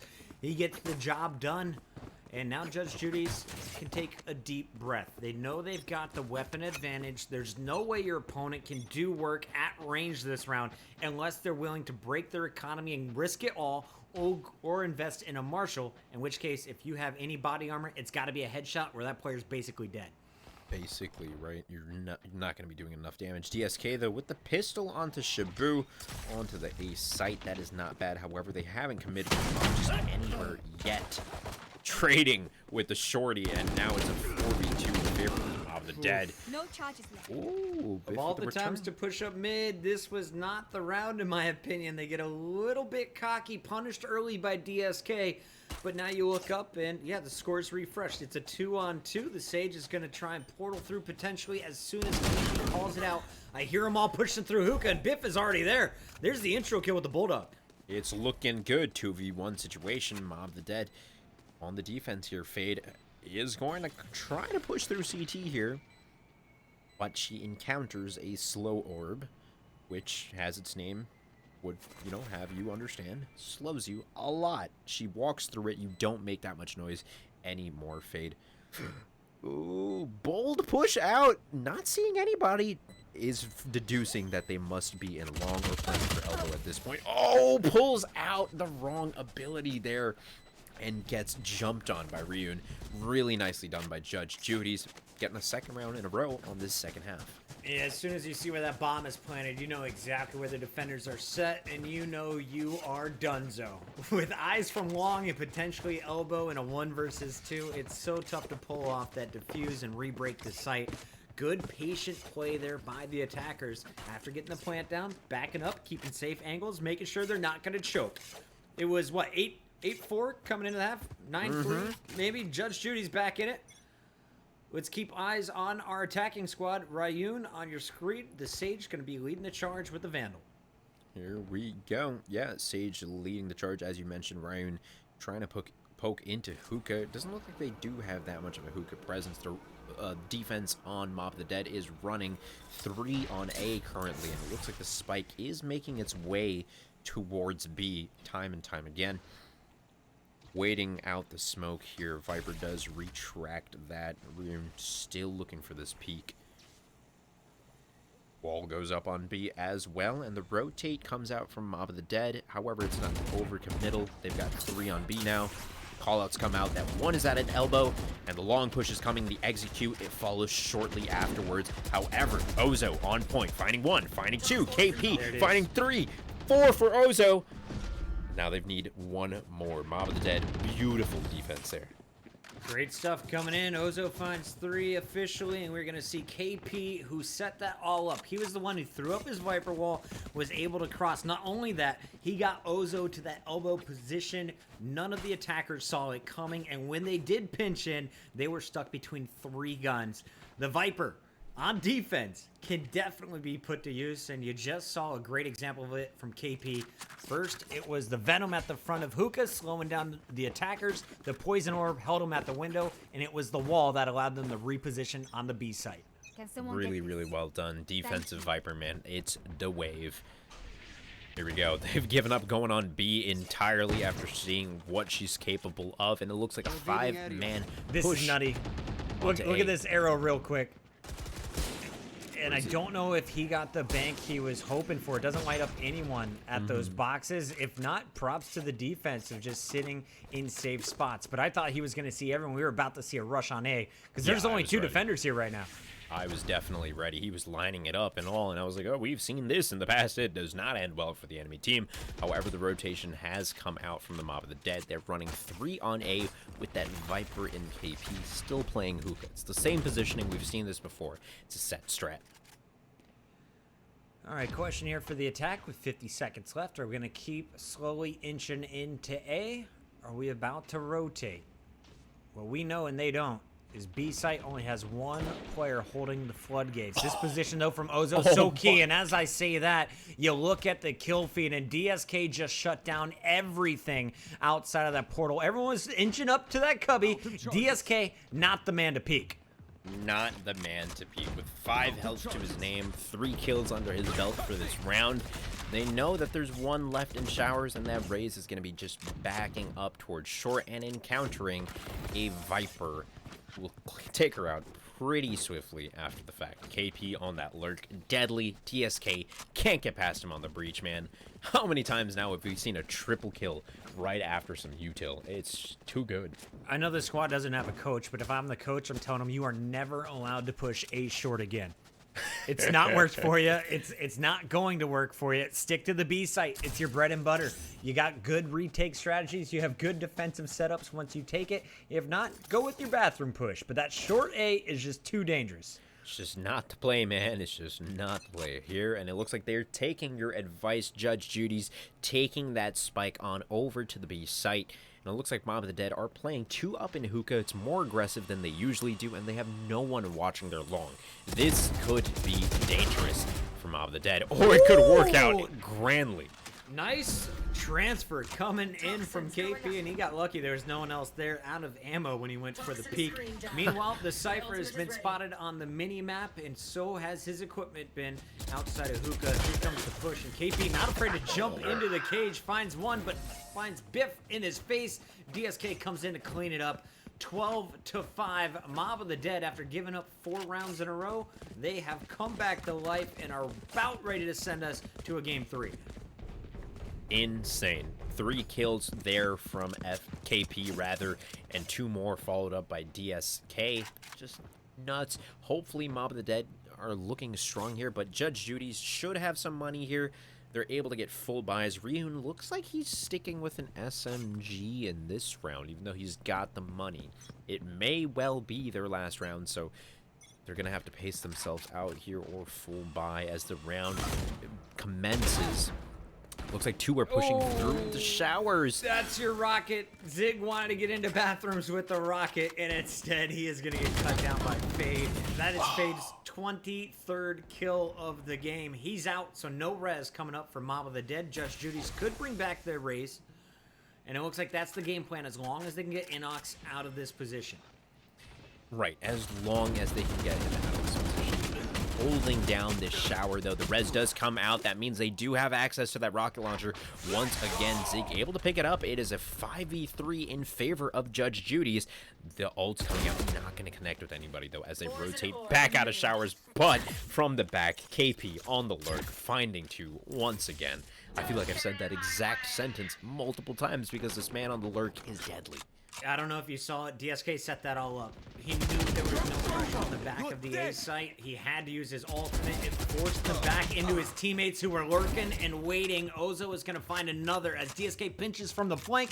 We'll find a 4th. From what should have been a 5 versus 3, we now see a 1v1, and it's the man who started off, DSK, trying to outsmart his opponent from Judge Judy's. It's Biff, the last remaining player, but one who still has his ult. Spotted out his head. DSK gonna miss a couple of shots, and he does have to make a play for the point. Biff does try that as well, but it doesn't work out. DSK, Mob of the Dead, taking game 2. It is 1-1, all tied up as we head into the 3rd and final game of the Andbox Spring Rally.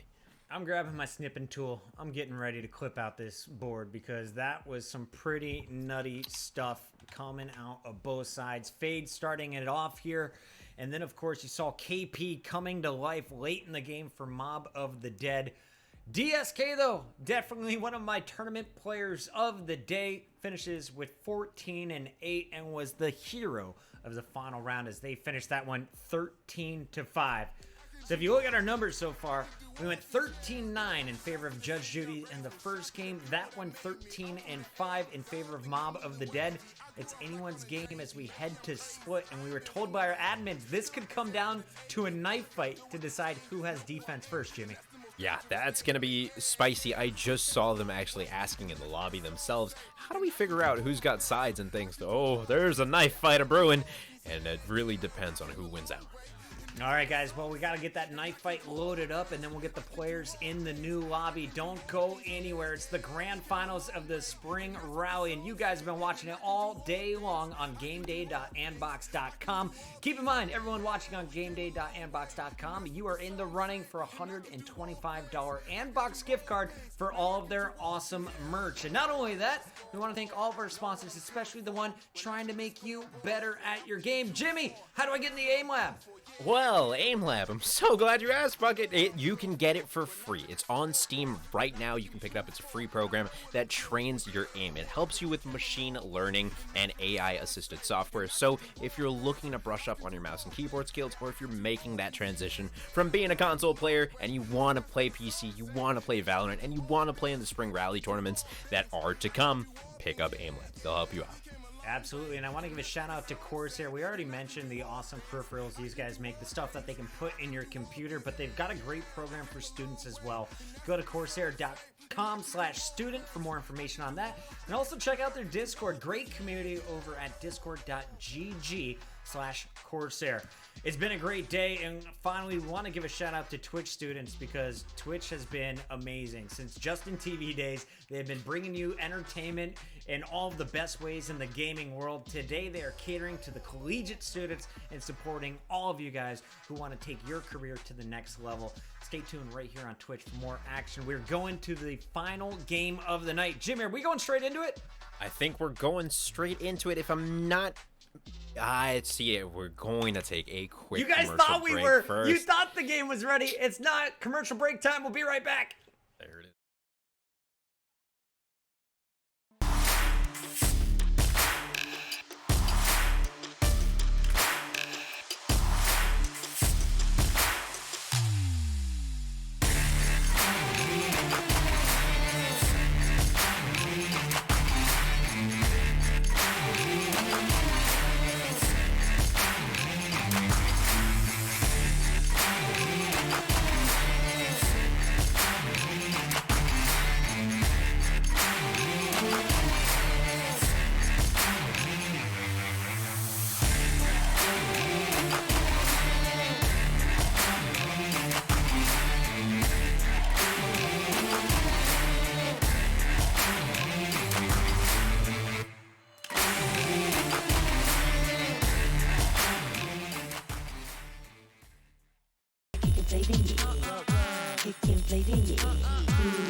We are KontrolFreek. Our performance thumbsticks are the world's most advanced thumb grips. Snap this performance thumbstick onto your analog stick and it will add up to ½ an inch of height. This extends your stick, or lever, giving you more arc distance from full stop to full stop. Added height lessens your analog stick resistance and makes your small aiming adjustments easier to control. This translates into better accuracy, comfort, and control while gaming. Visit KontrolFreek.com and explore our multiple heights, styles, and colors to find the best fit for your game.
ready, yeah. 2 times for the ones that can take it, yeah. 3 times for the champs and parade it, yeah. And 4 times for the odds if they gave us, yeah. And I just wanna ball, somebody I can call.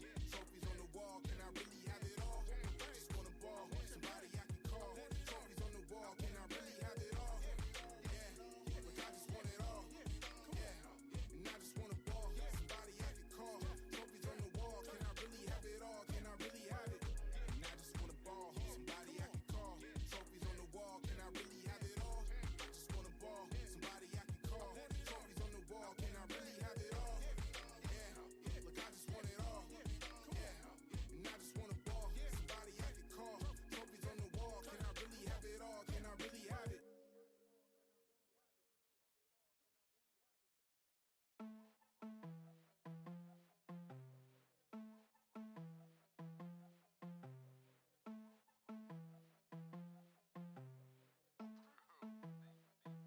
I wouldn't say we made it, but we made it through. We just had and we made them do. And welcome back, ladies and gentlemen. You are in store for the grand finals you've all been hoping for. We're going to a game 3. Big plays coming out of Mob of the Dead. They're going to force this game 3, and the boys are looking good because not only that, Jimmy, they just won a knife round, which means they choose their side. Yeah, it's going to be really good advantage for them. Hopefully, it also helps out in the mental. Let's take a quick look at the brackets here. As you can see, grand finals. Judge Judy's won. Some Mob of the Dead's won as well. Judge Judy's giving Mob of the Dead their first loss of the whole tournament so far. But of course, first, before we head into any of the matches, Puckett, we got to give a shout out to our sponsors. Absolutely. KontrolFreek, the first one up. If you're a console player, make sure you get these on your thumbsticks. The no-slip grip. If you're a sweater, they got you covered. It's going to help you with your aim. KontrolFreek, improving the play for everyone, not only on the console, but they also got gear for your PC. And KontrolFreek also has something awesome going on for all of our players in the top 4. They have earned an invite to the Esports Forge, an exclusive club from KontrolFreek, where they'll provide resources to help you up your game as a pro. It's time, though, to jump into the third and final game. You can see it, 3 seconds left on the clock, and out comes the defense. KP of Mob of the Dead on your screen first, currently playing Viper over at the B site. And he's about to get hit hard with all 5 players coming his way with pistol strong. He's getting swarmed hard. He's using as much of his utility as he can to slow down what he can, and he finds 2 kills back to back and is still at 50 health, and that Raise Nade is going to take him out, but he's done more than enough. 3v3 here for these teams. Mob of the Dead trying to make their way back onto the site. That Breach has made his way onto the site itself. He is under Heaven. Inox in Heaven himself, with Sova pushing from their spawn side. Now all 3 of the defensive players pushing onto the site, finding 2 back-to-back, with this one Phoenix being the unaccounted for variable. Where will he come from? And are they going to be able to stop him? Inox with the final kill onto Shabu. Mob of the Dead coming out hot. Very strong play on defense, especially by KP, one of the in-game leaders for this squad. He was the Viper, able to stall out, but not only that, his poison orb slowed everyone in, and then he was able to finish off 2 kills of his own. Those players could not then flank, knowing that everyone was going to be on site. The remaining members able to come in and clean it up for the Mob. Mob now with guns in round 2, and this is going up against players with no body armor. Should be a free one unless they get overwhelmed. Should be a free one indeed. We're seeing a good split from Mob of the Dead, playing all across the map. This is what you like to see, and it looks like a hard mid-hit coming up from Judge Judy's. They, however, are going to get walled off and slowed. That is just unfortunate. Of course, you see Mob of the Dead Sage playing on top of the wall, trying to get cheeky. Fade with the pick there, making the enemy team think twice or thrice about their decisions here. Picking off 2 before dropping back. Is at 75 health roughly. Yep. So he doesn't need to heal just yet, but he's kind of hanging out. Puckett, what are your thoughts? What I'm should saying Judy go do? for it. You know, you've already embarrassed him. Now just make a statement. You can see in the picture-in-picture, there is a Sage on the other side. That slow not going where he wanted it. But the initial slow was good enough. DSK and Fade are going to be the duo to beat. They will not let you anywhere near their mid. Wow. And then KP, of course, with flank after flank. He comes through their market side, having pushed all the way through B-Long, and is able to close out that round. Mob of the Dead looking very strong. 2-0 here. What does Judy's economy look like here, man? Like, what are they working with? Looks like we're going to see DSK sticking on the Spectre. Meanwhile, one of the players that's Inox with the Marshall. Normally your Opper is probably going to be playing back A. He's currently going to come in, challenge for the orb, then back up. The rest of Mob of the Dead wants to push through B mid aggressively. And this is something we've seen from them before. Dangerous maneuver, could work out really well, and after not seeing anybody, they all retreat back to the sites, and you hear the call out, we're on A, boys. Brimstone about to have his hands full. Let's see how Mr. Inox handles this in the 1v3. Watching this from the top, Looter has got the Heaven sort of locked down. They do need to watch that ropes room because there's 3 of the enemies coming through that area right now. So if Looter's able to lock down Heaven, get some more information, this could be massive. Mob of the Dead rotating heavily towards Heaven once again, and 2 picks make that 3 picks. Gonna go down. All of those Heaven players eliminated. Mob of the Dead's KP, the only one remaining, pushing through A sewers, hoping to maybe catch them off guard here, maybe pick up a kill or 2, but it's not looking like he's going to be able to close out this round. And here's one of my favorite parts of Valorant, ladies and gentlemen. If you lose the first 2 rounds, the game's not over by any means. Round 3, you'll be able to buy up, and that's exactly what Judge Judy's did. And most importantly, they are now going to turn the table on its end as all 5 will stay up. They clean up KP. Nobody from Mob of the Dead able to keep their weapons. The judges back in this one and could have the advantage if they go back for an A push, keeping their opponents at long range. And it looks like exactly what they're going to be trying to do here. Going with the split because they do need to create some commotion. What was scary and what may have put a stop to the Judy's plan here is that 3-man Heaven rotation, right? As soon as we saw that coming through ropes, if Cypher didn't have the intel on them pushing through there, it could have gone a very, very different way. Now playing a little bit more split up, so Judge Judy's sending a couple mid to create some commotion. They do have a couple on the side of A sewer in case of an aggressive Sage Wall from the side of Mob of the Dead. And I don't know if you saw it, Jimmy, but I think that they gave all of the Sova money, that is going to be Ozo, gave all of his money to Inox for an op. So he's playing with just a pistol if they're able to crash into A Heaven here. And that op at short range is going to get overwhelmed. Fortunately, though, it looks like the action is going the opposite direction. 2 players waiting in Heaven here. They could get in position to pinch or just hold these A ropes. And it looks like on the B site, proactively, KP has activated his ultimate ability, and it looks like Judge Judy's do hear that Biff. Great trade there. It looks like Judge Judy's do hear that, though, and they're going to rotate all the way through A sewers to A. You don't want to have to deal with that Viper ultimate if you don't have to. Sage is gone. Phoenix out of the action. Mob of the Dead. 3 on 3, but it's 3 stacked to make it 4 stacked together now for Judge Judy's. Versus 1 on 1. The first one looking for an angle is Inox. Will not be able to see anything even after the smoke. These players playing very tight corners to his left and right. Inox, man, and I don't think he knows how close they've planted yet because he's holding this angle. Ooh, just spots one right before the Sage Wall does go up. However, that wall did look like it had a crack on the left side of it. Inox looking like he's going to attempt to save this op. As you mentioned, they contributed a lot of resources towards that. So if he loses it there, could have been really bad. Looks like they're going to go for the save, though. Smart move. Ozo is able to pick up a weapon on the way out. They're going to save the op as well, so that's the most important thing for their economy moving forward. It's going to be 2-2. I want to hear from the chat, though. We've got split decisions. Are you with Squad Mob, or are you with the Judge? Let us know right now. Mob of the Dead or Judge Judy's fans, where are you guys watching from? We all appreciate you coming out to support the Spring Rally. It's the Grand Finals, Game 3. One of these teams is walking away with our $1,000 grand prize and putting on for their community colleges. In most cases, players from all over the country, including a team stacked full of New Yorkers here.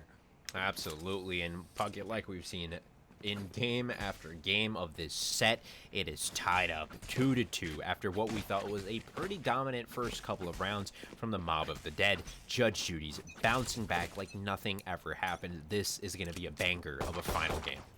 Inox plays so tight to start the rounds. He's going just for audio cues there. But by the time he backs up, his op is not going to be in position to do damage. Ultimate coming out. It looks like if he's able to get these smokes off and will not get enough kills to get there quite yet. Operator looking for an angle. Oh, Roomba Bomb drives Buddy right just by him. barely missing him. Okay, Inox playing around the pillar on the A site, needs to keep playing back, but he does get rushed by too many angles there. It's just not working out for them. Mob of the Dead and Judge Judy's, though, tied up 2-2 with Viper on this far flank. So if Judge Judy's are able to play a little aggressive here, maybe take out DSK, they're going to be putting themselves in a fantastic situation. Previous attempts, they've had to rotate back to A. This time around, it's always been the plan to push the A site. DSK with just a ghost in hand, trying to inch his way closer. His opponents sitting on ARs. And here comes the push. He's got his Viper to back him up. He's trying to pull him out to the middle. DSK gets the first and the second. Ultimate's coming down from the Opera, and it's not in time. DSK is going to get around it and gets the defuse. A big clutch considering they were on pistols. Absolutely huge clutch coming out from Mob of the Dead. There, just like the positioning got a little weird for the Judge Judy's, lined him up for DSK, and that's that guy, you know, we've been watching him play game after game. He's got that Counter-Strike experience, and you can see it in how confident he is in his gun ability, right? And dude, oh my gosh, if I think that Viper was a little bit quicker on the rotate. Sorry, not the Viper. I'm just misreading the situation entirely. I flipped It's all the keys good. in my head. Yeah, they just stacked up backside was the real Yeah. problem there. It was a good retake coming in. We're going to see, though, Judge Judy's has been able to get the spike down. Not the best defense in that last round, but they were successful in the previous two. Keep in mind that Mob of the Dead not only won the knife fight, they won the pistol round. Another strong performance coming in from Fade. Their Sage, who currently has a res loaded up for the second time this game. Looks like a 1-3-1 once again for the Judge Judy's. We've seen them find success in this mid push, get that mid control on this map, but Fade once again. Sage will block it off, and it looks like the aggressive push. He's watching the bottom of it. They do break 2 panels, which is more than Fade expected. He does hop back on top of it and is looking for some intel. Unable to find really much. Does heal himself back up. Does continue to play in this stairwell. No crazy rotations. Nothing nuts happening just yet. And an aggressive ultimate from the defensive. DSK, wow, he gets that one tap, but Ryun returns. Fade pushing alongside DSK. He is able to get the trade there as well.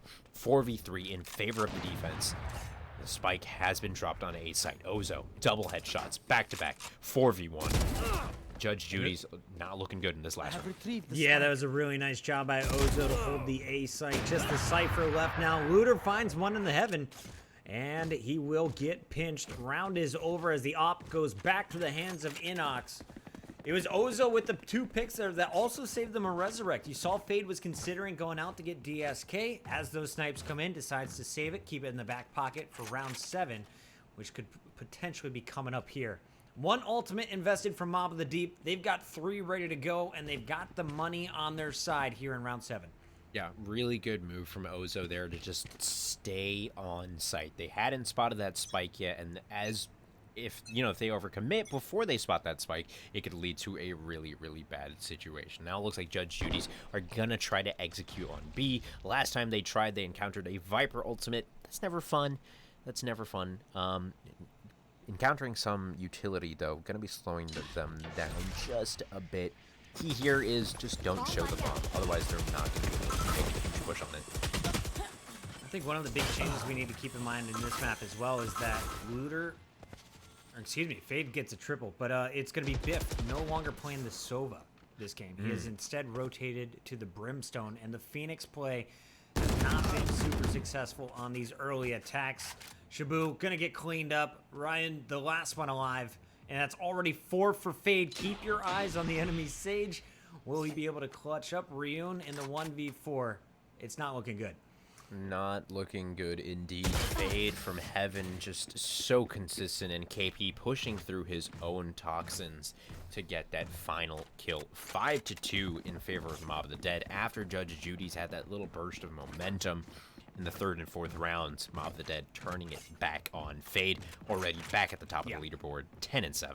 10, he got 4 in that round. He was sitting on 6. I was like, I think that's double digits. Yeah, we're there. 7 rounds in, Fade at 10 already. Remember, he was the top fragger from game 2, keeping his team in this grand finals and in control early on defense. But Split, very defensive-oriented map. If you're Judge Judy's, you're happy with 5 rounds. You're very happy with 7.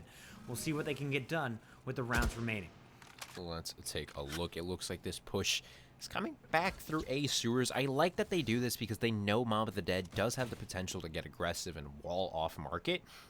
Zig keeping his eyes peeled for fade. Oh, from the back! KP with a double headshot. Oh my god. The flank from this Viper, unmatched.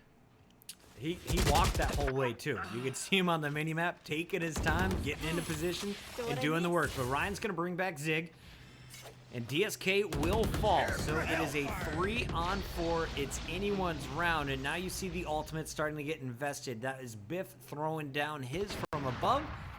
The squad, though, rotating the spike over to A. Your Raze is leading the charge for Zig, and Sage is going to run this one all the way behind him. Ooh. It's a great op shot, gonna be picking up Zig, and now Ryan with the spike. It's kind of, you're stuck hiding. between a you're stuck between a rock You're and a hiding hard with place. your gun at this point. I think you're trying to stay alive, let the time run out, maybe get an exit kill if anyone comes hunting. But I don't think there's a way to clutch this. Do you, Ryan? Do ya? He's gonna go for it. He believes. He's working towards his next res, I guess. Oh, if he does sprint to B right now, he should be able to get the plant, but is he going to spend too much time clearing these corners, or will that Brimstone meet him right outside the spawn doors? The plant does come out. And he's pinched. There it is. That Molly going to be doing the last bit of damage onto him. Mob of the Dead picking up the 6th round for themselves there. Looking pretty good. 6-2 in favor of Mob of the Dead. That was just unlucky in mid. That A sewer play that Judge Judy's is trying so much doesn't seem to be working out that well for them, but mid control is the name of the game on Split. I love the spam coming in chat, guys. Keep it coming all day long. Let us know who you're cheering for in this final match. A lot of Judge Judy fans out there. Mob of the Dead, they've got their own fan club here in the chat. And you can see the scoreboard. 7-6 from Ryan the Sage. On the other side, 10-6 coming out of Fade. He's going to be leading his charge. Alts across the board. Just one up in favor of Mob of the Dead. On the other side, you got the Cypher alt, which notifies you of all enemies surviving locations, as well as the big rocket from Zig, which could do damage on this push. Ooh, lots of them coming onto the A site, and the rotate's already called. Inox with one pick, Ozo finding the second, Inox with the third. They're just playing whack-a-mole out here with the enemy team. Fade and DSK rendezvous on the A point to clean it up. That is a quick, flawless round from the Mob of the Dead. Yeah, I said you'd be happy if your Judge Judy's walking away with 5 rounds. Well, they got 2, and they're in a bad position, right? Because you are running out of time. Just 3 rounds left in this half. Got to get a big win here. Right, pressure is mounting on both of these teams. This is the final game in the grand finals of the Andbox Spring Rally. Mob of the Dead, I can imagine they've got to be feeling pretty good. Once again, we've got to watch their hubris, see if that overconfidence comes into play. But we said that before, and it didn't, so it looks like... No round win this time. Next round. This one's just an eco. Here you just want to maybe get a kill or 2. And it's not going to happen. I feel it's not going to happen. This is going to be a clean wipe. Watch this. Fade started it off. They're all walled off. Everyone's flashed. This is trouble. This is trouble indeed. The util. There's so much util. They're not ready for this on the eco round. And of course, they're watching their back because they permanently have PTSD from KP flanking time after time after time. There's a look in the bottom right-hand corner. The picture-in-picture. Nice pick coming in. Looter at range. Able to find one with the Frenzy. That's a headshot. Taken down Fade. Cage triggered. And I honestly thought this round was completely over. But if they're able to get this breach pick, this is a wide open mid of the map. And you got 2 ARs waiting for you at the top of these stairs. There we go. Their patience and persistence are definitely paying off. They don't have armor because they are on an eco, as mentioned, but they've got ARs. Do they save it or do they try executing now? They're investing. Here comes Looter popping the Cypher alt. That's going to notify him of where all the surviving enemies are positioned. Viper goes down as your bomb is pushing in. He's got the CT. Watch. This is a very favorable plant position. This is good. They got the util. They got the slowdown onto the CT doorway. Spike is planted in an unconventional spot at that, so it will take Judge Judy's an extra second. You can't just go onto default there, but the Sova ultimate will be picking up Ryan up in heaven. 1v2 now. Looter watching CT. Wall has just been broken. Great shots from Looter. Now, 4 kills under his belt. Is he going to get 5? Will he make it an ace to put Judge Judy's at 3 rounds? I thought this round was impossible. That was before the first 4 kills. He's sticking it here, running out of time, and there is the ace. Looter uses his ult, picks up the 2 kills in mid to earn himself an assault rifle, and puts it to use to find the other 3. Excellent, excellent work out of Looter, and on top of it all, he gets the op to drop for a teammate. Wow. Talk about an eco round and a reset of a mental there. That, I can imagine, gotta tilt the Mob of the Dead right there. They had that round in the bag, Puckett. You and I both called it done, called it quits. Judge Judy's Don't get cozy. fighting back for their lives here. And I saw Fade put up that wall, get the first blood. I thought it was done in that moment. And I think he did too. Got a little over-aggressive challenging the pistols. And that was the opening chink in the armor. Big uses of utility in the middle of the map. And already a player is going to be dropped on the attack over at B. KP with that aggro push through B long. They almost never expect it. They don't know where this Viper is going to play, and now Viper's fallen back onto the B site. They're going to be playing passive here around B long because they're expecting this Viper to be somewhere around these corners. Ryan successfully gets off that res. It's kind of hard when you don't have it walled off. It is vulnerable, but they're in a good spot there. Still a 5v5. Mid control is once again the name of the game. Judge Judy's bringing the spike into mid, and it's a 4 stack on B if Judge Judy's had the info that we do. You've got 2 rounds left, right? And you've got 2 ultimates here, a rocket as well as a Phoenix clear. So Shaw at any point can just go scout and look for a kill even, if not just use it to find information. Looter's gonna find it with no ults needed. And now that's going to make it a 4-on-5 in favor of the attackers. Judge Judy's pushing into A. There will be 2 players waiting for him here. And Ozo with a big triple is going to slow this push down. It's absolutely. They line up 2 headshots into that 3rd kill for Ozo. That has completely turned the tides of this round. That was a done. Inox. What an op shot. They haven't been going to A for a reason, and Ozo reminds us all great positioning. He heard it coming, reacts with the head height, keeps it steady. The spray collects 3 before the snipers come in. Very strong defensive round, and Mob of the Dead is looking for their 9th round win out of the opening 12 with the final round of defense. You look at Looter and crew, they all have money. This will be full buys across the board, and it is going to come down to the ultimates, currently 2 in favor of Judge Judy's.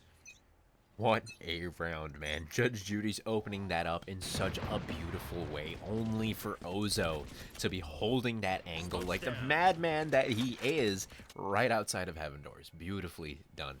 Now, as we're watching for the execute from Judge Judy's, it looks like they're pushing into markets once again, and they're just really trying to keep an eye out for this Viper. KP's been giving them issue after issue, round after round, and once again slows them down in B tons there. That Sage trying to peek. Looter able to pick one up in mid. DSK getting so aggressive. He was on their side in mid, and now because of that, Judge Judy's are taking Heaven control and are pushing towards B. This is a dangerous spot, Puckett.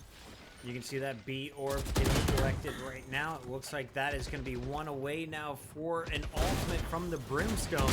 2 dead, make it 3 dead on each side, as now it is a 2-on-3. Mob of the Dead on defense, trying to stop this bomb being planted at the B site, and that's a big one from Inox. His second one will take down the stage, his 3rd of the round, and he is looking for the last remaining member. The Cypher is up on Judge Judy's. Looter, can he do it again? Can he do it again? 1v2 situation. Nope. Inox, though, just too good, 2 on his game today, man. Those op shots on A, followed by his prowess with the ARs and those last 4 kills. He's on a roll, and as we mentioned, that was the last round of the half. The sides have flipped, and my brain's doing flips inside of my skull, apparently. Don't know what's going on. We're in the last game, man. Last half, last game. It's the distance in the grand finals. Looter and crew in a rough spot. Here we go. They're on the defense, though, it looks like, and it's going to be FaZe and KP looking for these intros. Inox 13-3, though, the most impressive performance I have seen so far from an individual and a half. Yes, we've seen higher frags, but to hold down just 3 deaths and give up just 3 rounds the 3 times you died, pretty damn impressive. Let's see what they can do on the attack, though. Fade has been your ace man when it comes to the pistol rounds, and he looks to be the player going for the opening pick. They're thinking about sending him out first. He's got the gun prowess, but do they need his utility more than they need his entry fragging ability? Fade, running alongside that Viper wall. Really nicely done. They're met by Judge Judy's defense. Just a little too strong as they go down one after the other. Was that 2 kills that I saw with the satchel from Zig? It's Zig time, for sure. He's on defense, he's raised, he's playing mid. Perfect satchels, but it was all set up by the Sage Slow. It's a team effort, and this is where you expect him to pop. Attacking is so hard, especially if you look at the character choice here, but on defense, it's going to be way easier. Looter's got, of course, his triggers. He's able to set you up with the cages as well, holding the tight angles. He's got the camera to solo hold a sight if they want to do that. And this raised the Zig. Expect this man to be picking up satchel after grenade charges in the middle of the map over and over again. Zig holding on to this A site, watching heaven. It looks like they've sent the breach solo to B to create some commotion, and the rotate almost comes out, but they rotate back as the push comes into heaven. And he's going to hear everybody at the top of this ramp. They're all clinking around. One player down low is cleaned up by Looter, but it's going to be up to Zig up top. Zig will find the first. 2 more players around the corner. Did he use his utility? Judge Judy's 5-2 in this round. Sage and Breach the only ones remaining. Breach is in a prime spot to turn things on its head, though. With Sage going down, it'll be very, very hard. And that's a great hold. Early rotation, but he rotates right back. Zig gets the first kill with his pistol. The equipment forces the opponents back long enough for the rotation, and then the SMGs wipe. But now you got money across the board on both sides. This is one of those game-changing moments where you can set yourself up for multiple rounds of success. Every time we flip these sides, man, we see the defense come out in ways that we couldn't have imagined. Judge Judy's, though, putting themselves back on the board. 9-5, however, in favor of Mob of the Dead, and it's 1-1 in this best-of-3 grand finals. You can see it looks like Judge Judy's buying up. Same thing for the Mob. The Mob were the ones lacking resources here. A bank-breaking round. We're seeing 5 from Mob of the Dead pushing into A here. It looks like they're going kind of slow. Viper and Breach, Viper and Brimstone, rather, holding these angles. They're really just waiting for some information here. Sova sending out the recon arrow. They have scouted out A site, and they do spot out that Brimstone on the right side and the Raze on the left. And it looks like a heaven push coming out from Ozo and squad. Mob of the Dead taking quick control. Shabu, though, returning in ropes with the headshot onto DSK. This was such a good push. It was all set up by that recon arrow. They waited out the smokes. They find out where 2 players are going, and all 5 of them hit it. Now, though, you're down a man. It's a 2 versus 3. The defenders are spread out across the map, but so are the attackers. And that is going to be a rough end as Looter and Shabu are going to find the kills. And the spike will not get anywhere to being planted. If they stuck with A, I think they had it, but they over-rotated. I absolutely agree, right? That recon arrow set them up. They had the info they needed, and they had that heaven control. If they double down on their ropes presence and really just get the spike down, could be a different story. But of course, that's not what happened. Judge Judy's taking that 15th round, I want to say, as we head on into round 17. Judge Judy's 6 to Mob of the Dead's 9. Ready to rock here. Shabu on your screen. He went huge earlier. Can he do it again when they need him most? His squad has been trailing since the start of this game. Biff, Looter, Shabu, Rion, and Zig coming from the top half of the bracket, going up against Mob of the Dead. Really nicely done by Shabu there. Ran it down mid with his ultimate ability. If you're not familiar with it, you use it at a certain spot, and then you spawn, and if you die while you're in your ultimate ability, you just respawn back. You go where again. You started it. Yep, go again. You just go again, baby. You can see the Breach setting up there in the picture-in-picture. Perfect timing on the ice wall. That is going to keep them at bay. Both players were flashed, and that could have been a devastating push from the attackers. But now they're running out of time. They're running out of the equipment. And that spike is all alone at the A site versus 2 defenders. Rune still holding this mid area as the spike has made its way to A. It's a 5v3 now. Rune still holding on to it. Biff does pick up KP. That's huge. That's the spike down. Shabu on top of the ball, finding the last two through that initial flash as well. That was He's bold. better when he's blind, man. Shabu doesn't need to see. He knows where you're at. He's got ears. Cranks up the headphones and just lets it rip. Finds both through the blur. I think he's got Corsair headphones, man. Yeah, he's got something cranked up. All right, let's take a look at our attackers because it was fun on defense for Mob of the Dead, but now they have been stuck on 9. Judge Judy's continuing to score. That's 4 in a row, 2 away from tying it up. And this game is getting out of hand. You saw them have an eco round a little bit earlier. What is Mob of the Dead bringing to the table this time? It looks like at least a half buy. At least a half buy. And it looks like Mob of the Dead have set themselves up for a B push. They have dropped the bomb down around the exit of Market towards the T side of things. KP, always on the Viper, looking for the lurk towards A, just playing for information, maybe a pick. Doesn't want to expose himself too much, though. Once they establish mid-control here, what's the move? Do they head into heaven towards B side? Inox spots him out. Beautifully done onto Rune. I was going to say, it's a really strange setup here on defense because they've rotated the Phoenix to play mid as Raze was going to play deep on site at the A. You would have loved to have the grenades there, a satchel charge to slow this push down because you now have 4 attackers sitting in your B heaven. Or it looks like B tunnels. 1 player in your B heaven, and they're all going to pinch in on Looter.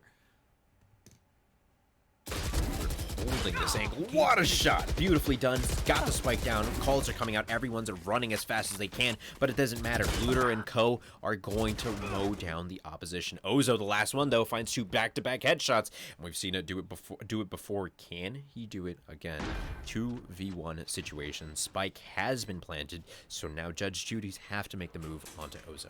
If we can, would love to see Ozo's perspective for this one. He just clutched up after the team had the advantage on the push. Everyone fell at the hands of Looter, and he is the last one alive. The peak, the op, the death. Ozo goes down as Biff comes up big, and it's another round for Judge Judy's in a row. Really, really beautifully done by Ozo. Finds those 2 kills on the entry, tags the 3rd one with the owl drone, so he knows exactly where he is. Just gets out-peaked by Inox on the op.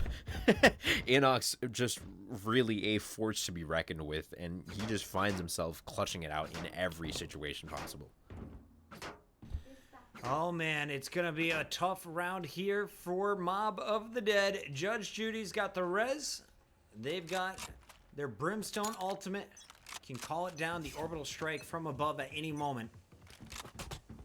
And Zig is here with the explosive. All 5 players stacked up around the corner. Now remember, last time they had a pretty successful A hit. They waited for about 50 seconds to be left on the clock. This time, coming out right away. They're spotted and they're forcing the ult out.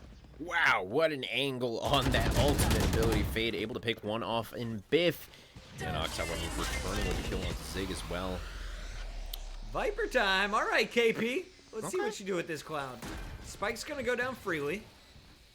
And KP's got your hell watched. So really, you just got to watch that CT back door. And keep a player near Spike. Good res. It's a 4v4 now. Hellfire coming down. Is able to find Zig. That is a huge pick. 4v3 now in favor of the Mob. The Dead do spot out 1 in heaven. However, you're not going to get through that Viper ultimate. Fade picks 1 off. Inox finds the other. Ryan. It's just too much. KP gets him with the help of his teammates there. 8-10 now. Mob of the Dead taking back a round after what seems like 3 or 4 rounds in a row lost to the opposition. And here we go. My wife just brought me a cocktail. Thank you, pretty lady. It's time to finish this one strong. Judge Judy's 8, Mob of the Dead 10. Finally, your attacking squad able to win a round after being stuck on 9 for the last 20 minutes. They need just 3 more to lock it up, but it's not easy on the attack. Judge Judy's, they will have full buys. They still have 2 ultimates. And I have a feeling Zig's going to be pretty upset after dying twice in that last round. Slow ult coming up from Fade, trying to establish the mid domination once again. Zig's already pulling out his ultimate ability on A. He's ready for the push. Breach ultimate doesn't connect with anybody in heaven. However, Breach doesn't know that he pushes through as the Brimstone is on his tail in ropes. He's able to get one before he's traded on by Ziggs. 4v4 once again, and the rest of the dead mob, the dead mob are pushing through mid into B heaven. Zombies are pushing, bro, and here goes the Sage. Ryan's able to find the first, but nothing more. And there's going to be a Phoenix as well as Cypher waiting on the site, but they don't have angles to help each other quite yet. Now setting up as the defenders are in position. The attackers will make their approach, and that first one is going to be good. Shabu dropped down by KP. Inox is going to be able to clear out the rest of the site. Just one Cypher in their way. He is found, and that is back-to-back rounds for Mob of the Dead. KP off-screen on Viper has been so good in the last 3. Really finding all the value and all of his utility, and his timing on the lurks is just impeccable. This man is a nut. Even in that last round, Looter had that Cypher cam still set up on point, and he was able to use it, but even with the additional info, KP is dominating him there, man, and it is intense. Okay, so 2 more rounds potentially for Mob of the Dead to close this out, but Judge Judy's are not far behind. They have to win this one. 3. They have to win this one. I just looked at the money. If they don't win this one, they broke. Judge Judy's on defense has basically gone all in with the buy, and they've got to hold strong, at least have players at the end of the round surviving with weapons. And you look at the mini-map, it is a wide open mid. They've got Zig playing deep, but he's already down the ropes. Meanwhile, you've got 2 players stacked at B heaven. A is going to be the weak point if they can get through the raise. If they can get through the race. However, they do know with that advanced Brimstone positioning on A that they're not making a hard rotation there. They've got 3 stacked on the B side of mid, and this is really smart with that raise in ropes. They're going to be able to handle this mid push. Mob of the Dead, what is their response here? Looks like they're waiting for the smokes to go down. It looks like they're setting up for an A push. Smokes down. As they sent 2 through sewers. Yeah, Inox is going to throw down these smokes, and they're going to be a high rotation. That's where he's been waiting this whole time, and Zig hears him coming. Challenges with the weapon on the tip of the rope instead of using the utility and backing up to the A site, and that could cost them huge this round. Now it's a 3 versus 5 retake, and you can't even use that Cypher kill until you get a pick. Really well done. Shabu and Co. pushing through the CT side of things. The Cypher on the side of Judge Judy's looking for heaven control, but KP was going to flank him. Inox, though, making his life a little bit easier, and Ozo finding that last kill. It is now 12 rounds from Mob of the Dead to Judge Judy's 8. Puckett. If I'm on Judge Judy's right now, I'm telling everybody this is a $500 round. This is going to be it for us. If we win it all, we walk away with 1,000. If we lose it right here, we're getting 500. This round is worth $500. Defense should have the advantage, and I was slightly off there. They did have just enough to buy at least weapons. Not quite sure if the defenders have full armor here across the board. The attackers have strung, though, 3 together in a row. Mob of the Dead on match point in a win position here. Here's Ozo with that recon arrow. Look at this camera work into mid, and they're able to spot out. Ooh, they actually don't spot out that raise. She drops quickly down into ropes. Very smart rotation. They're going towards B here with the spike. Avoiding mid control, which is very interesting. It looks like Judge Judy's is still prepped for that mid push and not really watching their B long as closely as they should be here. And one of the big changes here, Cypher's playing A, so the cameras at A that would normally spot these players all pushing through the tunnel is just Biff on the Brimstone at low B. There are 2 players in B heaven which can real quickly turn around and help him out. But Biff is about to find out everybody is on the other side of this smoke. This is going to be rough. The Dead looking to line it up. Biff has his hands on his molly as the push comes out onto B long. Shabu picking up one. Biff finding the other. Fade, however, trading 4v3. Mob of the Dead on point. Playing ring around the Rosie. Biff will go down. Ziggs finding the KP on the flank. They were aware of it this time around. Ozo in the back left corner, hoping for magic with this ultimate ability. Not going to find it. Fade. Res 3v3. Zig finds him again off the res. That's the risk of it. It's slow.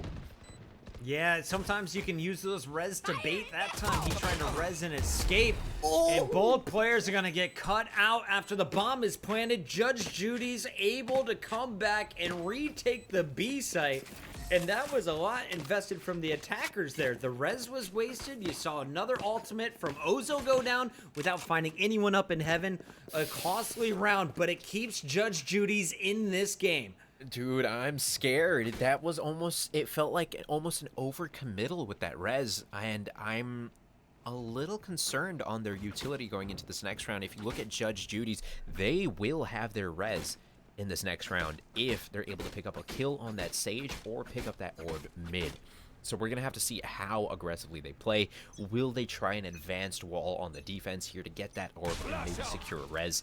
Will they not? Let's see. It looks like DSK was kind of already expecting it, flashed out mid, but it looks like the push 5 men is going towards B here. KP's not even flanking this time. They're full committing to the B site. They said last time it was just Biff. He got lucky. This time, ult him out. We are going to push his ass, and we are going to take this site. Biff takes one, but he will be quickly cleaned up. Ozo comes true with the Phantom finding 2 body shots there. Shabu dropped. It's a 3-on-4 scenario with the spike now planted. Defenders have the advantage, but it's going to be Judge Judy's with the high ground. Here we watching it though, 3v4 in favor of Mob of the Dead. Judge Judy's do have their res still though. If she's able to pick up a kill or get an orb, she can make it into a 4v4. Playing it kind of slow from Heaven. KP able to find 1. Watching Heaven still playing from Hell. Able to find 2. Looter though from CT finds 2, and Fade will get the last kill. Mob of the Dead, your victors of the Andbox Spring Rally. It wasn't beautiful, but it was efficient. After stalling out in the early half of their attack, Mob of the Dead come out and they show up in a big way. Taking a look at the final kill leaderboard, it's going to be Fade dropping 20 and 18, following Inox's 21 and 10. Mob of the Dead looking so good throughout this matchup. Ozo coming up with the clutch kills for me, though, is one of the game changers in this one. 17 and 12. On the other side, do want to show some love for, of course, the play out of Inox. 21 and 10 was a very strong score, considering he was 13 and 3 after a very fantastic defense. It was really just phenomenal, and man, that could have gone either way at the very end. It was scary. They had utility, it had the gun skill, and every single one of these matches between these two teams it was down to the nail. It was amazing to watch. I want to see these guys play again already. Yeah, man, this stuff is fun. I haven't done a whole lot of college work, and I want to give a shout out to all of the college kids hanging out with me in the chat. It's been a party here on a Saturday night, but here's a look at the final bracket as it all comes to an end here at the Spring Rally. It's going to be Mob of the Dead in a Game 3. After not dropping a match the entire way through the bracket, they were so clean, including the 2-0 in the semifinals. They go the distance, and they get what they were looking for, Jimbo. They get what they were looking for. Just insane, Puckett. What an awesome day of matches. We came on to the cast in the second round of semis. Of course, we got to shout out our boys, Vansilli and Sully, for carrying it throughout the majority of the day. Do we want to shout out our sponsors, Puckett? What are you feeling? I feel like we probably should. Shout out to all of these teams on your screen. S-Tier, Rutgers Scarlet Knights, ASU Esports, and more, all in your top 8. But it was the top 4 that walk away with the big cash, and they are going into the KontrolFreek Ultra Super Secret Elite Club. That's no longer a secret because I'm telling you about it now. It's the Esports Forge. Remember, KontrolFreek giving resources to all of our players today to take their pro career to the next level, to get their social media out there, and even win some KontrolFreek sponsorships of their own. KontrolFreek, by the way, not just for PC players. We've got attachments on your controllers as well, stopping that slip grip and keeping you clean, aiming for those headshots with more precision than ever before. And once we're talking about precision, of course, we've got to shout out our guys, Aimlab, right? If you're looking to be as good as these guys and brush up on your aim, pick up Aimlab. It's a free program on another free program called Steam on your PC. So if you want to brush up or you want to just learn the mouse and keyboard, that's the place to be. Puckett. Free on free, and not only that, we got to show some love to Corsair. Thank you so much for supporting this excellent effort. We are bringing collegiate kids to the next level, and I have so much fun casting them. Corsair, great provider of everything you could ever need as a PC gamer, from the parts what's inside your computer to the peripherals. I know I had a great time using their headsets, their keyboards, and more when I went up to a Montreal LAN center. Highly suggest checking it out for one of the cheaper prices on the planet when it comes to peripherals. They've got you covered with the highest quality. Final thoughts on the night, though, JimBasco. It was an absolute pleasure casting with you. I know we're still dealing with the quarantine situations, but I felt we crushed it, buddy. We brought the energy we needed. Yeah, it was awesome. It was honestly a real honor to be able to cast with you, and a real honor to work on this event. Valorant, it's still in closed beta, so if you guys don't have access just yet, don't worry. The game is free to play. It'll be open. Go watch Puckett stream. Get a drop. Get a drop. Get the drops. Make it happen and start competing in tournaments. Thank you guys so much. And of course, big shout out to Andbox. None of this would be possible without the parent company behind the New York Excel, your NYSL. My brain stopped there. New York Subliners is their name. Go show some love to the Andbox crew who put this all together. Remember, it's not just Valorant today. You can also check out the Call of Duty action as well as the Overwatch action. That is all part of the spring rally. And there's no better place to do it than GameDay.andbox.com, because on that site you have a chance of earning $125 towards some awesome Andbox gear. I mean, look at this. What kind of a hoodie has a Joey pouch that you can put extra stuff in? It's got 2 pouches on the front, only from Andbox. Check it out now. Put your KontrolFreek controller in there. That's it. All right, guys. They're cutting me off. They're pulling the plug, but I love you all. Tune in to future episodes from Andbox. Thank you to everyone behind the scenes, especially my friends at Esports Engine. We'll see you guys soon.